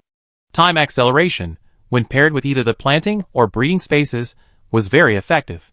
Overall, the Time Acceleration ability was a huge boost. She still had 3 snake-scale fruits left, and Jiang Mian hadn't yet figured out how to maximize their benefits. However, the fruit trees she had collected in other worlds that could enhance mental power had ripened. Jiang Mian picked many, putting the rest into her static space, and then gave the remaining fruit to the 2 of them. As for Jiang Mian herself, she could use her mental enhancement card to improve her power, so there was no need to eat the fruit. Maximizing resource utilization, leaving nothing behind. Jiang Mian watched the days. The snow outside was falling heavier and heavier. Occasionally, she would go out to check on the snow outside the base. The base was usually cleaned up, but the outside was left unattended. However, although the blizzard brought low temperatures, it wasn't as cold as the first game she had participated in. At least it was still tolerable for the human body. They weren't frozen solid like ice sculptures. This was something Jiang Mian was relieved about. Even if she participated in the game, she no longer needed to worry about their safety. That day, Jiang Mian sat by the stove, warming herself and roasting some sweet potatoes and corn. Just as she popped a hot sweet potato into her mouth, she heard a system notification. Ding! System shop update complete. The system shop is now divided into featured and normal modes. Featured mode items are scarce, but prices are proportional to quality. Normal mode items are more common and suitable for all players. Jiang Mian coughed a few times, took out a bottle of milk from her spatial storage, and quickly gulped it down. That damn system. Why did it have to send a message now, of all times, when she was starving and ravenously eating sweet potatoes? Jiang Mian almost choked and couldn't breathe. While eating, Jiang Mian looked at the featured mode that the system had updated to. When she clicked on it, she was completely stunned. Featured shop. Products presented based on the player's personal style and preferences. P.S. More products are being stocked. Please wait patiently. What confused Jiang Mian wasn't the prompt itself, but the contents of the message. Plague infection source. After use, it can infect all the people in a city of 5 million with a strange, incurable plague, leaving them only to rot and die. It is extremely contagious and spreads very quickly. Limited to use in one world. Price, 1 million gold coins. Believers' expectations. After use, you can easily develop a small group of 10,000 people to become your followers, who are 100% loyal to you. Limited to use in one world. Price, 100,000 gold coins. Purification card. After use, it purifies all harmful substances in the body. Price, 1,000 gold coins, 10,000 gold coins. Different prices, different effects. Anti-location card. After use, no one can locate you. Price, 10,000 gold coins. Listen to me, everyone. After use, it controls everyone nearby who hears this sentence for 3 minutes. Within 3 minutes, everyone will stop what they are doing and look at you. Price, 1,000 gold coins. Let's learn to meow together. After use. Chapter 404. Jiang Mian was speechless. What was all this? After flipping through for a long time, all she found were skill cards that were either useless or extremely dangerous. Jiang Mian was almost about to give up when she suddenly saw an even more outrageous skill card. Wheel of Fortune. A must-have lottery skill for beginners, 10 million gold coins per draw. As for what you get, it's a gambler's nightmare. Secretly telling players, the probability of winning with this Wheel of Fortune is much lower than the beginner's Wheel of Fortune. After all, there's a saying, the beginner's protection period. Okay. Seeing this notification made Jiang Mian laugh in exasperation. What was this? A blatant scam, right? But upon reflection, she realized she shouldn't be angry. After all, it wasn't her who was being scammed, but someone else. Jiang Mian noticed that almost all the items here were priced in gold coins. She directly selected the ranking order and looked at the higher-ranked items, finally settling on the ones called Plague and Believer's Expectation. Then she bought some other skill cards. As for the Wheel of Fortune, everyone already warned that the chance of gaining the ability was greatly reduced. There was no need for her to spend so many gold coins to gamble it out. She rather used that time to buy some upgrade cards to improve her own abilities. After buying the items, Jiang Mian was somewhat confused. Logically, since the system shop was open, the system game should have launched in the next couple of days. However, she had waited 24 hours, and there was still no system notification. This seemed a bit off. Or was the system game launch going to be delayed again? Jiang Mian continued eating sweet potatoes, oblivious to the passing snowy scenery outside, and several days went by in this way. Unbeknownst to Jiang Mian, many more people suddenly appeared in this world. Upon arriving, these people were immediately chilled by the extreme cold. Long Musi shivered, then sneezed. Looking at the city, mostly covered in snow, she was momentarily stunned, feeling as if she had been transported back to an extremely cold world. The next second, her face lit up with joy. Great! It's the coldest time of year. I'm familiar with this world. I just need to stock up on hot water bottles at the supermarket, buy some hand warmers, and gather some coal. It'd be cold, but I'm different now than before. My spatial dimension has expanded, and I always keep things to withstand extreme cold and heat inside. I'd definitely be able to survive this time. Thinking this, Long Musy prepared to inquire about the situation in the nearby buildings. However, when she saw those emaciated people whose eyes were filled with greed, Long Musy felt that perhaps this world wasn't so simple. Never mind, she needed to find a place to rest. Just as Long Musy settled down, she was already being watched. At the same time, several other strangely dressed humans were also there. "Beautiful lady, are you alone? Want me to show you around? It only costs a small gift." Long Musy was about to sit down when the person next to her spoke to her, their tone full of flattery, like a pimp. Long Musy instinctively disliked this kind of person. More importantly, she could hear what the man was thinking. "This chick's hot. Looks so fair and delicate. Whether we kill her and eat her after we're done, or keep her a little longer, it's all fine." Long Musy glanced coldly at the man, turned to leave, and prepared to find another place to stay, but he stopped her. The man grinned lewdly, his eyes filled with greed and repulsive desire, as he looked at Long Musy. "Beautiful lady, coming here was easy, but leaving will require our permission." As soon as he finished speaking, the crowd that had been indifferent suddenly stood up and surrounded Long Musy. Several women, perhaps eager to play the Good Samaritan or with ulterior motives, couldn't help but urge her, "Girl, just give in to them. It's freezing cold, and the roads are deserted. Going out alone, you might encounter people even more ruthless than us." "That's right, girl. If you behave, we put in a good word for you with the higher-ups, and maybe you won't die, you might even survive. I escaped from another building before. Those people not only forced me to have sex with them, but they also didn't give me food and treated me like livestock, making me serve them. It was only because I joined Boss G's group that I survived." These women persuaded Long Musy one by one, as if their words were the truth. In reality, some were filled with contempt, while others were simply watching the spectacle. All signs pointed to the fact that, in their eyes, knowing full well that she was walking into a pit of fire, they still wanted to push her into it. In a time of scarcity, every extra person means less persecution. Long Musy hadn't encountered so many people in a long time. Now, hearing their gossip, her heart filled with murderous intent, her eyes turning icy cold. Actually, she didn't enjoy killing. She preferred to be alone and quiet, refusing to listen to anyone's thoughts. But after entering the game, she had to constantly activate telepathy, listening to the greed and desires in others' hearts, which only corrupted her mind. Long Musy nodded, seemingly resigned, but actually intending to double-cross them. Jiang Mian waited and waited, but the game start notification didn't come. Although somewhat puzzled, she didn't consider other possibilities. After all, who could have imagined the system would be so insidious, setting the mission target in Jiang Mian's world? If she had known earlier, she definitely wouldn't have been so foolish as to go out and check the situation. On her way back, Jiang Mian frowned. She wondered why the people below had become so restless lately, with frequent incidents of arson, murder, and looting, even occasionally occurring at their base. Weren't they afraid of the extreme cold? Why were they all going out so frequently, and so many were even gathering food? Had something been leaked from above, causing these people to act so recklessly? Jiang Mian had her suspicions. She even felt that this large-scale unrest might be deliberately instigated. Jiang Mian couldn't help but ask the system assistant, "I want to ask, when will the game start?" The system assistant, unusually, didn't reply immediately. Jiang Mian was taken aback, thinking it hadn't caught on, and asked several more times. However, the system assistant still didn't answer her question, as if it had disappeared. Chapter 405. Jiang Mian was completely bewildered. What was the system assistant doing now? Why had it suddenly gone silent? System? System, are you still there? Great, now not only the system assistant, but even the central system of all system assistants was ignoring her. Jiang Mian assumed the two had gone to level up, and didn't think anything of it. When she got home, she found a large bruise on Jiang Wuzai's face, and was stunned. She rushed over, touching his wound and asking what happened. Who did this? Did you get into an argument? These three questions brought tears to the eyes of the 18-year-old boy.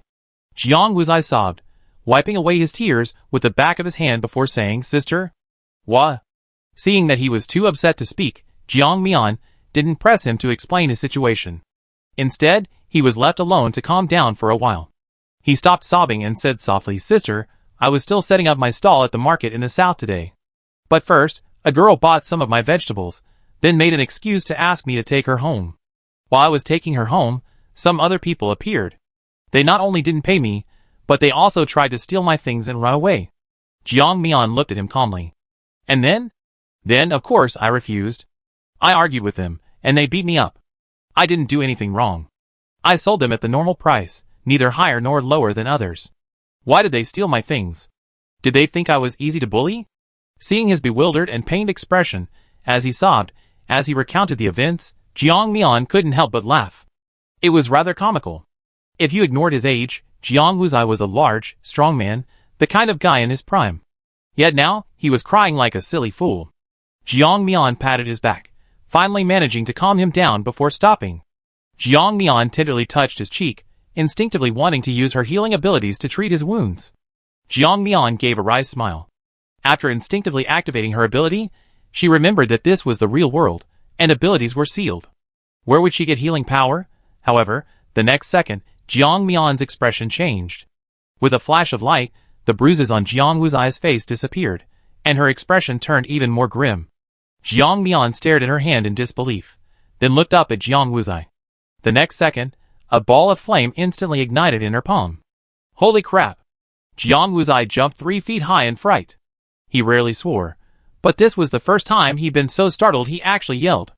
Jiang Mian ignored him, opening her private chat group to message the player she knew in this world. However, after typing all the words, the message wouldn't send. Jiang Mian was shocked, and instantly furious. No wonder she'd been in the real world for 3 months and still hadn't participated in the game. No wonder no one had messaged her lately. So that's how it is. It wasn't that those people didn't want to send messages, but that they were banned. When were they banned? Jiang Mian immediately scrolled through her chat history, which stopped at a message from 3 days ago. It was a message from Jun Chasheng, saying that they had investigated the group's whereabouts, and would be sending people to wipe out the scourge soon. Jiang Mian's teeth ground together. She was clearly furious. If it weren't for the current situation, she would have gone to find some of her gamers. Having lost contact with the system shop, did that mean she would never be able to obtain resources from other worlds again? Thinking this, Jiang Mian began to panic again. No. Calm down. Jiang Mian, don't panic. Who? She slowly exhaled, seemingly remembering something, and immediately switched her prophet skill to her own. When Jiang Mian closed her eyes, the scenes that flashed through her mind shocked her. How could this be? What's wrong? Sis? Why do you look so worried? Actually, I'm fine. I just got beaten up, right? I'll be fine in a couple of days. Jiang Mian looked at Jiang Wuzai. This kid was actually comforting her instead. She patted Jiang Wuzai's shoulder and said solemnly, remember to stay home these days, don't run around, okay? Jiang Wuzai looked blank. What's wrong, sis? What happened? Tell me, so I can prepare myself. Jiang Mian couldn't help but frown. She was considering whether to tell the two of them what was about to happen. Thinking it over carefully, she realized that this would only increase their fear and make them hesitant when faced with the situation. Therefore, Jiang Mian only vaguely said, a friend of mine works for the government. He told me that the situation is not good lately. Another force has come from outside, committing arson, murder, and looting, doing all sorts of evil. That's why this is happening in the once peaceful base. Furthermore, the situation is expected to become even more chaotic in the coming days. So, you better stay with Grandma where I can see you. That way, I can protect you. If you encounter people with special abilities, I'm afraid I won't be able to protect you. This was Jiang Mian's true feeling. This was actually her biggest worry right now. The fact that her connection with the system was blocked was clearly unusual. She suddenly remembered what Fu Junhan had said about some top-ranked players in the game being assassinated by other players. Plus, in the last world, her actions were indeed not good, so being assassinated was somewhat understandable. Although she understood in her heart, she still didn't want the trouble she had caused outside to affect her family. Jiang Mian suddenly regretted not buying the anti-tracking skill card from the system space. She thought these cards were useless and ridiculously expensive, so she hadn't bought them. Now, who could have imagined that her world had been used as a battlefield by the game? Not only were their abilities unsealed, but countless people from outside had also entered. Moreover, this world contained not only fellow gamers, but also those with malicious intentions. Jiang Mian's connection with the system assistant had been severed. She was now truly isolated and helpless. Jiang Mian racked her brains. trying to recall what she could offer her family for defense. After much thought, she realized only the various animal hides she stockpiled in other worlds. Making clothes from these would at least offer some protection against minor injuries. With this in mind, Jiang Mian took out several hides and began crafting them at the crafting table. She drew the blueprints herself. Chapter 406. Jiang Mian looked at the newly made animal fur garment. She touched the fabric. It felt soft and lightweight, like a vest, not bulky enough to make her look bulky. Given the sub-zero temperatures, it was perfect for keeping warm. Not only that, Jiang Mian also crafted some armor and other protective gear. Only after confirming that every attack she could think of would be protected did she breathe a sigh of relief. As for the spirit spring water, she treated it like water, letting the two of them drink it. The spirit spring water would enhance their abilities to some extent, and since she still had plenty, she didn't mind using it. If she left behind a treasure trove, but couldn't protect her family, what was the point of her second life? No relatives, no friends, no companions, just a lonely figure in this world. She had used all the usable resources in her space for the two of them. Now it was time to see how this world would develop. If Jiang Mian's estimation was correct, the game had been running for 3 or 4 days now, and the only change in the outside world was that the snowstorm had intensified. Nothing else had changed. Meanwhile, Jun Chansheng, who was leading his men towards the place Jiang Mian had mentioned, suddenly received a message from the system. Game countdown, 3, 2, 1. Game shop closed. 10 million players currently existing in the game world. Mission: survive for 60 days. Please strive to survive. Mission World Chat Group opened. Original World Chat Group closed. Ding! As the player is a native of this mission world, the player has an additional hidden mission. The more people the player saves in this disaster, the richer the reward. Please do your best. Jun Chansheng flipped through the message several times in disbelief, reading it word by word, his heart pounding wildly. His first reaction was, he won. His identity in this world was far from simple. A few simple actions could ensure everyone's survival. At the very least, he'd be guaranteed to be number 1 in this world, right? However, a sudden thought filled him with panic. How could he forget that in every game, countless lives were lost, and the native inhabitants almost never survived? And now, his world had been chosen as the mission world. How many people in their world would survive? After receiving the game notification, Jun Changxing's mind was in turmoil for a long time before he finally thought of someone and immediately sent her a message, but the message wouldn't send. How could this be? Isn't she still alive? Why can't she send messages? Did she go to another world? But that's not right. Her profile picture is clearly lit up. A lit profile picture means they're in the same world, right? His mind a jumble of thoughts. Jun Chansheng abandoned any thought of traveling thousands of miles to another place. He turned and ordered, let's go back. Huh? Those who heard his order were stunned, looking at him incredulously. We're leaving now? Didn't we receive orders from the commander to clean up those cancerous growths? Hearing his subordinate's confusion, Jun Chansheng patiently explained, forget about those cancerous growths. We need to protect ourselves first. Let's go. We really can't stay here any longer. The others looked bewildered, watching Jun Chansheng rush back. Although they had their doubts, they knew Jun Changxing's temperament and character. He was never one to act recklessly. Under the old commander's tutelage, they understood the importance of prioritizing righteousness. Out of trust, they didn't say much and turned back to their base. Jun Chansheng was very satisfied. He hadn't expected the soldiers his grandfather had trained to trust him so much. These men turned and left, trudging through the swirling snow, step by step returning to their Yin Kingdom base. After comforting her younger brother, Jiang Mian found out who they were and what they looked like. The next day, she carried a basket filled with cabbages and corn. Judging by their tear-stained appearance, they were clearly freshly picked by Jiang Mian. This time, she no longer tried to be discreet. Instead, she boldly sat down in front of her stall, watching the passers-by without saying a word, just sitting there indifferently. It wasn't that Jiang Mian was embarrassed, rather, there were many people selling things these days who were even more arrogant than her. Those people practically had their eyes glued to the sky. In this situation, those who could still sell food were mostly people with surplus grain at home. Having nothing better to do, they cultivated some plants and naturally looked down on those who could only sneak in to buy food. So, their faces were filled with pride and smugness. One person, for asking a few extra questions while buying something, was even verbally abused. If you can't afford it, don't buy it. You're obviously a scavenger, Eureka poverty. And so on. These insults rained down on that person. Goodness, Jiang Mian had only sat there all morning, and while he hadn't learned anything else, he certainly picked up a lot of swear words. She wasn't in a hurry. After selling a few items, she sat quietly in her recliner, observing the bustling scene at the market. Suddenly, someone approached Jiang Mian's stall, picked up an ear of corn, and grinned lewdly at her. "Hey buddy! How much for this corn?" Seeing someone ask the price, Jiang Mian immediately sat up, then remembered that the market was different now. She sat back down, her voice becoming increasingly magnetic. "Don't touch it if you're not buying. 10 Shanghai dollars, or 10 points, it's fine." Upon hearing the price, the man who had asked the price threw the corn on the ground and turned to leave. The corn was freshly picked and peeled by Jiang Mian, and with the man's throw, the juice splattered a meter away.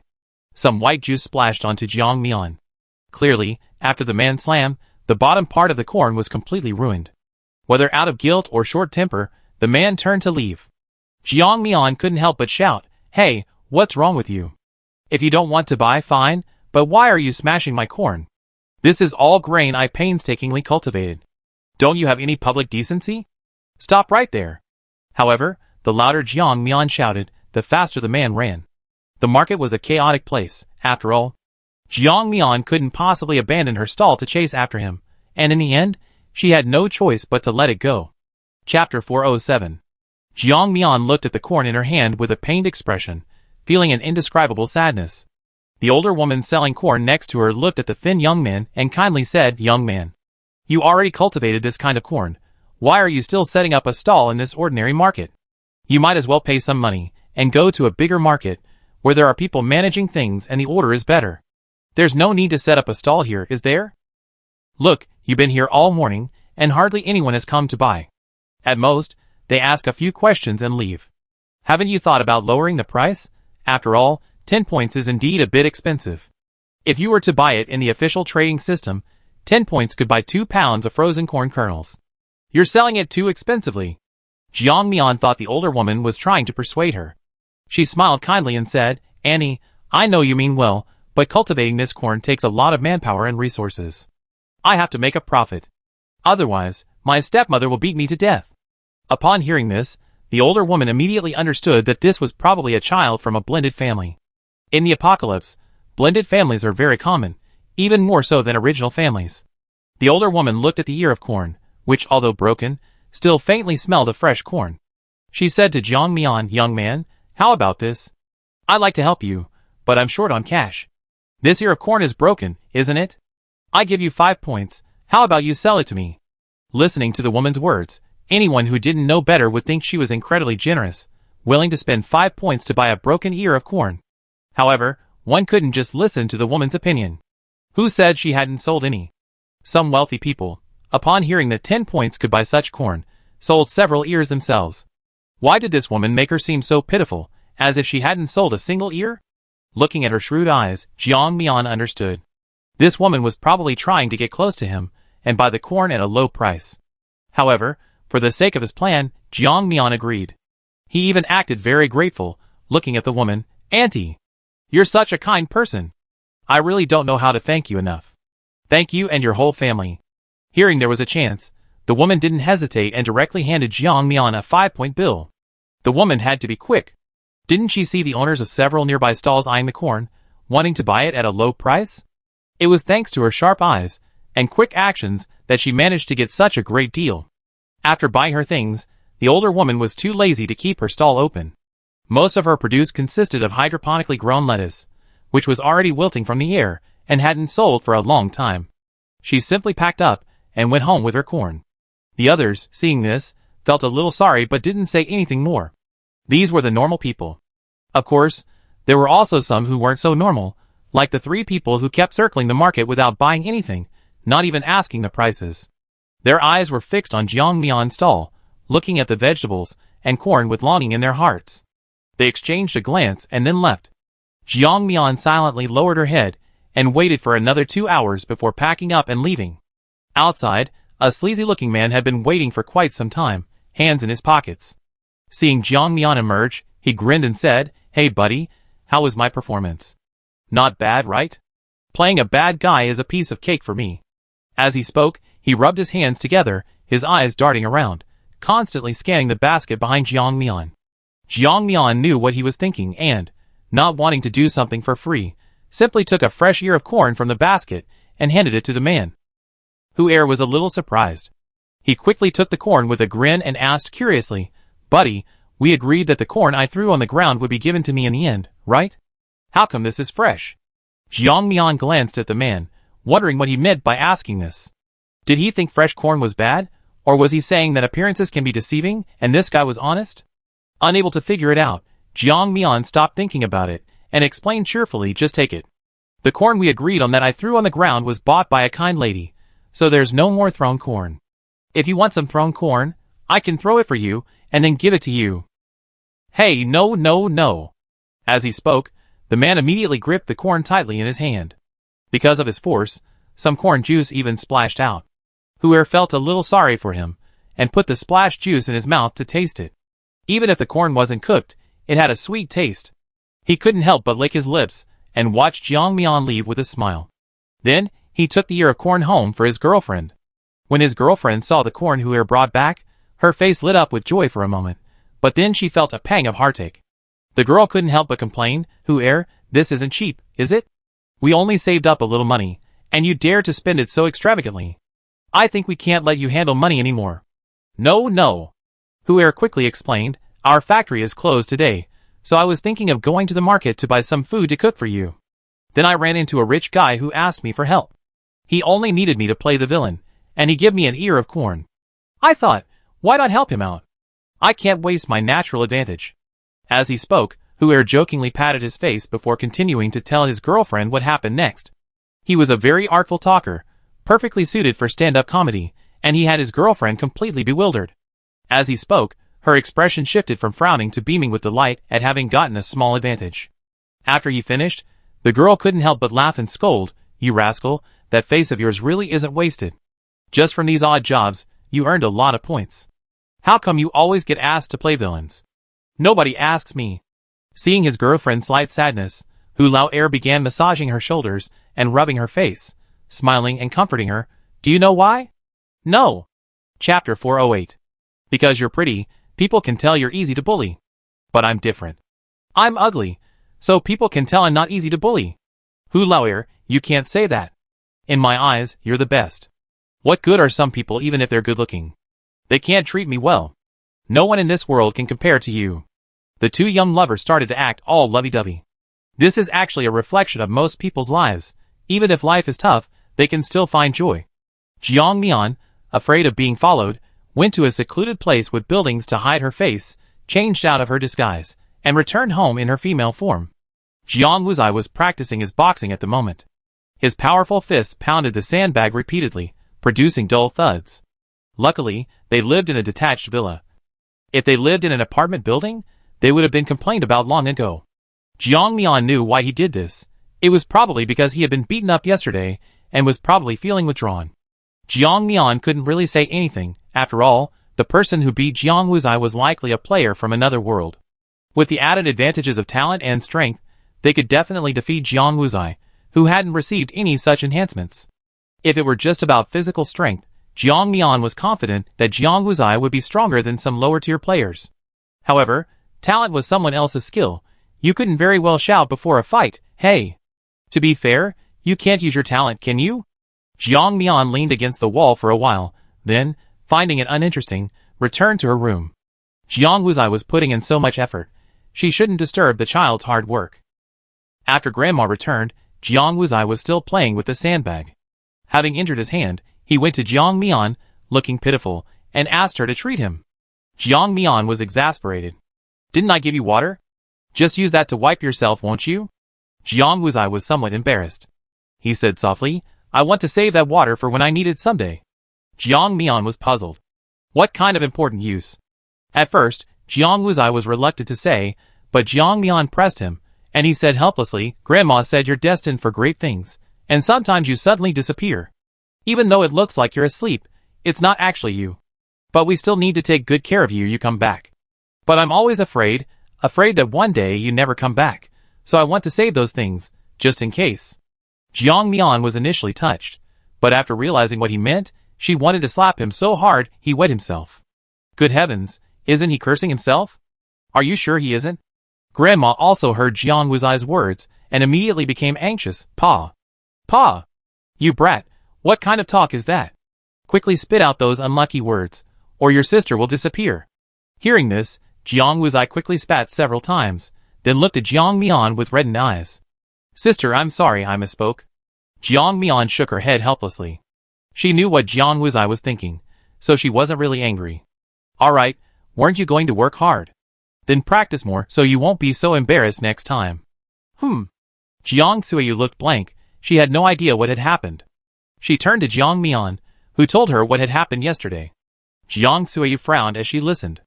Wuzai is so plump and strong now, and someone still beat him up. She hesitated, but couldn't help saying, could it be that he ran into some retired people? She thought that Jiang Wuzai had offended a retired soldier and been taught a lesson. However, Jiang Mian didn't let her overthink it. Instead, she explained, it wasn't those people. Those people aren't so unreasonable as to steal from an ordinary person. Those people must be like me, otherwise, Wuzai wouldn't have been unable to deal with them.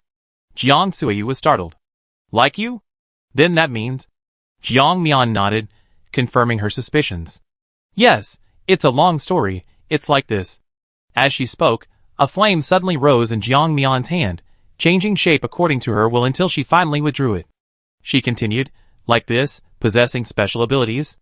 Before, our abilities were all sealed, but now it's different.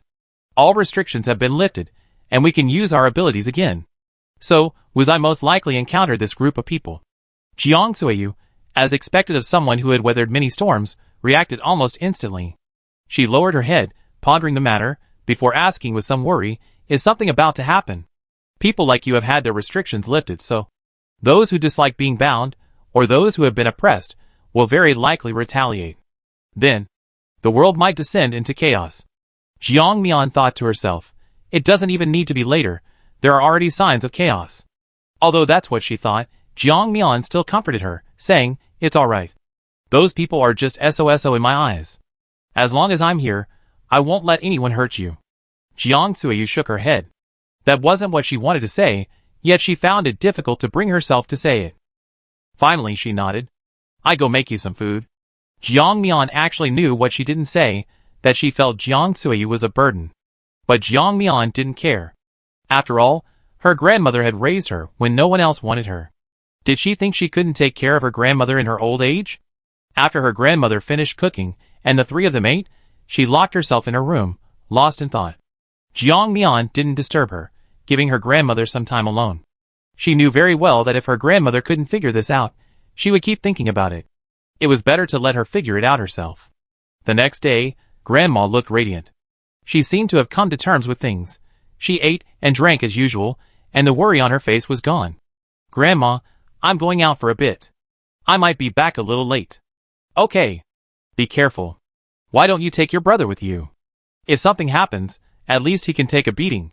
Jiang Wuzai looked bewildered. He now seriously doubted whether he had slept well last night, causing his hearing to be impaired. If he hadn't misheard, his grandma had just said he should go and take a beating, right? Chapter 409. Seeing Jiang Wuzai's resentful gaze, Jiang Mian chuckled, Grandma, what are you thinking? I'm not going out to fight. I'm just trying to reason with people. Your granddaughter isn't that hot-tempered. Although she said that, Jiang Suiyu, who knew her granddaughter's temperament well, knew perfectly well that this was just a way of placating her. Sigh, I'm getting old. I can't control her anymore.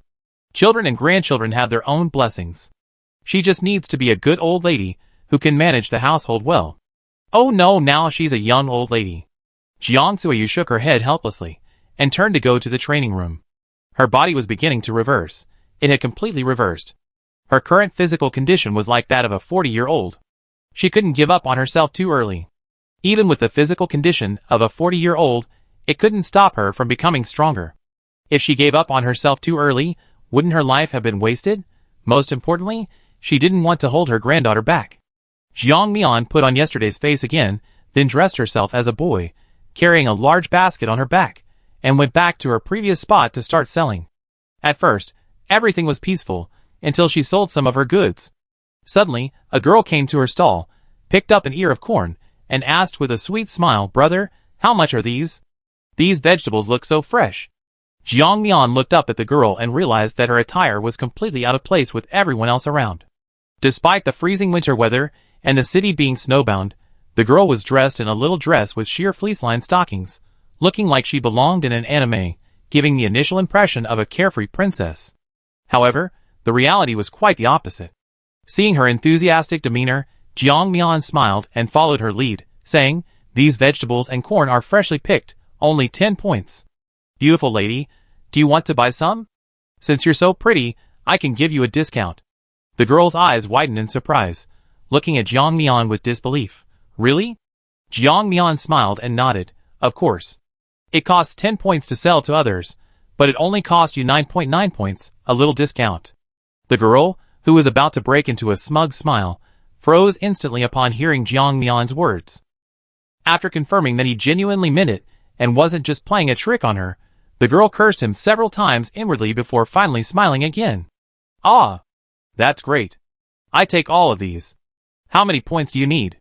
Jiang Mian raised an eyebrow, curious to see what she would do next, and said, "Sure. I calculate it for you." Jiang Mian carefully calculated each item, then looked up at the girl and said, "It's all set. These things will cost about 220 points. If you want them, I charge you 210 points. Jiang Mian hadn't originally intended to lower the price by 10 points, but when she stated the price, she saw a momentary freeze on the girl's face. Jiang Mian even sensed that the girl wanted to back away, so he quickly reduced the price by 10 points. Even so, the girl still looked conflicted. Finally, she seemed to realize something, thinking that you can't catch a wolf without risking your cub, and gritted her teeth, smiling at Jiang Mian. "Really? Thank you so much."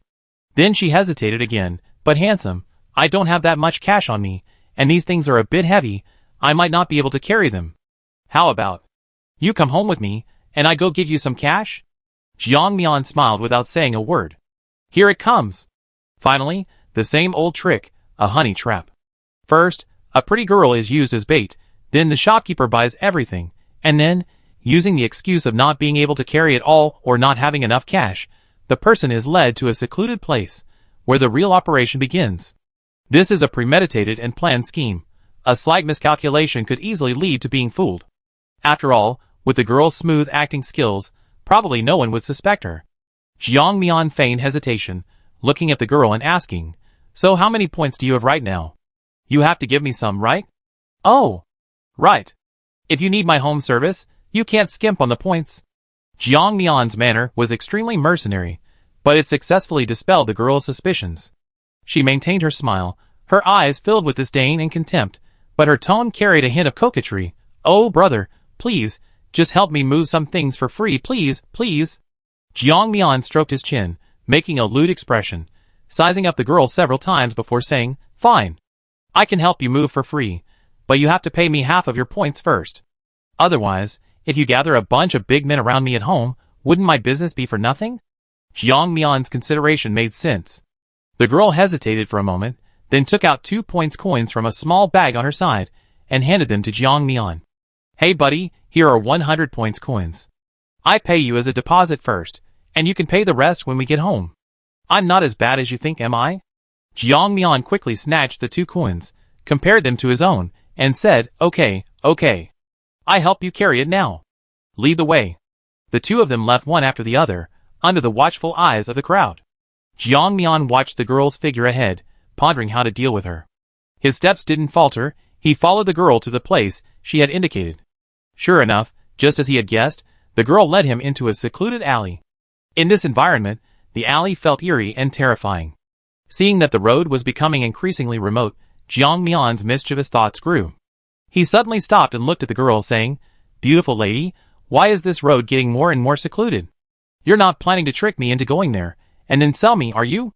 Let me tell you, my family has connections with the higher-ups, so don't even think about it." Seeing Jiang Mian stop, the girl became anxious. She quickly grabbed his arm and said softly, "Oh handsome, would I lie to you?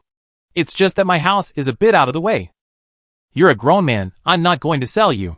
Jiang Mian thought to himself, what a coincidence, her core is a girl. Jiang Mian didn't want to walk any further. Instead, he took out some food from behind his back and handed it to the girl. "Forget it, I'm not going. Since you gave me 100 points, I give you 100 points worth of food." As for the rest, I don't want anything else. Let's part ways here. With that, Jiang Mian turned and walked a short distance. Seeing that she was really planning to leave, the girl behind her became anxious. Chapter 410. She couldn't let this easy prey get away. If he escaped, her mission would be ruined, and who knew what kind of punishment she'd face? No. The more she thought about it, the more anxious she became.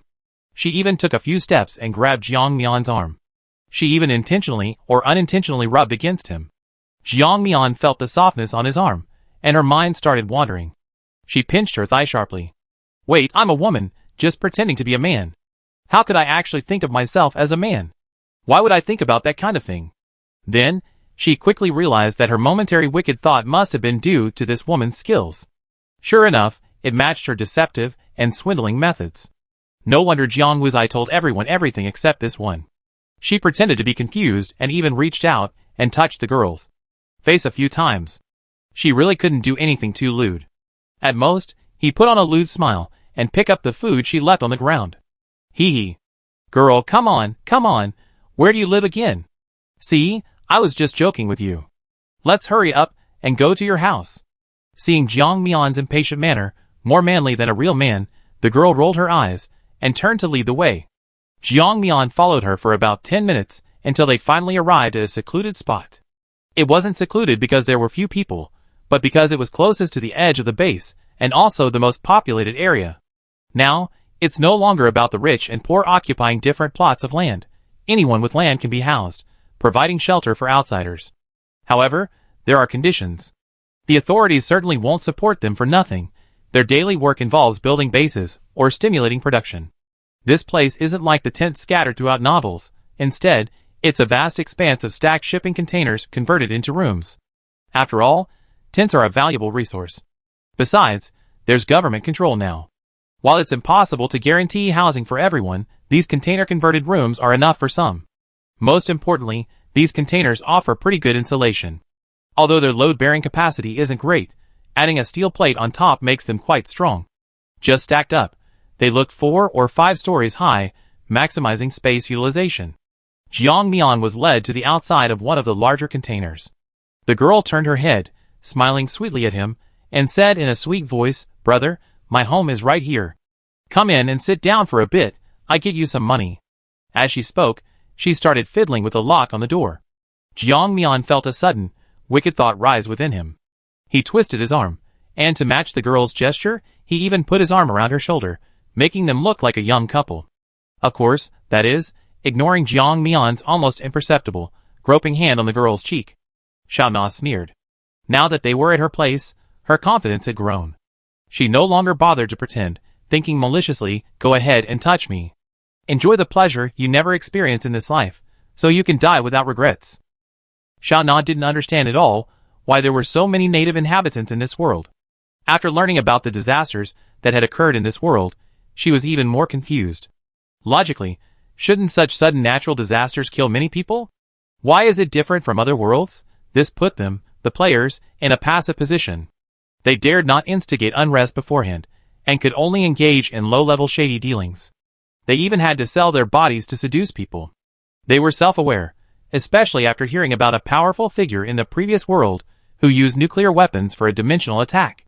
They felt a sense of fear when facing these technologically advanced worlds, afraid that if they went too far, the leader of this world would take them all down with him.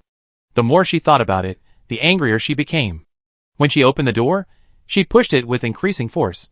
The container door slammed against the wall, then bounced back quickly, almost hitting her nose. Xiao Na kicked the container door in anger before leading Jiang Mian inside. The container had been deliberately modified, it was pitch black, and all the windows were covered with black cloth. Jiang Mian felt a violent jolt from behind. The person's intention was probably to push her to the ground, or something else, but they didn't actually move her. If Jiang Mian were easily pushed off her feet by a girl from behind, that would be a tremendous humiliation. Wouldn't that prove that she, the number 1 player, was actually quite weak? Xiao Na didn't push Jiang Mian, a moment of surprise crossing her mind. However, the next second, the sudden flash of light blinded her, causing her to instinctively close her eyes and ignore her initial confusion. Jiang Mian squinted, looking at the several people sitting inside the container. She recognized some of them. Some had even bought corn from her. She instantly understood. It seemed this group was quite meticulously organized. Some were scouting, some were luring, and finally, these people were waiting patiently for their prey. Seeing that Jiang Mian didn't seem afraid, the group looked at her with some confusion. Sitting to the side, a man with a goatee asked curiously, Xiao Na, is he still under your spell? Xiao Na nodded and explained, yes, I just used my charm on him. Then she couldn't help but complain, Brother Guogua, can you please stop making me do this kind of thing? These filthy men always take advantage of me, especially this one. He's incorrigible, he even tries to touch me in the street. I really want to kill him. Hearing this, the remaining men couldn't help but laugh, and one of the women even advised her, Xiao Na, doing this kind of thing is quite simple. Besides, you have the advantage in looks and ability. If I were you, I'd be happy to do it. It's just being verbally abused, and then touched a couple of times, right? I can't even imagine doing that. You really don't know how lucky you are. As soon as she finished speaking, the others burst into laughter. However, Jiang Mian felt a strange undertone to these words, like a manipulative, scheming woman. She quickly realized it wasn't her own thinking that was flawed, but rather that this woman was deliberately stirring up trouble. Moreover, the two seemed to be completely at odds. Xiao Na angrily slammed her hand on the wall next to her, which was actually just the metal sheet of a shipping container. You old hag, what do you mean? Are you trying to be sarcastic? What do you mean, just being touched a couple of times? Are you envious? Why don't you let someone touch you yourself and see if they be attracted to your ugly body? The woman was clearly not on Xiao Na's level. Even after being insulted, she remained calm and collected. Xiao Na, what do you mean? I was clearly just concerned about you. Why are you turning the tables on me? Chapter 411. Xiao Na's eyes were red with anger. She was about to grab the woman's hair when the other men stopped her. Hey! Alright, stop it. The most important thing now is to control this man, and find out where his crops come from. That way, we have a better chance of surviving in this world. That's right, don't forget, you need to survive in this world for 60 days, almost the same time as one of the worlds we stayed in before. You all know how dangerous that world was. Don't fight amongst yourselves. If it gets too much, you two can fight it out after this game is over, okay? With the other's persuasion, Xiao Na stopped trying to cause trouble for the woman. This was likely because everyone else was protecting the woman, leaving her isolated and helpless. Perhaps because of her anger, she kicked Jiang Mian in the ankle, trying to force her to kneel, so she could vent her frustration. However, when she kicked, she found it was like kicking a steel bar.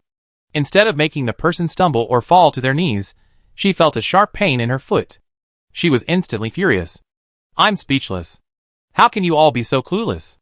I already tricked them into coming here, and you're not even going to interrogate them? Are you expecting me to interrogate them for you? The group of people, their anger directed at them, exchanged bewildered glances. Finally, one of them, a peacemaker, stepped forward. Alright, everyone, let's all keep quiet. Then, this guy, who was advising someone a second ago, pulled out a dagger and held it to Jiang Mian's neck. His tone was arrogant. Hey buddy, tell me your method for growing crops. If you answer honestly, maybe I recruit you into our team. But if you don't know what's good for you, I don't know what I might do. Jiang Mian looked at the dagger against his neck and glanced at the man. His gaze was full of contempt and disdain. I know what you do. Either kill me to silence me, or use me as your free labor. Seeing how aware he was of his position, the man with the knife couldn't help but laugh. He reached out to slap Jiang Mian's face a few times to show his absolute control. However, Jiang Mian easily dodged this insulting gesture and looked at him coldly. Heh! The man sneered, looking at Jiang Mian's arrogant demeanor. He waved his hand and directed the men behind him, saying, looks like this young brother really has a habit of refusing to listen to reason and then having to suffer the consequences. Brothers, it's time for you to go. Hearing this, the men behind him immediately rubbed their hands together and stepped forward. However, Jiang Mian merely glanced at them coldly. She didn't know why the man opposite her wasn't using a dagger to threaten her anymore, but instead sending a group of weaklings to attack her. She directly kicked the man closest to her, sending him crashing to the ground. A loud crack sounded as Jiang Mian kicked him. The man immediately collapsed to the ground, clutching his calf, which bent at a 90-degree angle. Seeing this, the remaining people instinctively retreated. Only then did they realize that this skinny man was no ordinary person. However, it was too late. They were too close to Jiang Mian. Escape was not so easy. Jiang Mian hadn't even used her powers to subdue them all. By copying their abilities one by one, she had a general understanding of what the others' powers were. Most were common abilities, but some were rather useless, like the hermaphrodite old green tea. It only allowed her to reduce her presence. What use was reducing her presence in this situation? She knew how many people were in the room when they met, so she naturally didn't let the woman off the hook either. The whole group was easily subdued on the ground. Those who suffered broken bones or fractures due to Jiang Mian's excessive force lay on the ground, groaning in pain. Jiang Mian looked at their aged, weak, and disabled state, and kicked one of the men at her feet. She held the dagger the man had dropped earlier, patted his face, and began her interrogation. Brother, I have a question for you. Her tone and smug demeanor were almost identical to the one who had tried to force her to answer questions before. However, things were different now. They no longer dared to be so arrogant in front of Jiang Mian. After all, they had just been punished, and their hearts were filled with immense fear. Brother, please tell me, please tell me. I promise I answer all your questions, brother. I just beg you not to kill me. Jiang Mian almost rolled her eyes at his kneeling, begging for mercy posture. Oh! Now he's not arrogant anymore. Then who was that arrogant person who was looking at her like that just now? I'm asking you, which game are you a player of? Huh? The man was clearly taken aback by Jiang Mian's question, asking with some confusion, What? What game? Aren't we all game players? Oh! Jiang Mian looked at him, and the others lying on the ground with some surprise. And you? Did you all give the same answer? Her question was ambiguous, and the others didn't dare to lie, so they all nodded. Seeing this, Jiang Mian stroked her chin and said softly, Fine. Then I ask you again, what's the full name of the game you're playing? Although the group didn't understand why she was asking such a strange question, they still honestly answered, Project Doomsday Spark. Jiang Mian roughly understood the situation and the changes that had occurred since entering the game. Before they entered the game, besides the initial system notification, the system also provided them with some additional information. That is, this game is a natural disaster instance. Players need to experience the natural disasters of this world and survive to complete the mission. Hearing this, Jiang Mian couldn't help but click his tongue. He hadn't expected that the system's requirement to upgrade after absorbing the Book of Answers was actually this. It informed them in advance of the impending disaster to prevent too many deaths. What a responsible system. One of them couldn't contain his curiosity and blurted out, Brother, aren't you a player in the same game as us? Everyone knows this. Upon hearing this, the atmosphere inside the container immediately fell silent. Everyone couldn't help but stare at this idiot, inwardly cursing him 100 times over. This was clearly rubbing salt in the wound. Chapter 412. Leaving aside the fact that they didn't know who this person was, just the fact that he asked them such a question meant they might lose their lives. In fact, none of them wanted to know the person who asked the question. They didn't want to die, not at all. Jiang Mian didn't intend to kill them right now. Instead, he looked at them and asked, Can you contact your system assistant now? Please relay a message for me. The others looked at Jiang Mian in confusion, but didn't dare to disobey him too much. So they quickly nodded, Yes, big brother, tell me what you need the system assistant for. I can relay it for you. At this point, they were already convinced that Jiang Mian was one of the other game players, otherwise, he wouldn't be unable to contact the system assistant and need them to relay a message. They even wondered if Jiang Mian was going to say something threatening or threaten their system. However, they were overthinking it. The message Jiang Mian wanted them to convey was actually very simple, just her current situation. Just tell the system assistant that one player hasn't been connected and is probably being targeted. Ask it to crack the connection and contact that player as soon as possible. The group was instructed to send a message to the system assistant. Some looked at Jiang Mian curiously and couldn't help but ask, Brother, should you tell us your title? That way the system can help you solve this problem faster. They relaxed after learning what Jiang Mian wanted them to convey. It seemed this wasn't some other player trying to provoke their game. It was just a player who hadn't received the game start notification due to some glitch. They even started offering Jiang Mian advice. Jiang Mian looked at them with some surprise, genuinely not understanding their thought process. However, she felt what they said made a lot of sense. Okay. Pass on another message for me. Say this player's nickname is, I love salty soy milk. Oh, okay. I love salty soy milk, okay, I got it. I make it right away. By the way, brother, that name sounds familiar. It seems like I heard it somewhere before. Have you guys heard it? As he spoke, he turned to look at the man with the goatee lying on the ground, only to see his expression instantly change, revealing an expression of ecstatic joy. But this ecstatic joy wasn't directed at him, but at Jiang Mian behind him. Big boss? Ah! Oh my god, I'm out of character. I actually met my big boss. I can't believe it. Is it really a big boss? The number one on the leaderboard? This is real. I actually met the legendary big boss. Big boss, I'm your biggest fan. Listening to these people, one after another, Jiang Mian couldn't help but frown. Actually, there was another person who was speechless, Xiao Na, lying on the ground. She looked at the ordinary young man standing there, and couldn't help but mentally scream, how could this be? Logically speaking, the person ranked number one shouldn't be the kind of person easily controlled by her skills. After all, she knew her own limitations very well. That meant another thing. This big boss wasn't actually controlled, but was pretending to be controlled to take advantage of her. Thinking of this, Xiana's face flushed red. She hadn't expected the big boss to be such a passionate person. Before knowing Jiang Mian's identity, she only thought this behavior was like that of a rogue. After learning Jiang Mian's identity, she only felt that this behavior was a sign that the big boss had fallen in love with her. She even secretly reflected on herself, wondering if she had done anything indecent since meeting the big boss. After careful consideration, it seemed that apart from arguing with the old hag, she hadn't done anything that contradicted her persona. She breathed a sigh of relief, and then revealed a smile that she had carefully rehearsed countless times. Jiang Mian was unaware of her thoughts. After having these people deliver the message, she began to consider their fate. Should she kill them directly, or keep them for another use, to have them deliver messages to the system? Jiang Mian thought for a few minutes, and finally decided to have the brain-eating worm parasitize some people, thus creating a binding effect. After thinking it through, Jiang Mian snapped his fingers and, without any hesitation, placed several worms into the wounds of the men. When they saw the familiar creatures, their faces immediately turned terrified. BBB boss. This BB please spare us. We won't do anything to harm you. I don't want these worms to eat my brains. Jiang Mian smiled, reassuring the others, don't worry, these worms are different from the ones we encountered before. They won't eat your brains without my order.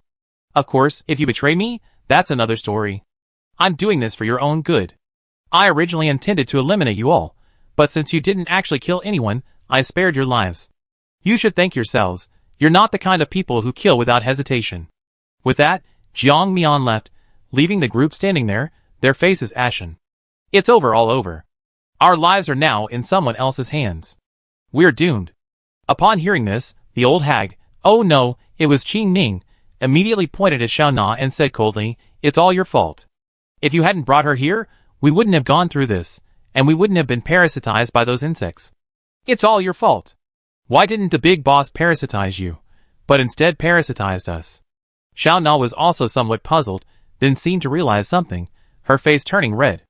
Looking at the old hag openly accusing her, she felt a surge of confidence for the first time and began to fight back. What you're saying is really strange. Didn't you guys not investigate properly before sending me to seduce the big boss? Now that I seduce him, you realize you can't afford to mess with him, so you're blaming everything on me? If that's the case, then let's not cooperate anymore. Since it's all my fault anyway, what's the point of cooperating? Qing Ning was stunned, not expecting Xiao Na, who was usually not very talkative, to speak so logically. But how could she, who always liked to bully the weak, tolerate Xiao Na riding on her head? Chapter 413. She raised her hand to slap Xiao Na across the face, but Xiao Na stopped her with a single sentence. Hit me. Hit me here. Let me tell you, my abilities weren't enough to seduce the big boss, yet he still went and touched me. What does that mean? It means he actually wants to take me as his woman. If you hit me today, your corpse might be lying in the street tomorrow. Just you wait and see. Qing Ning's raised hand was awkwardly suspended in midair, unsure whether to strike or not, until someone stepped in to ease her embarrassment. Alright, Qing Ning, stop joking with Xiao Na. Everyone's injuries are quite serious now. They need to be treated properly. Besides, Xiao Na isn't the only one who hasn't been parasitized. Even Boss Guogua hasn't been parasitized, right?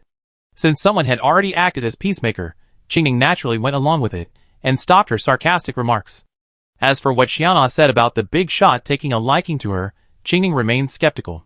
She didn't believe that someone like him would be interested in a cunning woman, especially one who had been with other men. If it were her, she definitely wouldn't be interested. Jiang Mian was unaware that she had been framed and falsely accused.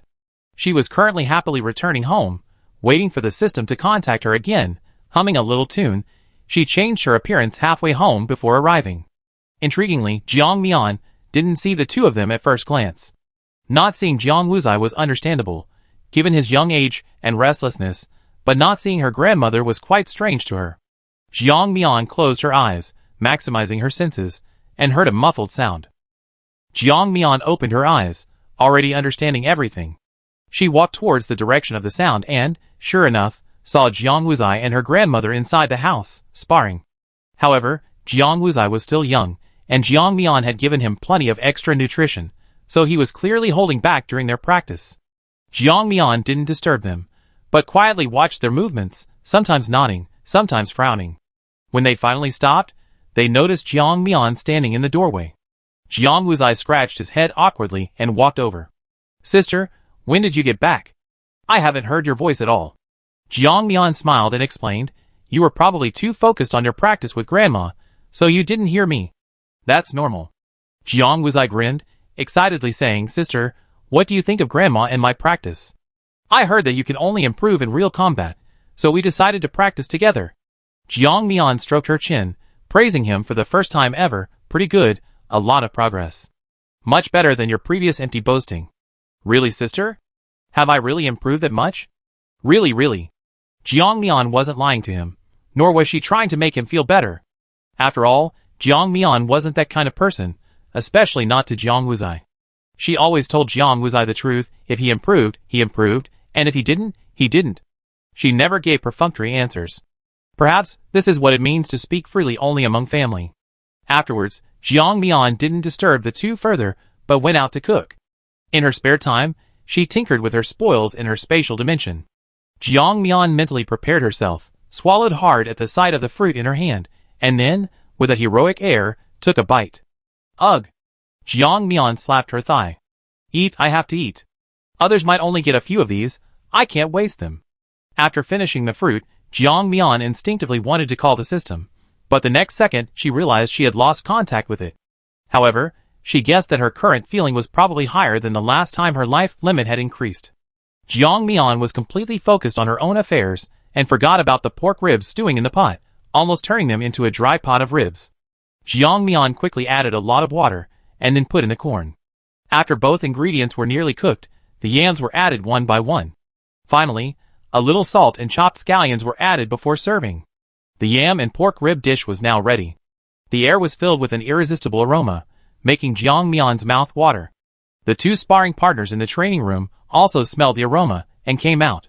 After resting for a while, Jiang Mian cooked a few more dishes. This time, she was determined to redeem herself, and the food she made was absolutely delicious and visually appealing. Jiang Wuzai ate 4 large bowls of rice. "Sister, I'm full. I really can't eat anymore." Jiang Mian frowned, asking somewhat suspiciously, "Don't you usually eat 5 bowls of rice? Why are you eating so little today? Don't you have an appetite?" Jiang Wuzai froze, blinked, and then hesitated, his eyes darting around, somewhat afraid to meet Jiang Mian's gaze. No, I'm just not very hungry, sis, don't overthink it, your cooking is super delicious." Jiang Mian stared at the obviously guilty Jiang Wuzai with a half smile, and sneered, "Fine. I know, you're not hungry, not that you think my cooking is bad." Jiang Wuzai nodded awkwardly with a smile, "Haha, yeah, sis. I'm not hungry." Jiang Mian remained expressionless. Haha. Today's meal was one of the few times in history that they hadn't finished it all. Jiang Mian couldn't bear to waste it, so she put it directly into her spatial storage, to eat later when she was hungry. Oh, of course, it was for Jiang Wuzai. After they were full, Jiang Mian gave each of them a fruit. She had tried eating them continuously without any side effects. She looked at the scenery outside. The snow was falling heavier and heavier, and the weather was gradually reaching a point where humans could hardly bear it. Even with the cold weather supplies provided by higher-ups, many people still couldn't survive in this extreme weather. Jiang Mian rubbed her hands together, walking on the snow-free ground, looking at the people in the base, who remained oblivious. It seemed that for them, any extreme weather outside had nothing to do with them, they were simply detached from it. Everyone felt that this natural disaster wouldn't affect them, just like previous disasters, unpleasant but ultimately bearable. However, Jiang Mian knew that if they maintained this mindset, they would likely die soon from various accidents. Jiang Mian walked towards the information hall. Once inside, she saw a prominent sign that read, "Today's snow depth is approximately 3.56 meters. Residents are advised not to go out unless absolutely necessary, to prevent avalanches, snow cracking, and other natural disasters that could trap them in the snow and prevent timely rescue." Chapter 414. Another one. This era is truly difficult. Natural disasters strike all the time. Although we're much better off than those outside, even this terrifying temperature is unbearable. It's all because we wasted Earth's resources too much in the past. We wasted water, trampled plants, and exploited Earth's resources. We've done so much damage to Mother Earth, which is why we're in this situation now. The person next to him immediately objected, "Hey, stop! I'm not taking the blame for this. From as far back as I can remember, I've been taught that protecting the environment is everyone's responsibility, and waste is shameful. I never wasted water, never dug up the earth, and never hunted any creatures that naturally inhabit it. I eat chicken, duck, and fish at most, and rarely even shrimp. I'm not taking the blame for this. Let whoever wants to take the blame take it." Exactly. When they were enjoying themselves, we weren't there, but now that it's time to bear the consequences, we're put first. It's ridiculous. Upon hearing this, someone chuckled softly, and the atmosphere became somewhat awkward.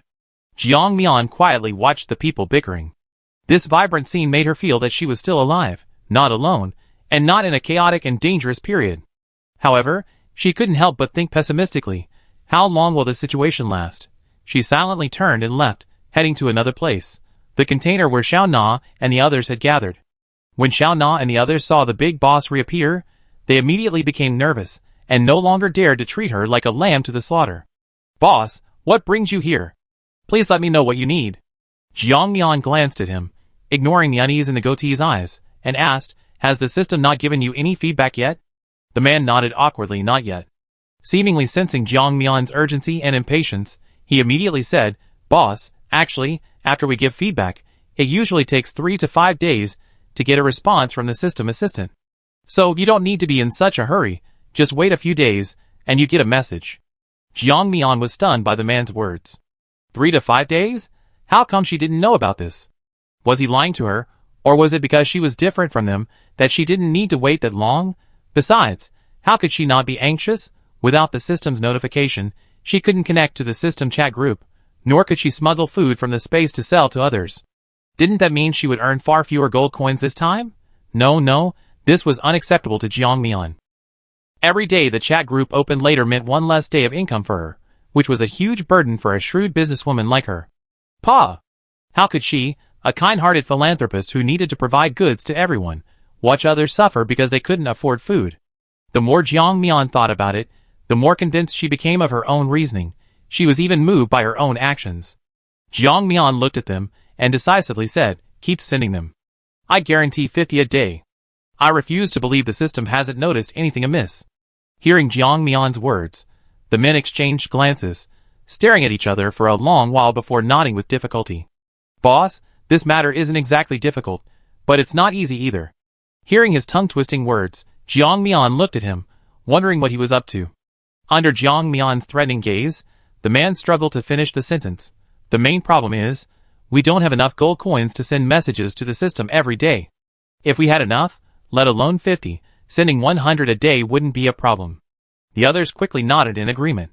Jiang Mian stroked his chin. In other words, he would have to provide these men with gold coins to contact the system. After carefully calculating in his mind, Jiang Mian realized that although he was at a slight disadvantage, if they could contact the system in time, it would be a surefire profit. "Alright. I transfer the gold coins to you guys later. Since you all said so, then send the system 200 messages a day. I refuse to believe I can't summon the system ahead of schedule." Having received the order, these people were both pained and happy, constantly harassing the system assistant in the chat box. Jiang Mian saw them all busy and turned to leave. Just then, Xiao Na, dressed in a Lolita dress, walked over carrying a steaming bowl of soup. Her tone was sweet and charming. She blinked her carefully drawn eyes, her gaze towards Jiang Mian filled with ambiguity.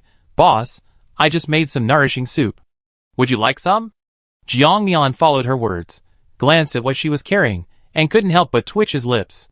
Jiang Mian, accustomed to rich and meaty meals, looked at the clear soup containing only winter melon and vaguely visible bits of bone, and seriously doubted what it was. Was it some kind of nourishing soup? Was it just a plain winter melon and bone soup? Jiang Mian politely declined, not wanting to compete with them for a bowl of bone soup, and said, "No need, you can eat it yourselves." She was about to leave when Xiao Na stopped her. Xiao Na's eyes were filled with a pleading look, as if she had suffered some great injustice. "Boss, please, take me away. I don't want to stay here anymore. Because of your special treatment of me, they've been targeting me, making me do all the dirty and hard work, while they never think of me when it comes to the enjoyable things. Boss, I really can't take it anymore." Jiang Mian stared at her blankly, not understanding what she meant. Why not just leave? Why tell her, "Wait"? Jiang Mian quickly realized something was wrong. This girl didn't seem so easy to control. She actually wanted to use him to escape. Regardless of whether she was telling the truth, just the fact that she wanted to escape was unacceptable. Jiang Mian patted her shoulder, and just as Xiao Na smiled, feeling that she had indeed been noticed by the boss. Jiang Mian then conjured a worm out of thin air, and placed it in the bowl of bone broth. She looked at Xiao Na, smiling without saying a word. However, her action and the swiftness with which she placed the worm were clearly seen by anyone with eyes to see. Qingning immediately understood, snatched the bone broth from Xiao Na's hand, and said with a smile, "Xiao Na, look how clumsy you are. The boss wants to give you some perks, so he's making sure you're closer to him and doing more things. You can't be silly and refuse his kindness." Chapter 415. Xiao Na glared fiercely at Qingning, then looked at Jiang Mian with a hurt expression. "Boss, I don't want it.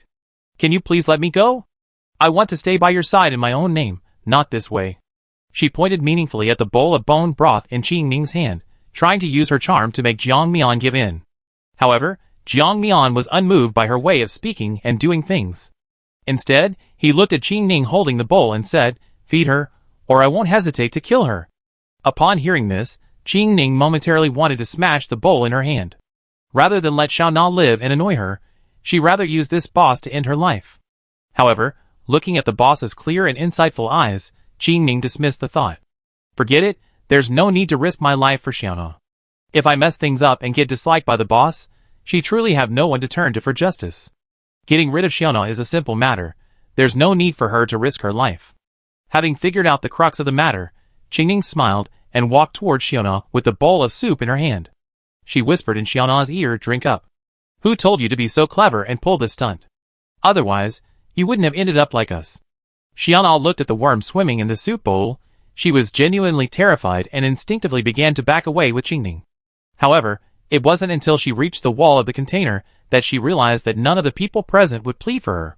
They were hoping she would be controlled as well, only then would they feel balanced. Knowing all this perfectly well, Xiao Na closed her eyes, tilted her head back, and downed the entire bowl in one gulp. Perhaps even feeling wronged, she ate every last bit of winter melon and the shredded meat from the bones, leaving no room for anyone else. Jiang Mian watched this scene quietly, saying nothing more. After finishing, Xiao Na slammed the bowl to the ground, looking at Jiang Mian with unwavering determination, tears welling in her eyes. She raised her head, adopting a strong, innocent demeanor, and said, "I drank it all, I even ate the bugs. Are you satisfied now?" Jiang Mian nodded, indeed showing satisfaction. Xiao Na felt a lump in her throat, almost bursting into tears of anger. However, the others watched cautiously, fearing that this powerful figure might, in a fit of rage, eliminate them all. Fortunately, the powerful figure didn't act so recklessly. Seeing how poorly they were eating, Jiang Mian understood why they had resorted to trickery and deception to obtain food. That's the logic of lower-level players. They're not much different from ordinary people. She had no intention of helping them. Aside from the fact that they were all players and could exchange food with others in the chat group, especially in the current situation where they could still get food with some effort, even the strong laborers could simply go to the base to carry bricks or do some manual labor. That would be enough to feed and water them. The reason they were suffering so much was largely because they were game players, which made them feel ashamed. If they were willing to do it, they wouldn't be living such a miserable life. Jiang Mian looked at the others, telling them to send her a message after the system gave her feedback, before she left. "Is this the person ranked number 1 in the Doomsday Seed? Looks like nothing special. Seems pretty ordinary. I thought someone like this would at least be someone like White Wolf." In the distance, on a snow-covered mountain, several people were observing Jiang Mian through binoculars. They occasionally discussed her appearance and behavior, practically belittling her to the lowest possible level.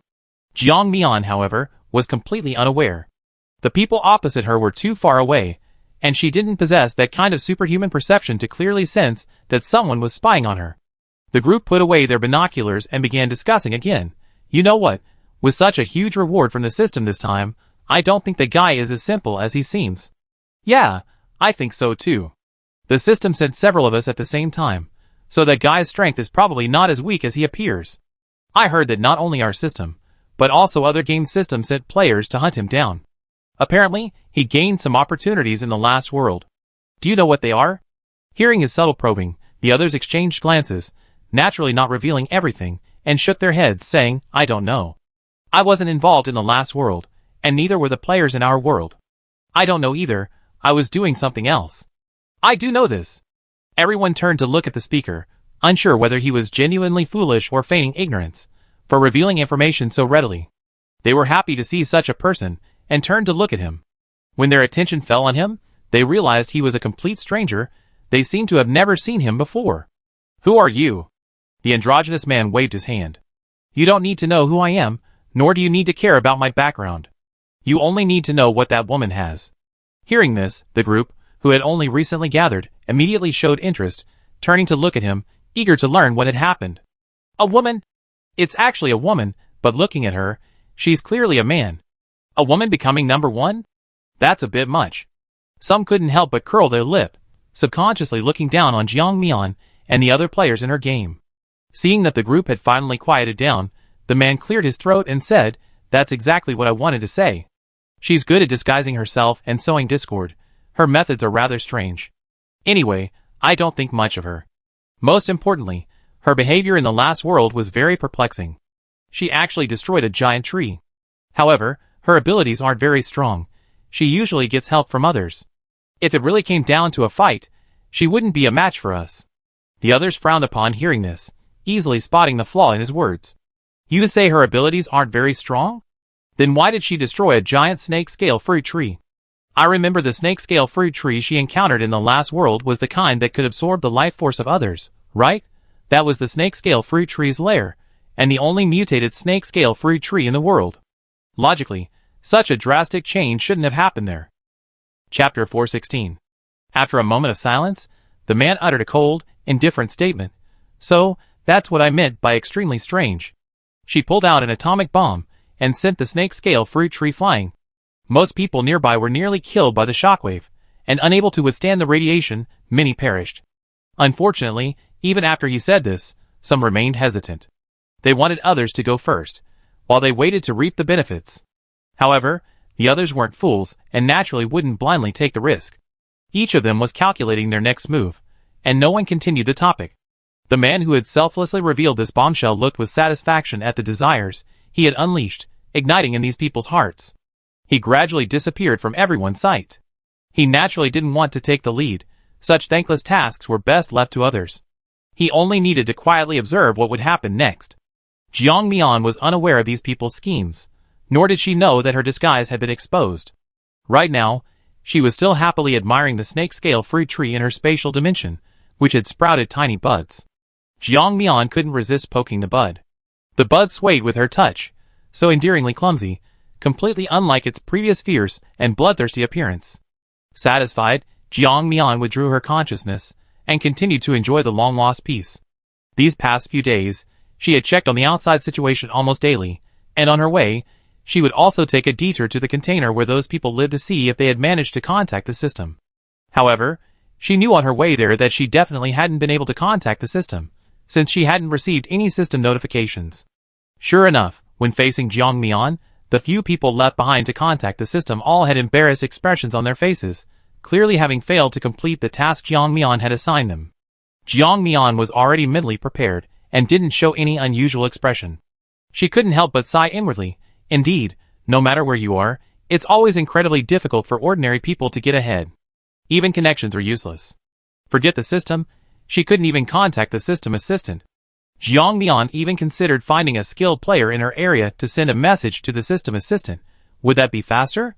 But this required finding someone relatively well-known and someone she trusted. Otherwise, who knew if they would be two-faced, like these people before her? Jiang Mian knew these people certainly wouldn't use all the gold coins she gave them to send messages to the system assistant. She was just turning a blind eye.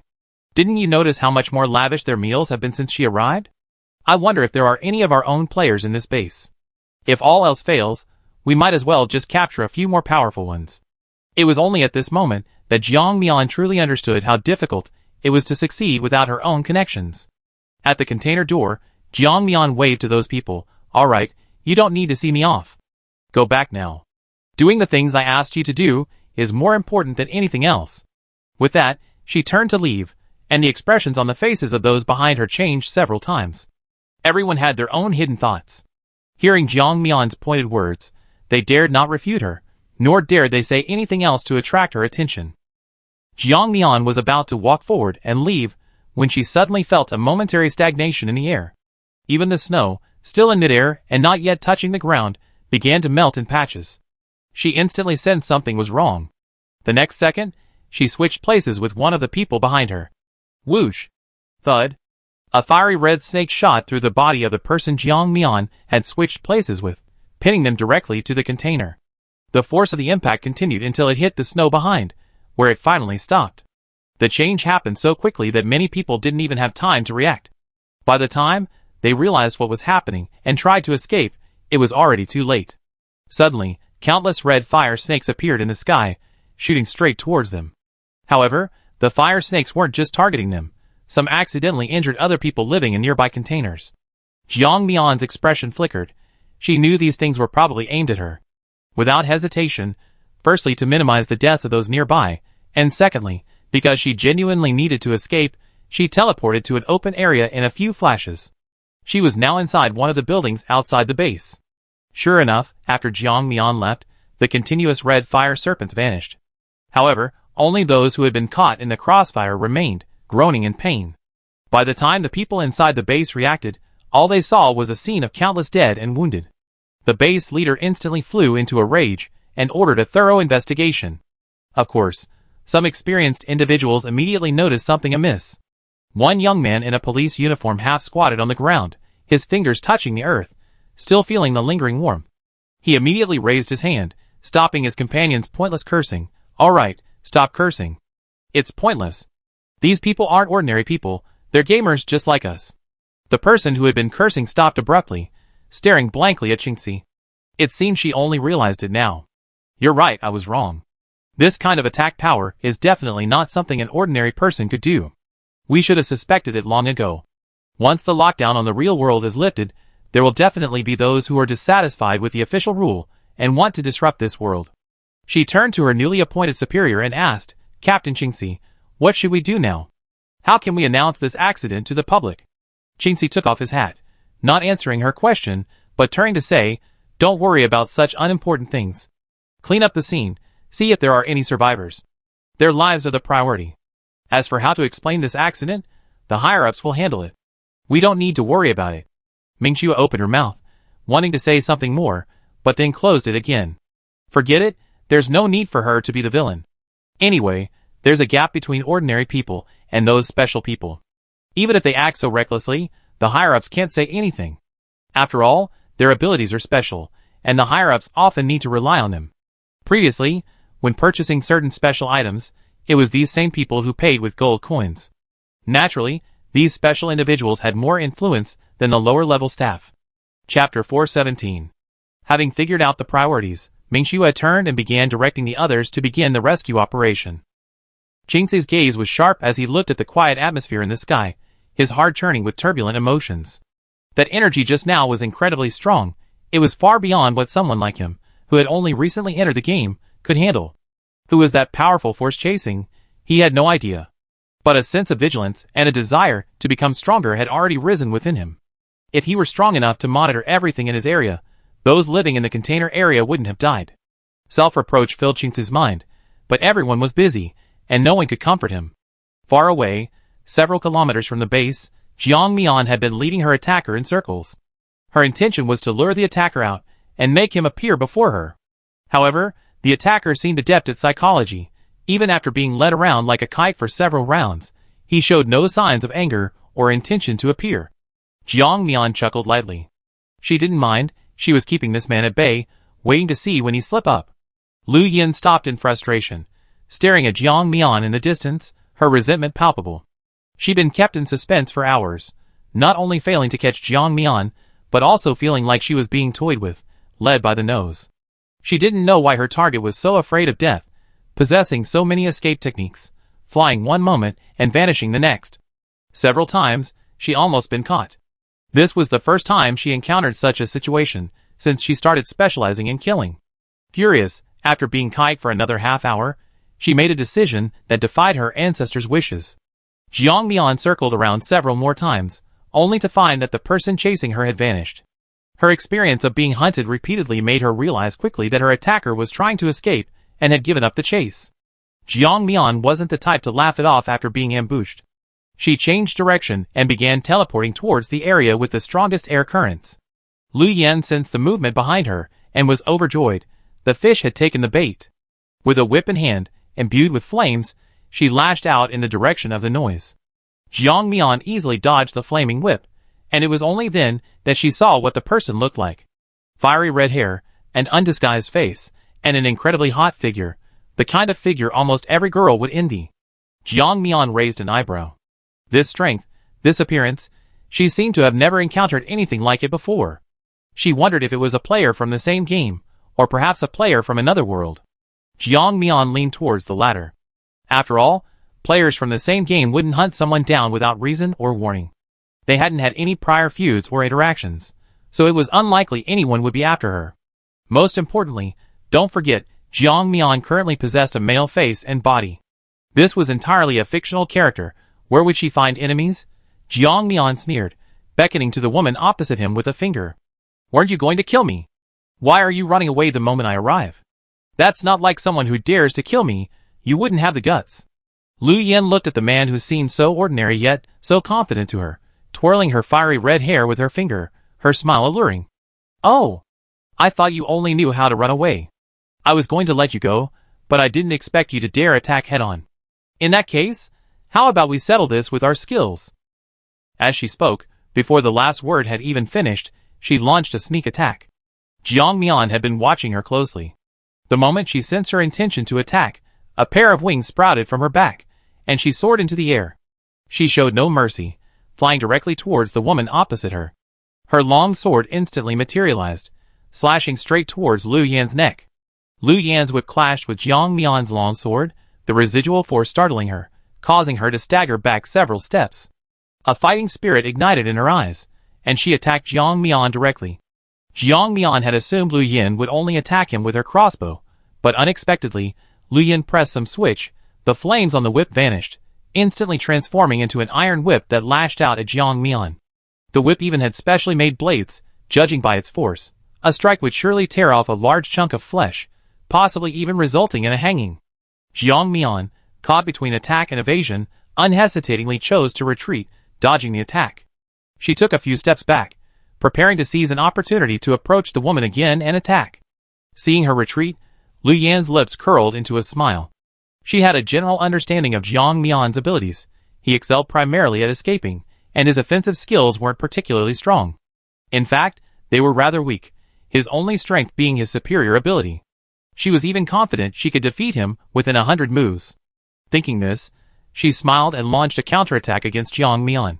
Jiang Mian, seemingly focused on the whip hurtling towards his face, was actually secretly observing the woman's movements. It seemed his feigned weakness had some effect. Hadn't she noticed that the woman had completely opened her mouth, showing no intention of defense? Jiang Mian only needed one opportunity to take her down. She remained impassive, her eyes gleaming. As the woman's whip lashed out again, a wisp of gas faintly emerged from her hand, causing the air to shimmer. She seized the whip, its tip tipped with a knife. Before the woman could react, before she was momentarily stunned, she attacked directly. Lu Yin froze, watching the rapidly spreading flames. She almost instinctively tried to retract her weapon, but it was too late. Although Lu Yin managed to withdraw her weapon, the flames had already spread to her arm. She initially thought it was just a different colored flame, but only when it reached her arm did she realize how powerful its burning effect was. She possessed a natural talent for fire, yet under this flame, the burning sensation on her skin felt more severe than usual. A faint smell of roasted meat filled the air. Chapter 418. She reacted instantly, trying to suppress the flames with her own fire. While the effect wasn't as good as she hoped, at least the spread of the flames had stopped. She didn't have much time to focus on her right hand. Her attention was entirely on Jiang Mian, who was approaching along with the flames. Now unarmed and having lost an arm, Lu Yin was completely defenseless, directly slammed into a building by the attack. Boom! Her body crashed into the wall, shattering glass, and landed on the ground. The others inside the building were stunned for a moment before peeking out. Seeing this terrifying scene, someone screamed, followed by the cry of an infant. The infant's cry instantly attracted the attention of the other infants, and then more cries came over. It sounded like a funeral dirge for Lu Yin. Jiang Mian's head ached from the noise, and even her senses weakened. By the time she reached the large crater where Lu Yin had fallen, she had already vanished. Jiang Mian listened impatiently to the crying around her. She was furious. She couldn't believe that what seemed like a sure victory had been ruined by these people. She exhaled a puff of white smoke and gave the people in the building a cold glance. She knew in her heart that she was the one who caused the chaos inside, allowing Lu Yin to escape. Ultimately, if she really wanted to, she was partly to blame. With that thought, she turned and left. She was afraid that if she didn't leave, the people inside might cause her more trouble, so she couldn't be bothered to argue with them. Instead of wasting time, she'd rather investigate and see if she could find any trace of that person. Lu Yin vanished instantly from the pit, arriving at least 5 kilometers away. As soon as she stood still, she coughed up a mouthful of blood, feeling as if her internal organs had been damaged. She felt utterly swaying. Looking at her charred right hand, Lu Yin hesitated. Should she wait until the game ended to have the system heal her, or take out a healing card and heal her injuries now? After thinking for a while, Lu Yin decided to use the healing card now. Some things couldn't wait. If she maintained this negative state, it would be easy for someone to detect her weakness, and she might even suffer a disastrous defeat. Having figured out the crux of the matter, she immediately took out a healing card with golden patterns. She had spent 10,000 gold coins on it. Its healing effect was far superior to those costing 100 or 1,000 gold coins, second only to limb recovery cards. When the card was applied to her arm, the previously charred and shriveled arm instantly began to grow new flesh and blood. She didn't understand the mechanism, only that her arm had fully recovered, and the pain had disappeared. She breathed a sigh of relief. But just in case she was being hunted down, she wisely left. Although the mission had failed, it was all her fault for being impatient and choosing the wrong time. However, Lu Yin wouldn't give up. In a head-on confrontation, she definitely couldn't defeat Jiang Mian. Jiang Mian wasn't as useless as he appeared.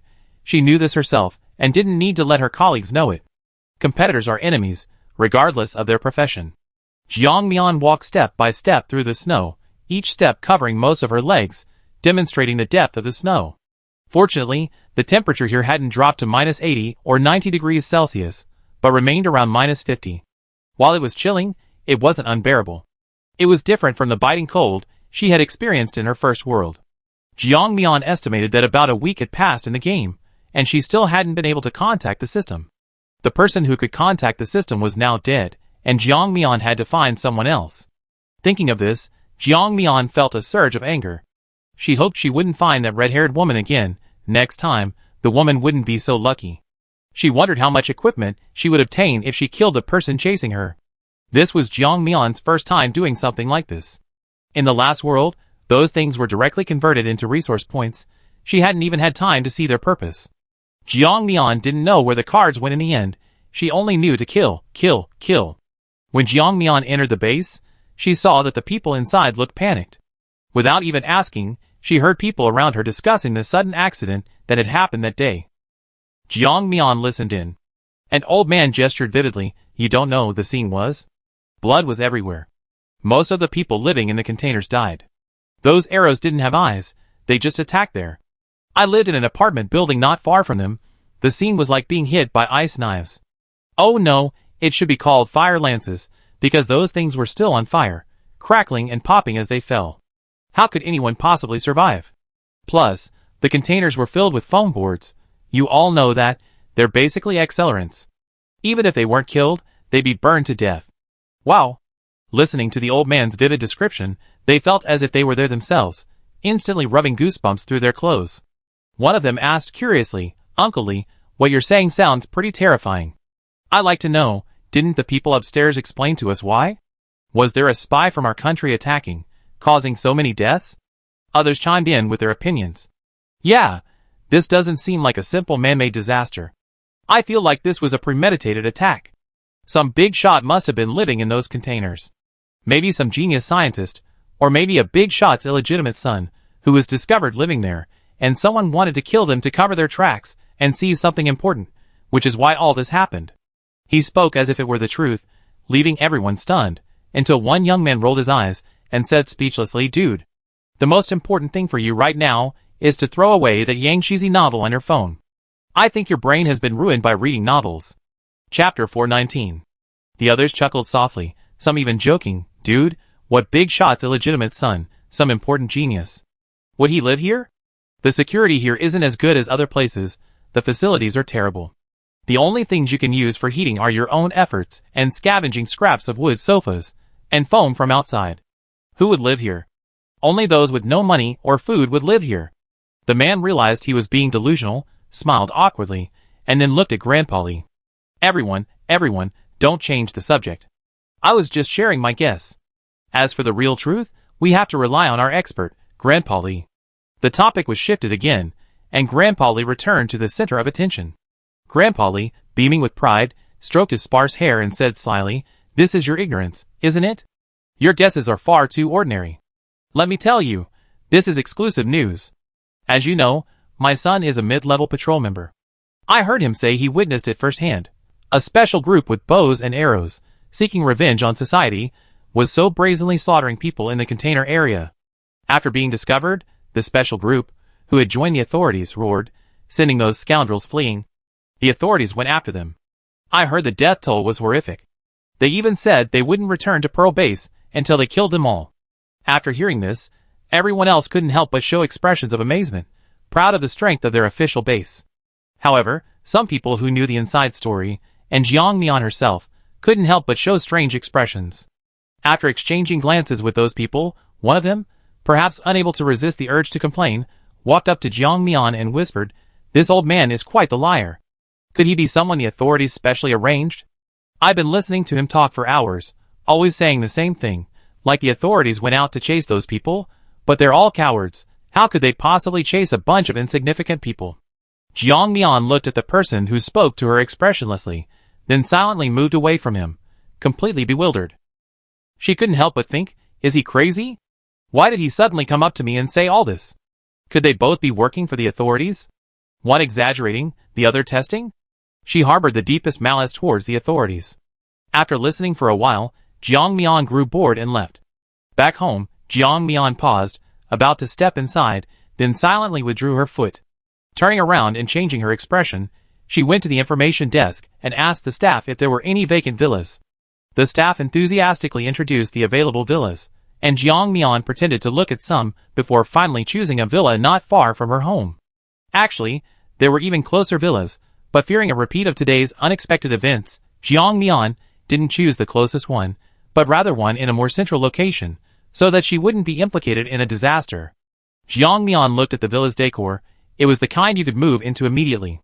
However, when the price was discussed, Jiang Mian paused, looking at the staff member and asking, "How much?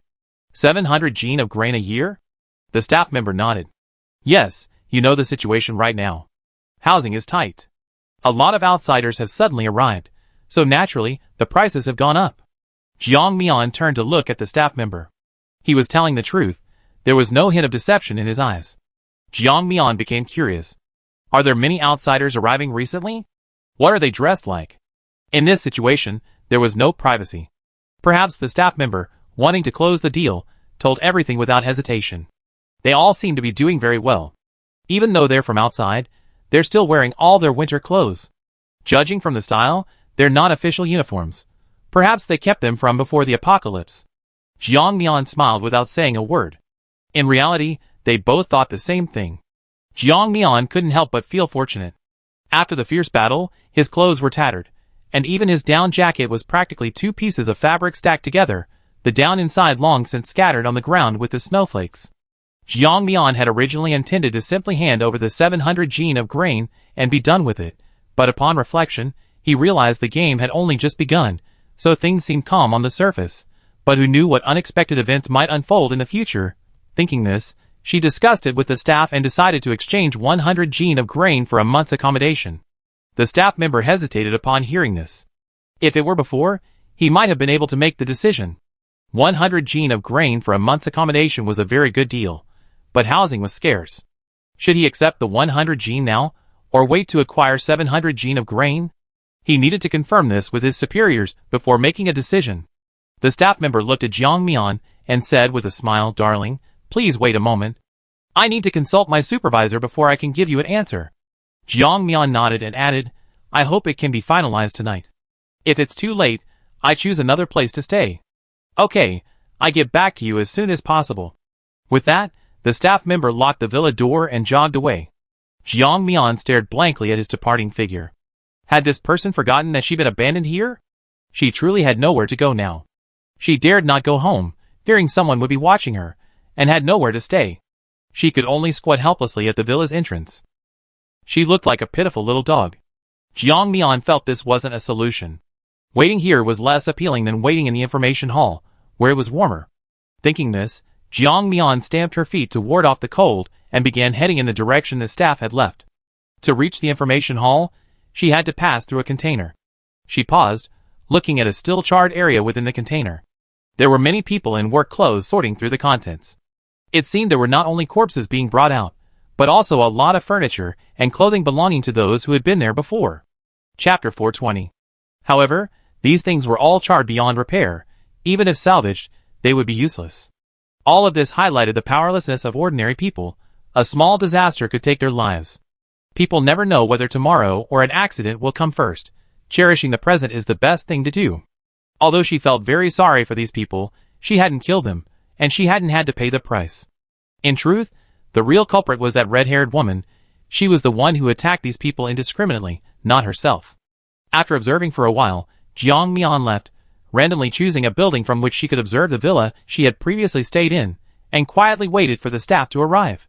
She could hear the occasional chatter of others, discussing how horribly the people living in the containers below had died. Judging from their tone, they seemed to be congratulating themselves on their good fortune. Jiang Mian shook her head helplessly. How could they be so naive? Even she, now knowing someone was watching and hunting her, didn't dare go home. She didn't know where their sense of security came from. Perhaps it was because of the recent natural disasters that they had become indifferent to life. Jiang Mian waited in the building for a short while before seeing a staff member downstairs, wearing a thick down jacket, looking around anxiously, trying to find her. Jiang Mian walked down the stairs to the staff member's side. The staff member seemed embarrassed upon seeing Jiang Mian. She immediately began apologizing. Sorry, I was in such a hurry and forgot. I should have let you wait for me inside the villa instead of locking you outside. I'm so sorry." Faced with the staff's apology, Jiang Mian waved her hand, not taking it too seriously. Instead, she inquired about what she cared about. How did it go? What did you say? Is a 1-month short-term rental possible? The staff member nodded quickly, took out a contract from his down jacket pocket, pointed to it, and said, Yes, our boss said 100 gene of grain, 1,000 Shanghai dollars, or points are all acceptable. The seller is also willing to rent for a month. If you're willing, we can sign the contract now, and you can move into this villa today. Jiang Mian glanced at the contract, skimmed through its contents, and then signed her name. The staff member glanced at it, and said with a smile, Miss Helling, this is the key to the villa. I left it here for you. By the way, the villa used to have electricity, so there are many electronic locks. However, the situation is quite tense now, and the power has been cut off in many places, so you might not be able to get in. Considering this, we also offer locksmith and lock-changing services. Would you like someone to help you unlock it? Jiang Mian waved her hand and refused directly. No need, this is fine. I just want to find a quiet place to stay. The master bedroom can still be opened, right?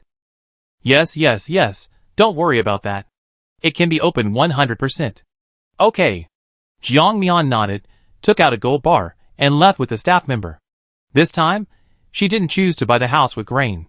After all, she currently had nothing but the clothes on her back. Suddenly pulling out 100 gene of grain would seem too fantastical. To avoid attracting attention, she chose the simple and unpretentious method of settlement. However, exchanging gold for points required official verification before use. Before the apocalypse, fake gold or gold dust was indistinguishable to the naked eye. 2 hours had passed since the verification was completed before Jiang Mian returned to her newly rented villa. Jiang Mian messaged her grandmother, telling her not to worry. She explained that she had offended a group of people outside and couldn't return, so she had rented a new place to lay low. Upon hearing this, Jiang Suiyu immediately became alert. She quickly pieced together the situation and easily understood that one of the main figures in the widely publicized fire rain murder incident at the base was likely her granddaughter. She was worried. What trouble had her granddaughter gotten into that required her to be alone outside to avoid the limelight? While she was lost in thought, Jiang Mian explained the situation to her. Jiang Mian, Grandma, don't overthink it. A pack of mad dogs tried to ambush me, but they failed, and I managed to fight them off outside the base. However, something unexpected happened, and they escaped. I'm afraid they come back after they recover. I doubt they figured out our connection yet. If I go back now, and they find me, they might use you to threaten me. Then I'd be completely restricted. That's why I chose to leave home and come here. Don't worry about me and my brother. I'm doing fine here. If you need anything, just tell me, and I put it in the designated location for you to get. Jiang Mian sent many instructions on her phone, and as Jiang Sui read them, her mood calmed down. She used to strive harder to ensure her granddaughter had no worries, but after witnessing the devastation brought by the fire rain, she gave up hope. They had no way to resist such a natural disaster, one that could strike at any moment. When Jiang Wuzai inquired, she simply said that Jiang Mian had encountered some issues and couldn't return temporarily. Jiang Wuzai, that guy, was carefree and didn't think anything of it. Jiang Mian would stay here for the day. She guessed correctly. With a tracking card and special methods, those people watched Jiang Mian like an ant in a jar, observing every move. As long as Jiang Mian appeared in their sight, they could follow the clues and find her weakness. Thankfully, Jiang Mian was naturally vigilant, so she remedied the situation just as they were trying to find her weakness. Knowing that someone was deliberately hunting her down, she couldn't even sleep peacefully, constantly being startled awake. It's like the saying, it's not the thief you should fear, but the one who's got their eye on you. Unable to find the people who wanted to attack her, she could only sigh helplessly. Chapter 421. Come on! Come and hunt me down! Jiang Mian sat in the living room, the door wide open, quietly waiting for those who wanted to kill her to come. However, nothing happened. In fact, those people were also observing. The most impatient of them all, Lu Yin, had failed in his assassination attempt on her. They weren't that foolish. Without knowing the truth, they would never follow in his footsteps, nor would they provide any further information to others. This was precisely why getting information from Lu Yin was so difficult. Most importantly, they couldn't find any trace of Lu Yin. Damn it, they always mess things up at crucial moments. Isn't this the time to help each other? We haven't even caught them yet, and they're already plotting and scheming. I'm speechless. Women are like that, so fussy and calculating. Hearing the complaints, the others couldn't help but roll their eyes. Then, they thought, this guy doesn't seem to be that bright. Maybe we should let him lead the charge? Thinking this, the others exchanged glances and began to agree with him. Exactly, I don't know what Lu Yin is thinking. Doesn't she get a share of the gold coins after we kill the target? How can she be so stingy? Yeah, there's an old saying that's very true. Women are the most difficult to deal with. If you ask me, why don't we send another trustworthy person to investigate the target? A trustworthy person? That's easy for you to say. Of all the people here who trust each other, I certainly don't trust you. Hey, what do you mean? Don't you trust me? My character is top-notch. Just as the two were about to start arguing, someone suddenly stepped forward, acting as a peacemaker. All right, everyone, stop arguing. I know what you all want. You all want to find a way to deal with her and get it over with quickly. Since we all seem to distrust each other, how about we all recommend someone we can trust? Upon hearing this, the air seemed to freeze for a moment. Everyone immediately understood what the three were thinking and echoed their sentiments. Sure, I think this guy next to me, whose name I don't even know, is quite suitable. The guy next to him, whose name he didn't even recognize, looked completely bewildered. What? What's going on? Why are we suddenly talking about ourselves? He reacted quickly, pointing at the person who had just spoken about him, his face full of disdain. Hey! Don't talk nonsense. Do you know my abilities? Don't just make things up. How am I suitable? I'm someone who excels at defense, and you're making me sound invincible. The group chattered back and forth, finally turning their attention to the man who had been so agitated from the start. Actually, I think Brother Ning Hai is quite suitable. What do you guys think? The group exchanged glances. So that's it. The ultimate target was him. One of them darted around. I agree. Brother Ning Hai is righteous and honest, and he dares to speak out against injustice. I think Brother Ning Hai deserves our trust. I think so too. Actually, I think Brother Ning Hai is probably the strongest among us. It's a pity that Brother Ning Hai and I aren't in the same game world. Otherwise, I still like to continue cooperating with him. After all, with such a powerful figure around, I could practically be his accessory, just riding on his coattails. Amidst the barrage of flattery, Ning Hai gradually became brainwashed, even believing himself to be the most powerful. Under the expectant gazes of the crowd, he flicked a heavy sword at his waist, a hint of smugness in his voice. Since you all have some discerning eye, just watch. I definitely take that person's head from her neck. What's the point of gathering information then? Her head will be mine. The others exchanged glances, their meaning clear. Unexpectedly, even at their level, there were still such naive people. A few words of flattery, and they thought themselves invincible. It was laughable. Seeing Ning Hai about to walk outside, the others exchanged knowing glances, secretly delighted. Only after Ning Hai had gone some distance did they begin to discuss among themselves. Speaking of which, can this Ning Hai really kill the target? The man squatting by the campfire curled his lip, shook his head, and chuckled. This guy named Ning Hai revealed his real name right away, and I haven't seen him in any previous missions. He's probably a player who just leveled up recently, and somehow ended up getting this kind of mission by accident. In my opinion, his strength is even weaker than Liu Yan's. Going there would probably be a death sentence for him.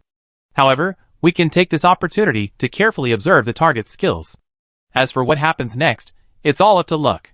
He made his words very clear. This was their last collaboration. Since everyone already knew, and had worked together to trick someone into leaving, no one would fall for it again. Therefore, after this test, they would definitely separate. Everyone was afraid of being used as cannon fodder, and naturally didn't want to be that cannon fodder. Most importantly, they were already potential competitors. Their so-called cooperation was just self-deception. The door in front of Jiang Mian had been open for several hours, waiting for the person about to launch a sneak attack. The cold wind howled in from outside, making even the stove for warmth largely useless. Seeing that no one had come for so long, she was about to close the door when she suddenly noticed a burly man, about 1.8 meters tall, standing on the snow outside. The man's eyes were fierce, as if Jiang Mian were his father's killer. Although the man's hands were empty, a heavy sword hung at his waist. Jiang Mian looked at him, confused. Was he here to assassinate her, or to join her? If he was here to assassinate her, why was he standing so openly in such a conspicuous place? If he was joining her, his eyes were strange. Jiang Mian slowly stood up, straightened her clothes, and looked at the corn roasting on the stove. It was already half-cooked, though the top part was still raw. She leisurely flipped it over before turning to the burly man. What do you want? I don't distribute food here. Everyone's food is hard-earned, and I have no obligation to give you any. Jiang Mian admitted that she was doing it on purpose, deliberately provoking the man before her. She had initially thought he wouldn't be easily angered, like Liu Yan, but unexpectedly, the next second, the man instantly became enraged, truly furious, his hair standing on end, his eyes filled with murderous intent as he looked at Jiang Mian. Chapter 422. Aya! Damn it, you really are a woman. How dare you insult me like this? I make you wish you were dead. He gets angry so easily after finding out he's a woman? Jiang Mian looked at him helplessly, feeling like this man wasn't quite right in the head. However, what made her think he was even less intelligent was what he said next. You, a woman, can become the face of your game? The world is going to the dogs, people's hearts are corrupt. Jiang Mian was completely bewildered. She understood the words individually, but how could she not understand them when they were put together? So what if she became the face of the game? How did that mean the world is going to the dogs? Why does this man seem so eccentric? Jiang Mian, what do you mean? The man spat on the ground, his eyes filled with contempt as he looked at Jiang Mian, as if she were something shameful. What do you mean? You know better than I do. You probably only got this position because of your skills. You're really out of your mind. Jiang Mian, seeing his incoherent speech, was too lazy to waste any more words. A Gatling gun appeared in her hand, and she fired directly at the man. Ning Hai didn't just recklessly charge in, he at least had some skill. As the bullets came, he drew his heavy sword and used it to shield himself. Moreover, his thick clothing concealed a full suit of armor, so the bullets only clanged against it, causing no real damage. Seeing this, Jiang Mian didn't want him to destroy her home any further. She had only rented the place for less than a day and was determined not to let him damage it. From Ning Hai's perspective, the woman opposite him attacked him for a while, then suddenly changed tactics and ran away. It was obvious she couldn't beat him and wanted to escape. Ning Hai sneered and chased after her. Jiang Mian looked at the person following behind, her eyes filled with amusement. The fish had taken the bait. This time, no one else was accidentally hurt, which Jiang Mian was quite satisfied with. If the players in the base found out that she was the one who caused the disaster, they would definitely come after her. Anyway, she would keep it a secret for as long as possible. Thinking this, she didn't stop running and continued to flee towards the distant snowfield. On the distant mountain, the person holding binoculars paused, watching as the two figures grew further and further away, until even the binoculars could no longer see their movements. They were starting to get anxious, until the first person spoke up, saying, "Well, I have to go now." The others followed suit, chiming in, "Oh, me too, I have to go now. I remember my dog is about to give birth. I need to go back and check. I need to pick up my grandma from school. My dad's about to give birth." Goodness, if the first person hadn't given a proper reason, it would have been understandable, but the reasons they came up with were getting increasingly bizarre. The remaining people didn't even say goodbye, just turned and left, afraid of missing out on what they wanted to observe. Thinking this, they didn't dare pause for a moment, even resorting to various unexpected tactics. Jiang Mian ran to an open area and stood on the snow. The snow beneath her feet didn't sink. Just as Ning Hai stepped onto it without warning, suddenly most of his body sank into the snow. After sinking, he glared angrily at the woman standing on the snow not far away. He then realized that her feet were floating on the snow. No wonder she hadn't sunk. Ning Hai thought viciously, "Once I get out, I tear this woman to pieces to vent my hatred." Even without telepathy, Jiang Mian could tell from his eyes that he wasn't up to anything. She certainly couldn't let him sink in the snow while she waited for him to come out. She was never the kind of person. Jiang Mian was always ruthless, taking advantage of someone's weakness to kill them. So, while the man was cursing her in his mind, she had already swung her knife at him. The next second, a strange helmet made of stone suddenly sprouted from the man's head. When Jiang Mian's knife struck it, it only made a crisp sound. It didn't split the stone as she had expected. Jiang Mian was stunned. What kind of strange ability was this? It seems a bit too far-fetched, doesn't it? The others who finally arrived nearby were astonished at the sight. Is this the Stone Clan? This race hasn't had any new stone men born for a long time. No wonder he rose to prominence so suddenly.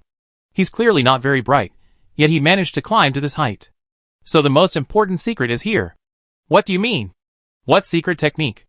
Facing the puzzled looks of the crowd, the person who knew the inside story sneered, their tone filled with jealousy. What else could it be? He was born into the Stone Clan, a xenophobic race. The Stone Clan originally came from stones that had been enlightened, but for some reason, they were recruited by the system and are now top players in some system. This guy is 100% relying on his Stone Clan's characteristics to reach this level. I'm so envious. Who told us we didn't have that kind of fate? The others' expressions varied. You mean the Stone Clan has a powerful background, but has difficulty conceiving, and now they just happen to encounter a newly born Stone Clan member? Is that what you mean? Yes, that's right. Now you understand just how valuable he is, right? Then what if, hypothetically, this Stone Clan member was killed? The man looked at the questioner as if he were an idiot and curled his lip. Leaving aside the Stone Clan's incredibly strong, almost indestructible bodies, even if someone were to kill a member of the Stone Clan, they would face the entire clan's pursuit, the consequences of which would be unimaginable. Is it everyone present who will be hunted down? No. Hearing the denial, before the person who asked could even breathe a sigh of relief, the other person continued, It's everyone in this world who will be hunted down. A moment of silence fell over the air as they listened to this explanation, then they all turned their gazes intently to the two figures in the distance. Is he about to die? Following the person's finger, they saw that Ning Hai's prominent stone-like features were being irrigated with a lot of white sap, which was seeping into his skin, even causing white smoke to rise into the air. Holy crap! Quick, go save Stone! Jiang Mian was also shocked by this effect. She hadn't expected that the milky white sap from the snake-scale fruit tree she obtained in the last world would have such a powerful effect. Originally, she only thought of trying out these things she had collected in the previous world because she couldn't completely injure the man in front of her. However, after she actually threw them out, she discovered Chapter 423. Some things truly deserve to be your nemesis. This milky white liquid, when it got on him before, only caused some corrosion. However, when it got on Ning Hai, it unexpectedly multiplied several times over. The rate of corrosion was so fast that anyone who didn't know better would think it was her specially made bone-dissolving potion. Ning Hai could clearly feel his body rapidly melting, turning into a puddle of water. The stone-like skin on his chest had already melted away more than half, and it seemed it was about to melt down to his internal organs. He panicked. Ning Hai had a premonition that if he let the decay continue at this rate, he might truly perish in this world, perish at the hands of the woman he had always looked down upon. No! He couldn't accept it, and instantly, without regard for anything else, he rushed towards Jiang Mian. He wanted to take her down and undo the negative effects on him. However, Ning Hai, who was never good at chasing, how could he possibly catch up with Jiang Mian? Seeing his clumsy movements slowing him down, Jiang Mian couldn't help but smile, scanning the man up and down, and said, "This is truly the easiest battle I ever fought. If I had known you were this weak, I wouldn't have lured you out, you wasted my time." Upon hearing this, Ning Hai's movements faltered slightly.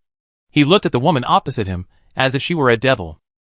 He couldn't understand why a woman could utter such hurtful words. Luckily, Jiang Mian didn't know what he was thinking. If she did, she would only say, "We're enemies now. Why should I give you face?" Is he some kind of protagonist? Although Jiang Mian kept retreating, she remained constantly aware of his movements, fearing he might flee once his anger subsided, like the woman before her. However, this guy seemed to lack common sense, or rather, he felt no fear. Even in his dying moments, he only thought of taking her down with him, rather than temporarily retreating to regroup and return. Because of this, after killing him, Jiang Mian didn't receive any gold coins or other rewards, but she did manage to obtain some loot from him, such as the heavy sword he always wore at his waist. Jiang Mian picked it up and swung it, suddenly realizing it was quite heavy. Even with her current strength, it still felt cumbersome to lift. It was clearly a valuable item. Jiang Mian unceremoniously put it away, intending to sell it later when she participated in another battle. She searched the melted man's body again, finding nothing else, but on a piece of clothing, she found a stone emitting a red glow. Jiang Mian was somewhat surprised, looking at the heart-shaped red stone, warm to the touch. Just holding it made her feel the surrounding cold dissipate. Based on Jiang Mian's extensive experience of killing and looting corpses, this thing was definitely valuable. She immediately put it away in her spatial storage. After confirming there was nothing else useful there, Jiang Mian left. The other players who witnessed the stone race's death exchanged glances, and then scattered in all directions. As for their previous actions of tricking and sending people to their deaths, they completely ignored it. Jiang Mian felt she had caught a decent fish that day, and even killed it. She was in a great mood, humming a little tune as she walked home. Over the next few days, she survived several assassination attempts, the most serious being an attack in the dead of night by someone who could completely conceal their presence. Jiang Mian didn't choose to sleep at the time, but instead focused on replenishing her energy. It was during this period of heightened vigilance that she was suddenly pierced through the body with a weapon. Fortunately, she reacted quickly enough to prevent the weapon from piercing her heart. Perhaps realizing her assassination attempt had failed, the assailant didn't even appear, disappearing the next second. Jiang Mian initially wanted to give chase, but when she felt a wave of weakness wash over her, she quickly realized she had been tricked. The weapon was poisoned, she had been too careless. Jiang Mian immediately took out some spiritual spring water from her spatial storage and began guzzling it down. At the same time, she continuously refreshed her healing abilities to protect herself. However, healing abilities couldn't cure this kind of poison, they only provided temporary relief. Jiang Mian sat up, cursing, and took out more spiritual spring water from her storage space, drinking it like it was mineral water, guzzling it down voraciously. Feeling the symptoms gradually lessening, she finally breathed a sigh of relief. Thankfully, the spiritual spring water did have some effect on this kind of poison. Jiang Mian's biggest fears were poisons that couldn't be neutralized, as well as natural disasters. For example, the dandelion seeds and fungi that grow inside the human body, and the effects of nuclear radiation, those things even spiritual spring water can't compensate for. Jiang Mian, even though the poison in her body has been neutralized, still doesn't appear energetic. Instead, she looks extremely weak. She looks as if the poison has invaded her body, and her days are numbered. Seeing this, the assassin hidden in the shadows couldn't help but feel excited. Sure enough, the others are just a bunch of useless good-for-nothings, it's up to him. After careful calculations and countless mental rehearsals, as expected, heaven rewards the diligent, and he successfully took down this troublesome individual in everyone else's eyes. He quickly stepped forward, ready to deliver the final blow to this person whose gender was unclear. Just then, Jiang Mian was about to launch a surprise attack to severely injure the man when, in the next second, another person suddenly appeared in the previously empty area. The man grabbed the assassin's wrist with one hand and lunged at Jiang Mian with the other. Seeing this, the assassin's eyes gleamed. He had anticipated such attempts to profit from the chaos, and he already had a plan in mind. Suddenly, a gleaming blade extended from his shoe, stabbing directly at the man's hand reaching for Jiang Mian. The man's palm was pierced mid-strike, and blood splattered across half of Jiang Mian's face. Jiang Mian calmly turned her head away. She didn't like having such things on her face. Who knew what kind of illness he might have? She watched them fight, observing them with a schadenfreude. Seeing the two men fight to the death, she was secretly delighted. This was the first time two people had fought like this to kill her. It was a rather strange feeling. Chapter 424. If you want to pick the peaches, you have to ask me first. Young friend, you can't grasp this opportunity. Why not hand it over to me? I can give you a share. Assassin, what trash? Trying to take advantage of me? You're asking for death. Ambush man, young friend, it's not that I'm taking advantage of you, it's just that this opportunity is too great for you to handle. Assassin, you can, you're all you. Looking at you, half buried in the ground, you probably want the heart of the serpent scale fruit tree and to plant the tree, but have you ever thought about? Perhaps by the time you grow it, you be too old to walk. The ambushing man replied, that's none of your concern. I have my own methods to make it grow rapidly within 100 years. The assassin chuckled, grow within 100 years, huh? So you're planning to sacrifice people from several worlds? You're truly vicious. Which systems player is so ruthless? Listening to their banter, Jiang Mian roughly understood that these people were after the opportunity he obtained in his previous game, but unfortunately, they were too late. His fruit tree had already sprouted. The two unscrupulous individuals fought, and suddenly the assassin, who had attacked first, fell to the ground, his eyes filled with cold malice as he looked at the man who had ambushed him. The ambushing man, however, seemed accustomed to this gaze. Seeing his defeated opponent look at him with such eyes felt like an immense honor.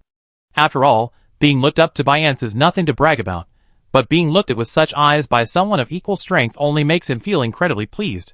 Let him be strong, I ambush him. Just as a good show was about to end, Jiang Mian, the protagonist, was about to make her entrance. The man who had ambushed her was about to grab her, but Jiang Mian simply flipped over and leaped up, dodging his attack. Turning around, a ball of flame accompanied her hand, reaching for the man's head. The man hadn't expected that Jiang Mian, despite being poisoned, still had the strength to resist, and judging from her appearance, she didn't seem to be dying. He quickly realized that they had been completely fooled by Jiang Mian's performance. She wasn't as weak as she seemed, but rather holding back, preparing to ambush him. After figuring everything out, his expression changed. Even more unbelievable than him was the assassin lying on the ground. This is impossible. How could you have the antidote? This poison is universally considered incurable. Hearing this, Jiang Mian didn't even glance at him. Her gaze was fixed on the person opposite her. In her perception, this person was far more powerful than the assassin on the ground. However, to Jiang Mian's surprise, the man didn't attack immediately. Instead, he spoke politely, little girl, I don't want to fight you. How about this, we make a deal. I give you what you want, and you give me the snake scale fruit I want. How about that? Jiang Mian blinked, unsure if the man was telling the truth. She stalled for time, asking, are you serious? Getting the seeds is clearly more cost-effective than getting the fruit. I don't believe you let such a good opportunity slip by so easily. Besides, didn't you just say that the fruit would mature within 100 years? How do I know if you're telling the truth or not? The man who had attacked her thought for a moment, and felt her concerns were understandable. Besides, judging from her words, she really did have fruit. If that was the case, why should he bother cultivating a new snake-scale fruit tree? Perhaps his painstakingly cultivated tree would end up like the previous cultivators, with someone else stealing the fruit at the crucial moment. Then there would be no point. Thinking this, the man immediately took out a scroll-like object and placed it in front of the two of them. Jiang Mian was completely unfamiliar with this thing and looked at the man with a puzzled expression. What is this? The man who had attacked her touched the scroll, seemingly reluctant to part with it. This is a contract scroll, usually used when cooperating. If either party doesn't act according to the agreed upon terms, they will be punished. Jiang Mian stared at the scroll curiously and asked casually, punishment? What kind of punishment? The man who attacked her, straight to death. Jiang Mian, She immediately withdrew her curious hand and hurriedly shook her head in refusal. No, I can't sign this. Good heavens, straight to death. Someone like her, who never tells the truth, absolutely couldn't sign something like that. Moreover, this was given to her by her enemy. She couldn't sign it even more. The man frowned, looking at Jiang Mian with some confusion. Had he exposed himself? Logically, shouldn't she be the one eager to sign this kind of contract right now? Why was she choosing not to sign it? The contract only requires us both to abide by the rules we agreed to. You don't need to pay any price for it. However, even after the man said that, Jiang Mian still didn't trust him at all. The thing is in your hands, so whatever you say goes, and I don't know anything about it. Jiang Mian's words made sense. After thinking about it carefully, the man still didn't want to give up on the existence of the serpent scale fruit. He simply threw the scroll to Jiang Mian. Jiang Mian naturally wouldn't catch it, letting it fall to the ground. Faced with Jiang Mian's doubts, the man explained, if you don't trust me, you can get the scroll yourself. Once you have it, it's yours. That way, you won't have to worry about me tampering with it. Jiang Mian stared at him suspiciously, not immediately squatting down to get the scroll, but kicking it with her foot. After confirming there was no hidden weapon inside, she casually tore off a piece of cloth from her clothes, covering her palm with the cloth, and then covering her palm with a protective shield. Only after making sure she was fully prepared did she dare to squat down to pick up the scroll. As she crouched down to pick it up, her eyes constantly scanned the two men, fearing they might try something. However, what puzzled her was that neither of them seemed inclined to play any tricks. The assassin on the ground was one thing, but he was already on the verge of death. But the man also showed no intention of attacking, which confused Jiang Mian. After picking it up, Jiang Mian didn't hear any notification sound. She looked at the man who had attacked her and raised an eyebrow. This thing is fake, isn't it? Why didn't I hear any notification sound after I got it? Upon hearing this, Jiang Mian saw the man who had attacked her frown. He stared at the scroll in Jiang Mian's hand with an incredulous expression. Chapter 425. Impossible. How could there be no system notification? A strange feeling rose in his mind. Could it be that this person before him had no desires? That's right, this wasn't actually a contract scroll, but the Book of Demons. Anyone who came into contact with the scroll would be tempted by it, their greed amplified. Then, whatever he wanted would be easily obtained. Jiang Mian looked at his obviously anxious face, confirming that there was indeed something wrong with this thing. After all, the panic on his face was undeniable. The man reached out, clearly wanting to take the scroll. Jiang Mian threw it to him, but just as the scroll was about to hit the man, he suddenly seemed to sense something and quickly moved away from the spot. The next second, Jiang Mian also disappeared. Boom! An explosion instantly occurred where the scroll landed. The explosion had the power of at least dozens of bombs strapped together. The assassin on the ground was instantly blasted away, spitting out a mouthful of blood and becoming even more barely breathing. Jiang Mian stared in shock at the scene. The power was comparable to her own enhanced power after using her abilities. So, the self-destruction of this thing was this powerful. It had only just begun to release a few drops of the snake scale fruit slime. Watching the attacker disappear from the spot, Jiang Mian sneered, "Run? You think you can escape?" When Jiang Mian got her hands on it, she sensed something was wrong. The man who initially wanted to surround and kill her had suddenly started negotiating with her.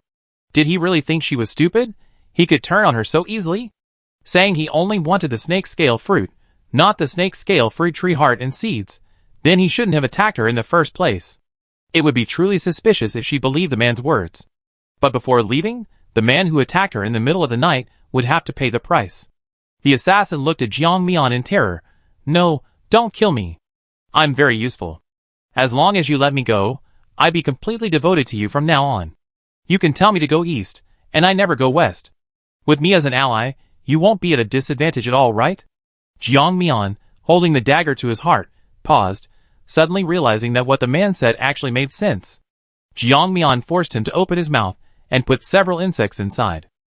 Smiling, she patted his face, looking like a tyrant forcing a good woman into prostitution. "Little brother is right. Killing you is not as good as turning you into my ally. Stay here and don't move, or I make sure you know what my methods are." Wait a minute. Jiang Mian turned to look at him, only to hear the assassin weakly utter a few words. "Help me." Jiang Mian was speechless. She finally used her healing technique on him, and seeing that he could at least stand up, she left to chase after the fleeing man. Jiang Mian wasn't afraid of him leaving. In fact, she wanted the man to leave even more. This man clearly wasn't from their world, so he didn't know the purpose of the insects she fed him. The goal was to control him without him realizing it, to monitor the enemy's every move. "You better behave, or I won't hesitate to kill you without you even realizing it." After uttering this threat, Jiang Mian left, heading towards the distance to track down the attacker. Unfortunately, although the attacker was older, he had quite a few weapons. She tried every escape tactic imaginable, but as she chased him, Jiang Mian unexpectedly lost track of him. Finally, she could only stop, look at the empty wilderness, sigh, and turn to leave. In the distance, a panting man, Zun Guan, looked back at the snow-covered ground he had come from, still shaken. He patted his chest, surprised that he had just had a premonition of impending death. He had used this method countless times, almost always succeeding, yet this time he had nearly met his end. He hadn't expected such courage from a young girl. She hadn't been tempted by the scroll's supposed function. Instead, she had reacted with lightning speed, something he hadn't anticipated. He now considered Jiang Mian a formidable figure, and Zun Guan was on high alert. He initially intended to trade the serpent scale fruit with the little girl, but upon reflection, he realized that a single fruit would only extend his lifespan by a few hundred years. He would still die after that. It was better to acquire both the fruit and the tree seed directly. After consuming the serpent scale fruit, he would plant the tree and sacrifice all the lifeblood of that world to help it grow. He would then have a continuous supply of fruits that extended his lifespan. Unfortunately, the little girl didn't fall for his trick or write her name in the book of demons. Otherwise, she would be someone he controlled, doing whatever he said. Most importantly, her demon book had its self-destruct mechanism activated. That girl must have done something. Jiang Mian claimed innocence, saying she hadn't done anything wrong. She had simply added a layer of spiritual energy shield to her palm, and some liquid had accidentally spilled inside, causing the scroll to spontaneously combust. Jiang Mian quickly realized something was wrong, sensing danger emanating from the scroll. Naturally, she threw it at the person who had thrown it. It was then that she discovered this thing was anything but good. While the two were regretting not capturing their opponent, the shadow assassin, whose assassination attempt had failed, made a swift decision after seeing Jiang Mian's departing figure. Staying here was tantamount to suicide. Given the chance, he wanted to escape. Without hesitation, he used a teleportation card to leave. As for the insects he had been fed earlier, he had already purified them with a purification card. The purification card could purify any foreign organisms and viruses within the body, and he was very confident he could eliminate these insects. When Jiang Mian returned, the spot was empty. Jiang Mian wasn't surprised. Looking at the red dot marking the area receding into the distance, she couldn't help but laugh. Sure enough, these people did have some tricks up their sleeves. Even the brain-eating worm couldn't parasitize them. They were only competing with the system's methods, who could be inferior. Even without the brain-eating worm, she still had her blood within it, and the location card, they couldn't escape in the end. Unless that man wouldn't reunite with the others, then Jiang Mian might not be able to find them. Jiang Mian strolled back to her villa, looking at the mess on the floor, too lazy to clean it up. She gulped down several bottles of the spiritual spring water that had been prepared beforehand. Sitting in a chair, she suddenly vomited a mouthful of blood. The blood sprayed onto the ground, appearing black, clearly poisonous. Although the spiritual spring water had neutralized the poison, it had still damaged her body somewhat. She could only quietly rest on the bed in the second bedroom, waiting for her body to heal itself. Jiang Mian lay quietly on the bed, looking at the distant scenery through the glass, and slowly closed her eyes. After that sneak attack, no one attacked her again for the next few days. Whether they knew she was not to be trifled with, or were they holding back something big, the snow outside seemed to have gradually stopped, not as heavy as before, but the air outside definitely felt several degrees colder than before. People were shivering uncontrollably, and very few people ventured out on the streets again. Chapter 426. When the blizzard finally stopped, everyone breathed a sigh of relief. The freezing weather was finally over, but they didn't know if the world would return to normal or become even more brutal. Everyone was worried, especially some high-ranking officials. In the conference room, one of them scratched his head anxiously, complaining, "What do we do now? The disaster they described doesn't match the current situation at all. Nobody knows what will happen next."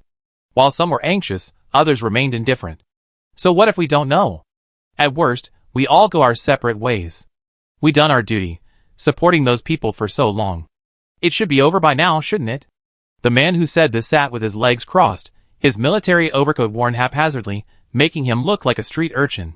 His eyes were filled with disdain and contempt as he looked at everyone. As if finding their situation hilarious, he even pulled out a pack of cigarettes from his pocket, took one out of the pack, lit it, and started smoking. The rising smoke obscured his expression. The others, seeing this, couldn't help but turn their heads away. The person sitting next to him frowned. Tai Jianshan, you gone too far.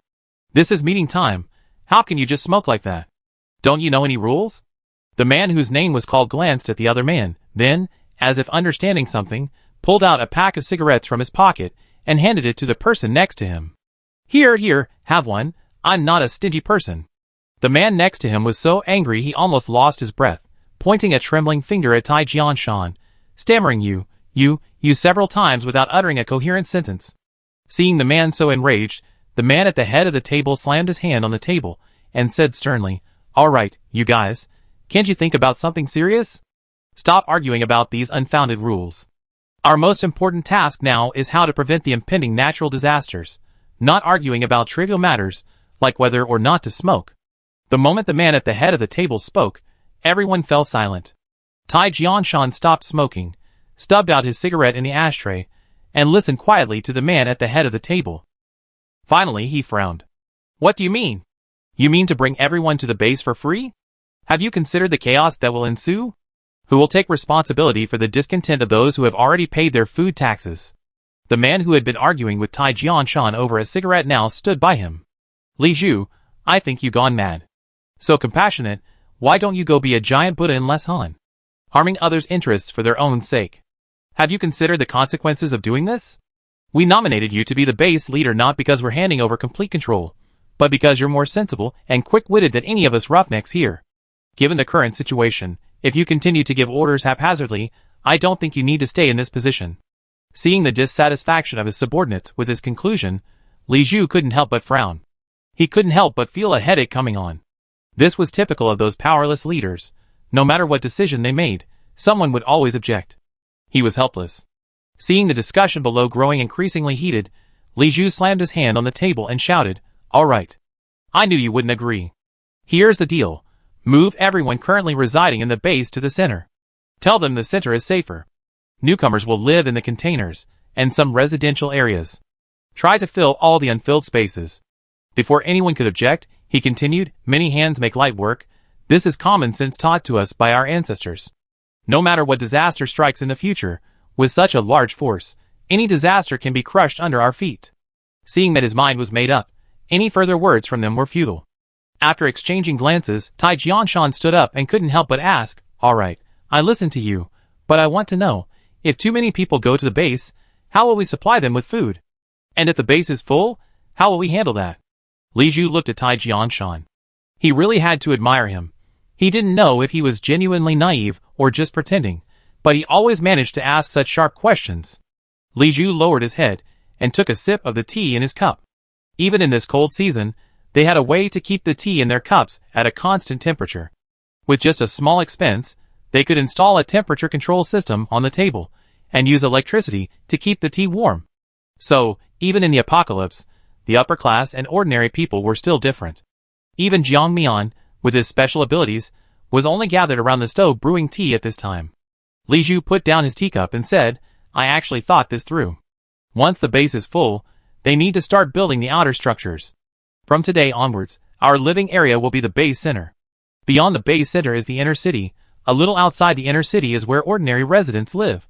And further out are the refugee settlements. You can call that area the scavenger gathering ground. Residents of the inner city need to pay a certain amount of food or points to live there, and they receive 2 free meals a day. Ordinary residents of the outer city will need to earn their food through their own labor." After Li Zhu finished speaking, he paused, waiting for the others to ask questions. Sure enough, Tai Jianshan was the perfect straight man, his thick, dark eyebrows furrowed, and he opened his mouth wide to question, "You said so much. What about those scavengers who came here and live on the outer layers? How are they supposed to get food, clothing, and shelter?" Hearing this ridiculous question, Li Zhu couldn't help but laugh. "Isn't it simple? They're called scavengers because they have to collect items all over the country to exchange for food. Everyone was stunned. Only then did they react. The man sitting next to Tai Jianshan suddenly stood up, his eyes fixed on Li Zhu. This was all part of your plan. You knew we wouldn't agree to your initial conditions, so you compromised, didn't you? Li Zhu smiled without speaking, but this was already a tacit admission. Chapter 427. After everyone left, Tai Jianshan, his face pale with frantic activity, removed his hat and began scratching his head. After a long while, he squatted down, looking at his nemesis, and said, "That Li Zhu, he's a genius. He even anticipated our reactions to such a treacherous move. We can't compare." The man who had been opposing Tai Jianshan from the start also squatted down, pulled a cigarette from Tai Jianshan's pocket, and started smoking. The smoke obscured his eyes and brows, making it impossible to tell what he was thinking. Now you understand why we insisted on putting him in the position of base commander, right? When it comes to scheming, only he can manage so many people. Tai Jianshan didn't want to listen to this guy's nagging. He waved his hand, stood up, and prepared to leave the meeting room. "Where are you going?" Tai Jianshan paused. If he weren't concerned about his image, he would have spat on the ground. "What are you doing? What can you do? Li Zhu has said so much. Haven't you understood yet? He's already planned everything. The rest is up to us. Of course, I'm going outside now to work on the scavenger base. Besides, those people are naturally unwilling to accept their drastically changed treatment. Don't they all need to worry about these things? You're a grown man.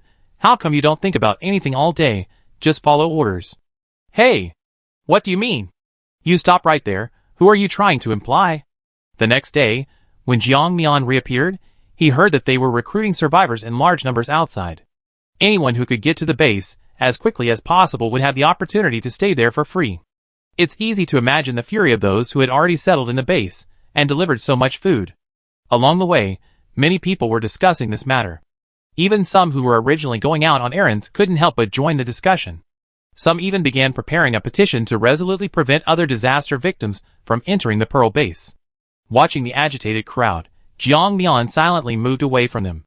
These people were clearly being used as pawns, openly expressing their discontent. Didn't they consider that things were different now than before? Weren't they afraid of being arrested? Meanwhile, several drones flew overhead every now and then, each equipped with pre-recorded audio devices that amplified the recordings through loudspeakers, spreading the message widely. "Attention all residents. Attention all residents. There are approximately 20,000 vacancies available at Pearl Base. If you arrive before others, you can live there for free. No need to pay food rations or go through any trouble. It's all free, with plenty of food and warm rooms. Spaces are limited, first come, first served. Attention all residents." Hearing the commotion above, Jiang Mian shrugged helplessly. Time really flies. The term scavenger had officially begun to appear, and it felt like such a thing was already very distant from her. Jiang Mian quickly found a secluded spot, took out her phone, and sure enough, saw a message from her family. "Jiang Wuzai, sister, something big has happened outside, did you know? It seems they started recruiting people from all over. I heard it's all free. Does that mean all our food rations have been wasted?"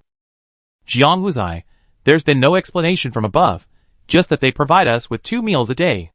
I don't know if it's true or not. I have a feeling they won't be that kind." Jiang Mian told them to observe the situation and try to avoid any conflict with those people. Jiang Wuzai quickly replied, "Okay. I know, sister. Grandma and I are safe here, don't worry. You must be careful too." Jiang Mian, "Yes. You too? Tonight, who will attack her again?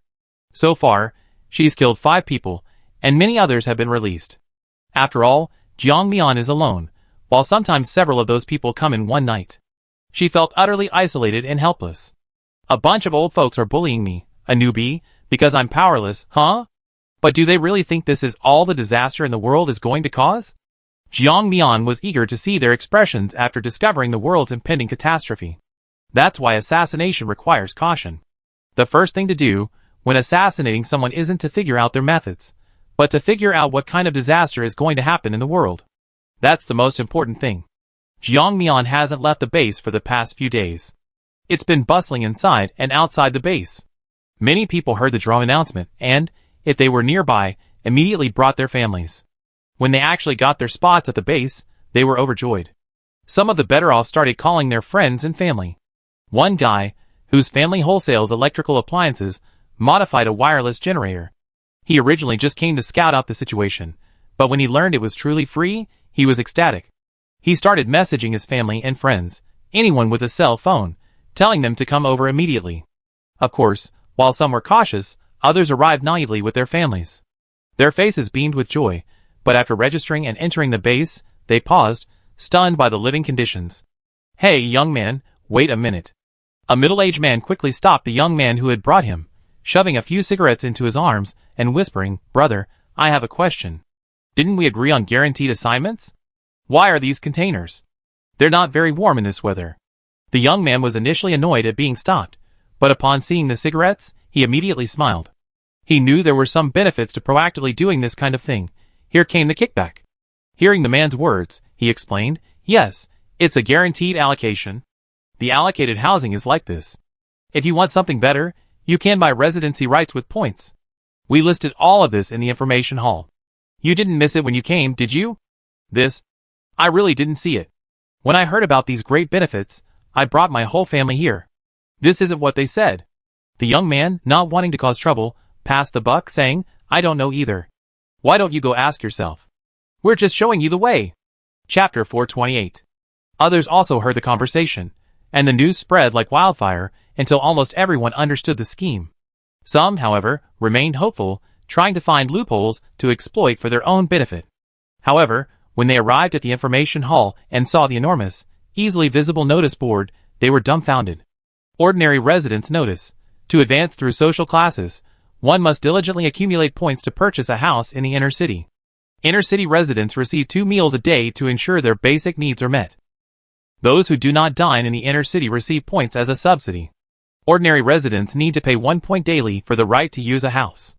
Points can be earned by taking odd jobs in the inner city, or by constructing buildings.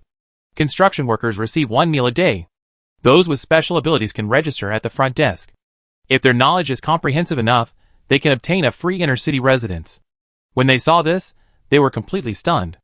This was entirely different from what had been announced over the loudspeaker. Most importantly, they were already inside, and they were reluctant to leave. Especially after seeing the last sentence. Limited spots available, first come, first served. Once the base's land use rights are full, new residents will not be recognized or allocated housing. Instead, they will become scavengers.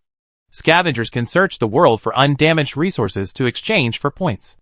For specific point exchange rates, please inquire with the front desk staff. Now, after seeing this message, they are even less willing to become scavengers. Being a regular resident at least provides a place to live. However, becoming a scavenger is truly inhumane. They won't even have a place to live.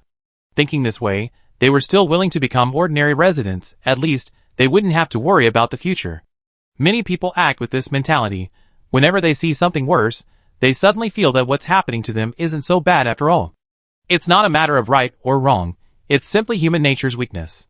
The Pearl base where Jiang Mian lived was just the first to implement this policy of a central city, inner city, outer city, and scavenger housing. Because of this, more and more bases began to adopt this naming convention. Later on, each base even built high walls to prevent people from other areas from entering. Because the newcomers naturally didn't want to be called scavengers or ordinary residents. They wanted to be inner city residents, and even more so, they wanted to be high-ranking members. So, in the early stages, they would sneak into other areas at night to assassinate the people inside, thus replacing them as inner city residents. Jiang Mian wasn't worried about her own safety, nor was she particularly worried about her grandmother and younger brother. An ordinary person couldn't defeat 2 people, especially since they could pull out weapons at any time. Even if someone could beat them, they might not have considered the village Jiang Mian had chosen. After all, the house was rather old and dilapidated. The constant construction of numerous smaller houses, the ubiquitous construction teams, and the immense noise created a climate of restlessness, leading to frequent arguments and even fights. This made life unbearable for the residents, who had initially enjoyed a period of peace. Even when they complained to higher authorities, no one was willing to take on such a trivial matter. Jiang Mian hadn't gone out for the past few days, and had reminded her family to stay home unless absolutely necessary, and to use umbrellas if they did go out. She had a premonition that it would rain soon, but she wasn't sure whether it would be ordinary rain or corrosive acid rain. Just to be on the safe side, It was best to stay home and wait until she was sure it was just ordinary rain before going out. Jiang Mian had only been home a short while when she finally heard the long-awaited system notification. But listening to that sound, there was a sense of helplessness. Player, system buzz. Buzz.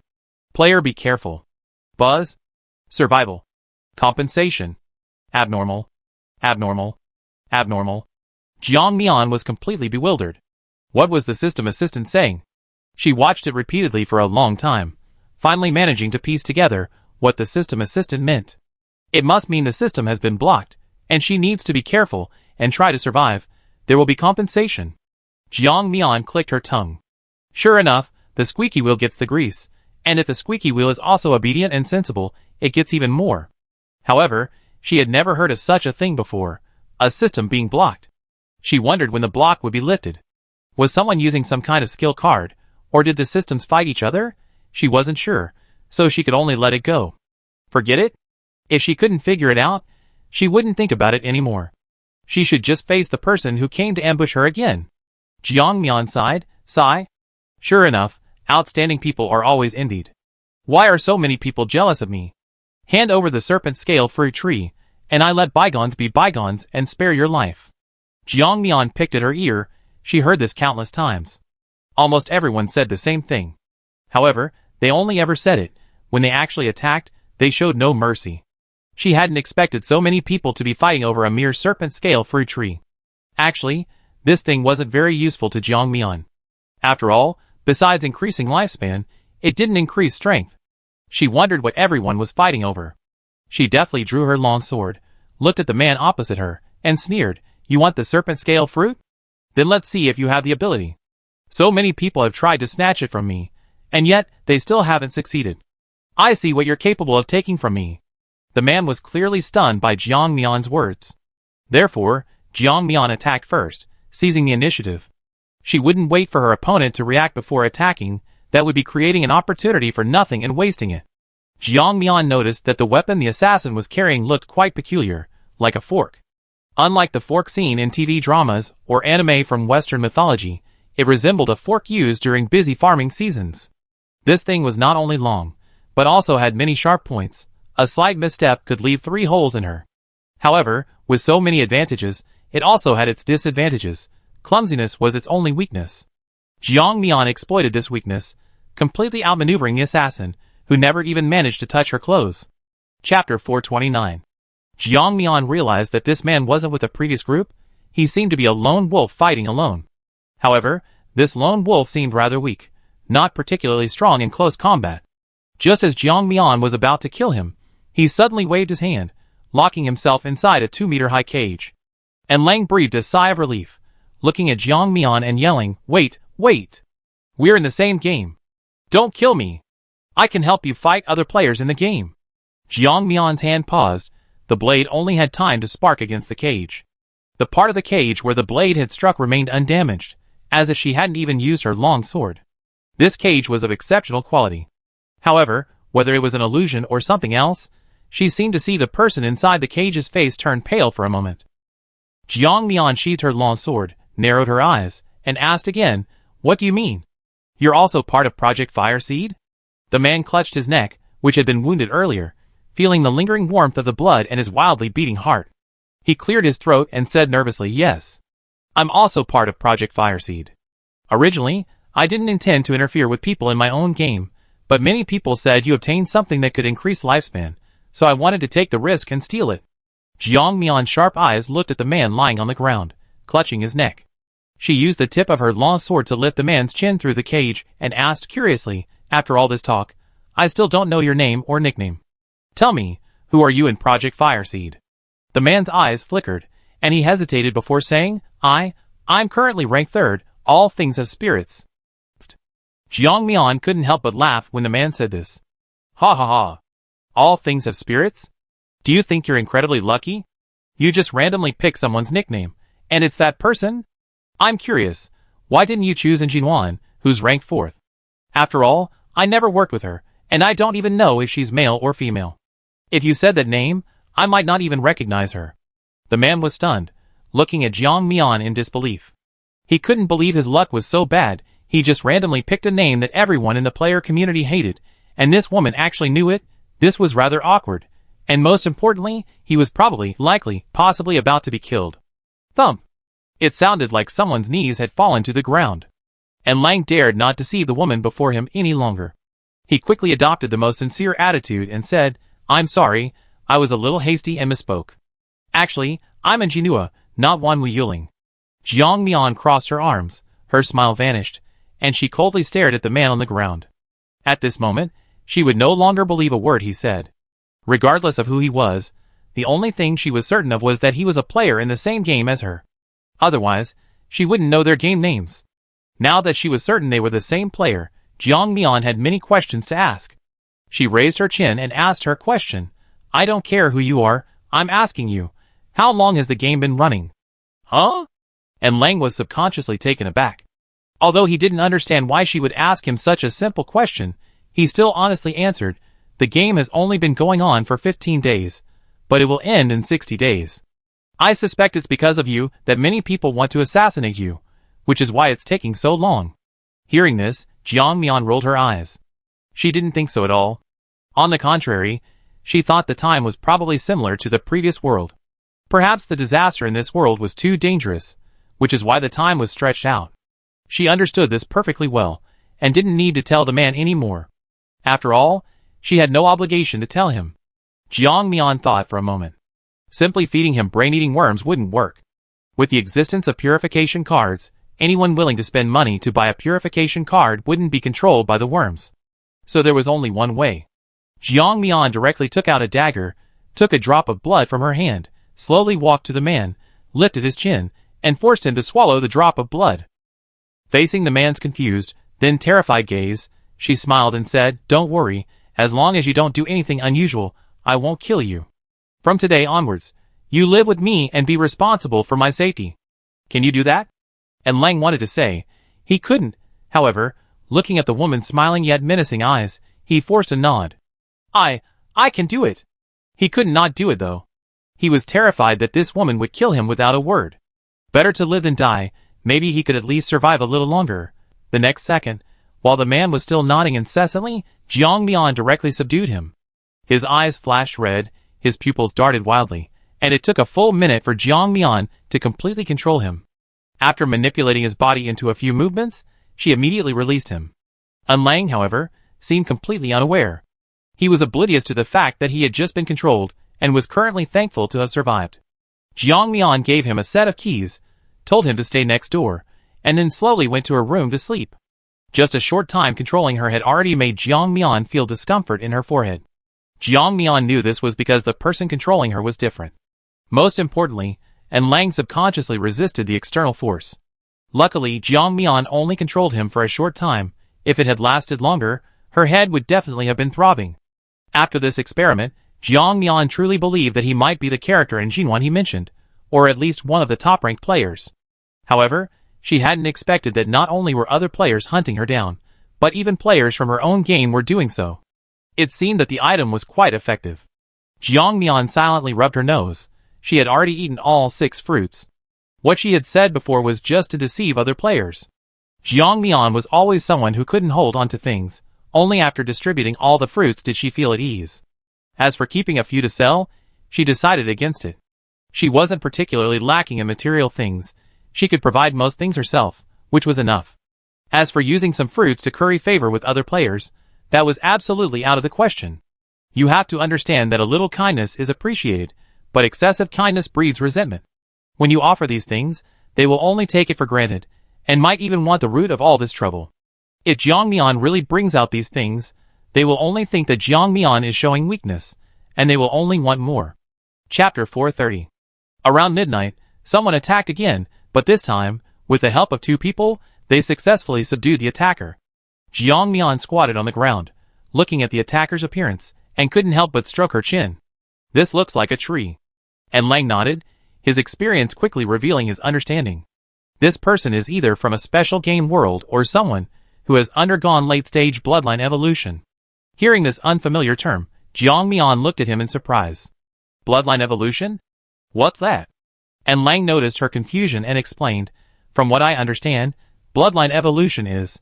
Some games don't really promote cultivating one's natural talents, but rather the theory of bloodline evolution.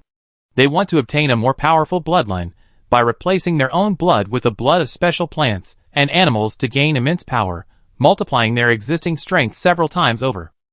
However, the risks are extremely high. Your body needs to match the characteristics of those blood types. If you fail, you truly die. If you succeed, they can evolve towards even greater power. I don't know much more, but I do know that top-tier bloodline users there can easily kill players of the same level simply through sheer strength. After hearing this, Jiang Mian's expression was beyond normal. Her eyes were filled with speechless disbelief. Isn't that absurd? She's only just become powerful, and then she hears about this fate-altering event. Why didn't she find out when she was weak? And what good will it do her to know now? She couldn't possibly risk her life for that elusive power, could she? Failure would mean instant death. Frankly, given Jiang Mian's fear of death, even if she had known beforehand, she probably wouldn't have chosen to change her bloodline. It just didn't seem that reliable. Most importantly, and Lang had mentioned it was about how games cultivate players. Each game has a different method for cultivating players. Perhaps learning another game's method wouldn't be applicable. Jiang Mian collected the corpse from the ground and buried it beneath the serpent scale fruit tree. The serpent scale fruit tree began absorbing it without hesitation. Rather than a serpent scale fruit tree, it was more like a small sapling. After absorbing a person's corpse, it grew from a 10-centimeter sprout to 20 centimeters. Although the growth rate was slow, at least it was growing.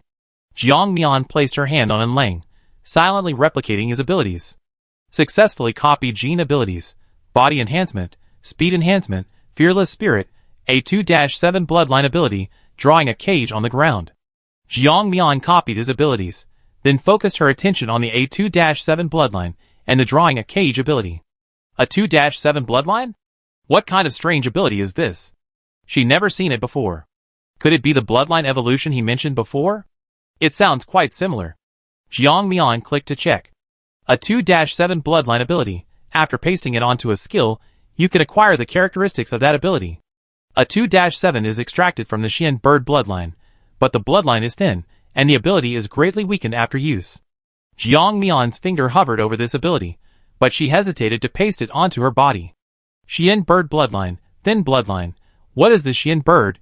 She seemed to have never heard of this kind of bird before, and besides, wasn't it a bit too far-fetched to have a bird's bloodline transferred to her? Sometimes she understood why Lang had been able to fly through the air yesterday.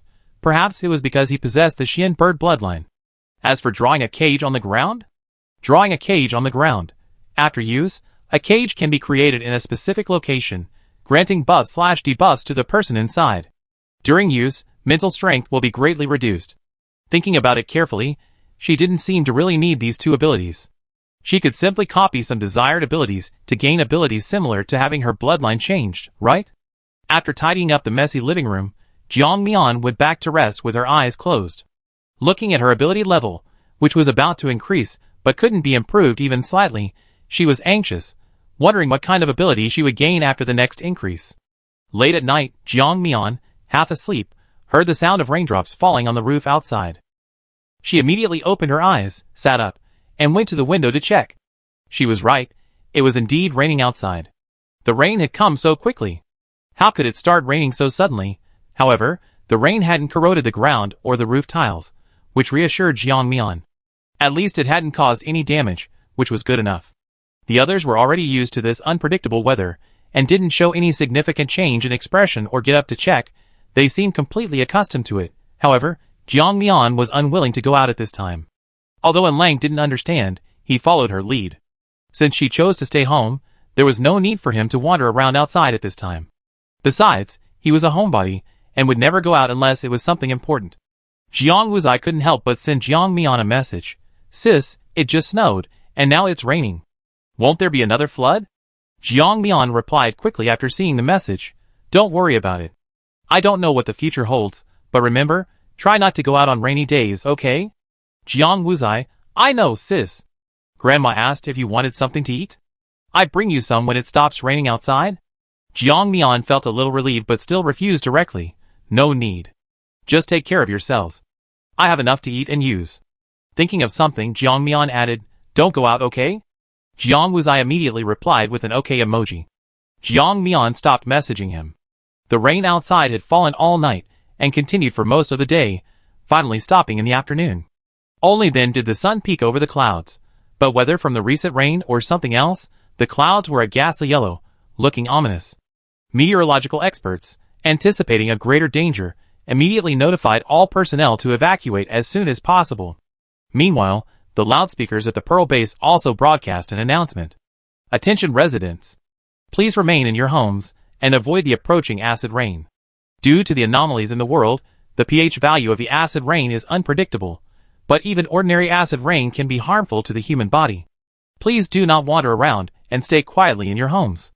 If you haven't had time to take shelter, please find cover. Jiang Mian listened to the announcement from afar, a tremor rising in her heart. Acid rain was really coming. This time, however, she heard the warning, whereas in her previous life, she had been completely unprepared. When the acid rain came, she thought it was just ordinary rain. She had even been soaked in the rain for a long time while searching for food. Chapter 431. This is why her face became pockmarked later. It was because she had been exposed to acid rain and hadn't treated it promptly. Furthermore, the corrosiveness of the acid rain increased over time, and it was accompanied by rain and snow, making it impossible to defend against. Jiang Mian could faintly smell sulfur. She knew this was because she subconsciously recognized it as acid rain. In reality, acid rain is colorless and odorless, almost imperceptible. Pitter-patter, pitter-patter. Large raindrops fell from the sky. Screams echoed from somewhere in the open space. Perhaps the official description of the acid rain was too severe, causing people to instinctively scream. However, some people, thinking it wouldn't rain now, and would only rain after they finished their work, ventured out hoping for the best. Now they were stuck on the road.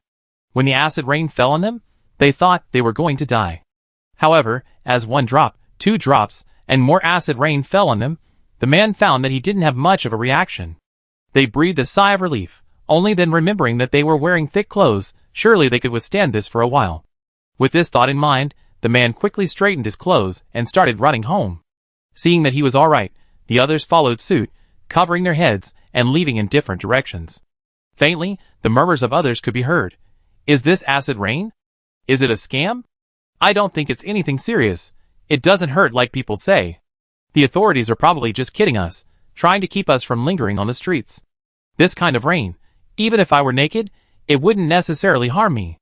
Upon hearing this, the people who had been fleeing the street suddenly looked at this guy, who hadn't even bothered to shield himself, and gave him a thumbs up. That guy, you're amazing, we can't compare, we value our lives. TCH. The man rolled his eyes, watching the fleeing crowd, feeling extremely smug. These people would probably never know who they had missed. Yes, he was lucky enough to be chosen, and this game was still in his original world. For him, it was like finding a lottery ticket, and winning it. He was incredibly proud and smug.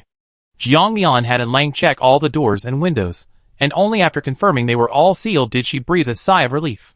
Lang looked at her, somewhat puzzled, then pointed outside and mustered his courage to ask, may I ask? The acid rain outside doesn't seem too bad, but you seem quite nervous. Why is that? Jiang Mian glanced at him sideways, and said coldly, if you want to know, go see for yourself. Get soaked in the rain, and you find out. And Lang sensed the sarcasm in her words, and quickly shook his head. Forget it, I'm not going. If I get hurt, who will take care of you? Jiang Mian rolled her eyes so hard they almost reached the sky. His words made it sound like he was some exploitative landlord, expecting her to serve him. What did she need him to serve her for? It was all his wishful thinking. She hadn't said a word. He was the one who insisted on serving her tea and water, showing her concern. The large raindrops in the sky gradually subsided into a drizzle, and some people, thinking it was nothing serious, boldly began to walk into the streets. There were always these kinds of people everywhere, not only disobeying orders, but also believing their own interpretation was the only truth. As for these people, the officials didn't bother with them, letting them do as they pleased. After all, their places would naturally be vacated after they died, allowing the scavengers to live there. Seeing this, more and more people joined this blindly following crowd, some even singing songs of freedom in the streets. Gradually, conspiracy theories began to emerge. To this, Jiang Mian could only say that some people didn't die from malice, but from stupidity. That statement was absolutely true. In this situation, even if you don't believe the official statements, you should at least show some respect. After experiencing so many natural disasters, haven't they grown up yet? Jiang Wuzai thought the same thing. He complained to Jiang Mian a lot, emphasizing that he really didn't understand why those people would run outside in the rain. Even under normal circumstances, they should know not to go out in the rain. Why would they still be partying outside in such extremely bad weather? Jiang Mian only replied with one sentence: maybe nature is weeding out the weak, eliminating the mentally unstable first. Jiang Wuzai immediately gave a thumbs up. Sister, that's enlightening. After hearing what you said, I suddenly understand. Soon, those people outside began to reap the consequences of their actions.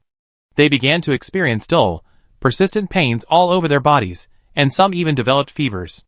Under such a natural disaster, where would they find enough medicine? When they learned that the hospitals and pharmacies were running low on medication, they were completely stunned.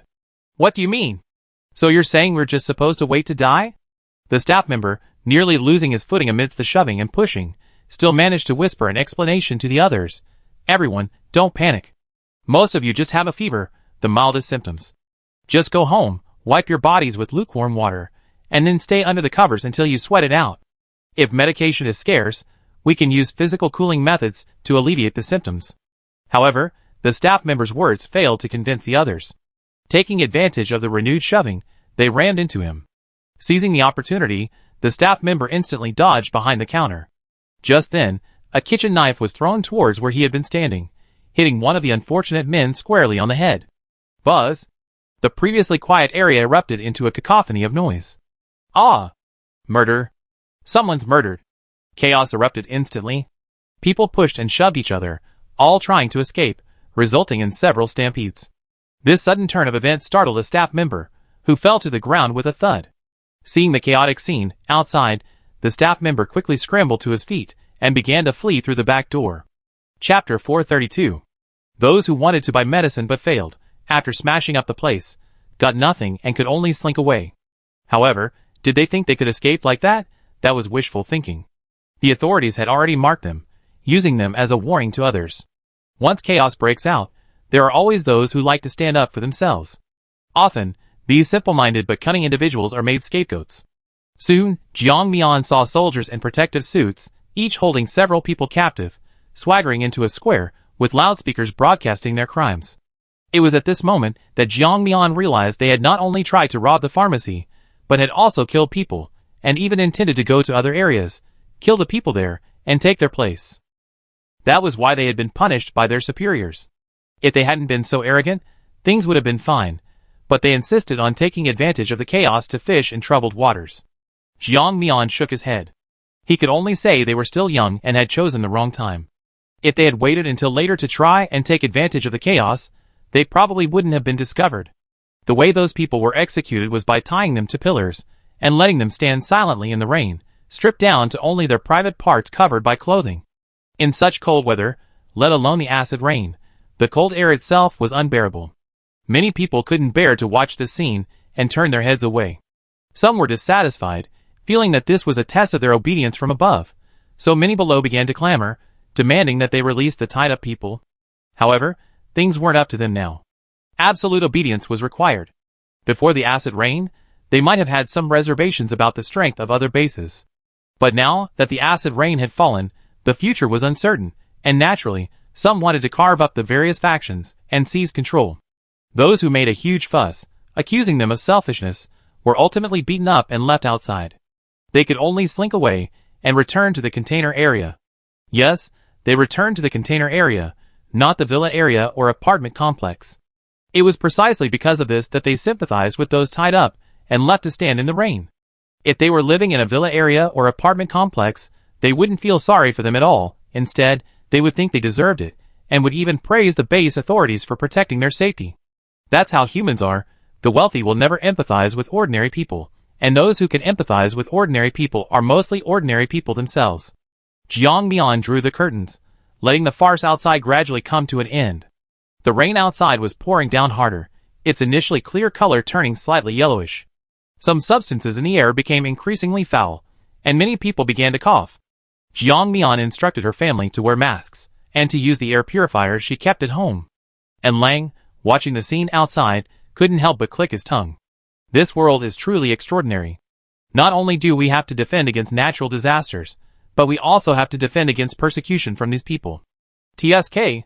It's really hard for ordinary people to survive. Jiang Mian gave him a cold look. It was clear he was purely gloating, not genuinely sympathizing with the hardships others faced, and she didn't bother to respond. After making his necessary preparations, Jiang Mian left the living room and returned to his room. That evening, as expected, Jiang Mian was attacked again.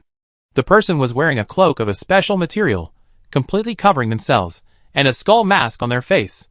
Anyone who didn't know better would think they were cosplaying the Grim Reaper. Upon appearing, the person attacked without a word. However, after several attacks, he couldn't help but frown. Something's not right. Her style of doing things was different from what he had observed. Moreover, her abilities and methods were incredibly varied, not just limited to this one, where she mostly used ranged attacks. This isn't her. The thought had barely crossed his mind when, a second later, he heard a whooshing sound behind him. The person dressed as the Grim Reaper instinctively tried to dodge, but it was too late. A dagger was embedded directly in his back. The next second, a tremendous force surged through his lower back. Bang! A cloud of dust erupted from the ground as the figure dressed as the Grim Reaper vanished instantly, only to reappear in another spot a second later. Jiang Mian narrowed her eyes, observing his familiar ability. This guy, could it be her? Thinking this, Jiang Mian tested him a few times, and could indeed discern his style. Heh! Jiang Mian sneered, then unleashed a merciless barrage of attacks, each strike aimed to kill. Meanwhile, Lang began to slack off. In every battle, he acted like a coward, holding back halfway through. Jiang Mian could only watch helplessly. She knew in her heart that although she had controlled him with the brain-eating worm, giving him something to worry about, she shouldn't forget that people of their level all had some ability to protect themselves. Let him slack off, as long as he obeyed. Taking advantage of a moment's opening, Jiang Mian clenched her fists and reached for the mask on his face. Just as Jiang Mian was about to touch the mask, the person in front of her switched positions again. This time, she switched places with Lang. Jiang Mian's hands were too late to retract, and Lang, who had been slacking off, was suddenly slapped hard by Jiang Mian. He didn't even have time to react. He took a solid slap. Facing his resentful gaze, Jiang Mian shrugged helplessly, even her explanation sounding perfunctory. It's not my fault. Who told you to be so careless? Didn't you see this person's abilities were rather strange? Why aren't you more careful? And Lang's eyes widened, the veins bulging on his hand covering his face. He pointed at Jiang Mian, then at the black-robed, masked figure behind her, his expression and movements conveying an indescribable sense of grievance and helplessness. A complete shrew. Jiang Mian, however, reacted instantly. She lowered her head, crouched down, and in the next second, grabbed the hand that was attacking from behind. But the person in her hand slipped through her grasp like an eel. At this critical moment, the flow of time in Jiang Mian's eyes slowed down. If someone could observe her at this moment, they would see that it wasn't time that slowed down, but rather the reality reflected in her eyes began to accelerate. Chapter 433. Jiang Mian moved with lightning speed, leaving a blur as he attacked the moment the masked man in black robes was about to appear. Whoosh! The longsword flashed silver, reflecting Jiang Mian's rapidly darting eyes. On the other side, Lang, seeing Jiang Mian's attack coming towards him, widened his eyes in shock. In that instant, he could feel the suffocating sensation of impending death. He instantly clutched his neck, intending to retreat, but suddenly found his body becoming uncontrollable. This feeling was all too familiar. Wasn't this the feeling of being suddenly pulled towards him just now? He reacted instantly, not retreating, quietly waiting for the pulling sensation. Sure enough, the next second, he vanished from his spot. And where he had been standing, another figure suddenly appeared. A longsword slashed across, and blood spurted out, splattering onto the pristine white wall. Ugh, ugh! The masked woman on the ground never expected to be defeated here. She had meticulously planned everything, even bringing a highly defensive cloak, yet it still couldn't overcome the gap between them. After confirming the person on the ground was dead, Jiang Mian stepped forward. Seeing another dark figure, even faster than her, heading straight for the scattered skill cards beside the fallen figure, Jiang Mian kicked him away. And Lang was kicked 3 meters away. After finally regaining his footing, he saw Jiang Mian already storing the cloak and skill cards in her spatial storage. TSK. He was somewhat annoyed, his eyes filled with regret as he looked at the cloak. This was a valuable item. Not only could it conceal its form, but it could also be used to defend against attacks. Even raindrops falling on it were completely unharmed. He was envious. Originally, he only intended to quickly store it in his spatial storage while Jiang Mian wasn't looking, and if necessary, he could just slip away. As for the brain-eating worm inside him, a purification card would suffice, though it would be a waste of gold coins. However, it seemed that wasn't feasible now. Jiang Mian looked at the figure beneath the cloak. It was indeed a woman. He was 100% certain who she was. Sure enough, when the mask was lifted, it was a familiar face. They had worked together at the water world before. Lu Jing. Her ability was unique, and she had helped Jiang Mian many times before, so Jiang Mian was very attentive to the possessor of this ability. He just never expected that one day, he would be targeted. And by someone he had worked with before. Jiang Mian believed that everyone she had ever worked with had either been killed by her, or had their loot divided fairly. There were no personal grudges between them. She just couldn't understand why Jiang Mian wanted to kill her now. Perhaps it was for what she possessed. Certain special items would drop upon death, just like when Jiang Mian killed other players with spatial cards. This was also what Fu Junhan had mentioned before. Players ranked lower would hunt down those on the leaderboard. It was one thing for those who climbed the ranks step by step, but those who rose to prominence unexpectedly were more likely to be targeted, like Jiang Mian. Previously, no one dared to provoke her, or rather, no one had the opportunity. But now things are different. With an external enemy attacking, it's understandable that everyone wants a piece of the pie. Looking at her corpse, Jiang Mian directly stored it in her spatial storage, using it as fertilizer for her plants. As for Lang beside her, she didn't even glance at him, completely ignoring him. He hadn't contributed anything this time, and logically speaking, he had no right to take any supplies. But he was shameless. He scurried over grinning and said, "Boss, you see, I put in a lot of effort in this battle with you. My face is swollen, so I guess I'm injured. You should at least give me something as compensation. I'm not greedy, I just want those space cards." Jiang Mian rolled her eyes at him. "You're really not greedy, huh? You just want the most valuable things in here. Your skin is thick to the bone." Even though he was being mocked, and Lang still looked at Jiang Mian with a smile. "I did put in some effort, so giving me something isn't unreasonable. Come on, we're actually partners." "Oh, I remember I was the one who captured you, not the other way around. Am I mistaken?" And Lang's eyes widened. "Seriously, boss? You're so powerful, why would you care about such a small favor?" Jiang Mian nodded, admitting it with utmost sincerity. "Yes, I care a lot." And Lang was truly speechless. He silently shut his mouth, watching as Jiang Mian collected the woman's corpse. After this attack, Jiang Mian was no longer attacked. She felt a pang of regret at losing the world's biggest source of income. Half a month had passed in the game, and the system was still frozen, except for the brief, unexpected resurrection that caused some noise. Sigh. Jiang Ming couldn't help but sigh at this thought. Jiang Mian kicked in Lang, who was sitting to the side with his eyes closed, seemingly resting. She hadn't brought him here to enjoy himself, she had him scout ahead. How could she bear to see him so carefree? She kicked him off the sofa, and under Lang's bewildered gaze, she said in a harsh tone, "What are you looking at? Go outside and find out what's going on. I didn't keep you around for nothing." And Lang narrowed his eyes. "Aren't you afraid I'd take this opportunity to escape? You dare let me out alone?" Jiang Mian sneered. "Aren't you the most cowardly person? With such a nice villa, you'd rather stay here. In this weather, are you going to live on the streets?" And Lang lowered his head, his face grim. Jiang Mian thought he was about to fight back, and was just about to manipulate the drop of blood she had placed inside him, when he suddenly raised his head, his face full of flattery. You're absolutely right. I am indeed a coward. Just wait and see, I come back and tell you after I gather the information." Jiang Mian watched him leave before picking up her phone and texting Jiang Wuzai, "Here's a rain cloak for you. It's still in the same spot as before. Remember to take it, don't let anyone else get it first." Jiang Wuzai, "Okay sis, I got it." Chapter 434. Jiang Mian, still worried, specifically instructed, "Remember to wear thick clothes when you go out, and make sure your umbrella is one of the sturdiest ones. Prepare several, the weather outside is getting worse. The smell is so strong it stings your eyes. It's probably very corrosive." "I know, sis, you be careful too, and stay safe." Jiang Mian, holding her reinforced umbrella, discreetly circled the area several times, appearing aimless, and no one noticed anything amiss. After doing all this, she turned to return to the villa. Just then, a little girl, about 5 or 6 years old, suddenly rushed out of the shipping container, almost colliding with her. The little girl had dark skin and stared at Jiang Mian with wide eyes. She didn't even have an umbrella, Her small hands were soaked, and you could vaguely see the pus-filled welts, but the little girl was holding a tattered cotton-padded jacket over her head. Her eyes were filled with pleading as she looked pitifully at Jiang Mian, saying, "Sister, do you have medicine? My mother is sick, and I can't buy medicine outside. Sister, my mother is dying, what should I do?" As she spoke, the little girl reached for Jiang Mian's hand.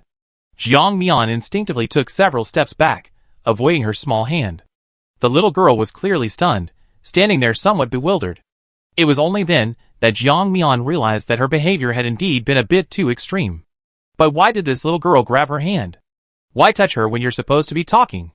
People like that are usually extremely rude, and Jiang Mian really disliked them. She frowned and turned to leave. However, the little girl followed her, her claws out of Jiang Mian's sight. She pleaded, "Sister, please, give me some medicine. I know you're kind-hearted, please, just consider it charity, okay?" Jiang Mian, called sister repeatedly, had been following her like a ghost being summoned, and suddenly turned to look at her. Seeing her stop, the little girl instinctively withdrew her hands and stopped, looking at Jiang Mian with a frightened expression. Seeing this, Jiang Mian sneered. What could she say to this? From beginning to end, Jiang Mian hadn't intended to pay her any attention. This little girl was clearly up to no good, and she didn't know what she was planning. Jiang Mian was certain she hadn't shown any sign of having medicine, yet the little girl was so certain she had it. This was suspicious. Her obvious behavior was probably a ploy to lure people in. Anyone with medicine on hand would be wary, and would feign interest, following the little girl to her house. Who knows what might be inside? Jiang Mian wasn't that foolish to fall for it so easily. She always adhered to two principles: no curiosity, no meddling. That way, she wouldn't get into trouble. Seeing that the little girl was still following her, Jiang Mian said coldly, "Stay away from me, or don't blame me for being impolite."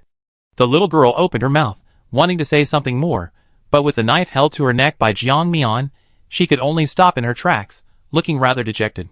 After watching Jiang Mian leave, the little girl's eyes filled with malice. The next second, her human skin suddenly tore open, revealing a half-human, half-tree creature. It moved its neck, greedily watching Jiang Mian's departing figure. Damn it, she didn't fall for it at all. If Lord Shuzhua finds out, he'd definitely blame me for my incompetence. Jiang Mian didn't know what happened after she left. She only guessed that the little girl was probably a player with special abilities in disguise, without considering anything else. When she got home, she saw Lang sitting with his legs crossed, leisurely eating fruit from a fruit plate, watching a video on the tablet she had taken out earlier. Jiang Mian shook off her raincoat and thick gloves, then took them off before snatching the tablet away. Looking at Lang with displeasure, Jiang Mian said, "Why are you back so fast? I asked you to find out what's going on outside. How did it go?" And Lang, whose tablet had been taken away, shrugged helplessly, no longer able to watch videos. "I found out pretty much everything. It's a complete mess outside, but the higher-ups have intensified their wall construction. Luckily, we've been designated as part of the inner city. Unfortunately, our ears are going to be constantly bothered for a while." Jiang Mian asked, puzzled, "What do you mean?" And Lang explained, "It means we're on the edge of the inner city, so the wall construction is happening nearby. The constant noise from the construction is enough to drive us crazy." Jiang Mian frowned. In her past life, she was out there scavenging for scraps during this time, and had no idea what was happening inside the base. However, she vaguely heard from the scavengers entering the construction site that there was chaos inside the city. At the time, she also wanted to sneak into the outer city, at least to have a place to stay. Unfortunately, she missed the opportunity, and went out to find food at a crucial moment. Now that she thinks about it, who isn't blinded by their own involvement? Sure enough, just as Lang said, by daytime, there were rumbling sounds outside, and she could vaguely see excavators digging foundations. The excavators were covered with a layer of silver cloth. Jiang Mian curiously examined the object, concentrating to see clearly, and realized it was silver sheet metal, but it didn't seem to be corroded by the acid rain. It had been dripping for half an hour, and there was still no sign of corrosion. Jiang Mian's eyes flashed, and she quickly realized that this must be something the authorities had developed to prevent acid rain damage. She wondered if this stuff could be made into clothes, and if it would be uncomfortable to wear. If it had any useful properties, she might make a few pieces for her family. Thinking this, Jiang Mian decided to go out and steal 2 pieces of sheet metal that evening. As for how to restore the stolen sheet metal, that was simple. She just needed to use the crafting table to make an identical excavator. However, Jiang Mian wasn't the only one who noticed the difference in the excavator. A group of sharp-eyed people also noticed. They were also thinking of stealing it under the cover of darkness to prevent an impending disaster. The only difference was that these people had no intention of returning the excavator. They wanted to make a quick buck. Chapter 435. When Jiang Mian arrived, some people were already furtively approaching the excavator. Jiang Mian had just placed her hand on the sheet metal, preparing to cut off a piece with her dagger, when she suddenly noticed the excavator vibrating. The next second, the night air, silent except for the sound of raindrops, was suddenly filled with a rumbling sound. Jiang Mian quickly cut off a piece of sheet metal and silently retreated under the eaves, concealing herself. She quietly watched the scene outside. When the excavator sound suddenly rang out, other excavators nearby also began to rumble. It was as if they had planned it beforehand, working as a group, and then splitting up to carry out their tasks. Jiang Mian watched all of this quietly, a feeling she couldn't quite describe welling up inside her. Soon, the people operating the excavators were dumbfounded. They had assumed the excavators would be at least as fast as an electric tricycle. However, once they actually started it, they found it so slow they almost had to carry it on their backs. Jiang Mian was exasperated. Did these people really think the authorities hadn't considered the possibility of someone stealing the excavator? Were they really that stupid? Just leaving the excavator on the road? Of course not. The authorities had anticipated the excavator's speed and noise, knowing it would quickly wake everyone else. Sure enough, the next second, campfires lit up from all directions, instantly illuminating the night sky. At the same time, from several towering watchtowers, powerful lights suddenly shone directly onto the area. Jiang Mian was blinded by the glaring lights and subconsciously squinted, how much more so those people. Under the lights, they were like fish on a chopping board, easily stopped no matter where they tried to escape. Watching the unfortunate men unloaded from the excavator she had cut off the sheet metal from, she could only offer them a few minutes of silent sympathy. These guys had taken the blame for her without her knowledge. Jiang Mian felt a little for them. Seeing that these people were quickly apprehended, Jiang Mian didn't act rashly. She waited until everyone had left before stepping out. She glanced again at the officials hidden in the surrounding buildings, unsure how many they had seen. However, since they hadn't chased after her, it meant they hadn't seen much. That made sense. In the darkness, they probably couldn't see anything. Thinking this, Jiang Mian left and returned to the villa. And Lang was fast asleep, like a log. Jiang Mian, however, couldn't understand how someone like him could achieve what he had. Was it simply because of that bloodline? She shook her head, turned, and went back to her room. She placed the sheet metal on the crafting table, and frowned at the price in gold coins required. Why is it so expensive? Just to make this sheet metal, it costs 2,000 gold coins. Even though Jiang Mian is rich now, she's not a fool, but when she saw how many meters of sheet metal it would be, she immediately stopped worrying. 200 mx2m, cut and used as needed, that's more than enough. Buy it. Expensive or not, just buy it. After buying it, Jiang Mian searched online for several sample images, designed one, and a freshly made umbrella was finished. Actually, compared to an umbrella, Jiang Mian preferred to make something like protective clothing. Unfortunately, making protective clothing from sheet metal would only make it bulky, and wouldn't lighten her load much. It would only add to the trouble. Wearing protective clothing wasn't particularly suitable in this situation either. Anyone wearing it outside, except for government personnel, would be a sitting duck. Jiang Mian made umbrellas from half of the sheet metal, keeping the rest for backup. After finishing all this, Jiang Mian sent a message to Jiang Wuzai, agreeing on a time for the next day, before going to sleep. The next day, Jiang Mian saw several corpses thrown on the ground outside. The corpses had died from various causes, gunshot wounds, stab wounds, but their clothes were tattered and corroded by the floodwaters, and their exposed skin was festering and oozing pus, a horrifying sight. The higher-ups wanted to intimidate them. Only in this way could they instill fear and prevent them from having any other thoughts. Just as Jiang Mian was wondering whether they would leave the corpses there or dispose of them after intimidating the others, the people on the excavator dug the foundation deeper, and then several people in protective suits, holding umbrellas, got out and began removing the corpses from the ground. And then, the corpses were thrown into the foundation in broad daylight. Jiang Mian stared wide-eyed at the corpses being thrown in. Holy crap! Have they lost all humanity? After the bodies were thrown in, the men returned to the excavator and resumed their work. Jiang Mian's lips twitched violently. Even with her extensive experience, this was the first time she ever seen anything like using living people as human stakes. It was truly an eye-opener. These men, she didn't know where they came from, their bodies were simply thrown in, and no one dared to utter a word of protest. Whether it was the rising temperature or something else, she felt a sticky feeling on her back. She touched it, and realized it was sweat. She took out a thermometer, and placed it outside. After a while, she checked the temperature. It had quietly risen to 21 degrees Celsius.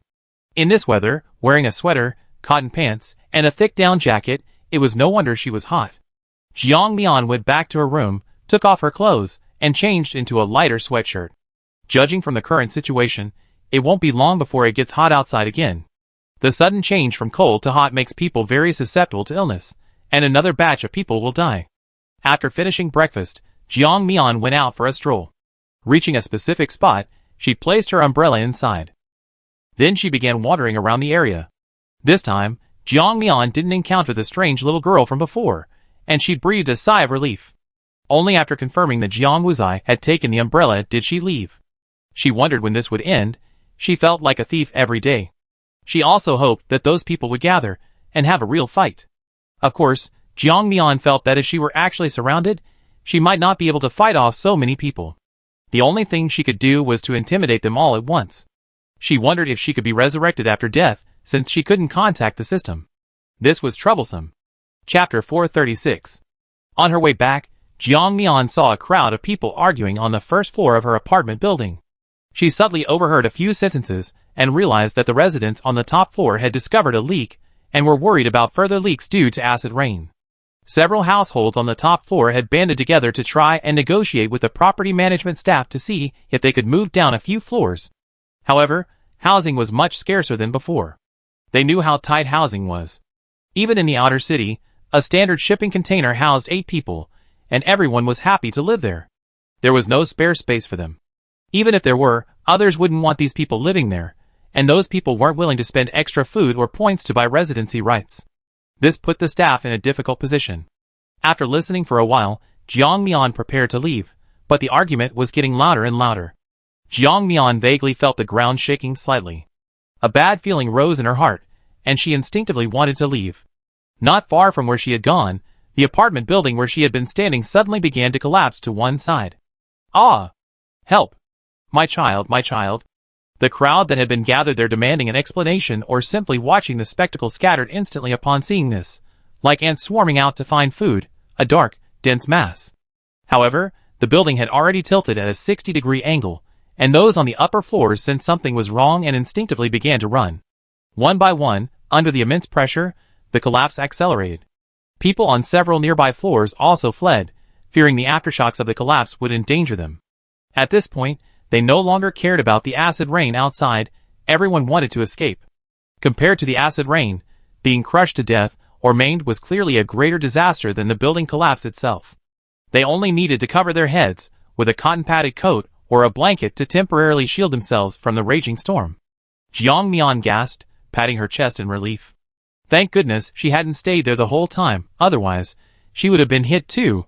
Just as she thought this, the building, already tilted at a 60-degree angle, collapsed instantly. Those inside, either still unaware or with their legs pinned under the weight of the debris, were instantly buried under countless rubble and bricks. Boom! A deafening roar followed, and the world fell silent. Everyone stared in stunned silence. Only after the building collapsed did they realize that the area below the 3rd floor was filled with water. Ordinary rain wouldn't have caused the building to collapse, but this was acid rain. The corrosive acid caused the 3rd floor to crumble. Seeing this, someone couldn't help but kneel down, muttering, "It's over, all over. My God! How could this happen to me?" While everyone assumed the man was grieving because his family was still inside after the building collapsed, his next words left them speechless. This is a newly developed development. It just started selling like hotcakes. How could something like this happen? Upon hearing this, the others immediately became agitated and tried to grab the man. Brothers, grab him, make him compensate us with points. Yeah, grab him. Not only will he compensate us with points, but he also be held responsible. How could a newly developed building not have drainage systems? And why is it so prone to collapse? He must have cut corners to make money. Brothers, don't let him get away. Amidst the clamor, the real estate developer, who had inadvertently revealed his identity, was successfully apprehended. However, under questioning, it became clear that even real estate developers are powerless now.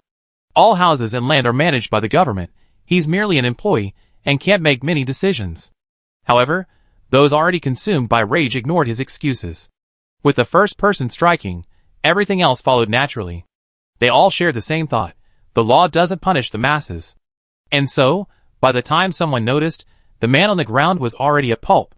The one who had been closest and had struck the most immediately began to back away, his eyes darting around in panic as he said, "It's not my fault. I don't know. I'm leaving. It wasn't me either." What bad luck. Some people were bluffing. Let me tell you, murder is illegal. Whoever did it best to step forward, otherwise, you only face a harsher sentence if you get caught. A group of people could be furious one moment and calm down the next, leaving the others speechless. As for the deceased real estate tycoon, his body was left to rot in the wilderness, treated as a victim and thrown into a mass grave by those responsible for cleaning up. The rest of the people were arbitrarily assigned to a place. They could be arrogant and unreasonable towards ordinary people, but when facing officials, they were cautious and obedient. The collapsed building was covered with a white sheet early on to show respect for the deceased. As for the others, resources were limited. Those white sheets were only provided by those in power because of the large number of victims. Otherwise, they wouldn't have brought them out. After all, after the acid rain, whether the ground could still grow crops was unknown. Meanwhile, the outer city wall began to be built.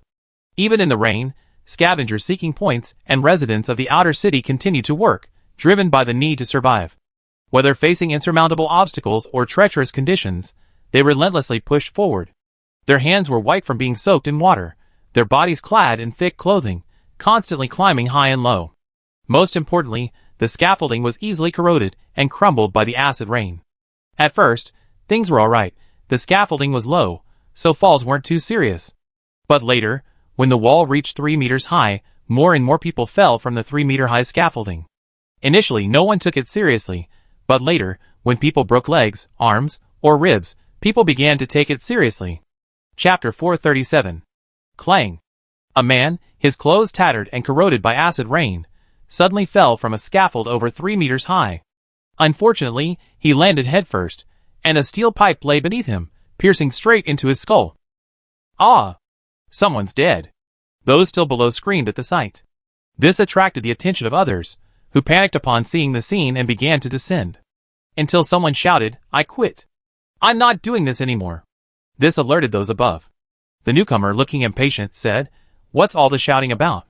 If you don't want to do it, leave. There are plenty of others who will. 50 points a day is more than you can ask for. You're all so picky. You're all spoiled rotten." These words angered some, while others hesitated. The man was right. If they left, they would lose their jobs, and their families would lose their means of support. Although the danger was immense, a slight mishap could result in broken arms or legs, or even death on the spot.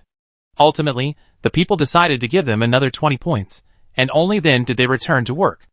As for the person on the ground, he was hastily tossed aside, awaiting claim by his family. On the 4th day of the acid rain, its intensity suddenly increased significantly. Simultaneously, disturbances began to arise inside the shipping containers. It started when a family of 5, while sleeping, suddenly felt pain. Looking up, he discovered that the shipping container had been corroded with a large hole, from which rainwater was dripping. When the man awoke in agony, one of his hands had been corroded to the bone. All of this had happened while he was asleep. Those living inside the containers panicked upon seeing this. Even if they wanted to reinforce the containers, they had no way to make them withstand the corrosive acid rain. The more this happened, the faster some factories accelerated their production, manufacturing various preventative measures. However, the harmful gases emitted from these production processes inadvertently exacerbated the corrosiveness of the acid rain. This imbalance made the acid rain increasingly difficult to control. Even those who wanted to halt the production couldn't stop the many who, fearing for their lives, sought to maximize their profits and secure their own future. Seeing that the roof was already leaking, fortunately, there was a layer of sheet metal that Jiang Mian had laid down earlier. The first floor was mostly unaffected, but on the second and third floors, the paint and outer glass were starting to peel off due to the rain. Looking at this scene, Jiang Mian quickly thought of her other backup plan, the basement inside the villa. Now it would come in handy. Jiang Mian finished packing her things and started heading down to the basement. And Lang, seeing this, wanted to follow her, but Jiang Mian stopped him. And Lang was stunned, looking at Jiang Mian with confusion. Facing his puzzled gaze, Jiang Mian coldly smiled. Don't forget your place. You're just someone I captured. I think you know perfectly well what you should and shouldn't do. And Lang paused, only realizing after Jiang Mian's words that he had been brought here as a prisoner all along, a fact he had almost forgotten. Jiang Mian didn't need him to die for her now, she only needed him to hold off the attackers when they tried to ambush her, thus killing them. Don't forget, and Lang had initially appeared here to kill her, but his special abilities, coupled with his quick pleading and explanation of his purpose, had earned him Jiang Mian's mercy. As for now, Jiang Mian felt she had already been merciful enough to provide him with shelter. As for the basement, he could forget about it. And Lang understood. He quietly went down to the first floor and remained there. But a cunning plan was brewing in his mind.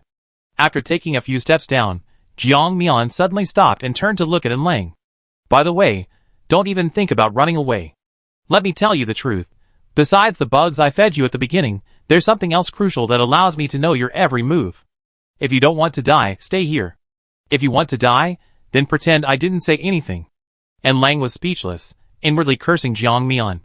But when facing Jiang Mian's gaze, he put on a fawning expression. Hee. Boss, what are you saying? Of course I listen to you. I'm fine.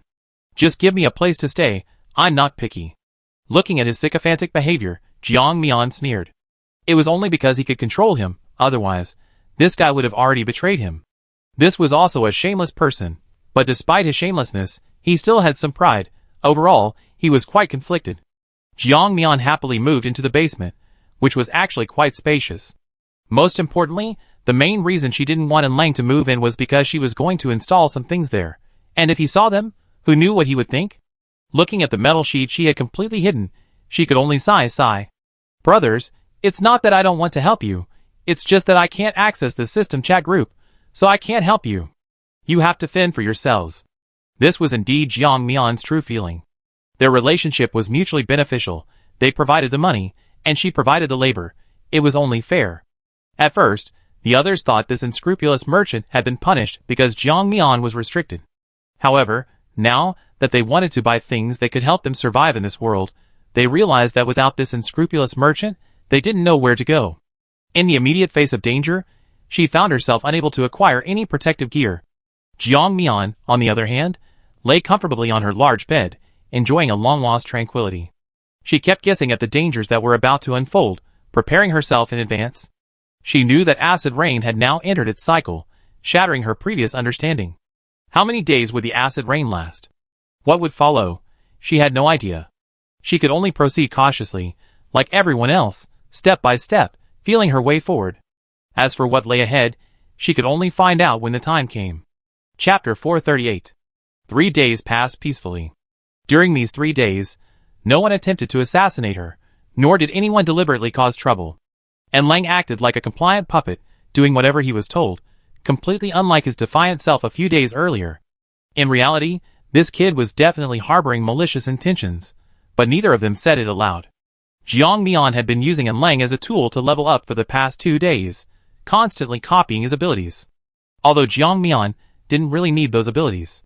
Because of the constant copying, Jiang Mian's copying ability leveled up quickly, increasing by another level. Talent, copy and paste, level 6, can copy gene talent 7 times per day, 7 paste attempts, 2 delete paste attempts. The level increased, but it didn't seem to have much effect, only increasing the delete paste attempts by 1. However, upon closer inspection, it seemed that if used properly, it would be no less useful than gaining an extra ability, perhaps even exceeding its current purpose. Jiang Mian was always one to know when to stop, and since things had come to this point, she didn't push her luck. She already had 5 frequently used and fixed abilities. The remaining 2 could be switched at any time. In case of unexpected events, she could easily defeat her enemies. Cough, cough, cough. Jiang Mian was drawn back to reality by the coughing sound and turned to look at Lang. And Lang looked embarrassed and pointed to the city wall outside, which had been under construction and had stopped, saying, "Well, the air quality is terrible right now, and those factories have started burning coal and making bricks at an even faster pace. The air quality is worrying, and most people have started coughing. I'm not an exception." Jiang Mian looked out the window at the city wall and noticed that it had grown several meters higher in just a few days. The current construction halt was understandable. With the wall so high, there was no longer any worry about ordinary people climbing over. This restriction reassured most people, further fueling the desire of those wanting to enter. Everyone felt safe here, protected by the wall, and naturally, they were scrambling, practically fighting tooth and nail to get here. Little did they know, this free lunch wasn't free. They had to pay exorbitant fees and accumulate points. Their daily food was deducted from these points, and the food was, well, not very good. It was practically pre-apocalyptic pig swill. Jiang Mian felt short of breath after just a short time outside, but unlike Lang, she didn't cough incessantly. She knew perfectly well that this was because her constitution had improved, making her less susceptible to the effects of the outside environment than ordinary people. From Onlang's fragmented words, she learned that the authorities had not only not stopped burning coal and operating factories, but had actually intensified their efforts, further exacerbating the acid rain.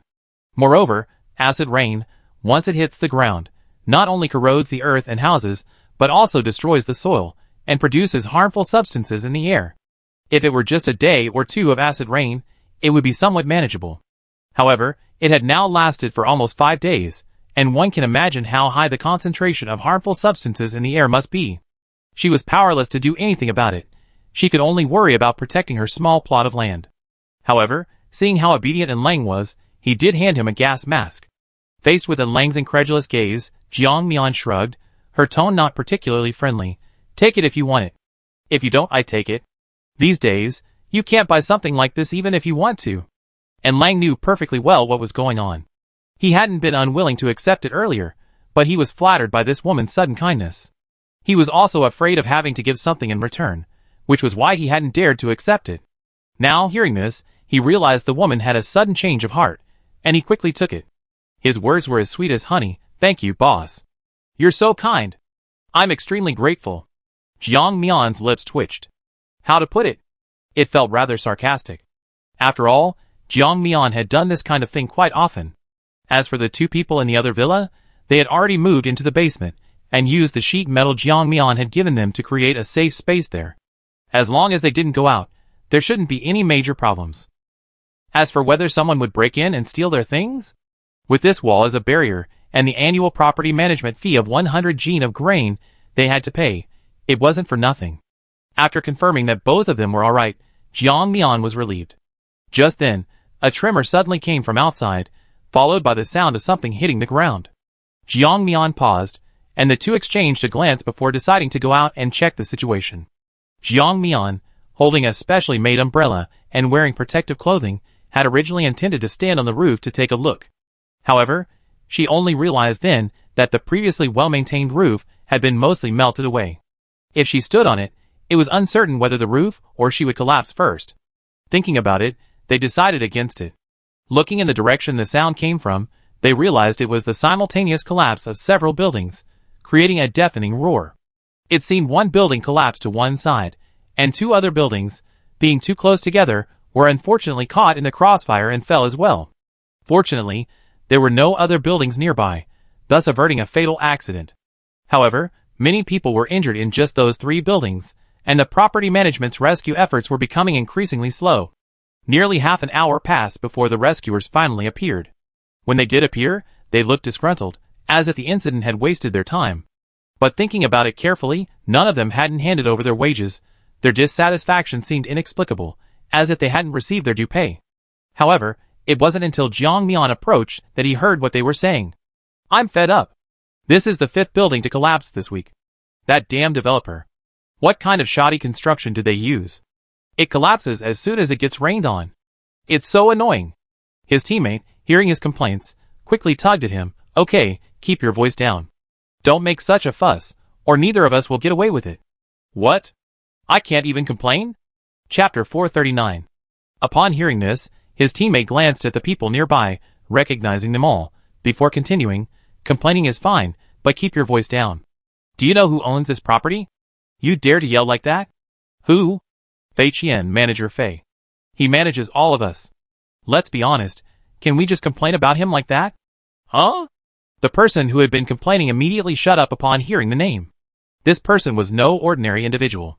Owning such a large development involved both legitimate and illegitimate forces, and now that he was their manager, he couldn't afford to complain on their turf. He silently shut his mouth, not uttering a word. The others were busy with the rescue efforts. Those trapped under rubble and steel bars were being saved as much as possible. For those beyond saving, they could only offer a few minutes of silent mourning. After watching the spectacle, Jiang Mian's face darkened. This natural disaster had struck even faster than in her previous life. So many people collapsed in the first acid rain. What about the second and third? What will they do? Can they really withstand it? Jiang Mian's mind raced with these thoughts, but they didn't interfere with his work. After taking a quick walk around outside, he noticed that quite a few people were coughing. Every time he passed other residential areas or villas, he could hear them coughing. The sound was so loud, it was as if they were coughing their lungs out. Not only that, many high-rise buildings were dilapidated, and even the shipping containers, several stories high, were now just empty shells. A large group of people were crammed into a room, making a noisy and chaotic scene. Jiang Mian only listened for a few minutes before leaving. After walking around for a while, she had a general understanding of the situation outside and decided to leave. Just then, a group of government officials in protective suits approached. They seemed to be passing by on business. When she saw the leader, Jiang Mian was stunned. What's he doing here? Shouldn't he be at the Z City base right now? How did he end up here? Qing Si's eyes narrowed slightly. She sensed a powerful aura emanating from the two people approaching, a feeling like a subordinate facing a superior, inexplicably making her want to be cautious and avoid their sharp edge. Qing Si instantly realized that this person was also a gamer. For some reason, he seemed unusually sensitive now, keenly perceiving fellow gamers. Almost instantly, he changed his stance and was about to walk towards the two. Jiang Mian instantly sensed something was wrong and swiftly moved away, leaving Lang standing there, dumbfounded, staring at Qing Si opposite him. Qing Si hadn't expected one of them to run away so quickly, abandoning their companion like that. He was completely bewildered, exchanging bewildered glances with Lang. Once Lang reacted, he quickly slipped away like a grease. Qing Si's eyes narrowed slightly. Thanks to his police skills and innate abilities, he almost instantly realized that these two were definitely not people he followed openly, otherwise, they wouldn't have been so nervous upon seeing him. Perhaps these two had committed some serious crime. Thinking this, he instantly commanded the others to chase after them in the direction they had gone.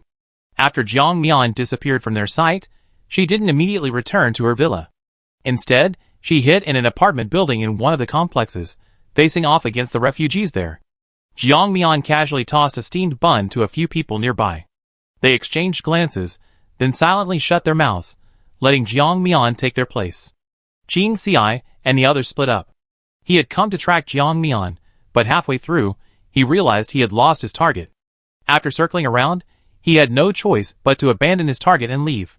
Jiang Mian watched him leave, finally letting out a sigh of relief. It wasn't that she was afraid of what might happen if he caught up with her, but rather that she found it troublesome. At this point, the two of them didn't know each other well. Her understanding of Qing Si was upright and incorruptible, never letting a single crime escape his notice. This kind of person was like a god to Jiang Mian before, but to Jiang Mian now, he's just a troublemaker. She really didn't want to deal with him.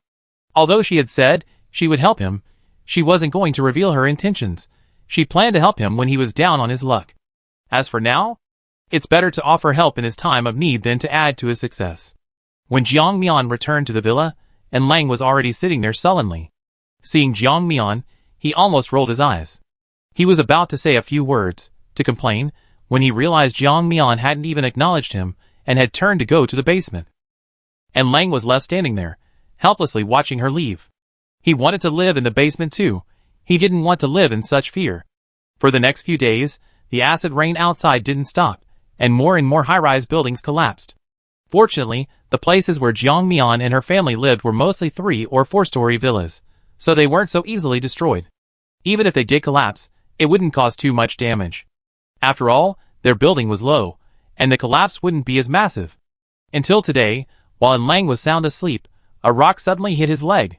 He instantly woke up, thinking Jiang Mian was going to harm him, preparing to discard him after using him. After he realized what was happening, seeing the house outside already half collapsed, he quickly sat up and started running outside. Oh my god!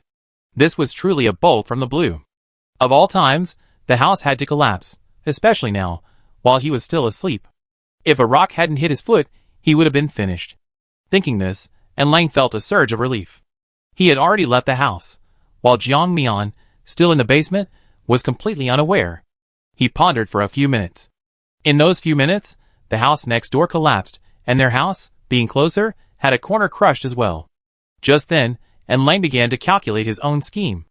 With a collapse of this magnitude, the person below would definitely be fine, but he had sneaked out. Logically and morally, it seemed somewhat immoral. Rather than being reprimanded by the big boss after being discovered, he might as well take this opportunity to curry favor with him. Chapter 440. Jiang Mian was still resting here. The collapse above hadn't affected her too much. In her sleep, she suddenly heard a heart-wrenching wail outside. "Boss! Boss! Are you alright?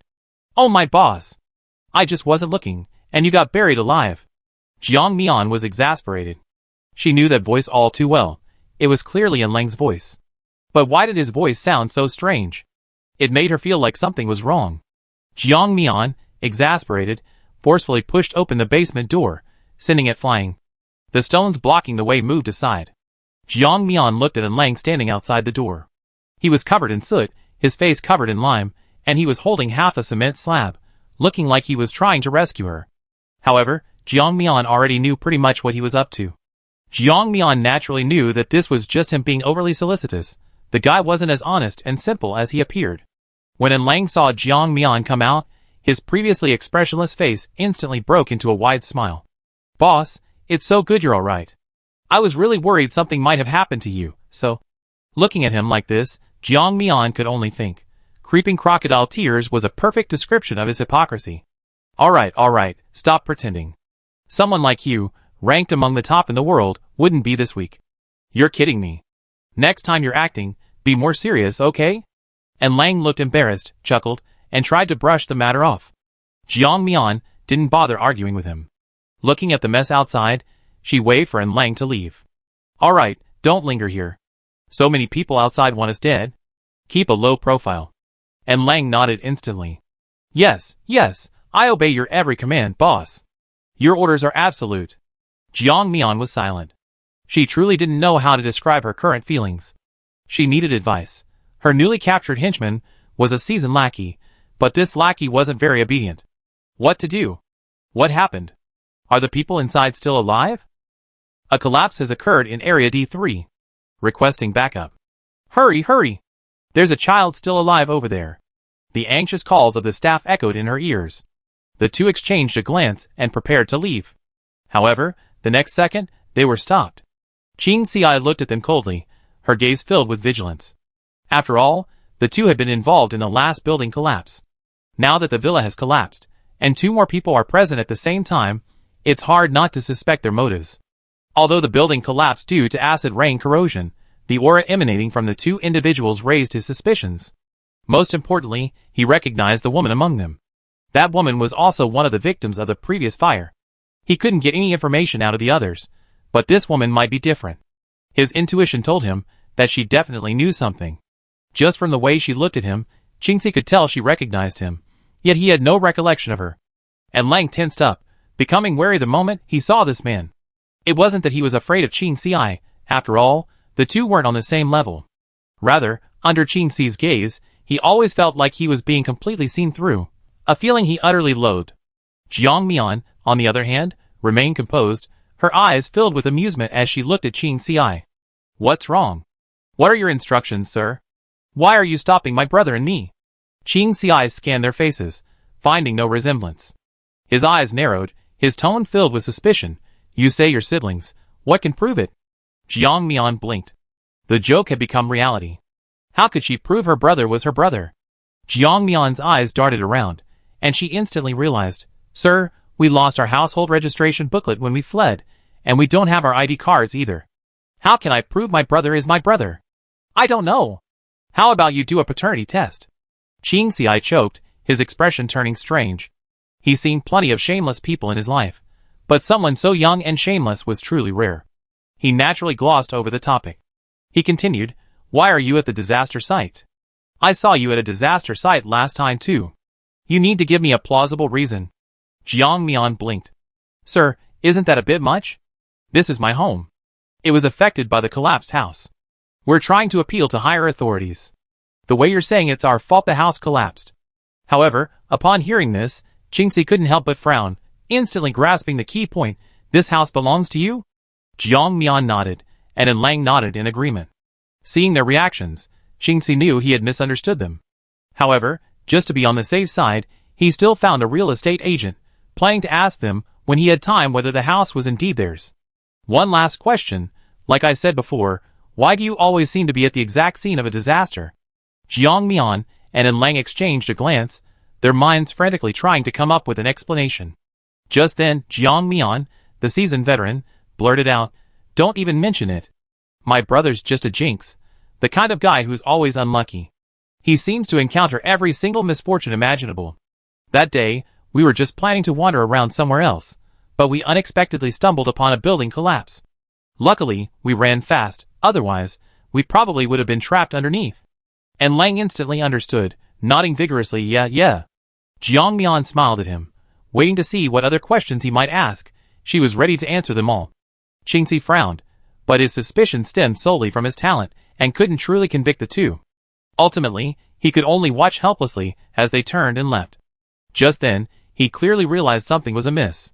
Watching their departing figures, he suddenly asked, "You're just leaving like this? Don't you need to discuss compensation?" And Lang paused, instinctively turning to look at Jiang Mian. Jiang Mian didn't even stop, waving to the person behind her and saying, "No need. Consider it paying taxes to the country. Anyway, I have plenty of points. Renting another place won't be a problem."